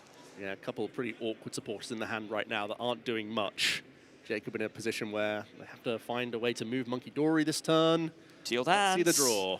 What is it? It is a Lily's Clefairy EX. That's rubbish. That's absolutely rubbish. Oh, yeah. Again, you got to feel for Jacob here, like especially after a 5-0 start, right? Oh, okay, yeah. Hold on, though. We can manually attach and retreat our Monkey Dory. We've used Energy Switch, so we can get throwing with our Persimmon at the very least. That's 4 basic Pokemon in play. That's a KO on Charmander. It's pretty much the best thing you can do here. Yeah. Using a single prize Pokemon to take a single prize KO. You could also, you have a boss's orders in hand. You could just target down this Pidgey. I think that would make a lot of sense because you just deal with it that way. And even with the, it does have fighting resistance, doesn't it? Though, is that enough? Even with, yeah. Because no, hold on a second. No, there's a, okay. I didn't see the Iron Bundle go down. Yeah, but that Iron Bundle was important. Otherwise, you would have been 10 short of a knockout. 80 minus 30 is 50. Yeah, perfect there. Getting him with the coordinated throwing. Yeah. The Iron Bundle getting into the 100 needed to actually punch through that fighting resistance on the Pidgey. So left with 3 Charmander, no Pidgeot option, but 3 Charmander down still does feel pretty okay, as long as you have something at least decent to follow up with. But that Pidgeot in Simon's hand is looking pretty sad right now. Should this Pidgey have gone? I'm just making sure. Does it count itself, the Persimmon? Is it yeah, Pokemon in yeah. play? It's okay. all. It's not just bench Pokemon. Yeah, okay, it's every basic Pokemon in play. Yeah. Okay. Cool. Yes. Just making sure of that. But Countercatcher now open for Simon. We do see Lily's Determination. This would get 8 cards again because Simon has yet to take a prize, so that should at least find something for him. There are some awkward prize cards here for Simon in terms of using this Lily's Determination. There are 2 Ultra Ball and 1 Rare Candy in the prizes. Yeah, there is. That's not going to improve the odds here of finding a Charizard EX. Of course, that would be the upside. You jump straight ahead into prizes, taking out the one Terra EX Pokemon in play, as well as the main sort of threat against your Charizard here. So if we can get it from the 8 cards, it would be really advantageous, but not high odds here, Freya. Yeah, let's see what he draws here. 8 cards drawn. I see an Ultra Ball. I don't see a rare candy, though. It's a Charizard and an Ultra Ball, but not the bit that you need to skip over into the Charizard. Well, can we flip the script at all and find a way towards that? I believe that Ultra Ball may have to be used for Pheasantipity EX here. Which is fine. The Charizard is already in hand, so that means you can kind of get away with using this Ultra Ball for the Pheasantipity, so it's going to come down to just flip the script now. It's times like this where flip the script can really change the complexion of your turn. Very, very aptly named ability for that reason. Yeah, we've said it plenty of times. Once again, it is found from the Ultra Ball here. And basically, rare candy means we're going to have a crazy turn of getting way ahead.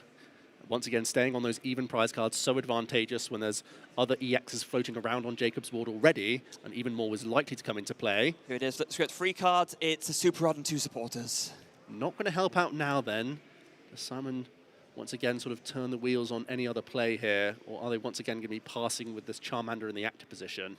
Yeah. The consolation for Simon is that, again, there's free Charmander out, so even if Jacob has suddenly a bonkers turn and sets up a Wellspring Mask Ogerpon double knockout, there will still be 1 Charmander left in play. And also, you can go ahead and use this Blazing Destruction. It's a cheeky choice. Discard the Area 0 Under Depths. Give Jacob a little bit less space to work with. Straight away, Jacob finally finds a Lily's Determination, so can get a fresh hand themselves here. And it feels like both players have sort of sighed relief at different points in this game. Simon just happy to be in it after getting around his 1 Pokemon being KO'd early on, but then Simon wasn't able to find rare candy to Charizard. Jacob now has the chance to go 2 prize cards ahead here. It's one of those strange games where both players are doing, not like nothing, but it feels like almost nothing, right? They're making these like big pushes towards something, and then it's just not paying off every single time. But it's these players that really test the mettle of your skill set, and just really where you end up having to prove to yourself through playing through these difficult turns what you're really made of. And finally, a manageable hand for Jacob. I see the Earthen Vessel coming in now for a couple Grass Energy. That means we can get a Teal Dance in. I believe there's also Nest Ball in the hand, so we could access Latias EX and get back into our Persimmon. Yeah, going back into the deck, are we going to see a coordinated throw one more time? Throwing, not the game, but throwing for damage to actually take a lead, which has got to be a pretty good feeling. We're enjoying that way too much. I mean, it's right there, Joe. How can we not? It's like low-hanging fruit for us. Low-hanging fruit that you probably would then use for that coordinated throw to hit your opponent. Yeah, that's exactly what he's using. Yeah. But to not angle to the point too much, what's he going to grab off this Nest Ball here? So there is the option to go Latias. Yeah, Latias EX allows you to store those energy on the Teal Mask Ogerpon, which I think makes a lot of sense as sort of your primary backup attacker here, or the attacker that you're going to want to use against the Charizard. So protect your attachments on your benched Ogerpon. Also, of course, attachments are going to be used with your ends plans and your energy switches throughout the game.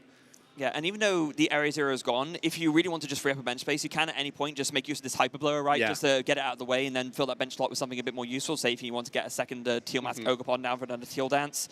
The only thing with that is that then Simon could just go ahead and bring up the Pheasantipity EX, and then there wouldn't be a KO happening. So instead... Well, the weakness... actually, no, what's wrong? No, that would be, It would just be, now you get to wipe out an extra fire energy, keep that Iron Bundle around. A couple nice prizes picked up for Jacob as well, another supporter card and a Pheasantipity EX on their side.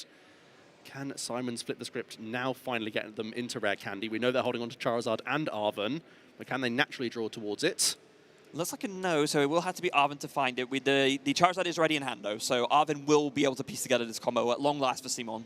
And the Chi-Yu looking pretty intriguing as well. Oh, true, yes. Really solid single prize Pokemon. Even if you're just dealing with the Persimmon, you're leaving a single prize Pokemon in the active with that Mega Fire of Envy. But also, if you can combine it with a counter catcher, you could once again bring up that Teal Mask Ogerpon EX and deal with it, thanks to weakness. Just want to draw a moment quickly to shout out to Arven specifically, the supporter. Been a mainstay pretty much ever since it came out in Scarlet Violet base set. Just when you play it, lets you search a deck for an item and a tool card. And how many decks have made use of this card as its engine? It's going to be a very, very rough card to see rotate for a lot of decks, I think. We salute Arven. It's been an amazing mainstay in so many archetypes. And I actually think it was the Brazilian contingent of players constructing a new build of Charizard that really put it in the limelight in the first place. Yeah, it absolutely was. So like it was that really put it on the map, and then other builds started to realize the power of this really, that when especially combining with things like TM Evolution to really make these setup decks have a much higher power spike and much more consistency in setting up their evolutions, and it's been featured ever since, as we do see it again here in Simon's Charizard deck. And when you can grab A-Specs, you know you have excellent turns. The Rare Candy is the easy decision here for Simon. Also going to see the Mezagoza coming into the hand here. Do we have any access to additional tools at this stage, or is it just going to be more fodder here? In doubt. Yeah, just I want to draw attention to something. Just while Simon is going through a decision here, word from the floor, Carl Blake is currently 5-0-1 with spoons. That is to say Alakazam de Dunsparce. Yeah, yes. That's not too shabby. No. So orders brought into the hand for Simon for next turn, having used the Arven here, but I believe there's Countercatcher already in hand, Freya, so this is going to be a really solid turn no matter what. Okay, Countercatcher in hand, so you're going to be able to deal with this Teal Mask Ogerpon, which is by far the biggest threat on Jacob's board right now, both from attacking and a drawing standpoints. And we can power up this Chi-Yu. Is there access to Jet Energy in this hand? Could you get that into the equation? Or do you have to attack with a Charizard here? Do you have to attack with a Charizard here? Mezagoza flip. That's a Tails, so nothing going from there. It would be really great if you could attack with the Chi-Yu. It will, of course, hit that Teal Mask Ogerpon for weakness, so you can just deal with that without even having to put the Charizard active for a potential return knockout from another Teal Mask Ogerpon. But it's whether you can kind of put it together this way. Yeah, it can be a treacherous turn. Someone does really not want to just take a single prize knockout. Now, Charizard with Briar can always sort of catch its way back up in a race.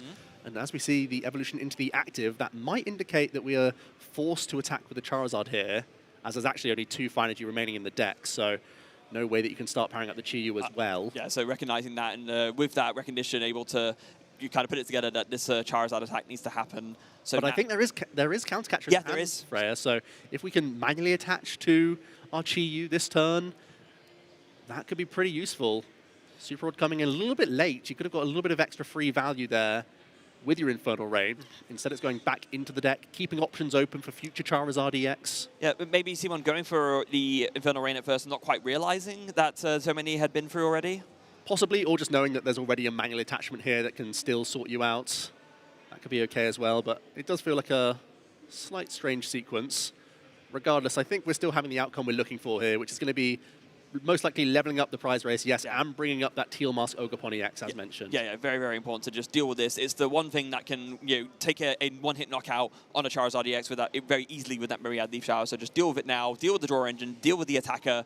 What do you do now, Jacob, to respond? Start with Super Rod. Step 1 is Super Rodding back some of these energy cards. These are draw engine and your key means of getting an attack in this turn with, well, it's got to be probably an Ogerpon coming back into the equation, Freya. I mean, it has to be that at the very least, right? You need to get, really need to get 2 of them down so that you can maybe do some kind of combination with Energy Switch or End Plan so that you can rebuild that Myriad Leaf Shower and actually KO this Charizard. Yeah, not just once, but also probably next turn you need to eye that up again. So, Jacob, in the ascendancy in terms of having the option to have a decent prize race here, that's a nice... Well, the Teal Mask gets you 1 attachment. It is going to have to be the Iron Bundle here to open up some space by the looks of things, Freya. Yeah, but that space is going to be opened up for, I see a Pheasantipity EX in the hand, so it is going to be a space opened up for Flip the Script. And I think that's going to have to change the complexion of this turn. So yeah, 3 cards drawn. What does he see here? I see a Night Stretcher, I see a Nest Ball, and it's an End Plan. I mean, it's not ideal because you have to use Boss's Orders to bring something back up, but could you use Boss's Orders and once again use this Persimmon now? You could bring up Pheasantipity EX and simply take that out. Oh, yeah, you absolutely could. Mesagosa fail with the tails there, so yeah, I guess maybe that is the best option. We were, yeah, I can't believe I said that earlier like, with the Iron Bundle, just thinking, oh, you don't want to bring that, you just bring that up because it's safe. No, it's very not safe. It's weak to fighting, and the coordinated throwing is doing 120 damage. That's the power of the zoo. Yes. You have to bring the Persimmon into the active, coordinated throwing, finishing off Pheasantipity EX, and Jacob now goes down to just 2 prize cards remaining with a Flip the Script on the board, energy scattered all over the place, and a Teal Mask Ogerpon already threatening Simon's Charizard. Yeah, this is a pretty scary position for Simon, or at least, okay, it would be, were it not for the fact that Simon is already holding on to 2 Boss's Orders. So I mean, that's just a start though, Freya, really. With a couple of Countercatcher, I believe, already used for Simon, he can't do that combination we always look to do, which is Iono and use the Countercatcher in combination with one another. Yeah, I mean, that would be the ideal turn. It's more in case you know, if there's nothing else that you can really go for, just dealing with the Teal Mask Ogerpon so that you don't get immediately returned knocked out by it is like the main thing. But in an ideal world, if you set up another Charizard, you can go ahead and take the KO on this Teal Mask Ogerpon with the Chi-Yu, and then that forces Jacob to find a lot more to win the game. Yeah, I think that would be the best thing he can construct. The Mesagoza does get a little heads there, but I'm not seeing any Charizard pieces coming out. In fact, it's going to be the Dusclops that Simon is choosing to evolve into here. So it might just be a thinning play before an Iono. It's a tough one where you always want to stay on that even map if you can, but if you can Iono and still have access to Briar next turn and you sort of don't get knocked out immediately, you would still be in a winning spot. So you can take a single prize KO here. Actually, it's just going to be the Ultra Ball for Charmeleon, okay. so there will be no Chi-Yu action here, Freya. Yeah, it's a really tough one because there is a universe in which if Simon maybe still had the Pidgeot set up, had a stronger hand, you could win this turn with a Dust Noir KO on a single prizer plus Briar for 3 prizes. Yeah, but you'd have to Briar first, but yes. it is possible, yeah. Yeah, but that is not the universe we're in. We're in the universe of I have a bunch of Charmander and I have a Chi-Yu, but I'm not even getting an extra Charizard down this turn. So, I mean... That's the difference between with and without Pidgeots. Yeah. Those sorts of unlikely combinations would have been possible, but for the fact that, it's just going to have to be an Iono here. Yeah, and I think you're even shuffling your Briar to the bottom. That's a little bit rough, Freya. It is a little bit rough. Again, with no Pidgeot, right? So you're getting access back to it is going to be so difficult. The deck is quite small, so maybe if you even find a way to shuffle the deck, you can give yourself like a slight chance to fight it again. There's the Rare Candy and the Pidgeot way too late. And it's, for now, 2 cards for Jacob, but with the Flip the Script on the board, we'll have access to a lot more cards here and will not need much to finish on this Charizard EX. I mean, big reason why Jacob's deck is so successful right now is the weakness coverage it boasts. So let's see. There's the knockout from Charizard. Simon goes down to 3 prize cards. Already a Prism Energy attachment. Lily's Determination now. Jacob gets a fresh 6. And that's before Flip the Script, Freya, and before potential Teal Dance. So, well, I mean, if you Teal Dance... That would be the game. Yeah. It is 9 cards to find a Grass Energy to win. That is literally all that Jacob wins. If he finds that, he'll take game 2 and we'll be moving on to game 3. That Myriad Leaf Shower doing 30, plus 30 more for each energy attached to both active Pokemon. Charizard with the requisite 2 currently on it. Just Jacob just preparing it in case he finds a Night Stretcher. There is a Grass Energy in the discard pile as well. So 6 drawn off Lily's Determination. Oh, it's there already, Joe. No drama. There's the Teal Dance. Bring it in. And that means we're going to a game number 3 here, Freya, in round number 6 with 15 minutes remaining on the clock. Really impressive stuff from Jacob there, who still isn't really firing on all cylinders. No, still is not. But what did we say at the beginning of this specifically game 2? Maybe this is the chance that Jacob will have to show off the power of this deck. And even in a situation where things started a bit more awkwardly, he was very much able to do that. Yeah, got to be pleased with that one, where you feel like the game could have been so easily in your grasp just from that turn number 1 from Simon having a lone Charmander. And it's actually very well in the range of Jacob's deck list to find that 2 energy knockout. It did require a few pieces. That Squawk and Seize was pretty awful, actually. Yeah, it really was. It was very likely to get the win immediately, but it's good that it didn't take too many turns here, and there's still just enough time to squeeze out game number 3 here. Yeah, and I think what it really came down to in the end was just the early KO of the Pidgeot, right? Just with that kind of not much happening turn, still picked the perfect target to really disrupt Simon, because it was lack of Pidgeot that really made Simon come undone in the end. Yeah, and that really just meant that Simon had to spend some of these counter catches early, even including one where they didn't actually get a knockout, didn't really get the value they were hoping for.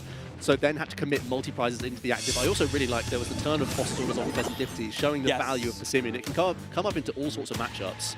Yeah, all sorts of matchups, just because Pleasantipity is around in most matchups, exactly. And so you just hit that for weakness on a single prizer, and you are good to go. Now, speaking of good to go, we are good to go with our game 3, as Jacob is going to be starting off with a Nest Ball, forced to go first by Simon, which makes sense. Both these decks really... I guess Jacob's deck is okay going first as well. You do have that Squawk and Seize, but both decks really want to go second and be aggressive, or set up aggressively. Yeah, but some interesting prize cards there. The one copy of the Skyliner Latias EX, a little bit awkward, but Jacob does energy switches that you can use in combination with Teal Dance to still effectively allow him to retreat a little bit nicely here. And the upside of go first is that you get to weave in some additional Teal Dance here and scatter some energy around the board for the next turn. Yeah, and that can set you up nicely for an ends plan or something else. And also the fact that because you are a Squawkabilly EX deck, you actually have a more consistent way of drawing cards turn 1 compared to a lot of other decks in the format that might specifically rely on their supporter. So that's really nice for Jacob too. Sneaks in. Also has the Legacy Energy opener, so can Teal Dance and also attach Legacy Energy for the turn here, Freya. Yeah, before going for the Squawk and Seize, I mean, I mean, it's an interesting question, Joe. If you had Legacy Energy in hand, you can pick any attacker to bank it on. What do you want to bank it on? It's awkward because if it was just a Prism, this would be like an easy, oh, let me find Wellspring Mask Ogerpon and attach it there. But if you use it and then shuffle it back into your deck, you have to find it again to really get the use out of your A spec. I still like grabbing this Wellspring Mask Ogerpon as quickly as possible, giving yourself outs to energy switch shenanigans and whatnot. With an easy discard of this Ultra Ball here, I feel like it's still the option, but you may not be getting full value, but I still feel like just threatening the Torrential Pump is best here. Yeah, and also not only that, but if you're in a situation where you can get more than the energy cost of Torrential Pump onto the Wellspring Mask Ogerpon, you only need to shuffle in 3, so if you can get free energy onto it, shuffle those 3 in, keep Legacy on, then you would still get that benefit of the price card reduction. Or maybe you want to shuffle it in, maybe you just want to make use of it while you can, shuffle it back into the deck, and then attach it to something else to prevent that from having an extra prize on it. Simon leads out with the Chi-Yu and has the Arven immediately here. So Will is eyeing up the TM Evolution as well as Buddy Buddy Poffin here. So can immediately springboard into some Stage 1 Pokemon by the looks of things. Might even look towards that A-Spec Secret Box as well. Could Artisan for an additional 3rd basic coming down. We've mentioned that Simon wants to try and safeguard himself around the Torrential Pump as well as possible. And that would involve, well, actually the Artisan in the prize card, so wouldn't be able to find that. So it's going to be limited to just 2 evolving Pokemon that you can use here. Still has the Secret Box, though. Still has the Secret Box. So Mezagoza Flip could still allow you to get a 3rd basic down. And they're just debating what are the best 3 cards for me to discard to set me up best for the next turn, because, yeah, it's not just the fact that you know that Jacob plays Wellspring Mask Ogerpon, it's sat there with a Legacy Energy on it, so it is a very real and tangible threat in front of your eyes that you need to take account for. Yeah, terrifying Pokemon to see, and I think it does mean we're flipping a coin with Mezagoza to try and get additional basics here. There's a Lily's Determination for next turn. Is an Ultra Ball in hand as well, so Simon can go pretty wide on this board. Yeah, that always happens. Yeah, Fire Energy plus TM Evolution onto the Chi-Yu, so that's got to feel pretty good. Mezagoza goes down. What's it? It is, oh, it's a Tails. That is pretty awkward. You've had the situation where you've prized the thing you want, and then you flip Tails on the thing as your backup. Yes. Not ideal, but also attaching an energy to this Chi-Yu is still great. Like in the worst case scenario, multiple Charmander go down, you can still come back and still use Mega Fire of Envy. So you can still take advantage of your opponent's Teal Mask Ogerpon.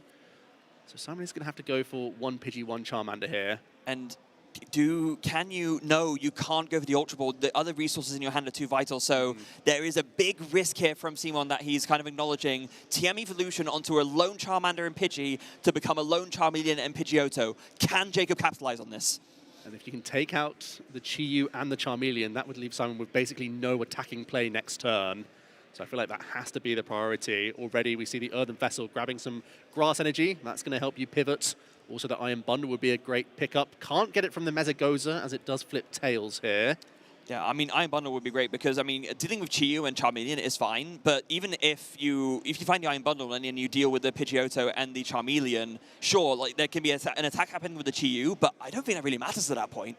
Well, I mean, it does if there's a counter catcher. I don't know. I'm still dealing with the good stuff, right? Yeah, I mean, yeah, that's true.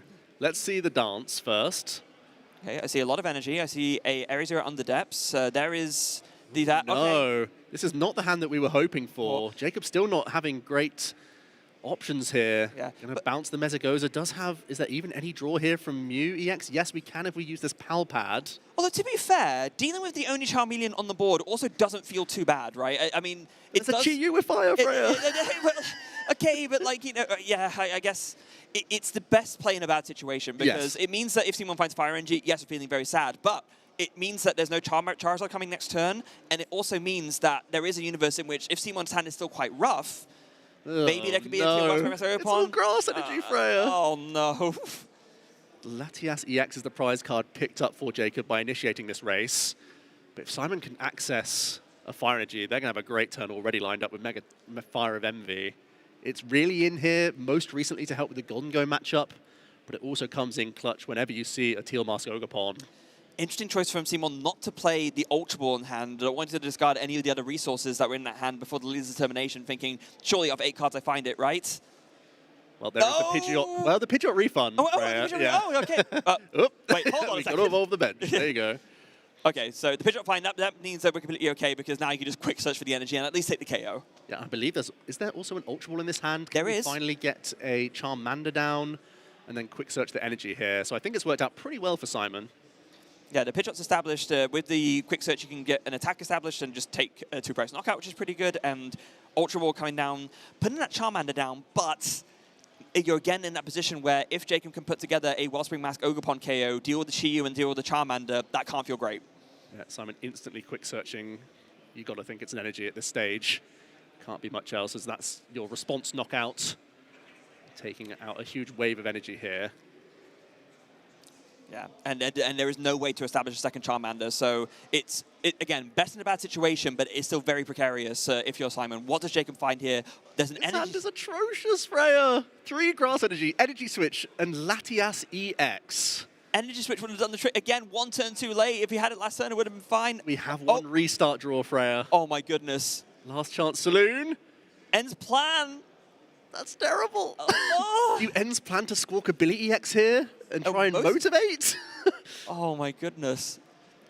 No, we're going to sob. Let's sob the Chi-Yu here. Goodness.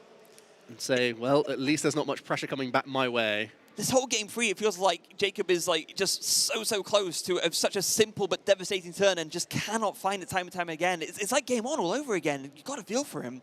Yeah, none of these games really have gone to script. I was going to say plan, but it's too easy with 3 ends plan, isn't it? As it happens, there is an Arven coming in for Simon, who now has to start feeling pretty good about their position. Even with this Chi-Yu sort of locked in place, you are going to start getting pretty far ahead here by just rebuilding the board. We see Defiance Band Ultra Ball as pickups here, Freya. Yeah. There are also Jet Energy in list, don't forget. So if we can quick search for Jet Energy, we can get around this sob.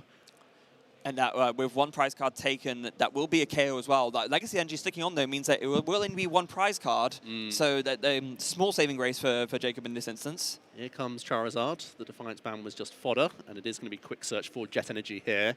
So we are going to be getting out of this Chi-Yu and into Charizard action. Yeah, and Simon's going through the motions very fast here. Like getting the energy ready, Rare Candy, into Charizard, Infernal Rain, load those energies on, put on the Jet Energy, and just take this KO. And I really like the speed at which Simon is playing is simply because there's only a couple minutes left on the clock. So going as quickly as possible. There's the Jet for turn. Yeah, Jet Energy recognized there. So that we can pivot back into the Charizard EX, not wasting any energy attachments, and it's going to be a single prize KO here. Yeah, single prize KO, and it's another ends plan for Jacob. This is not going to plan. Yeah, it's not going to plan at all. It's too easy. Yeah. and of course, this is, I guess, one of the struggles with a card like this. It is a great, when you're set up and getting going, this is your power card, right? This is what enables you to basically hit anything in the format for weakness. But when you're top decking it, when you're already struggling with draws, it's really rough going. It's kind of the one weakness, I guess, of the deck. You could have used Motivate here if we'd attached it elsewhere, but instead, action back over to Simon, who doesn't have to do much. Going to quick search and just weave in something here. Is it going to be a Poffin or a means of getting a second Charmander onto this board? That's the last thing that I think that we require here. I don't think there's a way to take a 3-prize knockout this turn with only 1 Duskull in play. But you're pretty happy just launching an attack and getting a backup Charmander here. Or even just, like, if you want to do ultimate, clenching draws on victory, just take out this Mew, right? There's basically nothing else on the board that's even a remote threat. Like, that draws cards and maybe attacks with something. If you just deal with it, then that's not a factor. Yeah, I think the only jeopardy here for Simon is that clock is slowly ticking down if he is going to take time on these decisions, as he's so close to getting this game number 3 victory against a really tricky customer in Jacob. Yeah, I think he's just thinking, do I want to go for this boss? Yes, I do. So just going to quick search it, and then quickly it's just going to be boss KO. Yeah, let's bring up that Mew EX. Easy Burning Darkness. And we're going to go down to just 1 prize card remaining with the backup Chi-Yu available. Making extra sure. Is there anything I'm missing here? It is tough because you can tell he's playing fast. He is aware of the clock, but he doesn't want to play so fast that he ends up, misplaying his way into a mistake. We have seen that happen at the edge of the clock before, so he doesn't want to fall into that trap. Yep, it's going to super roll back that Dust Noir. That could also be a great way for you to guarantee the end of the game. If this Charizard somehow does go down, your Mega Fire of Envy can be pushed even further with Dust Noir. There's the top deck. It's just another Area 0. And there it is. Game over to Simon Bologna, now on a 6-0 record here at the EUIC. Yeah, and he is feeling over the moon about it, recognizing that it could have been a very tough matchup with so many Teal Mats Ogerpon, but catching a little bit of a lucky break and just capitalizing on that advantage that he had. So huge congratulations to Simon, a very deserved 6-0 start here at EUIC. It's one of those things where you really have to breathe a sigh of relief, because Jacob's list is far from orthodox. You're coming up with game plans on the fly, and also you're thinking like, what else could there be in the list that could trip me up? With Prism Energy, with Legacy Energy, there's so many ways that you could be caught into a really strange position, and you didn't even really scratch the surface of what Jacob's list was capable of there. And even with that, there was a weird trevor there with the Persimmon KO where passes orders onto the Fez. Yeah, that was a really great use of the Persimmon. Mostly in here for Kangaskhan, I would imagine, but can always come up against that Fezidipity EX. Good discussion going on for both players and sort of the what-ifs and buts there, where especially in that game number 2, where Jacob could have won much quicker than he ended up doing.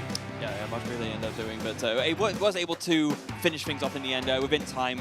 But of course, important to note, like we discussed earlier, I think we are back to now +3 turns of time, not +1. So I think no matter what, that game would have finished up, even with the situation it was in. So maybe that's why Simon's thinking I can take a little bit more time here just to make sure that I account for all of like the weird ways in which there could be a comeback. But yeah, paying off beautifully with 6-0. Yeah, let's have a replay and see how it all played out, because it really was a back and forth that we didn't quite expect, right? It was all about the ifs and buts of what Jacob could come up with. And in game number 1, always that piece away from getting really devastating torrential pumps. So had to really just sit back and get some sobs in. But Simon got really aggressive with that blustery wind. Yeah, and that specifically ended up really paying off for him, because setup damage onto the Wellspring Mask Ogerpon, just dealing with any potential for a Watchtower before it even became an issue. So taking that game 1 very nicely, but then going into game 2, we saw the real strength of Jacob's deck, even as you rightly said, Joe, when it's not firing on all cylinders. Yeah, we didn't have the ideal turns, but weaving in a great spot for the Persimmon is phenomenal here. Going down to 2 prize cards remaining, and that's where it looked so robust for Jacob. With the flip the script on the board, got to see that Lily for 8 cards with so many outs to close the game with Myriad Leaf Shower. That's a big reason why the Teal Mask Ogerpon shows up in the Raging Bolt archetypes. It's such a great type coverage Pokemon, and Jacob really leaning into it in this case. Yeah, really leaning into it. And doing the same in game 3, just able to use that to take a knockout there, just really with the unfortunate kind of comeback from, in terms of Jacob's side, from Simon's side, because that Chi-Yu was basically enough to bring Simon back into the game. Even with the Legacy Energy here, that did give Jacob still a real good chance if any of those top decks were cooperating, but another dud drawn, and Jacob has to give it up. At that position, where there's Quick Search on board, there's a Charizard that's not being dealt with, you know that Simon is cruising over the line at that stage. Yeah, it's a huge commiserations moment, because clearly there's something about this deck that is really, really cool and working. We saw it in game 2, yeah. But I'm sure Jacob is hoping for a lot more of the previous round's games, or games 2 in that match, and a bit less of what happened in game 1 and 3. Yeah, and to be fair, like on a really strong record shows that it has been working throughout. Absolutely, yeah. That's the thing that we really want to drive home here. We didn't ever see Plan A really go how it wants to. No, so the fact that you can see this big flurry and it can really get out of control is what Jacob's been doing throughout the remainder of the day. So there's definitely something around this archetype. Yeah, and honestly, okay, I'm gonna go call it now. Knocking on the wooden desk here.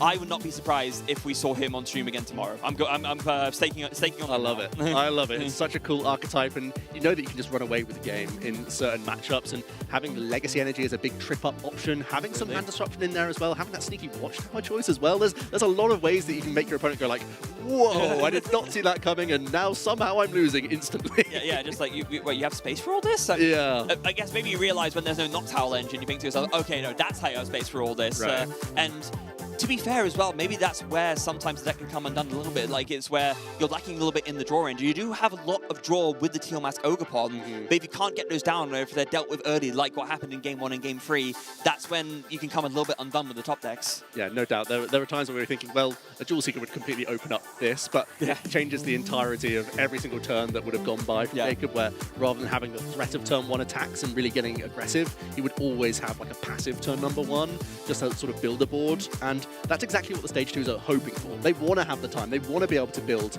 If Jacob had those better openings, he would have really been cashing in on weaker starts there. Yeah, absolutely. Honestly, thinking about it more, do you know what this deck makes me think of? It's the debate for ages between Birdless Bolt, so Bird without Noctowl, versus Raging Bolt with Noctowl. This is basically Terrabox without Noctowl, so it's basically the same debate again. Yeah, it reminds me of, it really is like an Ogerpon deck. We've seen even the Ogre's Mask builds doing well in some online tournaments. I feel like it's trying to do a similar thing here with those ends plans as well, specifically that supporter card, but we haven't really seen the full capacity of it just yet. It's a really intriguing supporter. Whenever you're able to manipulate those attachments, very often we see Crispin, but with this approach, you're having to front load a lot of those energy, but you are able to take use out of those prisms, which are so powerful. Yeah, and to be fair, you don't necessarily front-loading onto Teal Mask Ogerpon because it is still one of the best cards in the current format. It's kind of seen a little bit less use just because of the way the format has evolved, but it is still unquestionably strong in the way that it both draws cards and powers up a really good attack that hits into a very good weakness. So no doubt a relief for Simon there to overcome such an awkward matchup. I want to see how much he was scratching his head throughout that round as he was able to come away with the victory. He's on stage with Ross. Thank you very much, Joe. Yes, I'm here with Simon Blaney, who just won a thrilling best of 3 over here on the stage. I'm going to start where Joe just threw it over to us. How much were you scratching your head during that last game? Definitely a lot. It was a tough game. I had to make some difficult decisions, and when I watch it back, I feel like that I will definitely see some errors, but in the end, it went well, and I'm excited to be here, excited to play here, and yeah, I just feel great. But you're 6-0, and you just won a game where, by your own admission, you probably didn't play perfectly, you were against a weird deck, but yet you got the win. How much confidence does that give you going into the rest of today and hopefully into phase 2? To sum it up, a lot. And yeah, I think that I could do it in day 2, hopefully. Yeah, I don't know what else to say. I'm just so thrilled to be here because I haven't been playing Pokemon, and this is like a very good start for me to the season, basically my first event, so yeah. I mean, first event with that kind of start, that's pretty impressive. So, tell us about your deck choice. Why Charizard? Well, it was the only deck that I got some testing done with.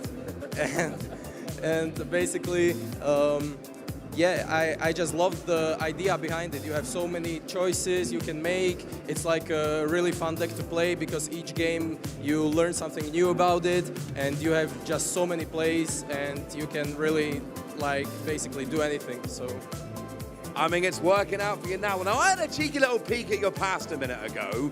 2 international championship victories in juniors. 2 international championship top 4s in seniors. Do you feel like that gives you an advantage when you come to such a big tournament like this? Because let's face it, you've already done it. Yeah, I think definitely it does. Obviously, the meta changes, and if you don't keep playing, you can't be caught up with everything that's happening. But I feel like that the experience definitely did something there, so yeah. I think it absolutely did. So, you know, while we finish off here, we have a mic, we have a stage. Is there anyone to whom you'd like to give a shout out? I would like to give a shout out to my dad. He's sitting in the front row. Hi, Dad. I love you. And also my friend Patrick sitting over there, my 2 biggest supporters, so I would give a shout out to them, and also all the guys from Slovakia and Czechia. I love all of you. Can we get a round of applause for Dad and Patrick down here? All right, thank you very much, guys. Congratulations, Simon. And casters, back to you.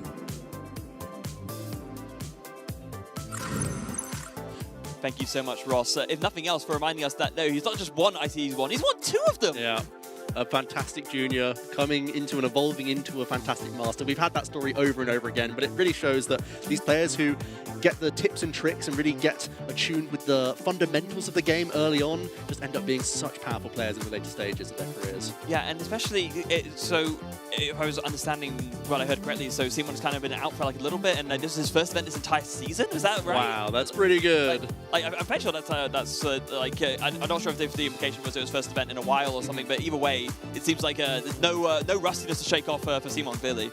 Yeah, and wants another EUIC trophy to go alongside their junior one. Absolutely great scenes and making some really good choices there where there's always that uncovered thing of like, well, there could be like 70 or so cards in my opponent's range here of like what could be within that deck list. So trying to navigate that was really exceptional and sort of at times was doing the traditional Charizard thing and looking like fairly routine, but getting in those attacks with Pidgeot were really instrumental in making those board positions look much easier than they could have been. Yeah, because that 120 damage set up for a 2-hit KO, which took out the thing that could put the most hurt in.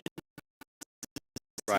The thing that could cause the most disruption, take the most knockout, do the most devastation, just dealing with it before it became a problem, especially even more so capitalizing on the slower setup that Jacob had. So now we've seen both Simon and Irvin play this build of Charizard. We haven't really seen much from the Dawn build of Charizard.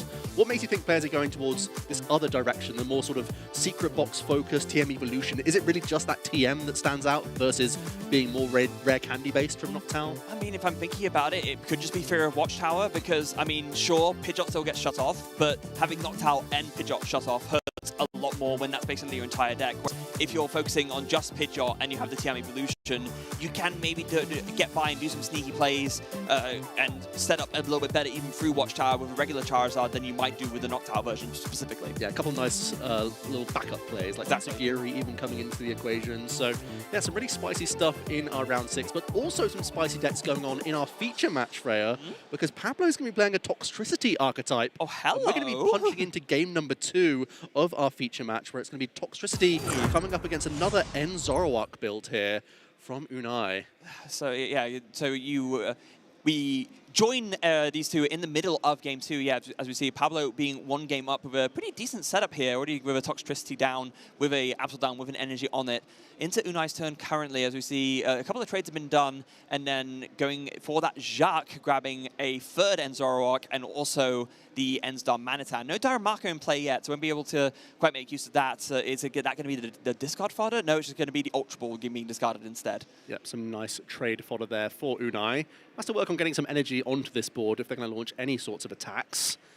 But in that game number 1, Pablo was able to combine an Unfair Stamp with Claw of Darkness. That sounds like a really vicious combination that he's working towards within the deck list. And Unai is going to have a passive turn here, simply attaching to that benched Ends Zoroark. And action moves back over to Pablo, who can start using the Toxtricity here to search the deck for Darkness Energy, attach them to your Pokemon, and place 2 counters onto your Pokemon. Normally, just like Gardevoir, that would look like a downside, but when you have Monkey Dory at your disposal, that can end up becoming a plus for you to take advantage of those Adrenabrain. Yeah, absolutely you can. Something I want to draw attention to that in this specific matchup, Pablo needs to be a little bit careful about. This isn't really a matchup where you can make use of Claw of Darkness. If you're doing 200 damage to an N Zoroark EX, you are getting clapped back by a copying Powerful Rage, and you're getting one shot for free prizes. Yeah, so it might be a passive approach for both players here, where you try and work towards your terminal period attacks if you can with your own Monkey Dory, or even just this Budu chipping into some Pokemon could be pretty relevant here, as Pablo used that attack to pass action back over to Unai, who has found an Ends Castle, so can pivot out of the active position. Does have some trades online as well. Going to throw away an Arven first thing here. Yeah, plenty of those to go through, plenty of draws to find, plenty of fodder to discard, and they're really filtering through the deck, right, as we described it before in the era of Zoroark GX. It's the same here with the N Zoroark. We do follow it up with an Iono. Yep, that's going to be fantastic. Give yourself a fresh 6 cards after already attaching to the Ends Zoroark. So you know your attack's already lined up. Is there much else for you here?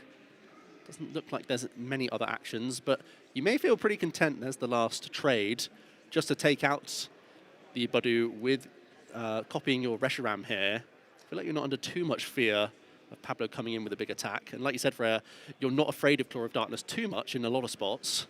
No, you're not. I mean, the main thing you're afraid of is terminal period. If Pablo can set up enough Toxtricity and enough Monkey Dory to actually go for the terminal period in a given turn, then you're feeling a bit more scared. As it stands currently, not so much. You're just dealing with everything else. Even dealing with this Budu is fine. You're taking a prize. And what I imagine Unai will be going for here is gusting around this Absol, just trying to deal with these smaller kind of setup Pokemon that can make the Absol actually something useful. Pablo forced to promote Monkey Dory because the Toxtricity can only accelerate to benched Pokemon. So might need that as a pivot. There is the Unfair Stamp in hand for Pablo. Slams that down straight away, yeah, why wouldn't you? Yeah, I'm pretty sure it was the only way he could refresh his hand anyway, but in the process, you can throw Unai down to a lower hand size. Doesn't quite combine nicely with the Claw of Darkness, like you said, Frey. Punching into these N Zoroark are really unadvisable. It's, yeah, copying, especially with the Ends Reshiram already set up and ready to go as well. But, yeah. I want to talk about Unfair Stamp for a minute. Why isn't this card seeing more play, Joe? Like, actually, seriously. Well, I think Secret Box is just more proactive of the two, that sort of gets you into more games. The Unfair Stamp, I think it's best used either within a deck like this, or the Dragapult Charizard has recently picked up that can take advantage of the Arven engine as well. It might be just the fact that Dragapult and Gardevoir are decks that don't really use the Arven engine so well. Like sometimes it's a secondary supporter in Gardevoir. But ever since Lily's Determination came out, players were just opting to shuffle and draw 8 instead. So the fact that the Unfair Stamp often has to be cherry-picked out of the deck is the reason why it's still quite a niche pick, even though it's such a devastating effect. I saw a nice Arven here. Oh, they're very nice Arven for a counter catcher and an air balloon. I do have to mention one thing. I remember the immortal words of Natalie Miller when I played against her at EUIC a couple of years ago, and she played an Unfair Stamp and said, and I quote, "Best draw supporter in the game." That's phenomenal. Air Balloon going to protect this Monkey Dory's energy, so we don't have to remove that. Another Mega Absol coming onto the board here into the Sinister Surge from Toxtricity. Yeah, so definitely going to be important to consider that. Actually, interesting to note, so in Game 1, from what I understand, there was actually a key snipe of a Claw of Darkness, like, using Claw of Darkness to discard important cards, including the Unfair Stamp. So that means Unai is also playing it then. Or were they able to combine it with the Unfair Stamp in that game number 1? Sorry, yes, no, that makes more sense. Yeah, just like Unfair Stamp plus a Claw of Darkness to basically put Unai in a one-card hand. Yeah, that's absolutely devastating. Adrenabrain going to come in then, starting to set up the bench to end Zoroark. And then we're moving into the Mega Absol. Wait, no, they are both playing Unfair Stamp. Oh, okay, nice. So that means snatching the Unfair Stamp from Unai's side using with Pablo's Claw of Darkness, but this is a double Unfair Stamp matchup here. Wow, both players taking advantage of this ace spec. As it happens, Pablo able to take out an Enzorok thanks to the counter catcher. And now we have more trade coming on from Unai's side.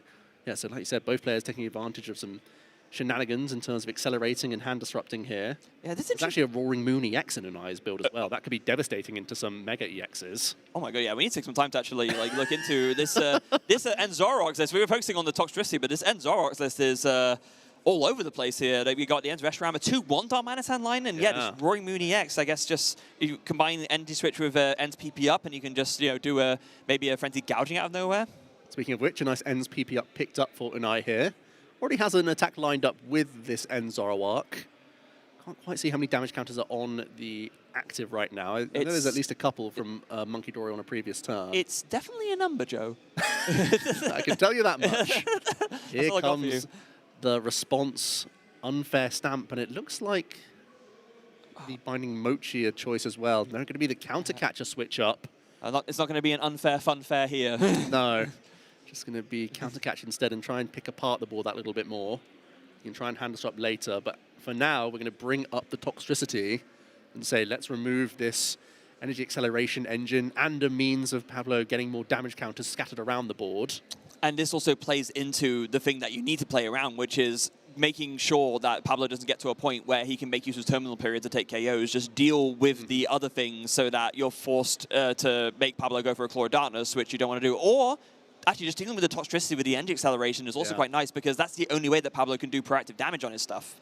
And let's see action pass over to Pablo. Picks up a Darkness Energy, so it does have a manual attachment here that could get you going with the Mega Absol. But as you said, Freya, the Enzoroark is just so threatening. Whenever you attack into it, you have to accept the fact that whatever you use is going down on the following turn. And that's never something you want to do as a 3-prize Mega Evolution. Energy switch in the hand as well. Is there much disruption here? I believe there's an Ino in that hand. There's maybe an Ino, maybe a Lily's Determination, so just something to draw more cards, but it's one of those where if you're Pablo, you're thinking, what do I even draw into that's helpful here? Because there's nothing, no move I make feels good in this position. Yeah, it is going to be the debating between the two supporters. It will be a Lily's Determination. Pablo saying that 4 cards not enough for him, so we'll get a fresh 6 instead here. I believe, is that a, what sort of energy is on the active here? Is that a Luminous Energy on the active? So Monkey Dory could use a Mind Bend here, I suppose. I think it might be, after Luminous Energy, or it could be a tool, maybe. It's, I think there's definitely an Air Balloon. I think it's also a Luminous, though. Oh, yeah, there's 3 cards attached, you're right. So it's Luminous, Air Balloon, Dark in that order, I guess? Yeah, which means we could be Mind Bending to set ourselves up for an Absol attack here. Yeah, there are 2 Luminous Energy in the deck, so that would check out. Yeah, was not expecting to see Luminous Energy in a Toxtricity build, but there is a Cornerstone Mask Ogerpon tech in the list, so that might be the reason why. That, and there's also a Moltres tech. Yeah. So that, and then I guess also in a clutch situation, you can Mind Bend, I guess. Yeah. So 3 very good reasons to have that as an option. There it is, going to be setting up this Enzoroark as best we can here, Pablo. Trying to get yourself in range of a Claw of Darkness. Let's see what Unai does. Gets to keep their hand from the previous turn. 2 more cards drawn from this Enzorok here. Unfair Stamp ready to go in hand. Of course, with no Claw of Darkness, there is no snatching of the Unfair Stamp in the hand, unlike in Game 1. So there's definitely going to be a way for, a universe in which Unite just plays this and potentially has a really devastating turn. But oh wait, no, not this turn. There was no KO, right? So, but it's definitely something that he can hang on to. If Pablo decides to pivot and take a KO, then you can just Unfair Stamp and maybe just run away with the game from there. And speaking of pivots, we've picked up the Petulant EX from the Nest Ball here.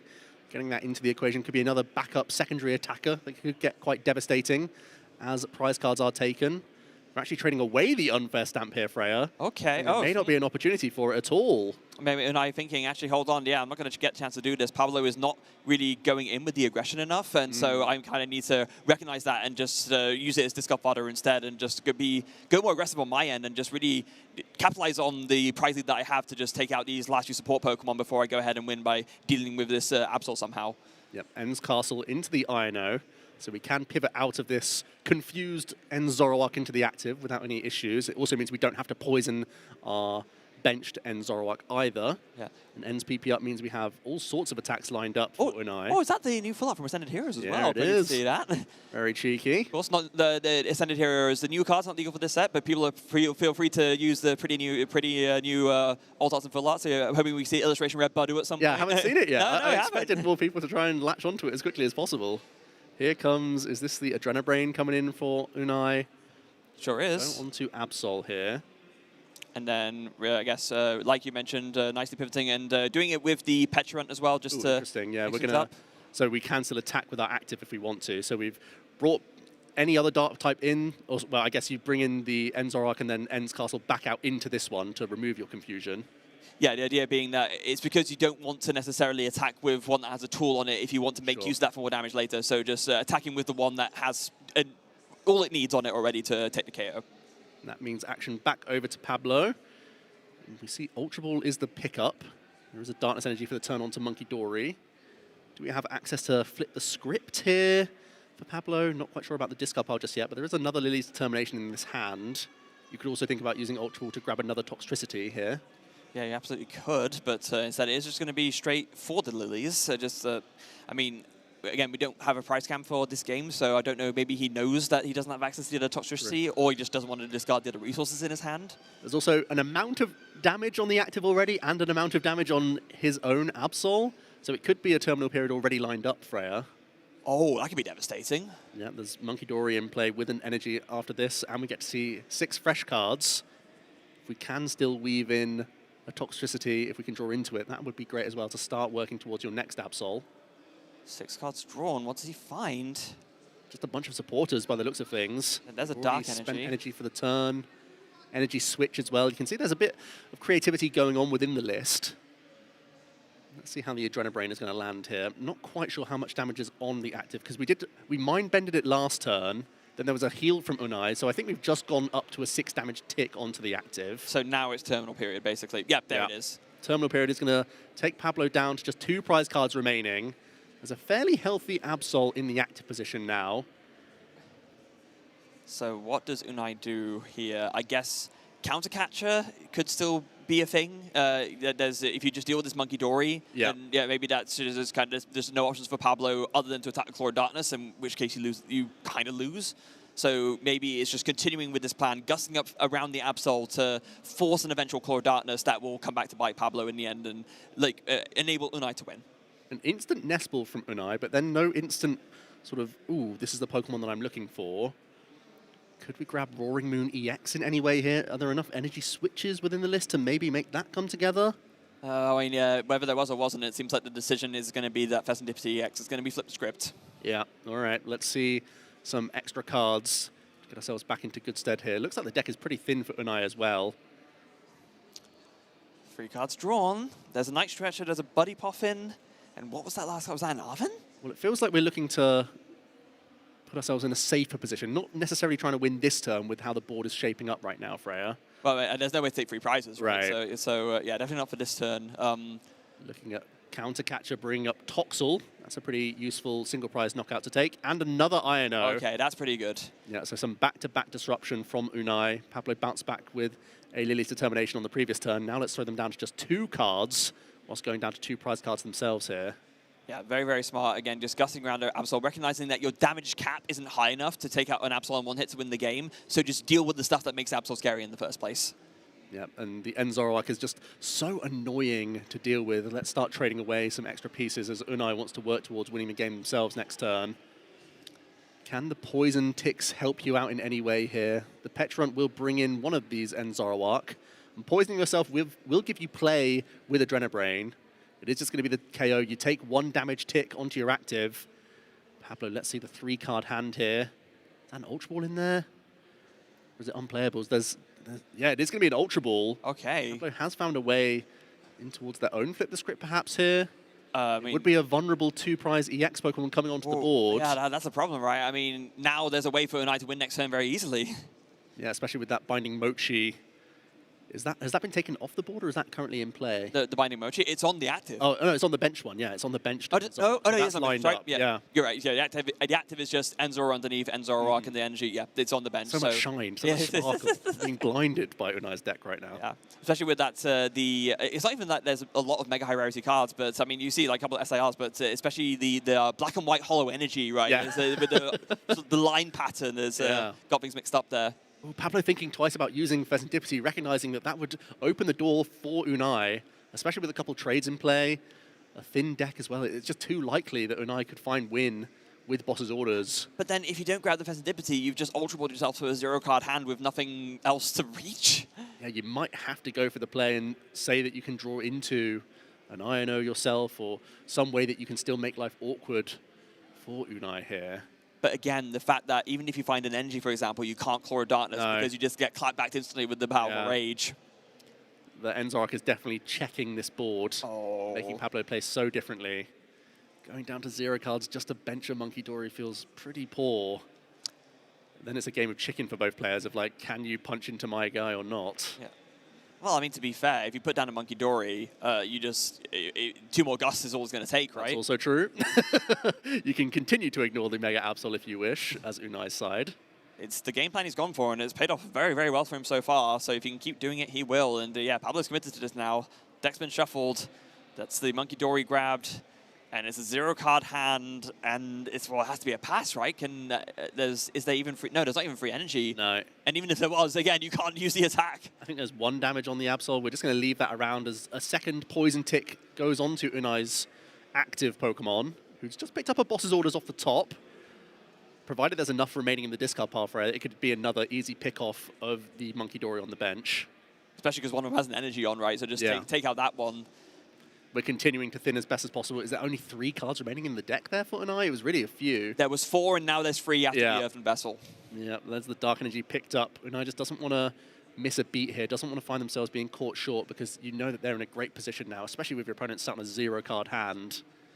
But this might be the final Boss's Orders effect. You might just have to hit into the Absol and say your opponent can't top deck Darkness Energy. It's pretty scary here, Freya. Yeah, it is. If you punch into this Absol and Pablo top decks a Darkness Energy, it would be double Adrenabrain and just win the game with a terminal period. I think you have to go for this Monkey Dory, right? Yeah, take this out, and then even if your opponent then comes back with a top deck of Dark, they wouldn't have a second Monkey Dory to play with. So let's take out this Monkey Dory. It's still going to take you a few turns to win the game, but you're safeguarding yourself around any top deck here. Yeah. That's an Ends Darren marker off of the prizes. What is the one draw for Pablo? It's a Team Rockets Watchtower. It's pretty poor. It's pretty poor. It does. I mean, it forces more poison onto things. Yeah, it does. Let's see the action for Unai. A second Boss's Orders. It was also in the hand, so there you go. The final Monkey Dory can go down. Unai taking a really nice safe route there. It took an extra turn, but it allowed you a really nice way to be safeguarded against basically any top deck there. Yeah, and basically the game plan was, from the beginning and successfully executed, I am ignoring this Mega Absol at all costs. Yeah, and effectively that means that Pablo was put in this position where they couldn't touch the Zoroark at all either. So it really was a standoff for both players. A standoff for both players. One that Unai ended up winning, taking it to the game 2-1-1. Yeah, that's really nice. A great position for both players. A really cool to feature as well, that Toxtricity archetype. Something that really hasn't been in the limelight too much. It's such a great ability on a stage 1 Pokemon. I feel like this one is just waiting for the likes of maybe Pokepad to come out to really unleash an archetype like this. Yeah, that's going to be such a game changer when it does come out, of course. That's not the focus for this tournament, of course, so that's for the future, but for now, we're dealing with the no standard heroes. This is the Phantasmal Flames. I've forgotten it.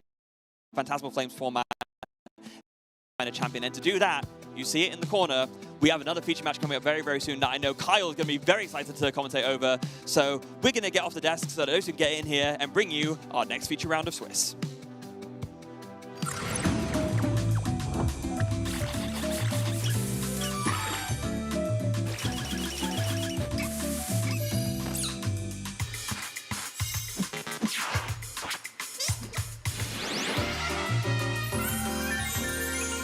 Hey Pokemon trainers, welcome to Pokemon Championships History, a series where we showcase important matches throughout the history of competitive Pokemon.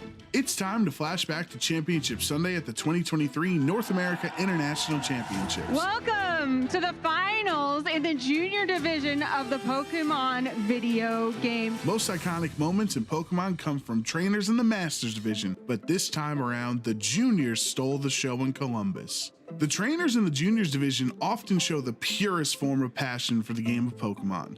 I've just got a couple questions about the championship. I've never been to a championship. Oh, this is a national. Whatever. Avery's energy made him an immediate fan favorite. Got Avery from the United States and Takumi from Australia. I am enchanted with these trainers. Avery made it to the finals with the help of his hard Trick Room team. Trick Room can be a difficult strategy to implement, especially when relying on an unconventional Pokemon like Oranguru. Oranguru is my favorite of all time. I mean, he supports other Pokemon.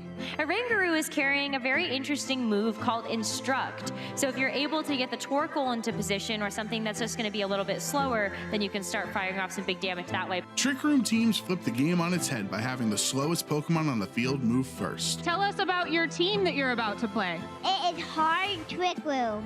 Hard Trick Room game plans can even be difficult for Masters Division trainers to pilot, but Avery was ready to show the world that juniors are wise well beyond their years. For his strategy to work, Avery's Oranguru would need to twist the dimensions. We're going all in with a terastallization on the Oranguru. Well, the game plan is being executed for Avery very, very quickly here. With Iron Hands going down, Avery brings Torkoal onto the field for free. Under Trick Room, Torkoal is one of the strongest Pokemon in the game, with the Sun boosting all fire attacks by 50%, and Oranguru's Instruct allowing it to attack twice in one turn. This Torkoal was ready to erupt. Of this Torkoal across the way as we see the eruption come through, and that's going to help a little bit, but Tinglu still takes a ton of damage on the switch in. With the momentum in Avery's favor, Takumi's savvy defense turns the tides of Game 1 and punishes Torkoal, putting the Australian youngster in a winning position. Despite properly setting up Trick Room, Game 1 got away from Avery. But even if Oranguru didn't work the first time, it was important for Avery to trust the process and rely on the strategy that got him to the finals. This one is going into Game 2 with Takumi up 1-0. After the exact same turn 1 play in Game 2, Avery's Torkoal was ready to take over, which meant it was time for Oranguru to do it again. Avery once again has the opportunity to bring in the Torkoals. Let's do it again. Yep, there's the Instruct. Learning from his mistakes against Tinglu in Game 1, Avery made an adjustment to keep momentum on his side. This was where last game got a little bit different because he went for the overheat into the Protect. Let's see if Avery goes for it again. It is an Earth Power! See you later, Chi-Yu. Although it didn't have a single attacking move, Terrifier Oranguru was the star of the show. The ability to instruct your teammate to attack again would lead to more offense than Takumi could handle. Does it hit this time around? It's going to be another overheat from the Torkoal. Avery's confidence was back, taking down Takumi's team one by one. This championship would be decided in Game 3. The crowd became enchanted with Avery and Oranguru. It was incredibly amusing to watch such a simple yet repeatably effective strategy from a junior. With the first 2 games playing out the exact same way on turn 1, there would be no surprise what these 2 trainers would do in game 3. This is 3 games, 3 identical turn 1s. If it ain't broke, don't fix it. With Trick Room set up, the crowd was chanting, "Do it again," knowing another Instruct was on the way. Avery's bravery, relying on a 90% accurate overheat to connect twice into Chi-Yu, would put him into a commanding position. With Takumi's back against the wall, he would put all his hopes into Terra Water Fluttermane, but Avery's Oranguru had one final instruction: become champion. We know what's coming, and even with that defensive Terra, Avery is getting another bite of the cherry. Avery will be a well-deserved champion, showing a crazy strategy. I think people had forgotten about it too. Avery is immortalized in Pokemon history as a champion, captivating the audience's heart with his charming personality. As for the Oranguru that clicked Instruct 13 times in the finals, Avery summed up its role on the team perfectly. So, tell us about your Oranguru. How do you use it? It doesn't do any damage. Who knows what the future holds for Avery, and who knows what Iron Hands was going for in all 3 games. But we can be sure that Avery's future will be bright in Pokemon as long as he remembers to do it again. Thank you for watching, and let us know some of your favorite competitive Pokemon moments by using the hashtag #PlayPokemon.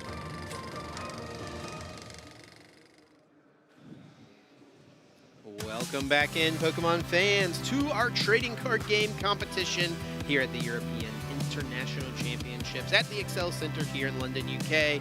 My name is Chip Ritchie, joined here by my friend Kyle Pukasukovic. Very excited to take you through Swiss Round 7 coming up very, very soon. Lots of great Pokemon action so far and plenty more still to come.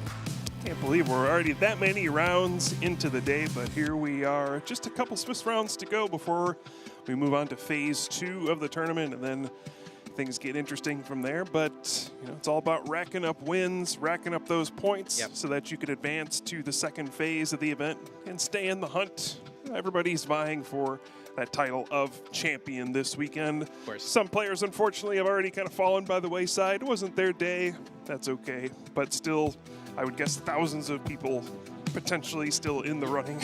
Yeah, it's going to be, I mean, with the largest Pokemon tournament of all time does probably come the largest phase 2 of a Pokemon tournament of all time very, very soon. But yeah, we'll be playing 8 rounds here for Swiss phase run. And then, you know, the 9th round of Swiss will be phase 2. Round number 1, we'll be streaming that later on today. Let's take a quick look at those notable matches here headed into this Swiss round number 7 here. Players who are looking to lock up a spot into that phase 2. Both of these players here for our stream match have already done so. You need a record of 5-2-1 to get to the next phase of the tournament, so congrats to them on that. But every single match point matters, Kyle, as you aim for that ultimate goal of making it into Top Cut and making a run for finals. Absolutely, and yeah, you can see some of these players who are in a great position right now. We have Emma Hagen, who has been one of the top players in Europe this season so far. Lots of excellent finishes. We may get to see a bit of her match a bit later on. It'll be the feature match of this round. But yeah, lots of players here who have had excellent finishes throughout this season already. Lots of longtime players.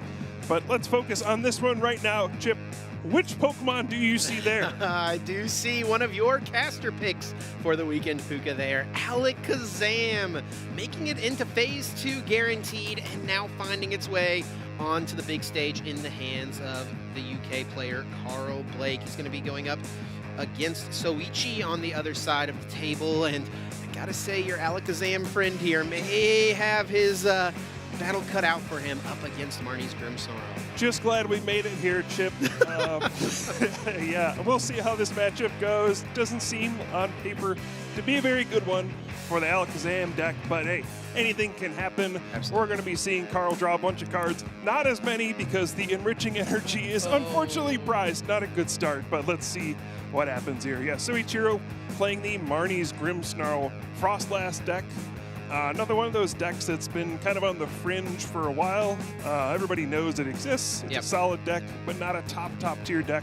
But so far, we've seen several players here make a good run to start out the tournament with this deck. Yeah, it's sneakily made its way onto our metagraphic, right? Came in at 6th for this event. So as this format has continued to progress, I think early on in this format, it was really kind of pushed to the wayside, but players have continued to kind of explore the format, and this is one that's kind of come back around as a potential meta contender. We'll see if Carl Blake can make Alakazam a meta contender. That is what I am excited to see. Yes, that enriching energy, Kyle, in the prize cards, that is absolutely brutal. One of the main draw sources for this deck. A deck that really doesn't play that many energy cards in the first place. Also having a psychic prize for Carl could be something to look at here. Going to be an interesting start, but it will be Carl kicking things off with that Dunsparce in the active spot. And for Soichi, the start of Blood Moon Ursaluna EX. That's never something you want to see. No, that's pretty brutal. You don't typically run a lot of ways to move that out of the active spot either with this Grimmsnarl deck, so we'll see if that has an impact on this match. Both players have some pretty good accomplishments to their name. Carl has been playing for quite a long time here in the UK.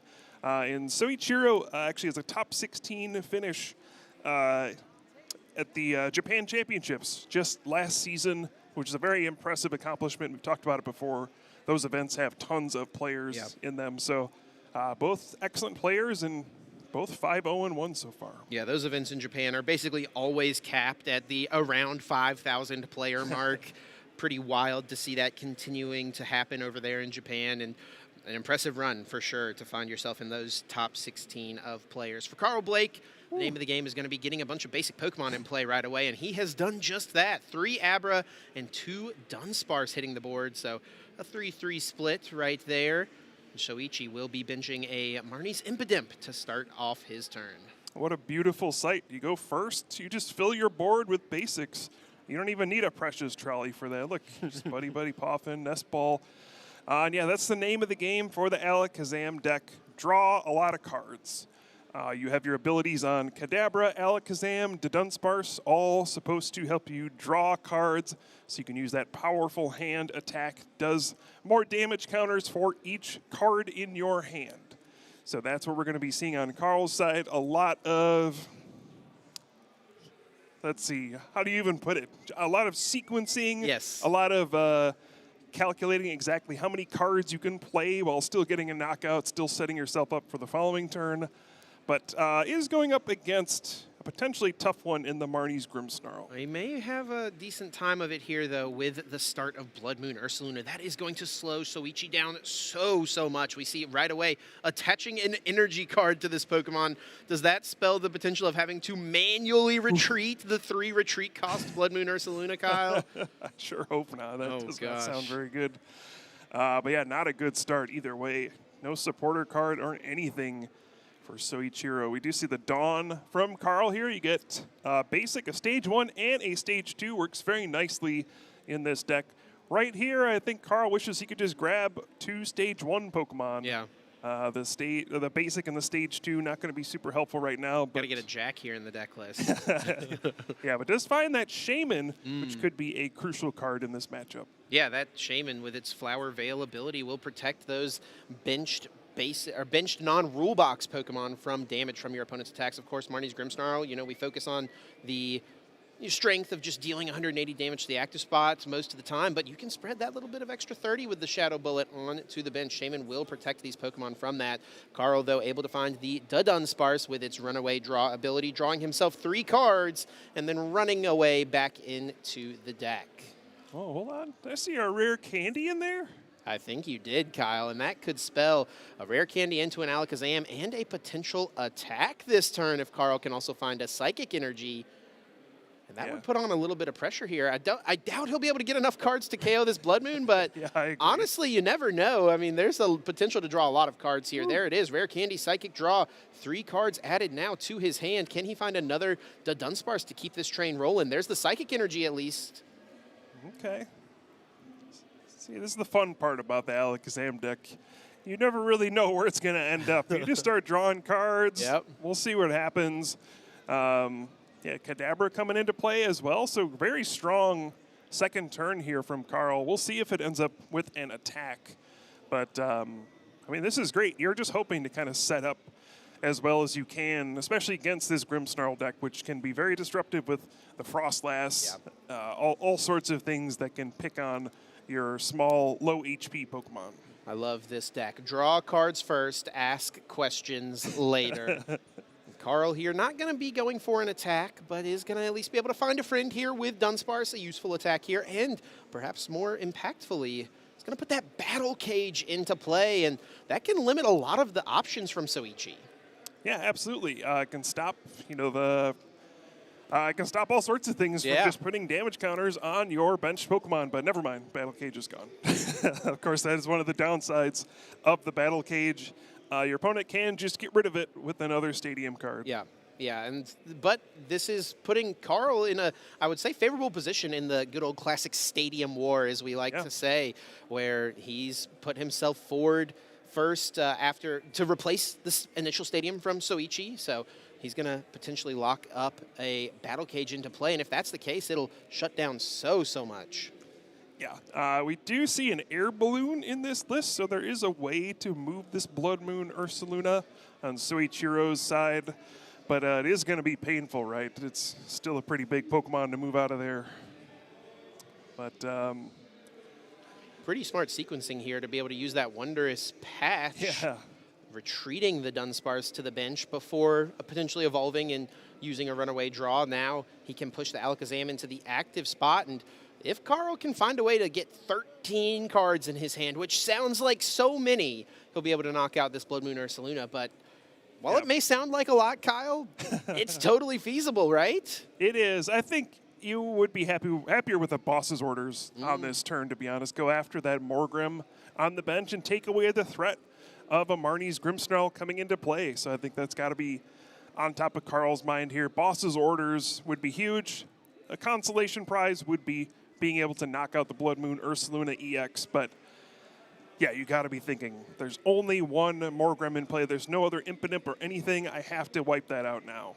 Would be really strong. And Carl does play 3 copies, and he is going to be drawing so many cards. He does find himself a Battle Cage, so that will be nice to continue to try to get ahead in that Stadium battle.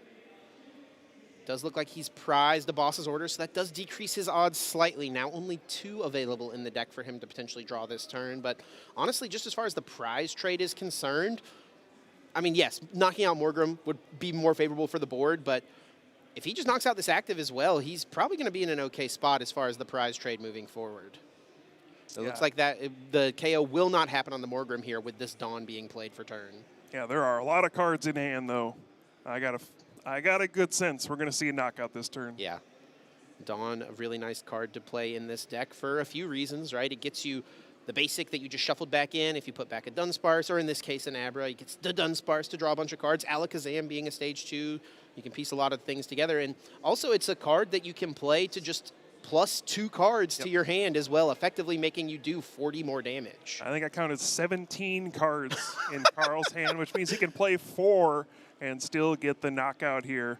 But yeah, this is the tricky part of playing this deck. It is a lot of fun. You draw a lot of cards, do a lot of things, but you have to be very precise about how many cards you are playing.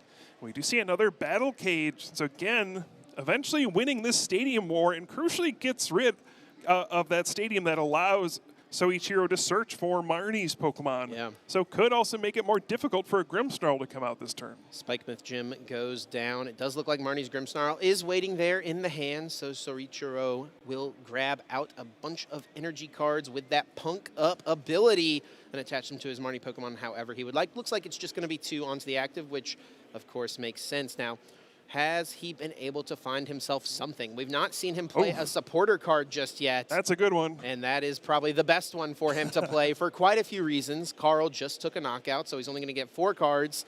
And also his deck does more damage based on how many cards he has in hand. So that 4-card reset is going to be really strong for Soichiro.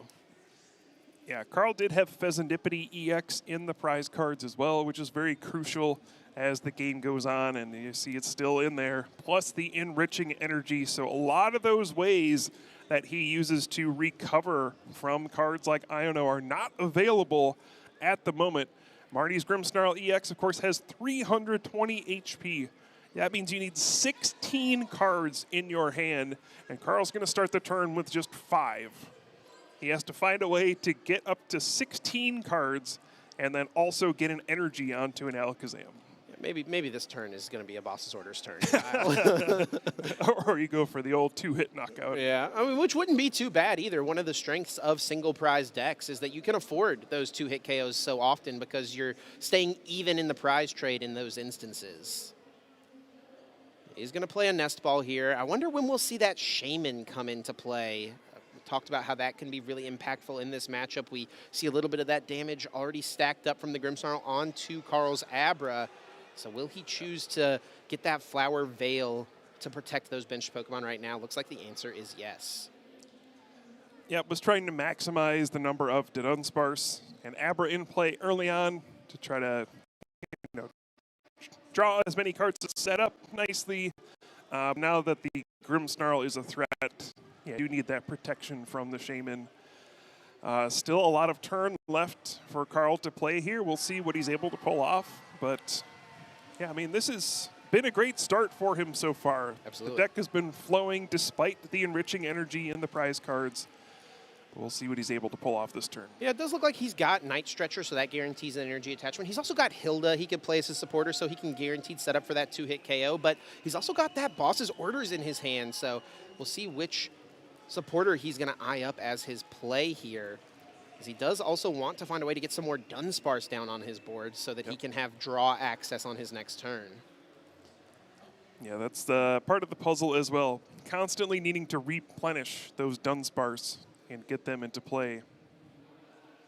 A singular Buddy Poffin would not be too bad, and I actually think I see one in his hand, and it does seem like he's eyeing up the Hilda as his supporter for turn, so conceding probably 2 having to go for the 2-hit knockout here. I don't think he's going to be able to reach for the 16 cards in hand necessary to get this knockout, but a 2-hit knockout in this situation is not going to be too bad, and he still has a couple more cards he'll be able to draw with the Kadabra coming up soon. Absolutely. And also, you might be scared in this situation of just putting damage on your opponent's Pokemon. You know, Monkey Dory is sitting there, but the Battle Cage is there to prevent that from moving damage counters to your benched Pokemon as well. So perhaps a bit of protection, assuming Soichiro does not find another Stadium card. Yeah, and Soichiro actually he does play 2 more stadiums. He's got, I didn't see the Artisan here on the deck list. He's got 1 Artisan and then 3 Spikemouth Gems. So he will have access to potentially bouncing one of those. 1 in the prize cards, though. Okay, worth noting for sure. So 1 Stadium card remaining. It's going to be 1 more Spikemouth Gem remaining in the deck. We are going to see the attachment of the Psychic to the active. Carl just mathing it out here. Let's see how much damage he's able to deal here, placing 20 damage or 2 damage counters for each card in his hand. 180 dealt to this active. It's a pretty good chunk. That should set up for a 2-hit knockout. Now here for Soichiro, if he is able to find maybe another Monkey Dory with a Darkness Energy, he's got the Monkey Dory, just needs the Darkness Energy and the replacement Stadium, he could try to target down that Kadabra on the bench with 30 damage on it already. That would be a way he could sneak in an extra prize card. So off of this Lily's Determination for 6, it's a 1 singular card he could draw, or that one of A-Spec, of course, the Secret Box. That's 2 cards he can find here that would be really, really strong. Yeah, that could be a big turning point in this game if he's able to get rid of that Battle Cage and move some damage around with the Adrenabrain. Taking out 2 of the attackers. Yep. It takes time to evolve up from Abra to Kadabra to Alakazam. You do have rare candy in certain situations, but you really want to have that next Kadabra waiting in the wings, ready to evolve. Let's make sure that Soichiro is only drawing 6 cards, not 8, off this Lily's Determination. Yep. Looks like it should be all good. This is a reason, folks, that watching at home to lay your cards out 1 by 1 before you start drawing them. It should just be these top 2 cards here, based on the way Soichiro was laying his cards out. I think our judges are just making sure that the right 2 cards are drawn. So yeah, and that's even, I think, a bit more than 8. Well, he pulled off like the top stack of his deck. Yeah, It was going 4 and 4, right? Yep. And so those top 4 he did have laid down on top of the other 4 that we see on the table. So he picked those back up right away. Should just be those top 2 cards added to his hand, and we should be good to go. Yep, but we'll wait to see how this gets sorted out. I just want to make sure we're following the proper procedures in this situation. And yeah, again, digging for that Spike Myth gym or the secret box would be a huge turning point in this game. Yeah. The Shaman on the bench is pretty valuable here as well, blocking the bench damage from Shadow Bullet from the Marnie's Grimmsnarl EX. But yeah, if Soichiro can take out the Alakazam and the Kadabra, leaving Carl with just the 1 Kadabra in play, it might be tough for Carl to figure out a way to close out the game at the end. Another thing here for Soichiro, we've not seen a Frostlass hit the field just yet. This deck, I mean, famously doesn't really play that many ways to get the Frostlass out. You're usually relying on like Technical Machine Evolution to get that Pokemon into play. And while Carl Blake's bench is protected right now from the Freezing Shroud, it would allow Soichiro to generate some damage onto his own Monkey Dories to pop back over. And Kyle, look at that. He found the secret box. That means he can get the replacement stadium and start to take care of some of those benched Pokemon. I do see an A-Spec card. That's going to be bad news for Carl. Pink card identified here in the hand. He already got the Darkness Energy on the Monkey Dory before that, the Lily's Determination, so I have to imagine this will be his play. Move those damage counters over from his active onto the Alakazam, and hey, that will make it a little harder in theory for Carl to get the knockout on the active on this next turn, depending on how many cards he has to play from his hand. Yeah, Carl does play Night Stretchers, but the only other way to recover like a lot of your Pokemon at the same time is that Tulip lets you get back 4 Psychic Pokemon or basic Psychic Energy, combination of those. Lets you bring back an entire line back to your hand, but he's going to be running low on Abra at this point. There's already 1 in the discard pile, 2 more will head to the discard pile as well, and he might just be stuck with that 1 Alakazam. And that's not going to be enough, because you'll get through the first Grimmsnarl, but there's going to be a second one coming right here.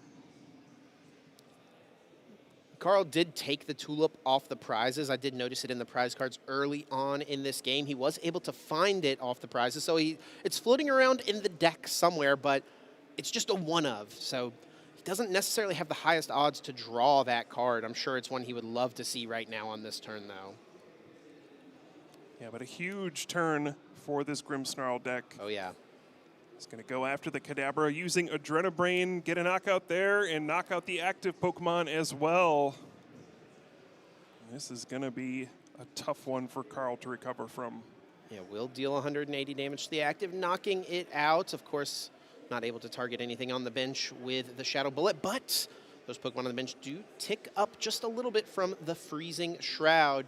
Carl will promote the Dunsparce, and now draws return. Let's see what he's able to find. The Dunsparce off the top is not too bad. Will increase his odds to get himself into more of what he needs. We see the Dawn in hand. Night Stretcher can get the guaranteed energy attachment he needs. But like we've mentioned, Pokemon is the bigger issue here for Carl Blake. And one of the problems now as well, Kyle, with the pair of Monkey Dory established on Soichiro's side is the fact that Abra only has 50 HP. Very true. Now, thankfully, there's not going to be enough damage on the next turn. There's only going to be those, it's going to be a total of 4 damage counters that can be moved from the Monkey Dory over to an Abra. So, in theory, Carl will be safe next turn. Assuming, first of all, he can get a knockout on this active Barney's Grimmsnarl EX, which is not a given, but I assume that will happen. He's got plenty of cards in hand. It looks like, he did draw that Tulip. Look at that. He's got Tulip. Probably the perfect card for him to find. He also has Wondrous Patch as well as a way to get an energy card into play. And the Tulip here is going to be really nice because it'll get back those Abra, but it can also get him the Alakazam he needs to attack this turn. Yeah, this is an incredible find. Really the one card Carl needed to get enough Abra back into play to potentially threaten a follow-up attack on the following turn. So this is going to make sure that he can stay in the game at the very least. Absolutely. He's got himself Rare Candy in his hand as well, so he can still get to an Alakazam on the next turn, assuming this active one will go down. I'd say the best card for Carl to find now at this point is going to be that final Battle Cage, and it's going to be 3 cards here to do it. If he can find Battle Cage, it'll guaranteed stay in play on the next turn, and I don't see it there just yet, but he's got the Dunsparce. He can keep digging for it. Yeah, will he dig for it, though, or will he just be happy to have it in play for the next turn to brace for a potential hand disruption card? You know, how greedy do you want to be here trying to go for that? Yeah, could even bump the Spikemouth Gym with the Artisan to get another Dunsparce into play here, should he want it. Counting the cards in hand, something I imagine that the Alakazam players are doing multiple times per turn. Yep. Multiple times between actions sometimes. You just want to make sure you're knowing exactly how much damage you're doing in a given turn. I have 10, right? 10 is enough to knock you out, right? He's going to play the Wondrous Patch, prepping for potential Iono's disruption coming up, so make himself need less on a future turn. Very wise. All right, looks like he has left himself with at least 10 cards. So Carl will get the knockout on this Marnie's Grimmsnarl EX. Go down to 2 prize cards and have a chance in this game, but you have to be worried that the Iono might be coming here. Plus, you know, the Battle Cage is not in play. Doesn't seem like there's anything particularly devastating that Soichiro can do with the damage counters this turn. But yeah, this is going to be a close one. It really feels like there needs to be some sort of hand disruption, though. You cannot let the Alakazam deck have that many cards in their hand. I'm pretty sure, Kyle, on the last turn, Soichiro did take Iono off his prize cards. So that means the disruption option will be guaranteed here for him, but not before a rare candy into the Grimmsnarl, bringing a couple of energy cards out of the deck, and the use of Spikemouth Gym here to get a, it's going to be the Morgrim here, so no Impidimp left in the deck potentially, or not one that he wants to put down. Yeah, I mean, at this point, this one Grimmsnarl should carry you to victory, right? Right. Don't really need to do that. And if you're going to Iono, you might as well grab a card that you want to go on the bottom of the deck. That's exactly what the case is going to be here, as Iono is now played, shuffling both players' hands, sending them to the bottom of the deck, and they will draw a card equal to the number of prize cards that they have remaining. In this case, Carl Blake only with 2 cards, Soichiro only with 3, but Soichiro doesn't need anything else this turn. He's got everything on the other end of the Iono, so doesn't even need to worry about what else he may have. Can just freely attack here, Shadow Bullet, take a prize card, and say, Carl, what do you have? Yeah, he could move 4 damage counters to the Shaman, and that would get knocked out. Yeah, not exactly this turn. Coming back, yeah. That's one thing you could do with that damage, I suppose. But really, it's going to be about, can Carl put together a big turn and knock out this Marnie's Grimmsnarl EX? With the grab of this second Frostlass, that's actually enough damage to now knock out the Shaman right now. Yep, so that'll really be a 1-turn clock for Carl to do something. Soichiro will take 2 prize cards this turn, should that be the route he goes. Yeah, it's interesting because this does potentially open up, like a bench spot for a Pheasantipity EX. I guess at this point it probably doesn't matter. But, yeah, just going to take the prize card and say, you know what, if you can knock out this Grimmsnarl, you are going to win. Now, Carl doesn't only need 14 cards to pull this off, right? 280 damage. Because of those Frostlass, they're going to put damage counters on the Marnie's Grimmsnarl EX. So that's all chip off of 2 cards. He needs a rare candy Alakazam and to end up with 14 cards in his hand. That's all he needs, huh? That's it. If he does that, he will win the game. I don't even know if that's possible, to be honest, Kyle, with the cards he would have to play from his hand. I mean, he has to play rare candy and Alakazam. That's 2. Sure, he draws 3 there, so that's, what, +1, and then he can use this active to Dunsparce. I don't know, Kyle. Yeah, it's tough with no enriching energy either. Yeah, this is a perfect example of where the enriching energy can be so powerful because Carl got that preemptive attachment last turn. He would have his attachment totally freed up to use the enriching energy, but it is still hiding in the prize cards right now. He does have another to Dunsparce, has promoted his Dunsparce, will evolve it up, and runaway draw can happen once again. He's already got Alakazam in his hand. He does need to find the rare candy, though. Also, hey, one interesting thing here. there's been a lot of energy played for Soichiro, right? There's 4 in play, 2 on the active, and then 1 on each of the Monkey Dory. How many energy are in his discard pile here? I wonder if Carl, it looks like 4 in his discard pile. Usually these Marnie's Grimmsnarl decks will play somewhere around 8 or 9 energy, so I wonder if Carl is perhaps considering the potential of, hey, I can't win this turn, but maybe he could go for a boss on the Frostlass to stall it for a turn, and then boss on Grimmsnarl again next turn. Yeah, the problem is I don't think that'll work. They just the Monkey Dory It's will too move much. damage Yeah. and probably be able to knock out. Now, if you have Battle Cage, maybe your bench Pokemon is safe, and if you can get an Alakazam in the active, that could work. That's something that could, have enough HP to make it through a turn in the active spot, potentially. But, yeah, you're right. That might be what he has to go for here. I don't see the rare candy. I actually do think I see that last Battle Cage here. Yep. So he can get the Kadabra. The problem is it's got an ability, so it does boost its HP technically, but it'll tick 20 going into Soichiro's turn, and then we'll lose 20 more going back into Carl's turn. And Soichiro's just got 1 prize card remaining. Kyle, I think that this might be the end for Alakazam. Yeah, I'm not sure what you can do at this point. Can he retreat into Dunsparce and then put the Battle Cage in play, maybe? That would work. Yeah, it is 70 HP. Yeah. Does not have an ability. But no, you can't play boss's orders anymore. No. Good point, yeah. Yep. The Hilda's just going to grab a Kadabra and the Psychic Energy. Again, I don't think he can get enough cards in his hand at this point. He's drawn quite a bit, but probably not quite enough. And he can't even retreat to something like Pheasantipity to try to tank a hit because the Monkey Dories on Soichiro's side will just move that damage over, and Shadow Bullet will deal enough to take the knockout. Yep.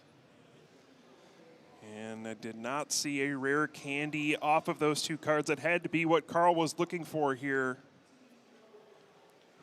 Yeah, there's no like counter catcher or anything like that in this deck either. Oftentimes you're the aggressor, funnily enough, with this stage 2 deck, so counter catcher is not often played here.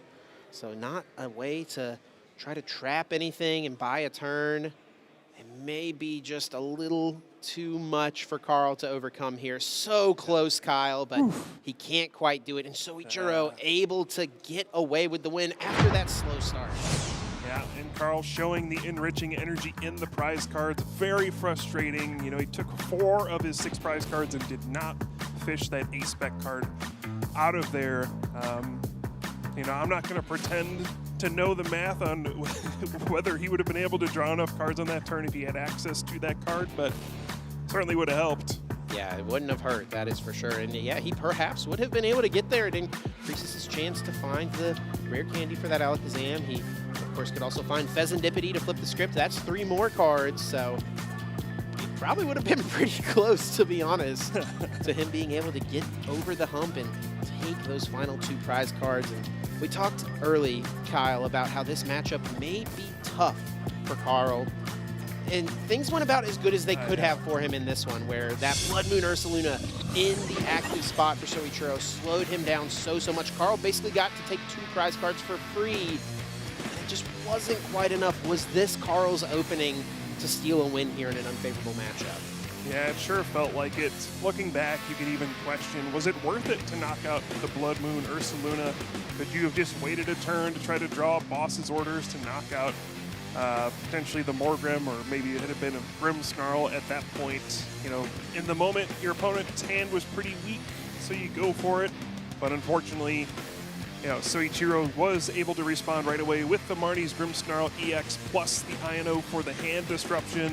And Carl Blake just falls a little bit short at the end of the game. But you know what? That is kind of the story of the Alakazam deck.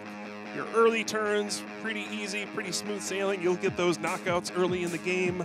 Once you get down to low amounts of prize cards, you're going to go down to 1 or 2 cards, and you have to put together the pieces to get up to, 14 cards again.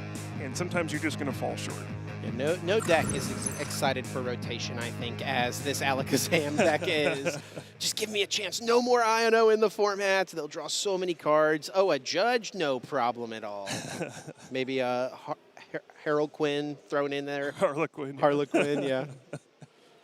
All right, we see the Fan Rotom getting 3 Dunsparce into Carl's hand to kick off this second game, and he's just going to bench all of them.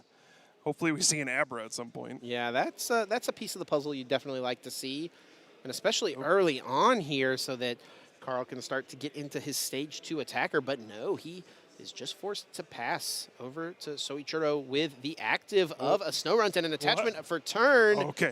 Okay, well, his hand's looking pretty good.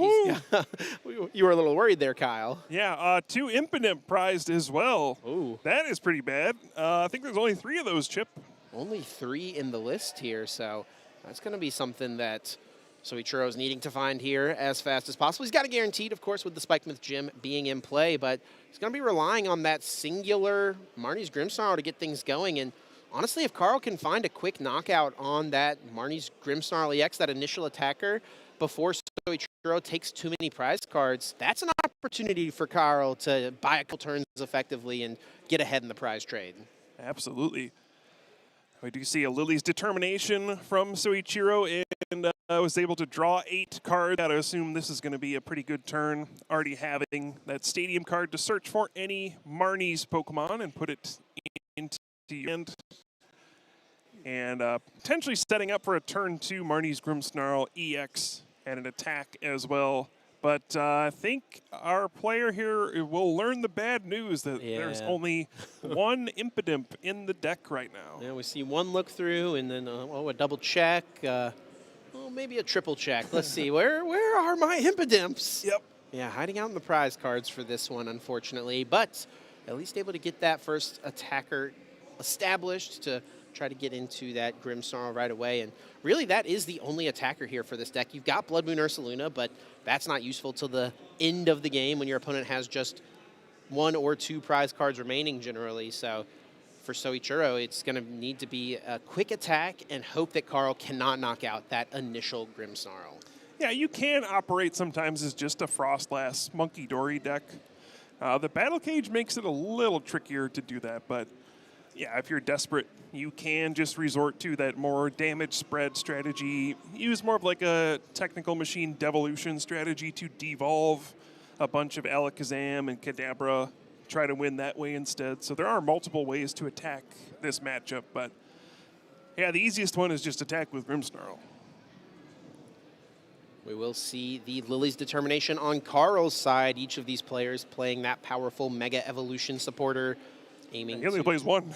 Yeah, playing it in order to, in this early turn, in order to draw just as many cards as possible. And speaking of drawing as many cards as possible, there it is, missing from game number 1, but happy to show up in game number 2, Enriching Energy. Will draw Carl quite a few cards. That feels good. You attach your energy, you draw 4 cards. Now, normally, it's your ace-spec card. You only get to use 1 of those in your deck, but with the Dunsparce and the Runaway Draw ability, you can then shuffle that back into your deck so you can draw it again and attach it again and draw 4 more cards another time. And you can just keep doing that over and over and over. And then you use the Wondrous Patch to actually get energy onto your Alakazam to attack with. So it's a fun little engine that we did not see at all in the first game because it was in the prize card. Yeah, something pretty interesting we need to consider here for Carl is there's not a way to retreat this active Shaman, easily I should say. There's no like air balloon, there's not even switch or anything like that in this deck. He's got to attach to it to retreat, and if he wants to attack as well, he also needs to have an energy prepped on his benched Pokemon. So he needs to pull together some sort of combo where he can like attach to the Shaman, retreat to a Dunsparce, and then Wonder Patch that energy into play in order to get off his attack. I guess he also, worth noting, you could see that 1 Jet energy come into play. Fan Rotom gets in the mix, KO and Impidimp. Yeah, I was wondering if that would happen, but looks like Carl was not able to do that and already attached the Enriching Energy. Right. But, yeah, now things are getting a little bit scarier for Carl, I think. You see the Buddy Buddy Poffin plus the Technical Machine Evolution and a Frostlass in play at this point, so you may see Soichiro start to set up a bit more. But I think Carl will start to see the good news here, that this Buddy Buddy Poffin will not find another Impidimp. Yeah, it's actually going to be a pair of Snow Runt to hit the board for Soichiro, and we'll be able to get out another Frostlass should he want. And something we have not seen just yet for Soichiro is the establishment of a Monkey Dory with a Darkness Energy. This would be a great turn to get that Pokemon down and use your energy attachment for turn on it so you could generate a second Monkey Dory on the next turn and really start to threaten Carl's bench, but not going to be the case at this moment. We'll see what Soichiro goes for here.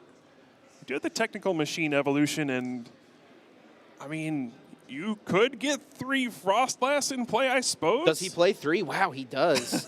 I've never really seen that before. Yeah, sometimes we'll see I've seen players before do like the 2-3 Frostlass line with like 2 Snow Runs, but yeah, he's going really thick into it. A 3-3 Frostlass here. Most often 2 is the more popular choice. Yeah.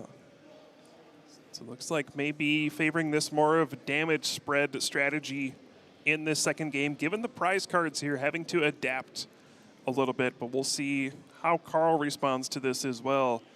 He does not really have any ways to get those Pokemon out of play. That Shaman and the Fan Rotom, you know, those are eventually just going to get knocked out by Frostlass's ability, unless there's a Battle Cage in play that could make a difference. So in some ways, you can consider those Pokemon as they're going to get knocked out at some point, and then it's kind of a race against the clock.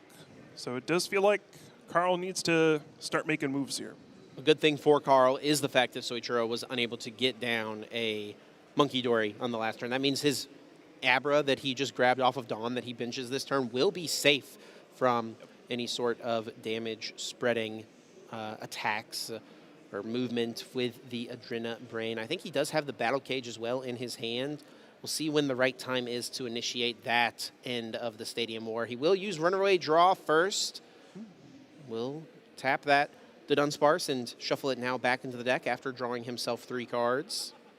Do you think I saw the combo of Basic Psychic plus the Wondrous Patch? So should he have himself Rare Candy and Alakazam, we could see him start to attack and be the first one to strike here. There's so many cards in his hand, but no Rare Candy, just evolving into Kadabra here. Yeah, will just be a draw of 2 from the Psychic draw, playing it a little bit more slowly. I think he may have the Jet in his hand, so the Fan Rotom could technically attack, but I don't know how impactful that would be now that that Snorunt has evolved up into Frostlass. This may just be a turn of attaching a Psychic to a benched Pokemon that you're aiming to attack with in the future. Yeah. It's hard to believe you have that many cards in your hand and you still can't really do much. He plays 3 Rare Candy in his list here. Yeah. We're actually going to see that Jet Energy be utilized on the Dunsparce. And once again, same play from game number 1. It looks like Find a Friend will be his move for turn. Indeed, and the Dunsparce will be the friend that is found here. But yeah, you got to feel like that was not an ideal turn as the damage ticks up on that Shaman and that Fan Rotom. And it may just be a matter of time before Soichiro starts collecting prize cards here. Yeah, going back into Soichiro's next turn, Carl is going to lose those 2 Pokemon if a Battle Cage is not placed out, and perhaps that's what he's waiting for. Wants to ensure that those Pokemon don't get knocked out going into his, going back into Soichiro's turn, I should say. Yeah, the Shaman in particular is one that's nifty to have around because it blocks the bench, and we do see the 3rd Frostlass. Uh-oh. Yeah, this is going to start adding up real fast. Fan Rotom's going down, going into this next turn here. And an Iono as well to send Carl's massive hands to the bottom of the deck, including the Dunsparce that he just found off of the Find a Friend of Dunsparce. And we also see the Badoo come down as well. So this could just be paired with an Itchy Pollen to make life even more difficult for Carl. You mentioned that this deck can sometimes just become a Frostlass Monkey Dory deck. We may see that come to fruition here if the Itchy Pollen is established. Yeah, we're just a Frostlass Badoo deck, apparently. There's not even a Monkey Dory in play. Right. Start to slowly build up that damage, and Carl's deck, I will say, is maybe not as susceptible to Itchy Pollen as some others are. He's got a ton of ways to draw cards that are not involving items, right? All of his supporters find him his Pokemon as well, and all of his Pokemon have abilities that draw him more cards. And there we will see the Itchy Pollen, so Carl will be unable to play any item cards on this coming turn, and thanks to the 3 Freezing Shroud abilities of the Frostlass on Soichiro's side, Down goes that Fan Rotom. Up goes the damage on Alakazam and that Shaman. Oh man, it is really starting to look rough. Carl Blake needs to find an attack this turn. And you see Carl here using the stadium to search his deck because he has cards on the bottom of his deck he would like to draw. So this allows you to shuffle your deck, giving you a chance to redraw some of those cards that were put to the bottom by the Iono. Does have the Dunsparce coming up, so a nice trick there you can use to kind of change your fate here and give yourself a chance to draw the cards you need. There is the Dunsparce drawing himself 3 cards. It does look like Carl has the Battle Cage, so that's not a bad piece to have in the hand to protect that Shaman for one more turn. Up comes the Kadabra. Hopefully this will be paired for Carl's sake with an Alakazam and a Psychic Energy, and Dawn can guarantee the Alakazam piece of that puzzle. Also get down another Abra or perhaps a Dunsparce. We'll see which one he goes with. Yeah, it's a bit awkward because he would have loved to see something like a Boss's Orders to go after maybe the Marnie's Morgrem and take away that option. But when you have to play Dawn as your supporter card, you cannot play Boss's Orders at the same time. So now, all Carl can do is knock out this Badoo, which Soichiro does not particularly care about. The valuable Pokemon are sitting on the bench right now. And funny enough, the Kadabra can actually knock out a Badoo. Super Cyble deals 30 damage. Yeah. In this exact instance, it wouldn't be great because the active Kadabra already has 5 damage counters on it. So even if Battle Cage came into play, the Battle Cage only protects benched Pokemon from the Freezing Shroud. So Carl will still evolve this active into Alakazam and right away able to find the Psychic Energy. So he's guaranteed to attack here. A little bit of extra damage onto this poor little Badoo. The Battle Cage, as you mentioned, will be crucial as well. He needs to find that so that the Shaman won't get knocked out during Pokemon checkup here. Yeah, it does have one in the prize cards, so he needs to find one of the 2 remaining, and actually one is already in the discard pile, so that means there's just 1 left. And did he find it, Kyle? I think it was in his hand before he got Ionoed. I think he was waiting to play it. It got sent to the bottom. He shuffled his deck. That was maybe the one card he was looking for, and oh man, Carl almost looks defeated right now. You can see his hand motions, his body language. He's not excited about the situation he's in. Yeah, I'd say it's not over yet. Those Abra on the bench are pretty much safe, but the Shaman going down is going to be problematic because there's not any damage on Soichiro's board that he could move with the Monkey Dory. So there's not any extra damage you can do beyond the Shadow Bullet.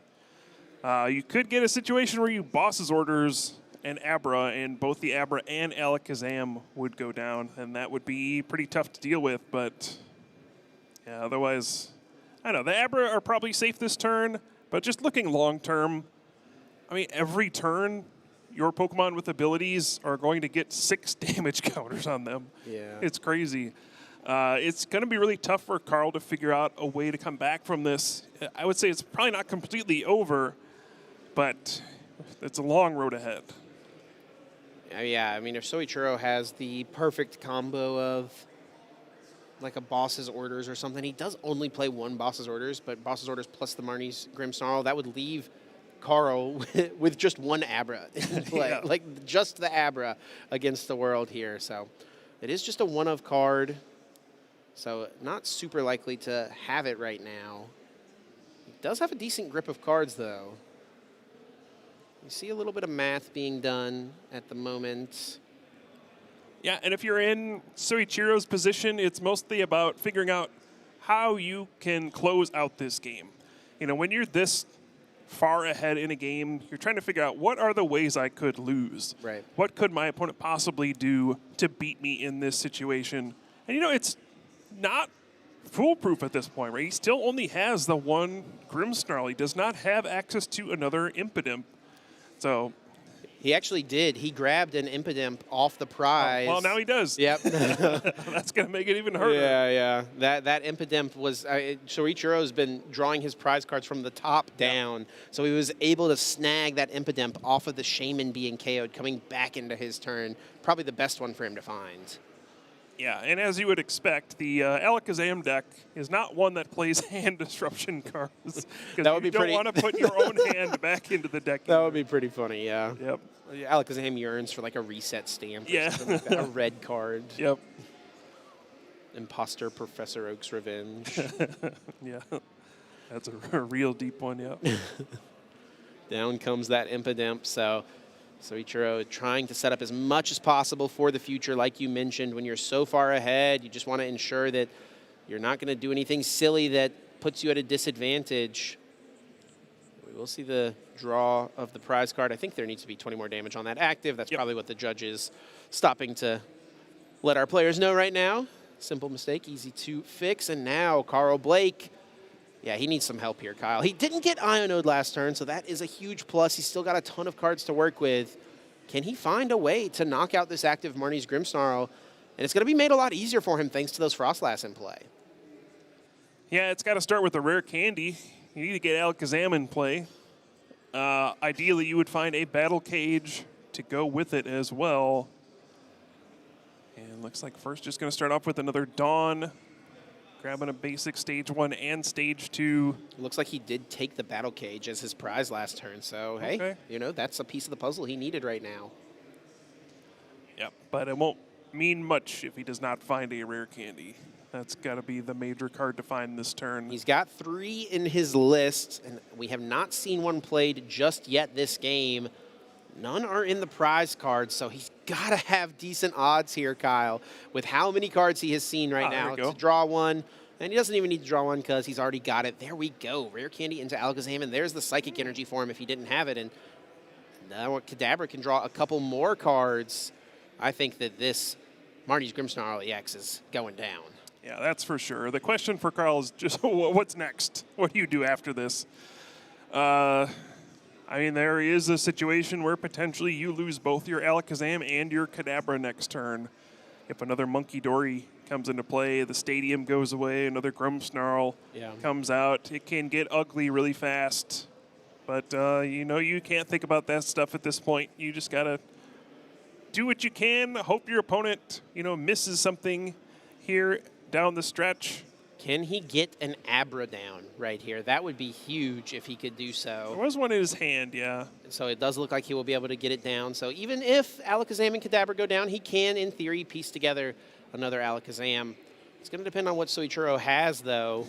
If he's got Iono, I mean, that's a pretty nice hand to send to the bottom of your opponent's deck. No kidding.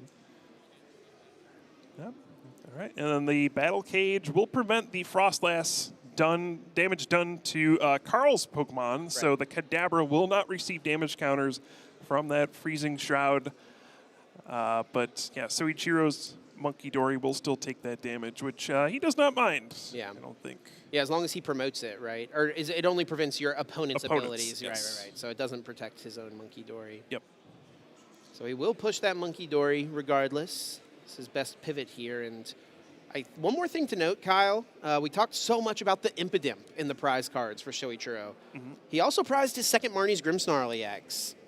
And he does play just 2 copies of that card, so he's going to need to find a way to get back his Marnie's Grimmsnarl from the discard pile. And, hey, provided there's a Night Stretcher hanging around in the deck, he'll be able to do just that with this Arven. Yeah, I'm sure Carl is not loving that. Might be loving that his hand didn't get sent to the bottom of his deck, but... You know, he was hoping for like a pass, maybe, at this stage. But, yeah, seeing that Arven, it's going to grab, looks like a secret box. That can't feel good. You got to probably imagine the Marnie's Grimmsnarl EX is coming into play here.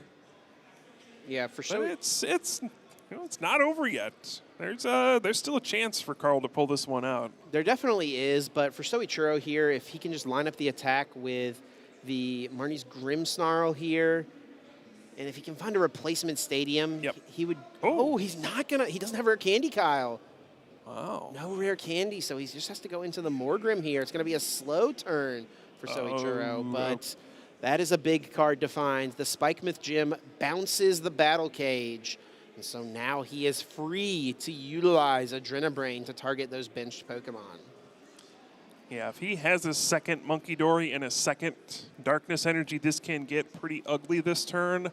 go after the Kadabra on the bench, especially if he has like the technical machine Devolution.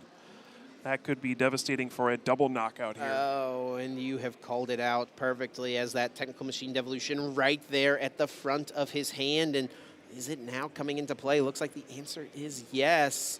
But does he have the other Monkey Dory? Doesn't look like that's the case.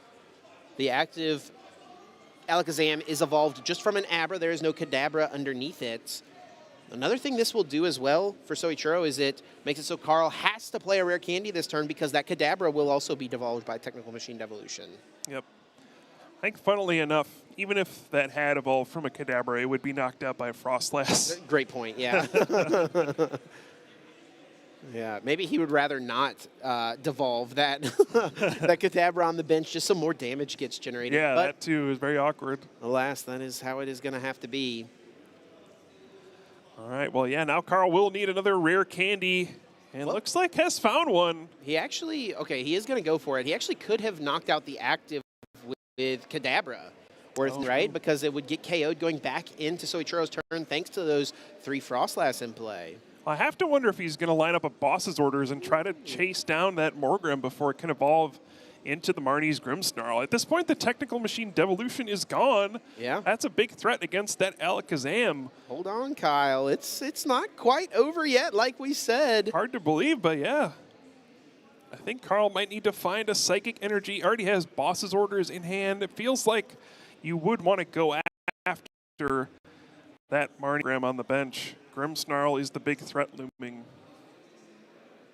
Carl has so many cards. Oh my goodness.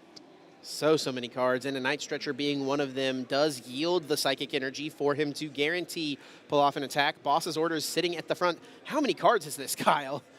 I don't know if I've ever, I mean, outside of like a control matchup, I don't think I've seen a player achieve this many cards in hand. This is like the unknown hand deck. I remember it. Oh my goodness. That's a throwback right there. Carl able to freely play this Buddy Poffin, but not going to bring any other Pokemon down to the bench. There was a Dunsparce that he just shuffled back in. Why would he not want to bench it right now? Oh. I was wondering the same thing. I was hoping you were going to give me some great answer here. And, no, I did not have a good answer for that. Yeah, looks like he's going to bench that. Maybe just calculating how many cards are left. That could have been a consideration. You want to be drawing some cards. You want to get the next Kadabra into play. He's going still.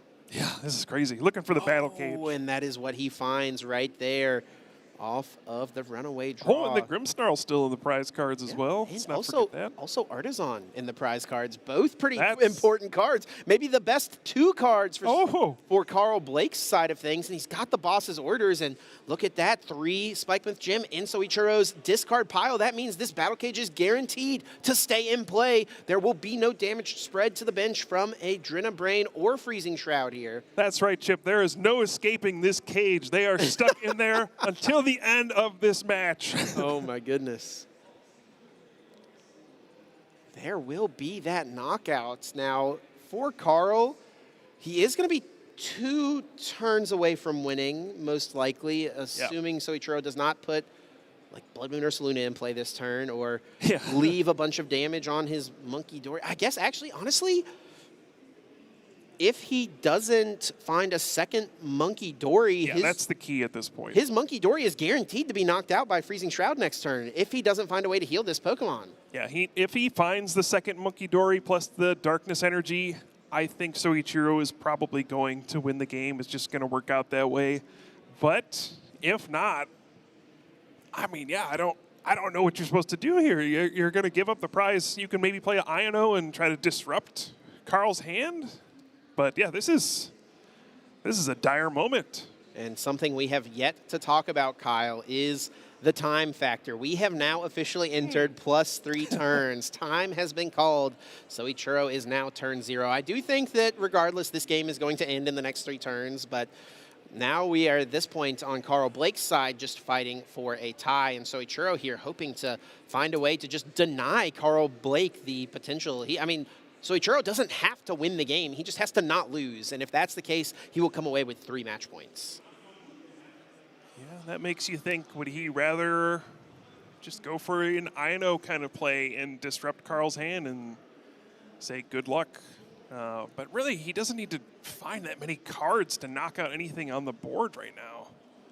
The Secret Box has been played from Soichiro, and he is looking at Iono. He also eyed up Ultra Ball as well. So one awkward thing that can come up, you know, if Soichiro plays the Iono, well, let's see. I guess Carl's going to get 2 turns no matter what. Yes. So never mind. I had a scenario where, you know, you could push up Monkey Dory, and even though it would get knocked out going back into your turn, your opponent would have to knock it out.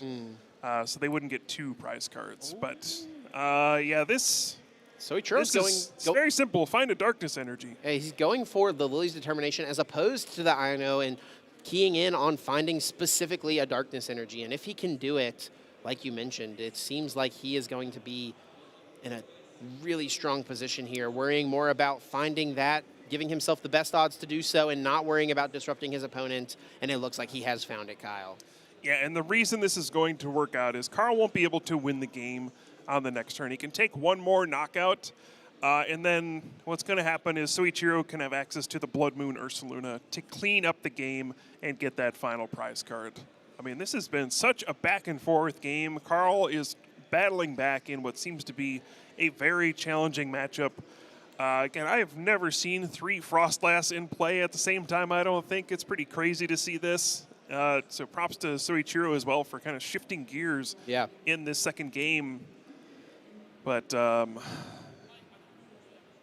I don't know what Carl can do at this point.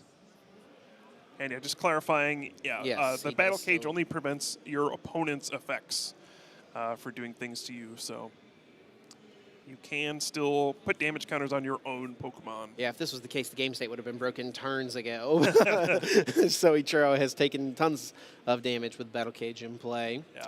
So all should be good here. Just getting some clarification. And yeah, for Carl Blake with 2 prize cards remaining, you've called it out. It seems pretty tough. It's going to just come down to if Soichiro can find Blood Moon Ursaluna. And that's, I mean, Carl could like... It's interesting, yeah. You could just pass. But he's down a game right now in a best of 3, right? So his well, best... he gets a 3rd turn. But he can't take 2 prizes on that 3rd turn, right? Yeah, I guess during checkup is when he would potentially get his last. From the Frostlass, right? And Pokemon checkup does not happen after turn 3. Well, actually, I mean, there's going to be so much damage piling up on the Monkey Dory. I guess we'll see. But yeah, I think that probably doesn't work. Yeah, he would be like half a turn short. Yeah. Again, after turn 3, the game will end. So what Kyle is trying to call out here is the potential of like a between turns Monkey Dory going down plus Carl KOing whatever the active Pokemon is. And if that happens after turn 3, the between turns step doesn't happen. There is no Pokemon checkup. Yeah, what a wild way to finish this. It's very possible that Carl could have won this full game if there was just, you know, an extra couple turns. Yeah, where's the plus 3.5 turns? Yeah, that might be with the next season update. We keep adding more turns to this after time moments here. Yeah, but at this point, I think if you're Carl, you really can only hope for your opponent not having Blood Moon Ursaluna. I mean, I don't know what else you can do here. He's going to go after the Monkey Dory with the most damage on it. Maybe if he'd gone after the other one, there's a chance that... Oh, no, that would still be the plus 3.5 turns thing, wouldn't it? Yeah, it just does not quite work out. And yeah, he plays Buddy Poffin and only has 3 cards remaining in his deck. Yeah, I mean, if Soichiro does not have Blood Moon Ursaluna, Carl, I think, will just win the game. Right. He'll get another turn. He has 3 Dunsparce in play. He will just draw 9 cards after, you know, an Iono even. He'll be able to knock out anything that Soichiro has, so... It's really just this, Blood Moon Ursaluna or bust. Blood Moon Ursaluna wins the game, and thanks to that seasoned skill ability, it will be able to attack for 0 energy. Can Soichiro find himself a way to get that Pokemon out? Now, one thing about this deck is it does not find that many ways to find Pokemon. So he's got like 1 Nest Ball, 1 Ultra Ball. I don't know which of those have been extended so far. He doesn't have the Blood Moon Ursaluna in hand just yet. Can use the Artisan. Looks like, yeah, both the Nest Ball and the Ultra Ball are gone, Kyle. Could it come down to him finding Blood Moon Ursaluna off of his supporter for turn? And which supporter does he have? Yeah, if it's Iono, he's only going to get one card. Oh my goodness. And a lot of Lily's determination are gone at this point as well. You're not telling me this is going to come down to a single card draw on an Iono right now, Kyle.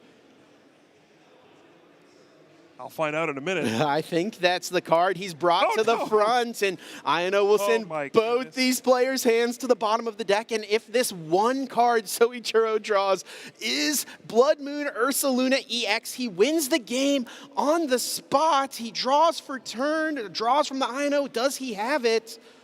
I think he would have slammed it down if he did, and now Carl Blake is the player with just one prize card remaining, and Soichiro has no way to deal with this active Alakazam. Can you believe this? It seemed all but over. The Blood Moon Ursaluna was all you needed, and Soichiro had so many chances to draw into it. Oh my goodness. But at the end, just doesn't have a way to search for it. Oh, and just the pass, and that's going to be just game on board. Carl Blake can draw basically his entire deck here with these Dunsparce. I think just making sure that everything is going to work the way he is imagining it, just only needs a handful of cards in his hand here. Yeah, let's make sure we get those damage counters on those Dunsparce here. As the Hilda is played for turn, he's got Enriching Energy. He does only play 3 Dunsparce, so we won't see the 4th one come out. And Carl is going to draw enough cards here, and he is going to sneak away with a tie and one match point. There is the 4th Dunsparce coming down. The style Enriching Energy onto the Alakazam as well. Might as well do it. Seeing how much damage he can max out at this turn. I respect it, honestly. Let's get to as many damage counters placed on this active Pokemon as possible. And for Soichiro, hey, he's the one who maybe wanted the half turn, you know? But it's not going to... something? There's only one prize card left. Yeah, it's not going to matter. Carl Blake, just going through the motions here, but yeah, he can just attack at literally any point and he'll win this game. We're just having fun here, Kyle. I'm having fun. You get to see your caster pick up on the big stage. I know you're feeling great. What is he doing? Might get to say it didn't lose.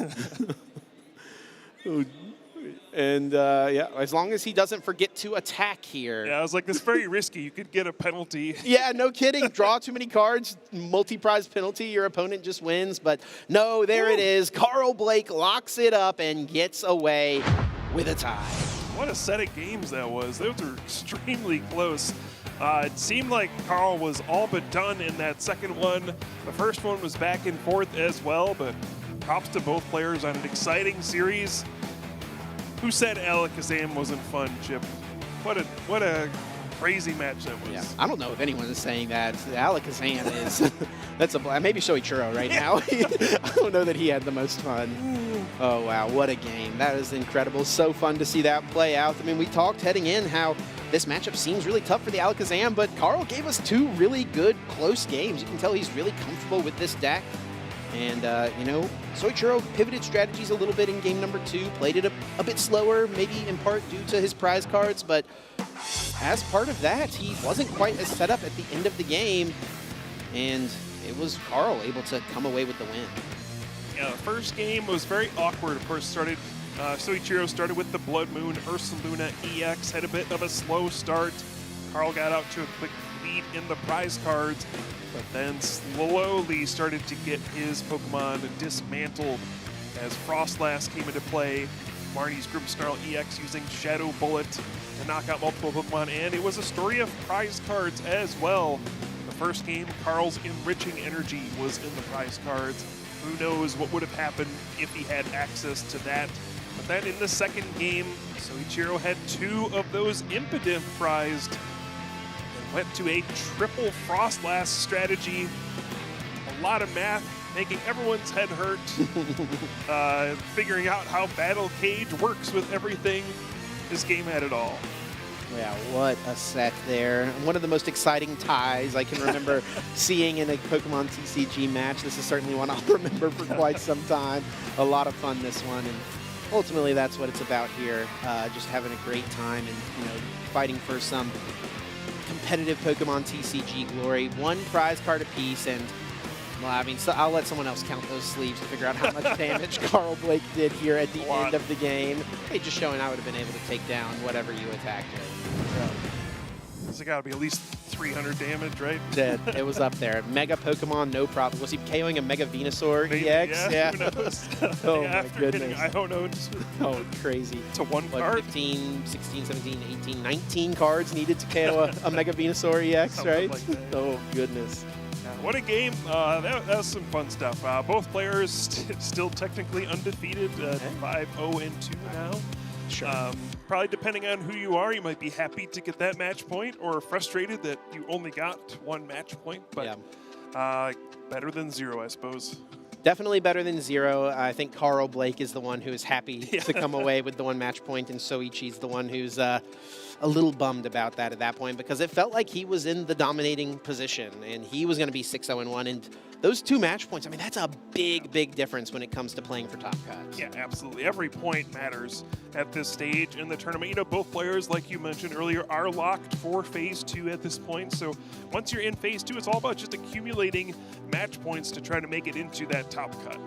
You know, you need to get there if you want to win the tournament. And yeah, every win is huge. It's +3 match points. You need to keep winning matches. You can tie a couple here and there. You maybe lose one, but you have to get those wins where you can.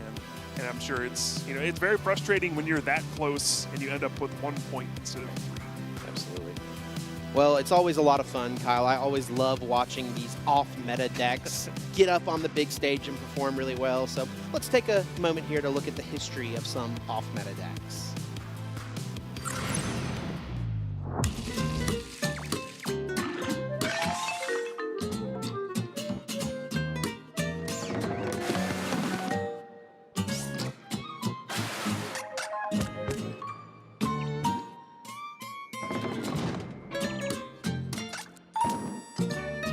The Masters final at the 2025 World Championship in Anaheim contained the 2 best decks of the season, Dragapult EX and Gardevoir EX. Despite this, the journey of the successful off-meta decks is the story I want to tell you now. Let's reminisce on the off-meta decks that surprised the world in Anaheim. The meta is something we talk about at every Pokemon event, but what does it mean? Meta refers to the strategies and deck archetypes that are popular at a tournament, sometimes described as the most effective tactic available. Typically, a meta includes a few very strong decks which are often very popular, several solid options with some weaknesses here and there, and some counter decks designed to target the best strategies. But what really fascinates the community are off-meta decks, the ones nobody expected that suddenly shine on the biggest stage. At the 2025 World Championships, 3 kinds stood out: hybrid decks, revived decks, and unexpected decks. Let's explore how each left their mark and changed the meta going forward. Hybrid decks. Well, it's rare for a deck to squeeze in another archetype, but sometimes the overlap is too good to ignore. At Worlds, Fuguan Liao stunned the senior division with his take on Golden Go, adding the Joltik Box package, and went on to win the entire tournament. Why did it work? Well, both decks ran similar energy counts, including Metal, and both thrived in aggressive setups. Cards like Levincia, Air Balloon, and heavy item package with Arven fit seamlessly into both. Importantly, both archetypes often left spare bench space, allowing them to coexist on the board. The synergy covered each other's weaknesses beautifully. Golden Go's coin bonus ability boosted consistency where Joltik Box lacked card draw. Meanwhile, Iron Hands pressured early 2-prize knockouts, buying time for Golden Go to set up.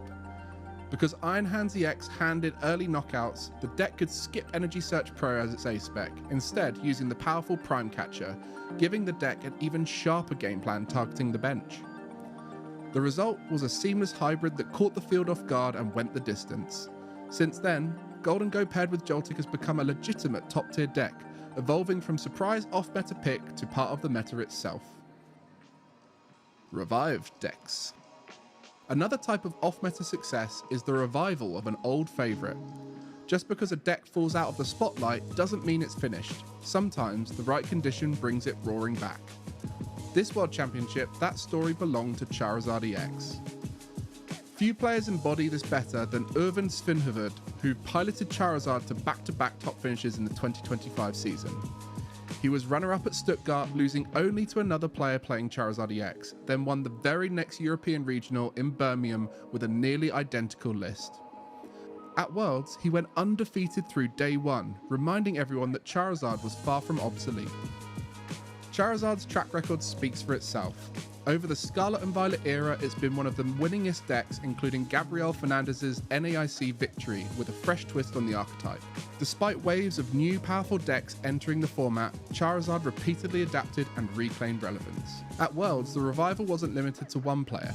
Junior Tanaka also piloted Charizard into Top Cut, meaning a quarter of the top 8 backed the supposedly outdated deck.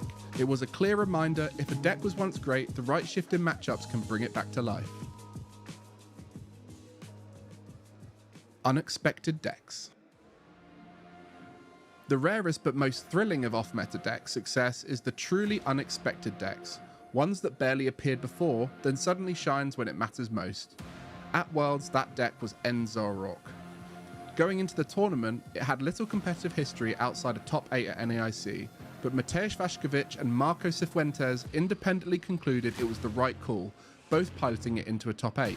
In seniors, Gabriel Fernandez with an identical list to Marco reached the finals, falling just short to Fuguan's Golden Go Joltik. Suddenly, Zoroark was one of the event's top performing archetypes.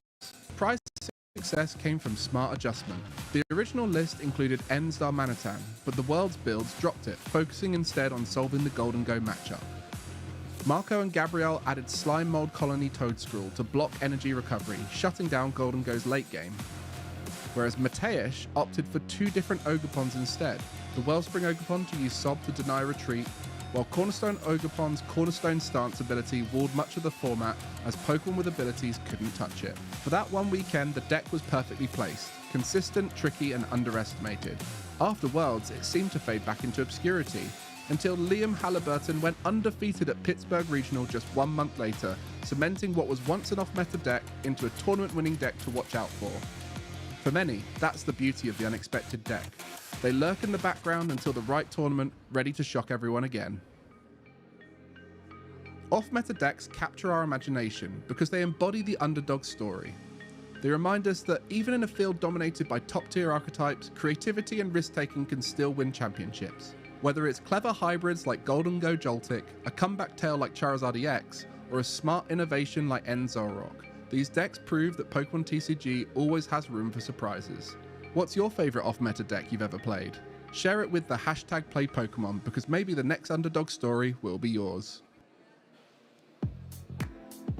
And we're back, Pokemon fans, here at the Excel Center in London, UK for the European International Championships, where we are finishing up Swiss Phase 1. Just one more round left before we'll determine who will move on to Phase number 2 and who will still be in the running for the title of champion this weekend. Chip Ritchie back here in the booth with Kyle Pukasukovic, and we're having a great time, but here in London, Kyle, we are the outsiders. You know, we're a couple of true-blooded Americans here coming across the pond, and yeah, so we're gonna have but yeah. we're gonna have a little bit of fun here and take a look at some British isms and determine if these things that are prompted to us, if they're edible or not. Are you ready?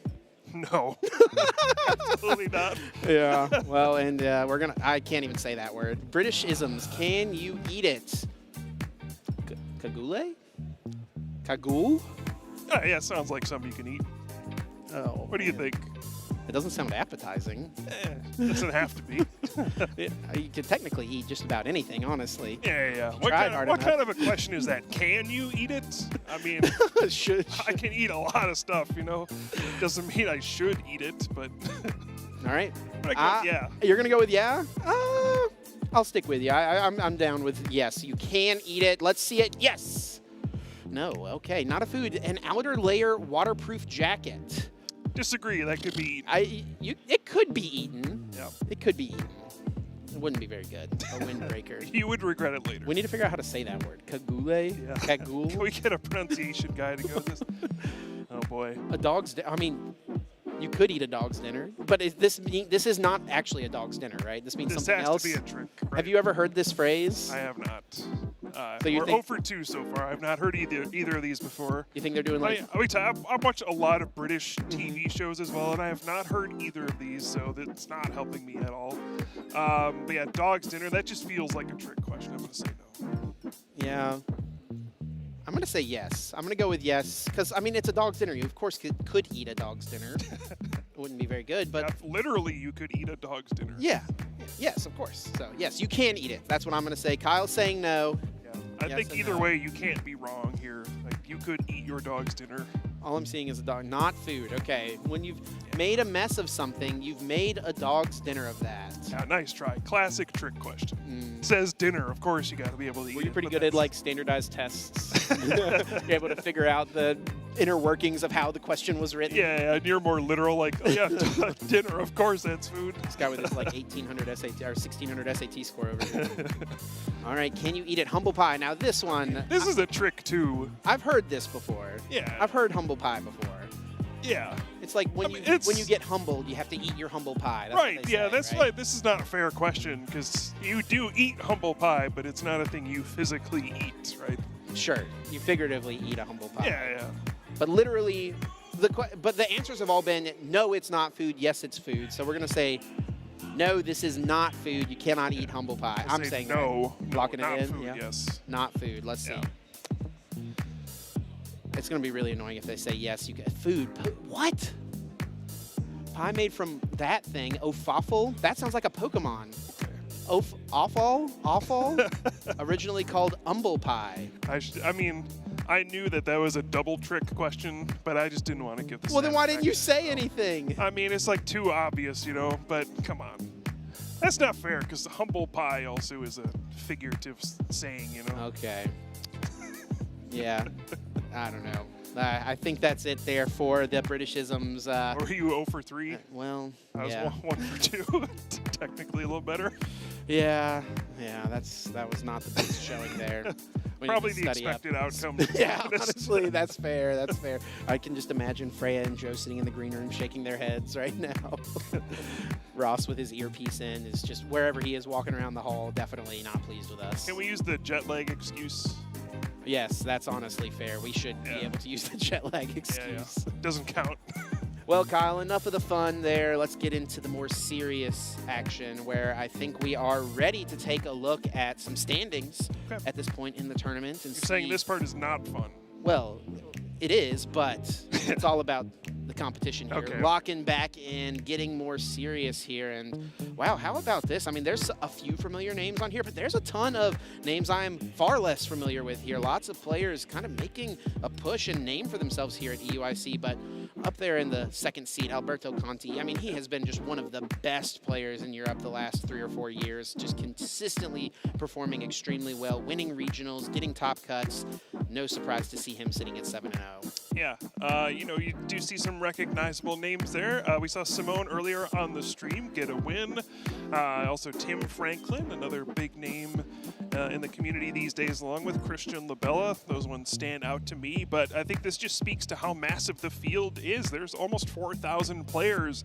There's just going to be a lot of players at these high records, and there's just going to be a lot of players that may not have had their breakout performance yet, and this could be it. Here we see our notable matches. This round we'll be seeing Shinosuke Sato up against Joshua Frink on the feature match. Shinosuke, a player from Japan, we've seen actually compete in tons of events outside of Japan. I think we've had him on our stream matches over in the US a time or two. Jackson Ford over on the feature match up against Haruto Yasuda. Jackson, of course, winning the the Milwaukee Regional Championships just a couple of months ago, having a great season himself, traveling all the way over here from Canada, and tons of other players battling it out on the field. Yeah, and I think you mentioned it earlier, but the players from Japan coming in full force for this event. Look at how many players from Japan are sitting at strong records here. 6-1, 6-0-1. We did have a player from Japan win this event last season, Ryuki Okada, so we could see that once again as we see more players travel from abroad, you know, travel from out of region essentially to compete in these international championships. Shinosuke and Joshua are standing by and ready on the stage, and it's going to be yet another one of those classic matchups from this format, something we've seen play out many, many times. I'm excited to see how it'll play out in this instance. Of course, Gardevoir on the left, Golden Go on the right, and Josh is already, I think, not too sure about his opening hand. Kind of wincing here. No poker face from Josh at all, just wearing his heart on his sleeve right now. And just to give some background on these two players here, as you mentioned, Shinosuke, I think is becoming a bit more well-known in these events. You know, has had some good finishes at regional events this season, pretty much exclusively with Gardevoir with Jellicent EX. And we will not be seeing a change up here. We're going to see that same deck. And Joshua, I think, is well known in the community as well. You see right there what he's playing, the Golden Go with Lunatone and Solrock. Yeah, in the prize cards here, Shinosuke has prized the Pheasantipity EX. That's a little bit of a bummer. Also, an Earthen Vessel in the prize is one of the main ways to get access to those energy cards. Such a key part of the Gardevoir deck strategy. And for Joshua, he's prized a Golden Go EX, which you normally can deal with just fine, but he's actually only playing 3 in his list. We've seen that be a pretty common cut these days from Golden Go players when they're trying to find another spot. They're sacrificing that 3rd Golden Go. Normally, it's just fine, but perhaps in this instance, it's coming back to bite him. Yeah, and we did see, and does it get this game kicked off here? We're already round number 8, Chip. Yeah. What happened? But yeah, we did see this similar matchup play out, I think, in the very first round of today with Ian Robb versus Simon. You know, you had the Gardevoir versus the Golden Go, and Joshua also playing that 1-1 Mega Lopunny EX. And we saw Simon use that a lot in this matchup. We'll see if Joshua approaches the matchup any differently than what we saw earlier today. Yeah, it's a pretty common strategy in this matchup as the Golden Go player to lean on that Lopunny against the Frillish onslaught. It's a really nice way to just answer and KO the Frillish turn after turn after turn if the Gardevoir player wants to continue the onslaught of Oceanic Gloom, and it's a card that does really nicely into Jellicent as well. And the Golden Go player, has ways to reset that 3 prize high HP Pokemon thanks to Professor Turo's scenario. Yeah, and I mean, staring down that Frillish in the active spot, not a welcome sight either. Normally, Gardevoir has a tough time using Frillish on the first turn unless you start with it. Yep. So at least, I mean, the good news is you see that there's a Frillish in your deck. You know exactly what's coming. The bad news is they started with it, and you know it's coming. Yeah, and a really interesting setup here from Joshua. Gets down the Solrock and Lunatone, attaches energy to the active, but does not have a fighting energy in hand to get that Lunar Cycle rolling. Played all the item cards he could, just that one Fighting Gong, knowing that he is about to be item locked. Oh, and what an interesting decision. Shinosuke had a couple Iono in hand and opted not to play one. Now, will this backfire? Joshua does have a Golden Go EX in hand. Shinosuke may have thought, your hand is weak, I'm not giving you a new one, but Joshua just evolves into Golden Go EX and draws 2 cards. With that coin bonus, this could backfire pretty badly. And there's an interesting choice here for Joshua, as he could use the Lunar Cycle of the Lunatone, discard the fighting energy he just found from coin bonus to draw some cards, or he could use Professor Turo's scenario and attack with Solrock this turn. Try to put on some pressure here, but will actually just choose to pass. That's actually the most surprising of the options to me, Kyle. Yeah, could he use Lunar Cycle, right? Yeah. Yeah, choosing maybe to hang on to it. What he's probably doing here is just trying to increase his chances to find another fighting energy or metal energy next turn and just use Make It Rain to KO this active. Yeah, and looks like Shinosuke drew an Arven for the turn. Now that's a big top deck here. We'll be able to search out probably that secret box and get things rolling with this Gardevoir. This is a pretty fascinating matchup. A lot of different things can happen here. It's another one where it's a pretty close matchup. I think a lot of people think Golden Go is maybe slightly favored into Gardevoir EX, but there's just too many variables, I think, to make a blanket statement. like that. There's so many things you have to keep track of at any given time. There's always that looming threat of the oceanic gloom that could come in at the end of the game after you've got a bunch of energy in the discard pile. There's so many things you always have to account for, like the Scream Tail. You don't know if your opponent is playing things like TM Devolution. So many things to account for. It's hard to prepare for all of them. Shinosuke off of the Arven is going to eye up, of course, the secret box, one of the main consistency pieces, and also will grab out that Technical Machine Evolution, perhaps just discard fodder for the secret box that he'll aim to play this turn. But again, not playing Iono, just goes with the Arven here, and this is going to set him up pretty nicely. Now, with the TM Evolution being drawn, he could go for that and get Curly into play, but it would be at the cost of giving up Oceanic Gloom. Doesn't really seem worth it. Yeah, agreed. You just want to buy as much time as you can and slow down the Golden Go deck. The reason it's such a difficult matchup is that the Golden Go deck can typically get out to a lead early in the game, and it can be difficult to stop them from closing out the game eventually. You know, if you can slow things down and be on even footing until you get your Gardevoir set up, I mean, you're in a great position. So I think you're happy to just keep using that Oceanic Gloom. Hope to slow down your opponent as much as possible to buy yourself time to set everything up. So off the secret box, it looks like Shinosuke is eyeing the Artisan. Also Lily's Determination, perhaps to play as a supporter for next turn. Doesn't want to play the Iono, we've made that clear. And also the Luxurious Cape and the Earthen Vessel as the final grab. Yeah, revealing the Luxurious Cape this early on. It's a card we've seen come in and out of Gardevoir decks over the years. Of course, it does give you bonus HP for stuff like your Scream Tail to reach new heights of HP.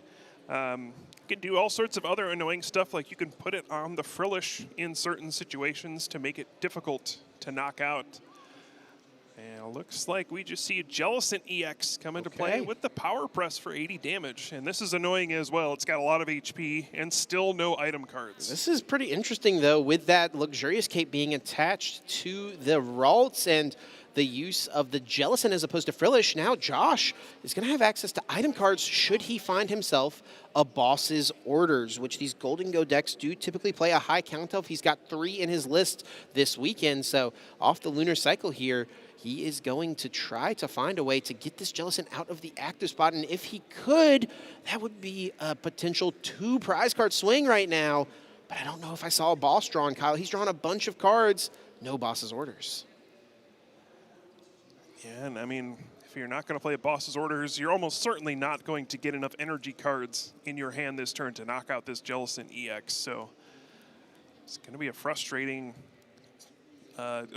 turn for Joshua. May not be doing very much, but may not be that disappointed. It may be a situation where, you know, your opponent also hasn't done that much.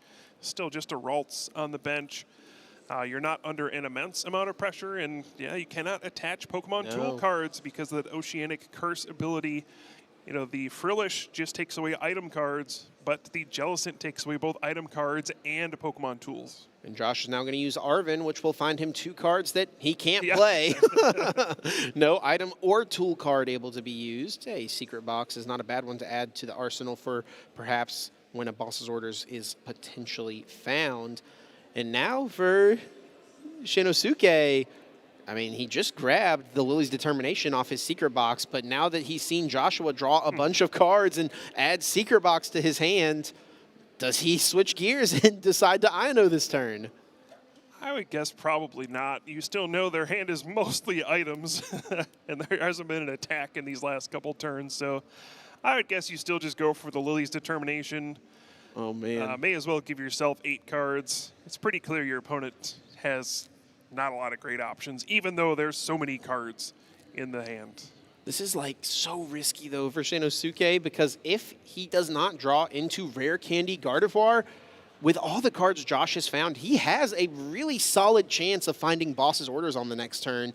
And if he takes 2 prize cards on a Ralts, I mean, sure, he would have to expend a bunch of energy cards. Maybe Shinosuke would be okay with it in that instance, but this is Jellicent. It's not Frillish. Josh will always be able to gust around this Pokemon and get access back to that key superior energy retrieval. Yeah, it's a bit risky, but I do understand the logic, right? Your opponent didn't have boss's orders that turn. Oh, come on, here we go. Why give them 6 new cards when really they're just going to have... Oh, well, oops. And this is it, Kyle. He's found boss's orders from the top of the deck. 2 more drawn from the coin bonus, and after boss is played, this Ralts is almost certainly going to go down. I mean, Josh has Secret Box in his hand. He's got Earthen Vessel in his hand, I'm pretty sure, as well. Oh, I mean, there's just so many items waiting to be played. Oh, my goodness. I mean, he's done nothing for 3 turns but draw cards, and all those cards are items. This is going to be a massive swing here for Joshua. Yeah, and it's going to knock out the only Ralts in play. Now, that Jellicent EX does have many energy on it at this point. That Power Press will soon start doing additional damage. So could knock out this Golden Go EX on the upcoming turn. So, you know, not all hope is lost. And again, it is genuinely disrupting to just have Jellicent EX in the active spot. You cannot play those cards like Superior Energy Retrieval when it's in the active spot. So, yeah, this is a huge swing for Joshua, of course. He's going to be able to knock out this Ralts, gets the freedom to use item cards. It's a big shift in the game, but I think Shinosuke is still in a decent position. Could Shinosuke go for a lone Jellicent strategy? I was wondering that, yeah. I mean, if there's nothing to boss's orders off of the bench, Joshua won't be able to play any of those item cards. No matter if he gusts, there's nothing dust. Yep. Well, it might depend on what Josh is able to set up on this turn. You know, if you see like a Baniri, then you start to maybe get a little more nervous about the things that could be coming. There's not really a consistent way to set up the Mega Lopunny, though, outside of Technical Machine Evolution. And with Oceanic Curse, that Technical Machine Evolution cannot be played. We're actually seeing Joshua grab out the Genesect. Kyle, I wonder if we're going to see him attached to it. That's interesting. Yeah, it could get stuck. Yeah, I don't know. I think this is just preparation for an Iono as well, making sure that you can get a second Golden Go EX after the first one gets knocked out. So just preparing the best you can. Yeah, it's still going to be an interesting situation, right?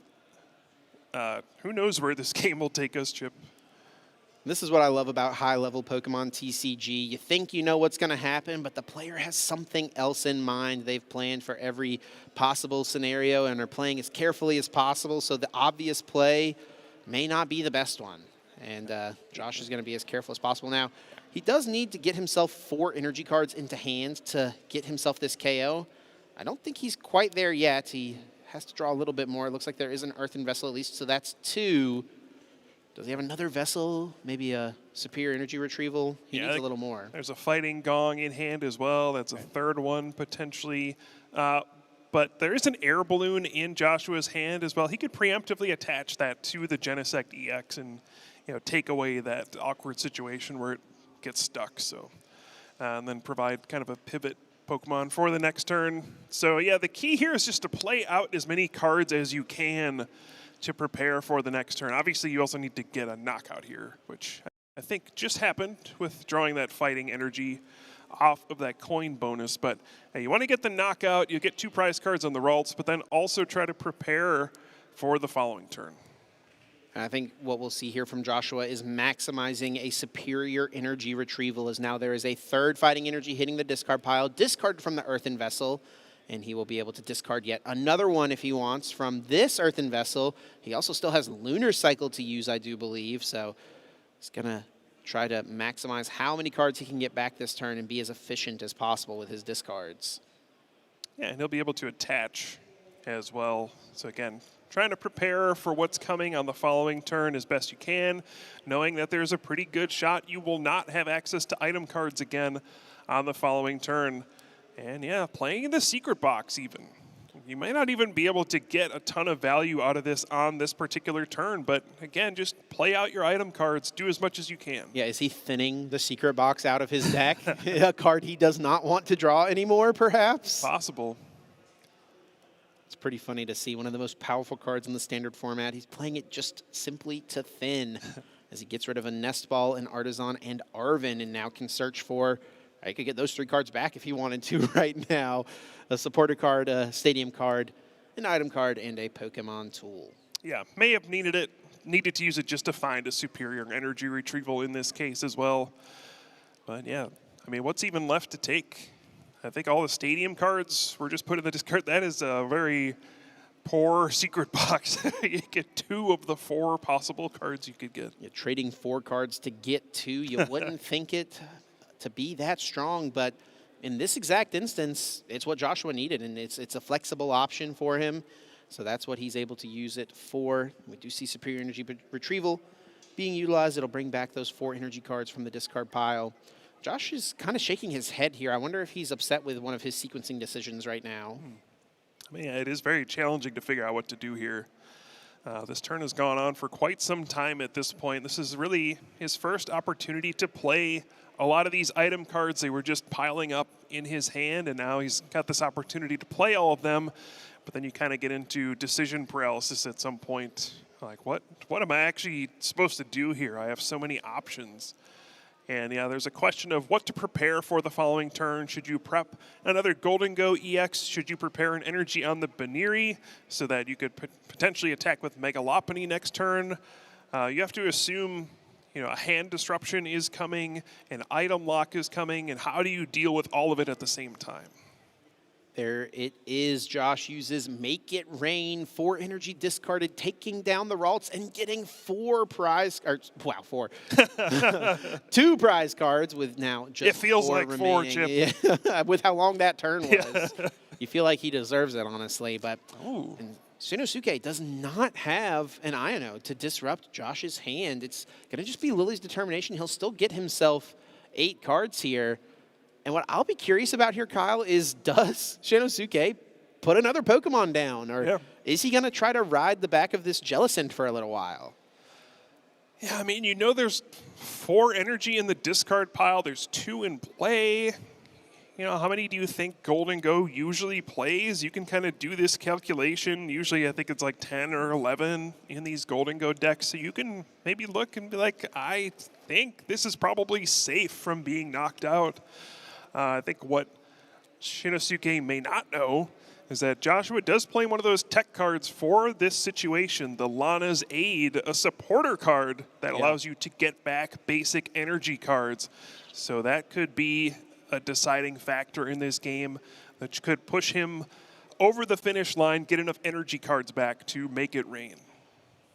And yeah, no more basics. It's just the Jellicent. Yeah, it does choose not to get a basic off of that Artisan. Is going to try to hold on to just this active Jellicent. And Josh could technically win the game on this turn. If he gets himself 6 energy cards in hand, he'll be able to close things out. Now, it looks like there are 2 in hand currently. So if he can draw 1 more and then find the Lana's Aid, that would be 6 energy cards, and that would be a game win for Josh.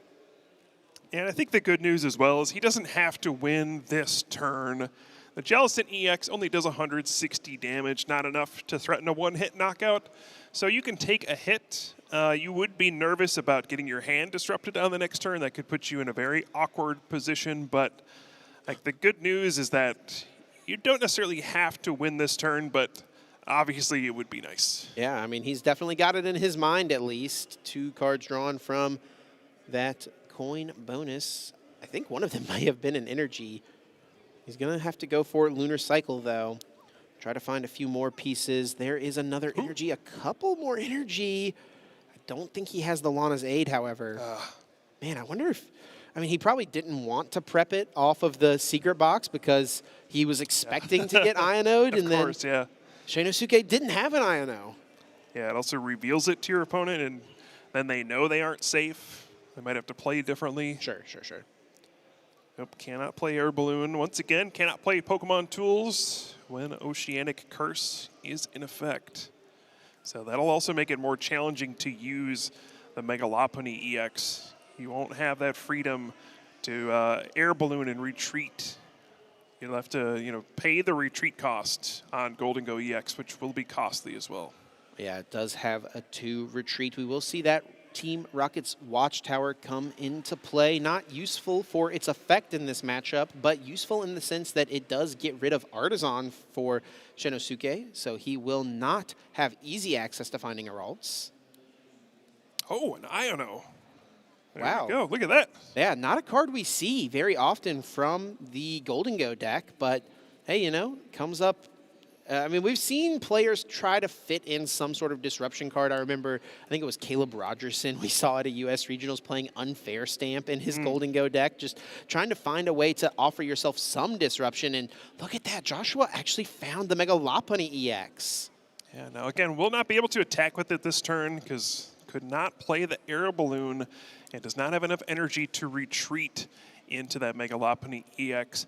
Now, even if he did, it would not be a one-hit knockout. It does not do quite enough damage to reach that. But, yeah, this has to be a little bit nerve-wracking, kind of for both players at this point. And all Shinosuke has is just an attack. There's nothing else he does other than swing into this active Golden Go. Yeah, I think the awkward part is a lot of the energy cards went to the bottom of the deck from Joshua's own Iono, so he may shuffle the deck here with Genesect EX's ability. I think the last Golden Go is still in the prize cards, right? So we'll not have access to that. I do believe it is, but like you mentioned, as minimum, this will shuffle the deck. So even those energy cards that were sent to the bottom are going to be live draws for him now. All right, so Joshua probably, I mean, would certainly love to find some way to move the active Pokemon to the bench, whether that is an energy card to attach and retreat, or a Professor Turo's scenario would allow him to send up the Mega Lopunny EX. So big coin bonus here, and we do find a fighting energy to retreat. Is that what he's going to go for here? Doesn't look like it. He could still draw another one or potentially find a Professor Turo scenario here off the Lunar Cycle. 3 cards being drawn here. No other energy found. Does that mean a Turo was already waiting in the hand? No, it does mean, though, that Lana's Aid is here. So that can be utilized here to grab a few energy cards back from the discard pile. And that can lead to the retreat and the swing with the Mega Lopunny EX. Yeah, and now Shinosuke is aware of that card. Not everybody plays this card in their Golden Go EX deck. You know, it's a very inefficient card compared to the superior energy retrieval. It's a supporter card, but in this case, it is a benefit. You do not want an item card. You want a supporter card because you can play it in this kind of situation, and it's enabling this attack here. A little reminiscent here of Zork Glycopod here, drawing cards with the Golden Go, the stage 1, and then hitting for a bunch of damage with the Gale Thrust. 60 base damage, and then if the Mega Lopunny moves from the bench to the active spot during your turn, it deals 170 more damage. And Josh is now just 1 energy card away from Spiky Hopper, 160 damage. That would be enough to clean up this Jellicent with just 40 HP remaining. Shinosuke even has the Gale to do Thrust something now. Yeah, does 60. Honestly, great point. I mean, listen, I'm just prepping for the potential Monkey Dory Darkness energy that could be incoming, right? Yeah, you do know that there's another energy in hand because of the Lana's Aid, though. So if you're Shinosuke at this point, you know you are in danger. It is time to set some other things up, but unfortunately, you have such a small hand at this point. You're really committed to going all in on this one Jellicent EX, and now you're going to be scrambling to figure out how can I find a way to set up now in a very short amount of time with not many cards to work with. Yeah, he does establish a Ralts now, puts that Pokemon into play, and needs just a little bit of something else he feels now. Is not going to be able to fully rely just on this Jellicent, and we will finally see an Iono come out. Yeah, and again, this will send energy cards to the bottom for Joshua. Had 2 in hand left over from that Lana's Aid, and but if Shinosuke does not find that Monkey Dory with the Darkness energy, it won't matter. You can just Gale Thrust, and that'll be enough to get the knockout on the Jellicent. And again, only getting 4 cards off of the Iono as well, because Shinosuke has taken 2 prize cards. So there's still not a lot of cards to work with. Now, with the damage that's been placed already by Shinosuke on the Golden Go and this now active Mega Lopunny, There is always the chance for Shinosuke to play an Iono and get a couple of prize cards thanks to Technical Machine Devolution. Very true. At this stage, I mean, it does only get a couple prize cards. You know, you would love to get the 3 for knocking out the Megalopony and not just the 1 for the Baniri. Oh, actually, hang on here, Kyle. Yeah, it also means you need to have Technical Machine Devolution in your deck. Yeah, one more look over the deck list. There is no Devolution in this list. So commonly do we see that card included in these Jellicent Gardevoir decks. Shinosuke not choosing to play it this weekend. Yeah, so Joshua, I mean, it's pretty clear you're going to go for a knockout on this turn. Does have the Professor Turo's scenario, could use that to maybe pick up that damaged Golden Go and then kind of reset it, play it on the other Gimme Ghoul, and then get an extra card off of this, and taking a heavily damaged threat off of the board, which will make it even more difficult for Shinosuke to try to win this game. Another card being drawn for Josh, attachment of an energy for turn. Not necessary right now, but maybe nice to have in the future, preparing for an Iono incoming, which we do see already waiting in Shinosuke's hand. There's a pair of Ralts here. Can Shinosuke piece together the combination of Rare Candy and Gardevoir and also find himself a powerful attacker to take this Pokemon down? Yeah, looks like just the Curlia is the choice here. So signaling, at least not right now, no Gardevoir EX and Rare Candy. But what is the option? Another Iono. Yeah, it will be Iono, and now Shinosuke is only going to get 4 cards, so the likelihood of a relevant attack happening this turn is pretty low, to be honest. He would need to draw literally Rare Candy, Gardevoir, and the attacker. Yep. I guess Gardevoir could always be the attacker, but... Yeah, could also, you know, find Pheasantipity EX, flip the script, draw some cards, go about it that way. But yeah, if it weren't in the prize cards, I suppose. Mew, there we go. Just as good, right? Restart, draw just 2. Let's see, is that last card playable? Well, I mean, Mew is the attacker as well. That could work. True. Well, I think ideally here, Shinosuke needs to attack with a single prize Pokemon, right? Yeah, that's fair. Yeah, and you'd prefer to not lose on the next turn. Well, I mean, he did just Iono Josh, but it's pretty likely with all the card draw he would have available that Josh would be able to knock out the low HP Mew EX for 2 prizes. And Kyle, I think that might be it. Yeah, I think you could try to play another turn, but this one is just about over. And yeah, Joshua takes the first game, a very awkward situation for both players.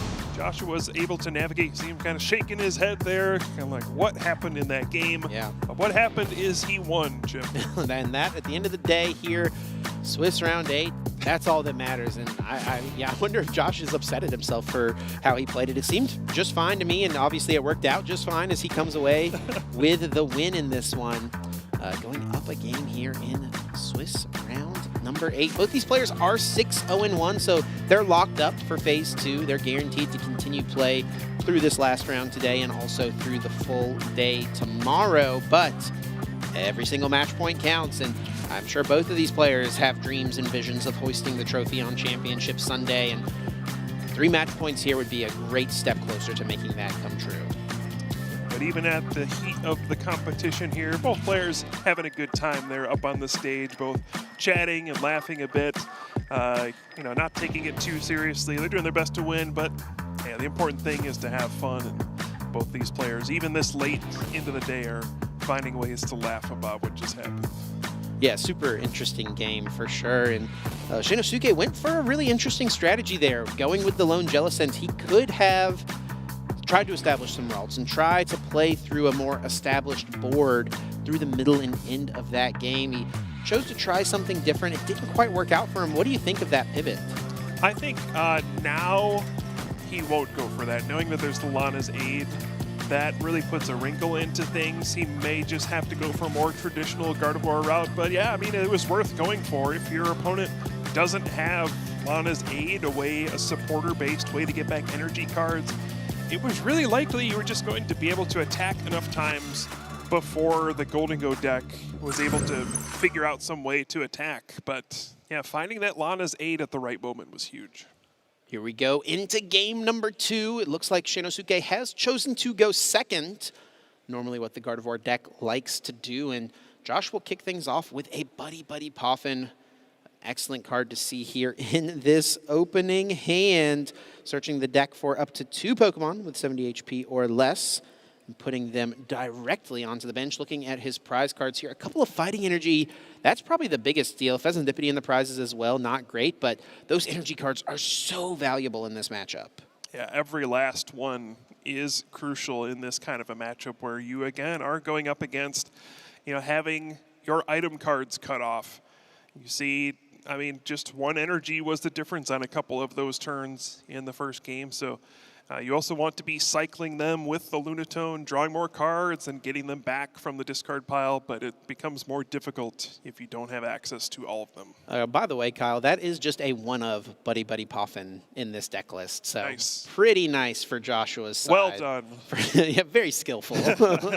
Opening up with that one of card, I mean, that is super, super ideal. Yep. I mean, this is like what you would have hoped for had you gone second.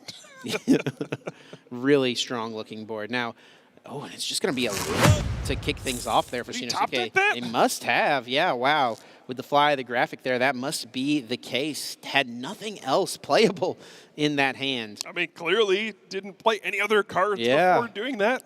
Yeah, nothing else to work with, so it's going to be 8 more here found for Shinosuke. Does he find something else to work with? Now, in game 1, you mentioned how infrequently the Gardevoir deck currently can pull off a turn 1 Frillish. Again. Yeah. He didn't start Frillish this time, but he started the free retreating Mew. But hold on just a second. Kyle, off these 8 cards, I don't see a way for Shinosuke to get a Ralts. All he has is Screamtail.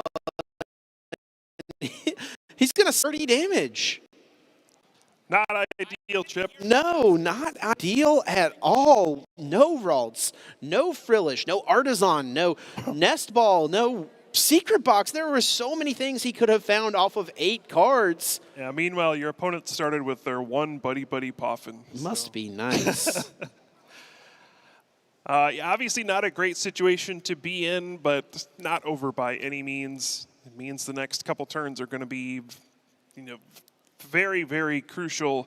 It just makes the game so much tighter. You have less room for error as the game progresses now. Yeah, obviously on the first turn, you want to get Ralts into play. You want to potentially attack with the Frillish to, cut off item cards, but to just draw 8 cards and end up using Slap. Yeah. How does it happen? That's a great question, but Shinosuke, he doesn't have an answer for that one because it's what he had to go for in this spot. And Josh is just able to draw so many cards here, uses the Lunar Cycle, uses the coin bonus, and is going to use an Arven to get himself even further established. Has Secret Box in his deck. He has Nest Ball to get himself Genesect, to get himself a couple more Golden Go to just continue drawing through his deck. Yeah, so far everything is coming up Joshua Frink in this second game. Seems like he'll get out to a pretty early lead. You have to imagine at least a couple prize card advantage. But Gardevoir, of course, is one of these decks known for having ridiculous comebacks, having ways to claw back into games. It does require you to have a Gardevoir most of the time, though, so we'll see. Again, these next couple turns are going to be crucial for Shinosuke just being able to set up at all.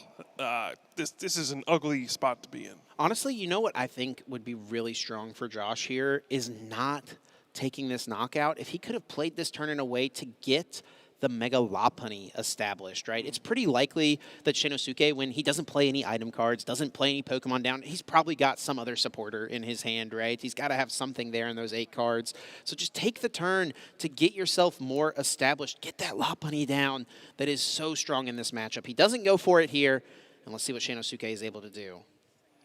Yep, indeed does have a supporter card. That hand disruption, putting both players' hands to the bottom of their respective decks. Shinosuke will draw 6. Gosh, there's still no out to Ralts, Kyle. How do you... What? How? Why? What? No out to Ralts. He did find Frillish. Okay, well, that's something. That yeah, is- especially with the counter catcher. Yeah, it's not going to be easy for Joshua to attack on this turn. It'll really depend on what he drew, but yeah, Ralts would be nice. There's one in the prize cards, but yeah, you do have more than one in your deck. You can't even play down far enough to restart. Nope. For a card I mean, or two. Any Ultra Ball, any Nest Ball. Secret Box, that'd be a good one. Arvin as well, like if he'd drawn that before he played INO. Yeah, so many things he could have found, and he just doesn't have it. And look at that. Professor Turo's scenario is going to undo the potential stalling play from Shinosuke, trying to buy himself a turn, unable to do just that. Another Golden Go hits the field, another coin bonus to draw an additional card. I don't see any energy cards, though. It's a lot of items. There's not going to be an attack this turn. Yeah, he does have, I think that is the Lana's Aid, but of course he did play the Turo this turn, so while he can't use that right now, it could be good next turn, and there we go. There is Arvin. We'll finally see a Ralts hit the field. All right, Secret Box, calm down, everything's fine. We'll just Secret Box, a few turns behind schedule, but, you know, still only down one prize card. Again, the Gardevoir is excellent at coming back from being down several prize cards. It can be difficult in this particular matchup. Golden Go is very good at finding ways to get knockouts at the end of the game, but this is a start. You gotta get a couple Ralts in play, set yourself up to get a Gardevoir EX out soon, and go from there. Off the Secret Box, Artisan, Lily's Determination, Bravery, Charm, all found thus far. Just debating on what the item card should be, and Nest Ball will be what he ultimately lands on. I think getting a couple Ralts down would be really nice this turn. See if that's what Shinosuke does. No, Monkey Dory will be established as one. Yeah, I mean, I just don't think it's reasonable to expect your opponent to have a boss's orders and 2 energy after a turn of doing nothing. But the Monkey Dory's not doing anything right now. Oh, if he has the Darkness energy, okay, sure. Wants to get that established right now. That makes sense. Yeah. Especially it gives you a place to attach your energy, so now you can restart for a card. So I think it's reasonable. It's just so unlikely your opponent will be able to knock out the Ralts. So I do understand it. Yes, obviously it backfires very badly if your opponent does knock out your Ralts, but that's just, I think it's just not a reasonable thing to happen most of the time. Yeah, I'm with you there. I'm tracking what you're saying. We're going to see a bunch of cards drawn now for Joshua, a couple coin bonuses, and also that Lunar Cycle. If he can find himself in Arvin, maybe this would be a good turn to go for Technical Machine Evolution, right? Get that Lopunny up and established. That is going to be his best answer to this Frillish. Ooh, there's the Lana's Aid, though, as you were saying on the previous turn. Now, there is a Bravery Charm on this Frillish, so it does get plus 50 HP, means you have to discard an extra energy card to make it rain, but Joshua will do that and keep up the pressure. Another prize card is taken. And what will Shinosuke do here? And promoting up that Mew, of course, with its free retreat, will be able to move to the bench as he likes. Now, will Shinosuke be able to find that combination of Rare Candy Gardevoir? He's got himself the Curlia in his hand currently, so perhaps debating the evolution before going for his supporter. And he is going to land on playing Lily's Determination instead of evolving. He's going all in on trying to find Rare Candy right now. I mean, what else are you supposed to do at this point? You're down a couple prize cards. Your opponent has a couple Golden Go EX in play. You haven't really been able to do much damage. I mean, yeah, at some point, you need something to swing back in your favor. He is still getting the full 8 cards. He has not taken a prize card yet, so there will be tons of cards found. There is the Rare Candy. Does he find a way to get himself Gardevoir? I don't see it just yet. There is Pheasantipity, though. Flip the Script can draw 1, 2, and 3 cards now to the hand. And yet again, Kyle, no Ultra Ball, no Gardevoir EX. He's not going to have it. What is happening in this game? And now what do you do? Oh, my goodness. Could he have thinned a card out with the Artisan? Is there not a Pokemon he wants to get out of his deck, maybe? Must be the case. I know there is one Ralts in the prize card. maybe, you know, didn't want to grab a second one in case you did find Rare Candy Gardevoir. You wanted to leave the bench space open for an attacker or something like that. And yeah, now things get very awkward. I mean, is this a desperation mind bend kind of situation? It may have to be. He did establish the Darkness Energy last turn, so he can go for the mind bend and try to slow Joshua down a bit. And Joshua is down in Professor Turo's scenario, so that's a plus to the potential of the mind bend successfully buying a turn. Whoa! He's actually going to just push the Fezandipity EX and pass. No item lock, no attack. Josh with 4 prize cards remaining.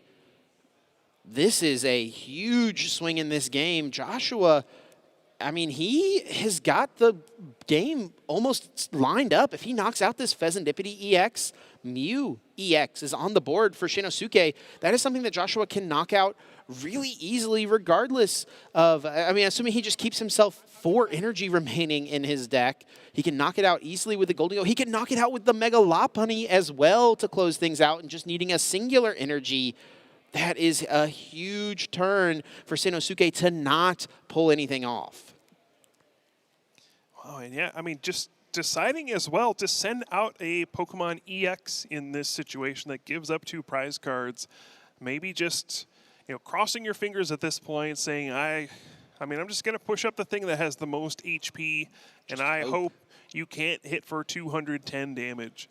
You could have just sent up, like the Ralts, for example, just given up 1 prize card, but maybe at this point just determined I'm not going to win if I'm down 3 prize cards. I may just have to send this out and hope that this Fezandipity EX makes it through the turn. But look at how many cards are in the hand. So many cards. I can't tell if that's the Mega Lopunny in Josh's hand or if it's the Genesect EX. Looks like Genesect. Okay, yeah. He's got the like full art blingy versions of both of them. They're both dark backgrounds. Can't quite tell, but yeah, it looks like it is indeed Genesect. The Lopunny attacking here would have been pretty nice. Save the Golden Goes for later, or at least getting the Lopunny in play here. That is one of the hardest pieces, is just getting that Pokemon established.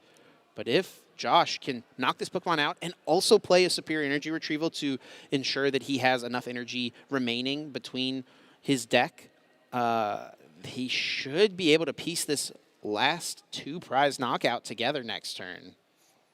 Yep, Counter Catcher seems like a pretty safe bet to throw away at this stage in the game.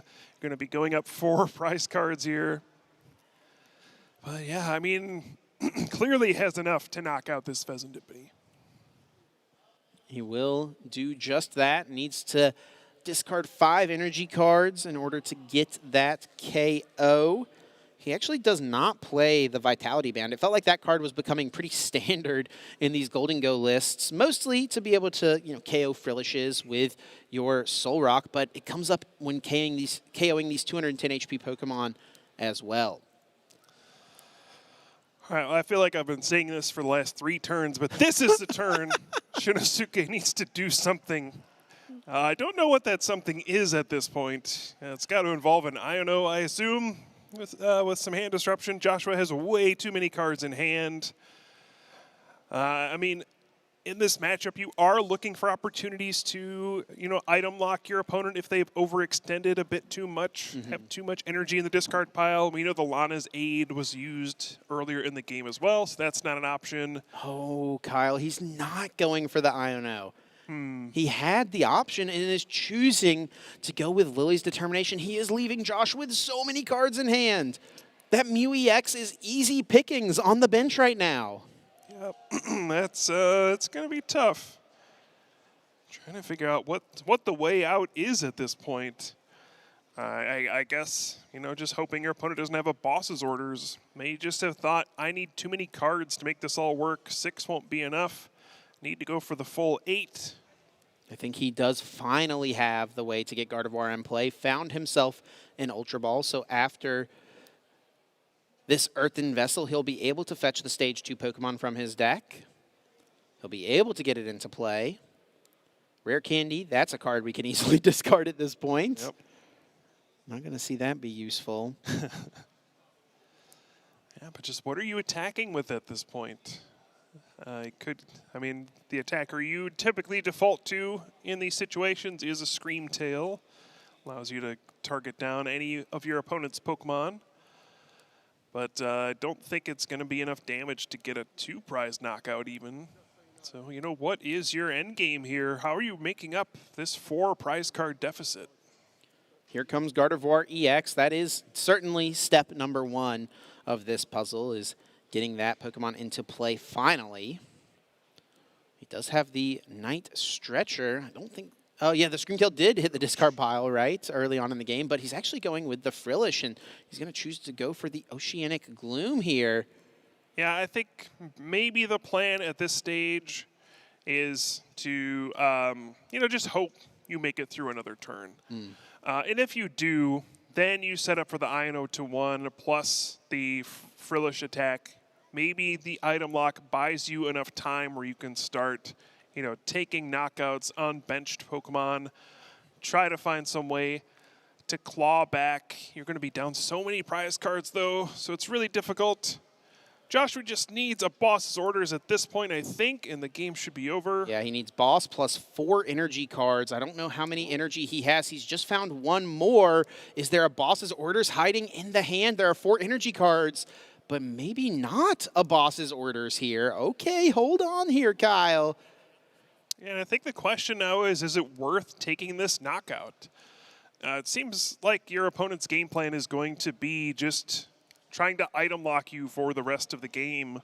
So can you afford to discard more energy cards? And the answer is yeah. He's going for it. Yeah, takes that knockout, goes down to just 1 prize card remaining. Okay, hang on just a second. Does Shinosuke have an Ino? No, another Lily. Oh my goodness, he is playing like the wrong supporter every single turn. It's just what he has or what he feels like he needs to do. Only 1 Ino in the discard pile. That's crazy. Okay, now down 5 prize cards. I mean, what is your plan besides just Frillish and cross your fingers? Yeah. It's got to be it, right? You put the luxurious cape on there. Make it as beefy as possible.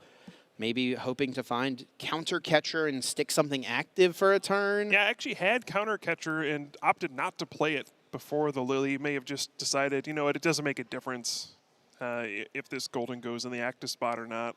Does he have another Monkey Dory and another Darkness Energy? If that's the case, he can take out the Baniri on the bench before it gets to become Mega Lopunny.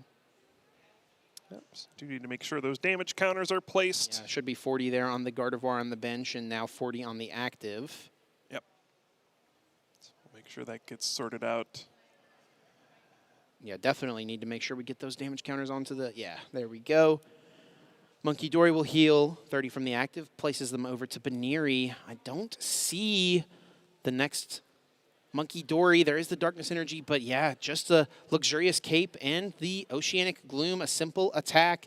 And now Josh can win the game with boss's orders on that Kirlia on the bench. If he has boss plus just 2 energy cards, he will now be able to win the game. And he only has a few cards left in his deck. He's going to see the majority of what he has still available.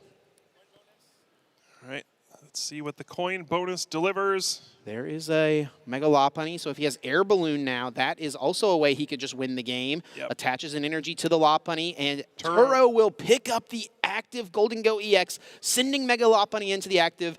Gale Thrust KOs the Frillish, and Josh Frank takes the 2-0 victory. And thrusting Joshua to a 7-win record here now at EUIC West. Hi, Mom. Love to see it.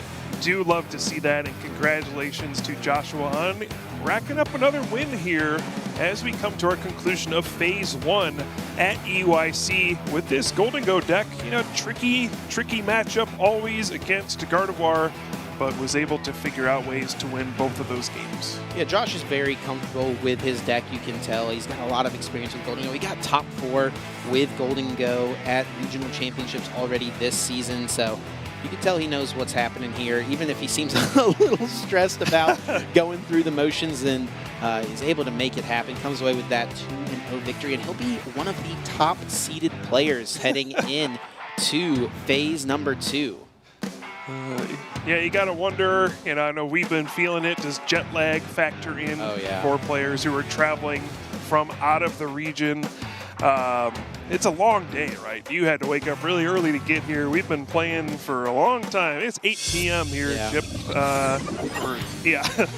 So, I mean, endurance is a factor as you get through these long days of tournament play as well. Just, you know, keeping your mental, your wits about you as you get through these long days, and especially in these tricky matchups. So it's no easy feat to pull out a win this late in the day.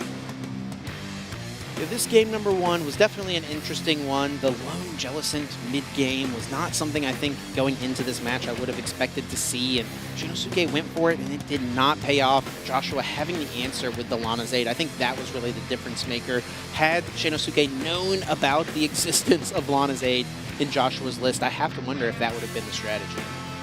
Yeah, well, no way to know, I suppose. But yeah, I mean, you also don't have access to your opponent's deck list at this stage in the tournament, and that's the advantage you get by playing cards that are maybe a bit unusual that your opponent is not expecting. When you don't have perfect information, sometimes you have to take your best guess, and it doesn't always work out. And then the second game, not quite as close, in my opinion.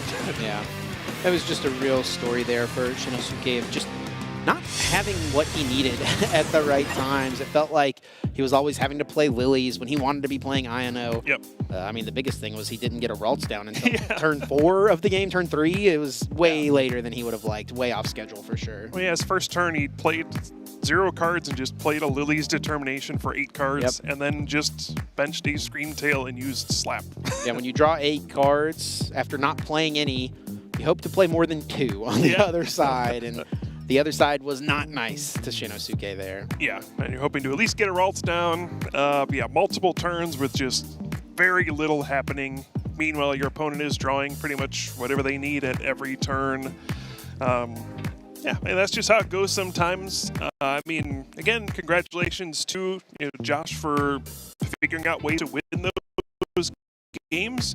Those are not easy. It might have looked like it. He had a big advantage the entire game, but there are opportunities to make major mistakes, especially in the face of, frillish item lock taking away your resources. But, he navigated it excellently and was able to come out with a very solid win. 7-0-1 at the European International Championships. An excellent place to be, just under the best possible option of being 8-0. I'm sure Josh is very pleased with his Phase 1 run, but it's not over. We've got round 9 coming up tonight as well. We're going to play that first round of Swiss Phase number 2 to see who's going to continue to push themselves forward in this event. Yeah, of course, that does mean a large portion of our players this will be the final round of their day if they did not get to the appropriate number of match points. But for everybody who's left, which I think will be a pretty sizable amount of people still, they still have a lot to play for. And yeah, like you said, the first round of that Phase 2 is still coming up next. So we will have that tonight. Yep. Getting a head start on that Phase 2 as we, get closer to the rest of the Swiss rounds tomorrow, and then eventually get to Championship Sunday. 5-2-1 was the record to get to. 16 match points needed to make it into Phase number 2. And everyone, no matter what your record is, if you're 8-0 or 5-2-1, they've still got a shot. Now, your path may be a little easier if you're coming in at 8-0, but yeah, there's a little bit, 5-2-1, you probably have to win all 6 of the Phase 2 rounds in order to get into Top Cut, more than likely.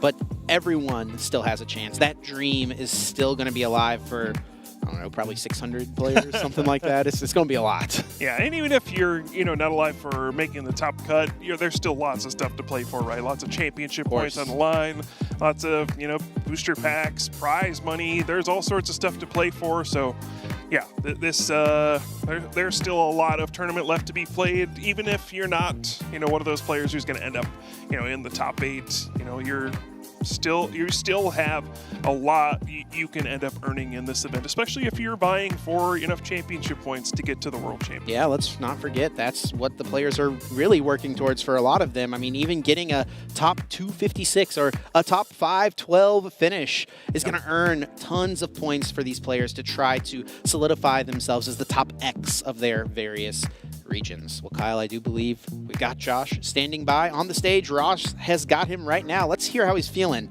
after getting to 7-0-1.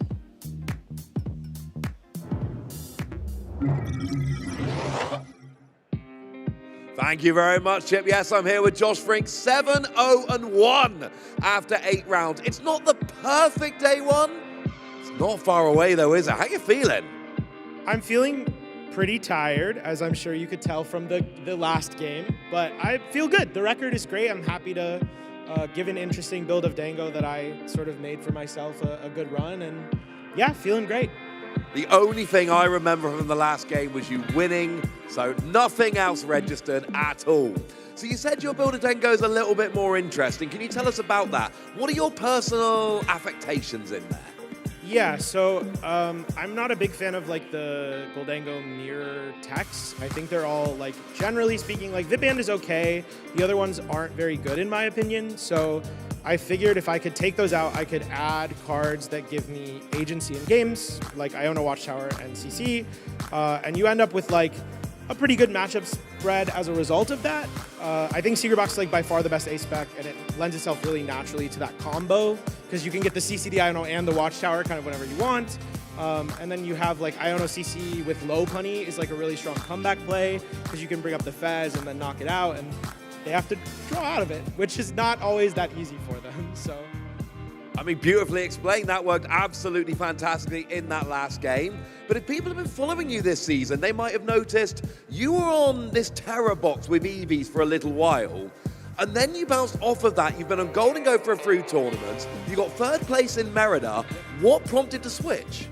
So LAIC, I started 7-0, and then I hit Rune Hermans, and then like a Charizard with Shaman, and then Justin Templar, and they played Iono, and I didn't draw out of it. And I got really sick of playing Terror Box after that tournament. So despite a decent finish, I wanted to put the Owl decks down and try something a little more consistent. The dam breaks and you're like, you know what, I've got to move to a new deck. It's working nicely for you, but I got to ask, you went from a deck which is underrepresented with some surprise elements to a deck which is probably the most played deck since Phantasmal Flames dropped. Has that affected, or do you think you don't need the surprise factor? I think I have enough surprise factor with the Iono CC, or at least I did. In Merida especially, I had a lot of surprise factor with the Iono CC. Obviously, in game 1, I just took my opponent by surprise with the Iono when he was playing for the lone Jelly board. So I think, you know, I'm playing a Goldango list with a lot of like interesting cards, and I think like my main testing partner, Alex Szymanski, shout out to him.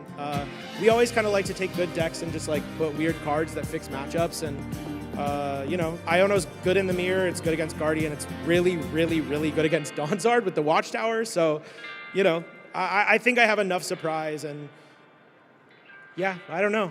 People haven't beaten me yet, so I feel like it's fine. I mean, you've played 8 rounds, no one has beaten you yet. You've given one shout out, but we have a stage and a microphone.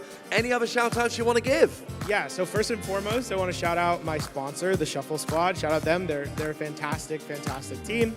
I want to shout out my mom, dad, sister, and my brother-in-law, Jacob, and then my girlfriend and her parents, my best friend, Alex, not Szymanski, different Alex, and his wife, Jordan, and then my testing group, Noah Spinelli, Blake Ray, Frank Frank Jimenez, oh gosh, I can't remember everybody right off the top of my head, but Maddox Cochran, Ben Dobberstein, Kevin Krieger for helping me build the list, and everyone else that I forgot to thank, sorry.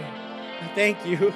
It's not personal, and if you're called Alex and didn't get mentioned, just pretend that you were. Congratulations, 7-0-1 after 8 rounds is phenomenal, but we're not done yet, because we need to have a cheeky look at phase 2, so casters, back to you.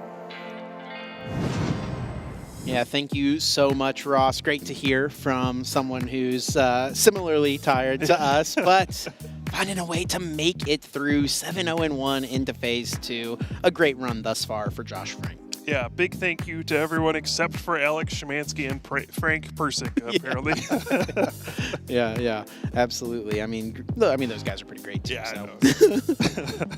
But yeah, it's been a really exciting day thus far of Pokemon, and while Phase 1 may be coming to a close for our players out in the venue, we actually have a little bit of more Phase 1 action to share right now. We've got a feature match out on the floor we're going to pick up in game number 1. It's going to be Jackson Ford up against Haruto Yasuda. I really want to see a Charizard. Do we have that, maybe? Well, if Jackson Ford is at the table, the answer to that question is probably yes. And oh, good. Really interesting, actually, for Jackson. He's made a bit of a switch. He, of course, won the Milwaukee Regional Championships with the non-Noctowl build of Charizard, leaning into Pidgeot and Dusknoir, and well, those cards are still present in his deck list, but they've got a different supporting cast. It is going to be that Noctowl engine, as we can see keyed in with that Fan Rotom in the active spot. Yeah, we were looking at this deck list, and there are 28 Pokemon. That is almost half of his deck is Pokemon. Yeah, not what you... I mean, I was thinking I was looking at a Vespiquen list for a minute here. Take me back to 2017, but no, it is indeed Charizard. So many Pokemon, which leads to a lot of options, but can also lead to some clunky turns, right, Kyle? Yeah, absolutely. Your hand can just get clogged with all sorts of things.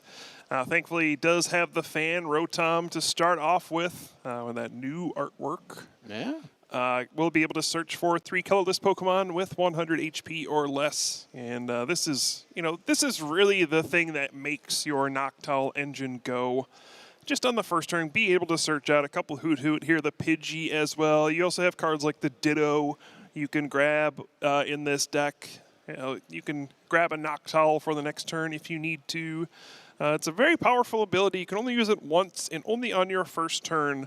But this is really how a lot of these decks function. Without that Fan Rotom, this just would not be the same.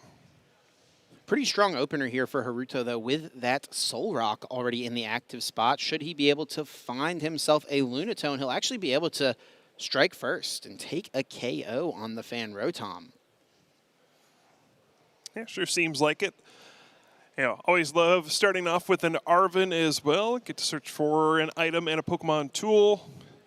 And depending on what your hand looks like, the item could be any number of things. It could be a Buddy Poffin to grab some Gimme Ghoul. It could be a Fighting Gong to get the Lunatone that you need. A Nest Ball, all sorts of things. And depending on what your A-spec is as well, that is a common target for Arven. Looks like it is going to be the Prime Catcher as the A-spec of choice from Haruto, and he is not playing Mega Lopunny. I usually like to think about those two cards working really nicely in tandem with one another because of how strong the attack of Lopunny is when it switches in, right? And it means you need so much less going into the end of a game, but hey, choosing to go with it here in the more traditional build, I don't hate it there either. Can let you be really aggressive with Soul Rock in the early turns in certain matchups, right? Yeah, absolutely. I think, when A-spec cards returned to the game, Prime Catcher was identified as, the best one. And I think early on that was true. We saw it in tons of decks all the time. And it was, became a question of, will there ever be a good reason to not use Prime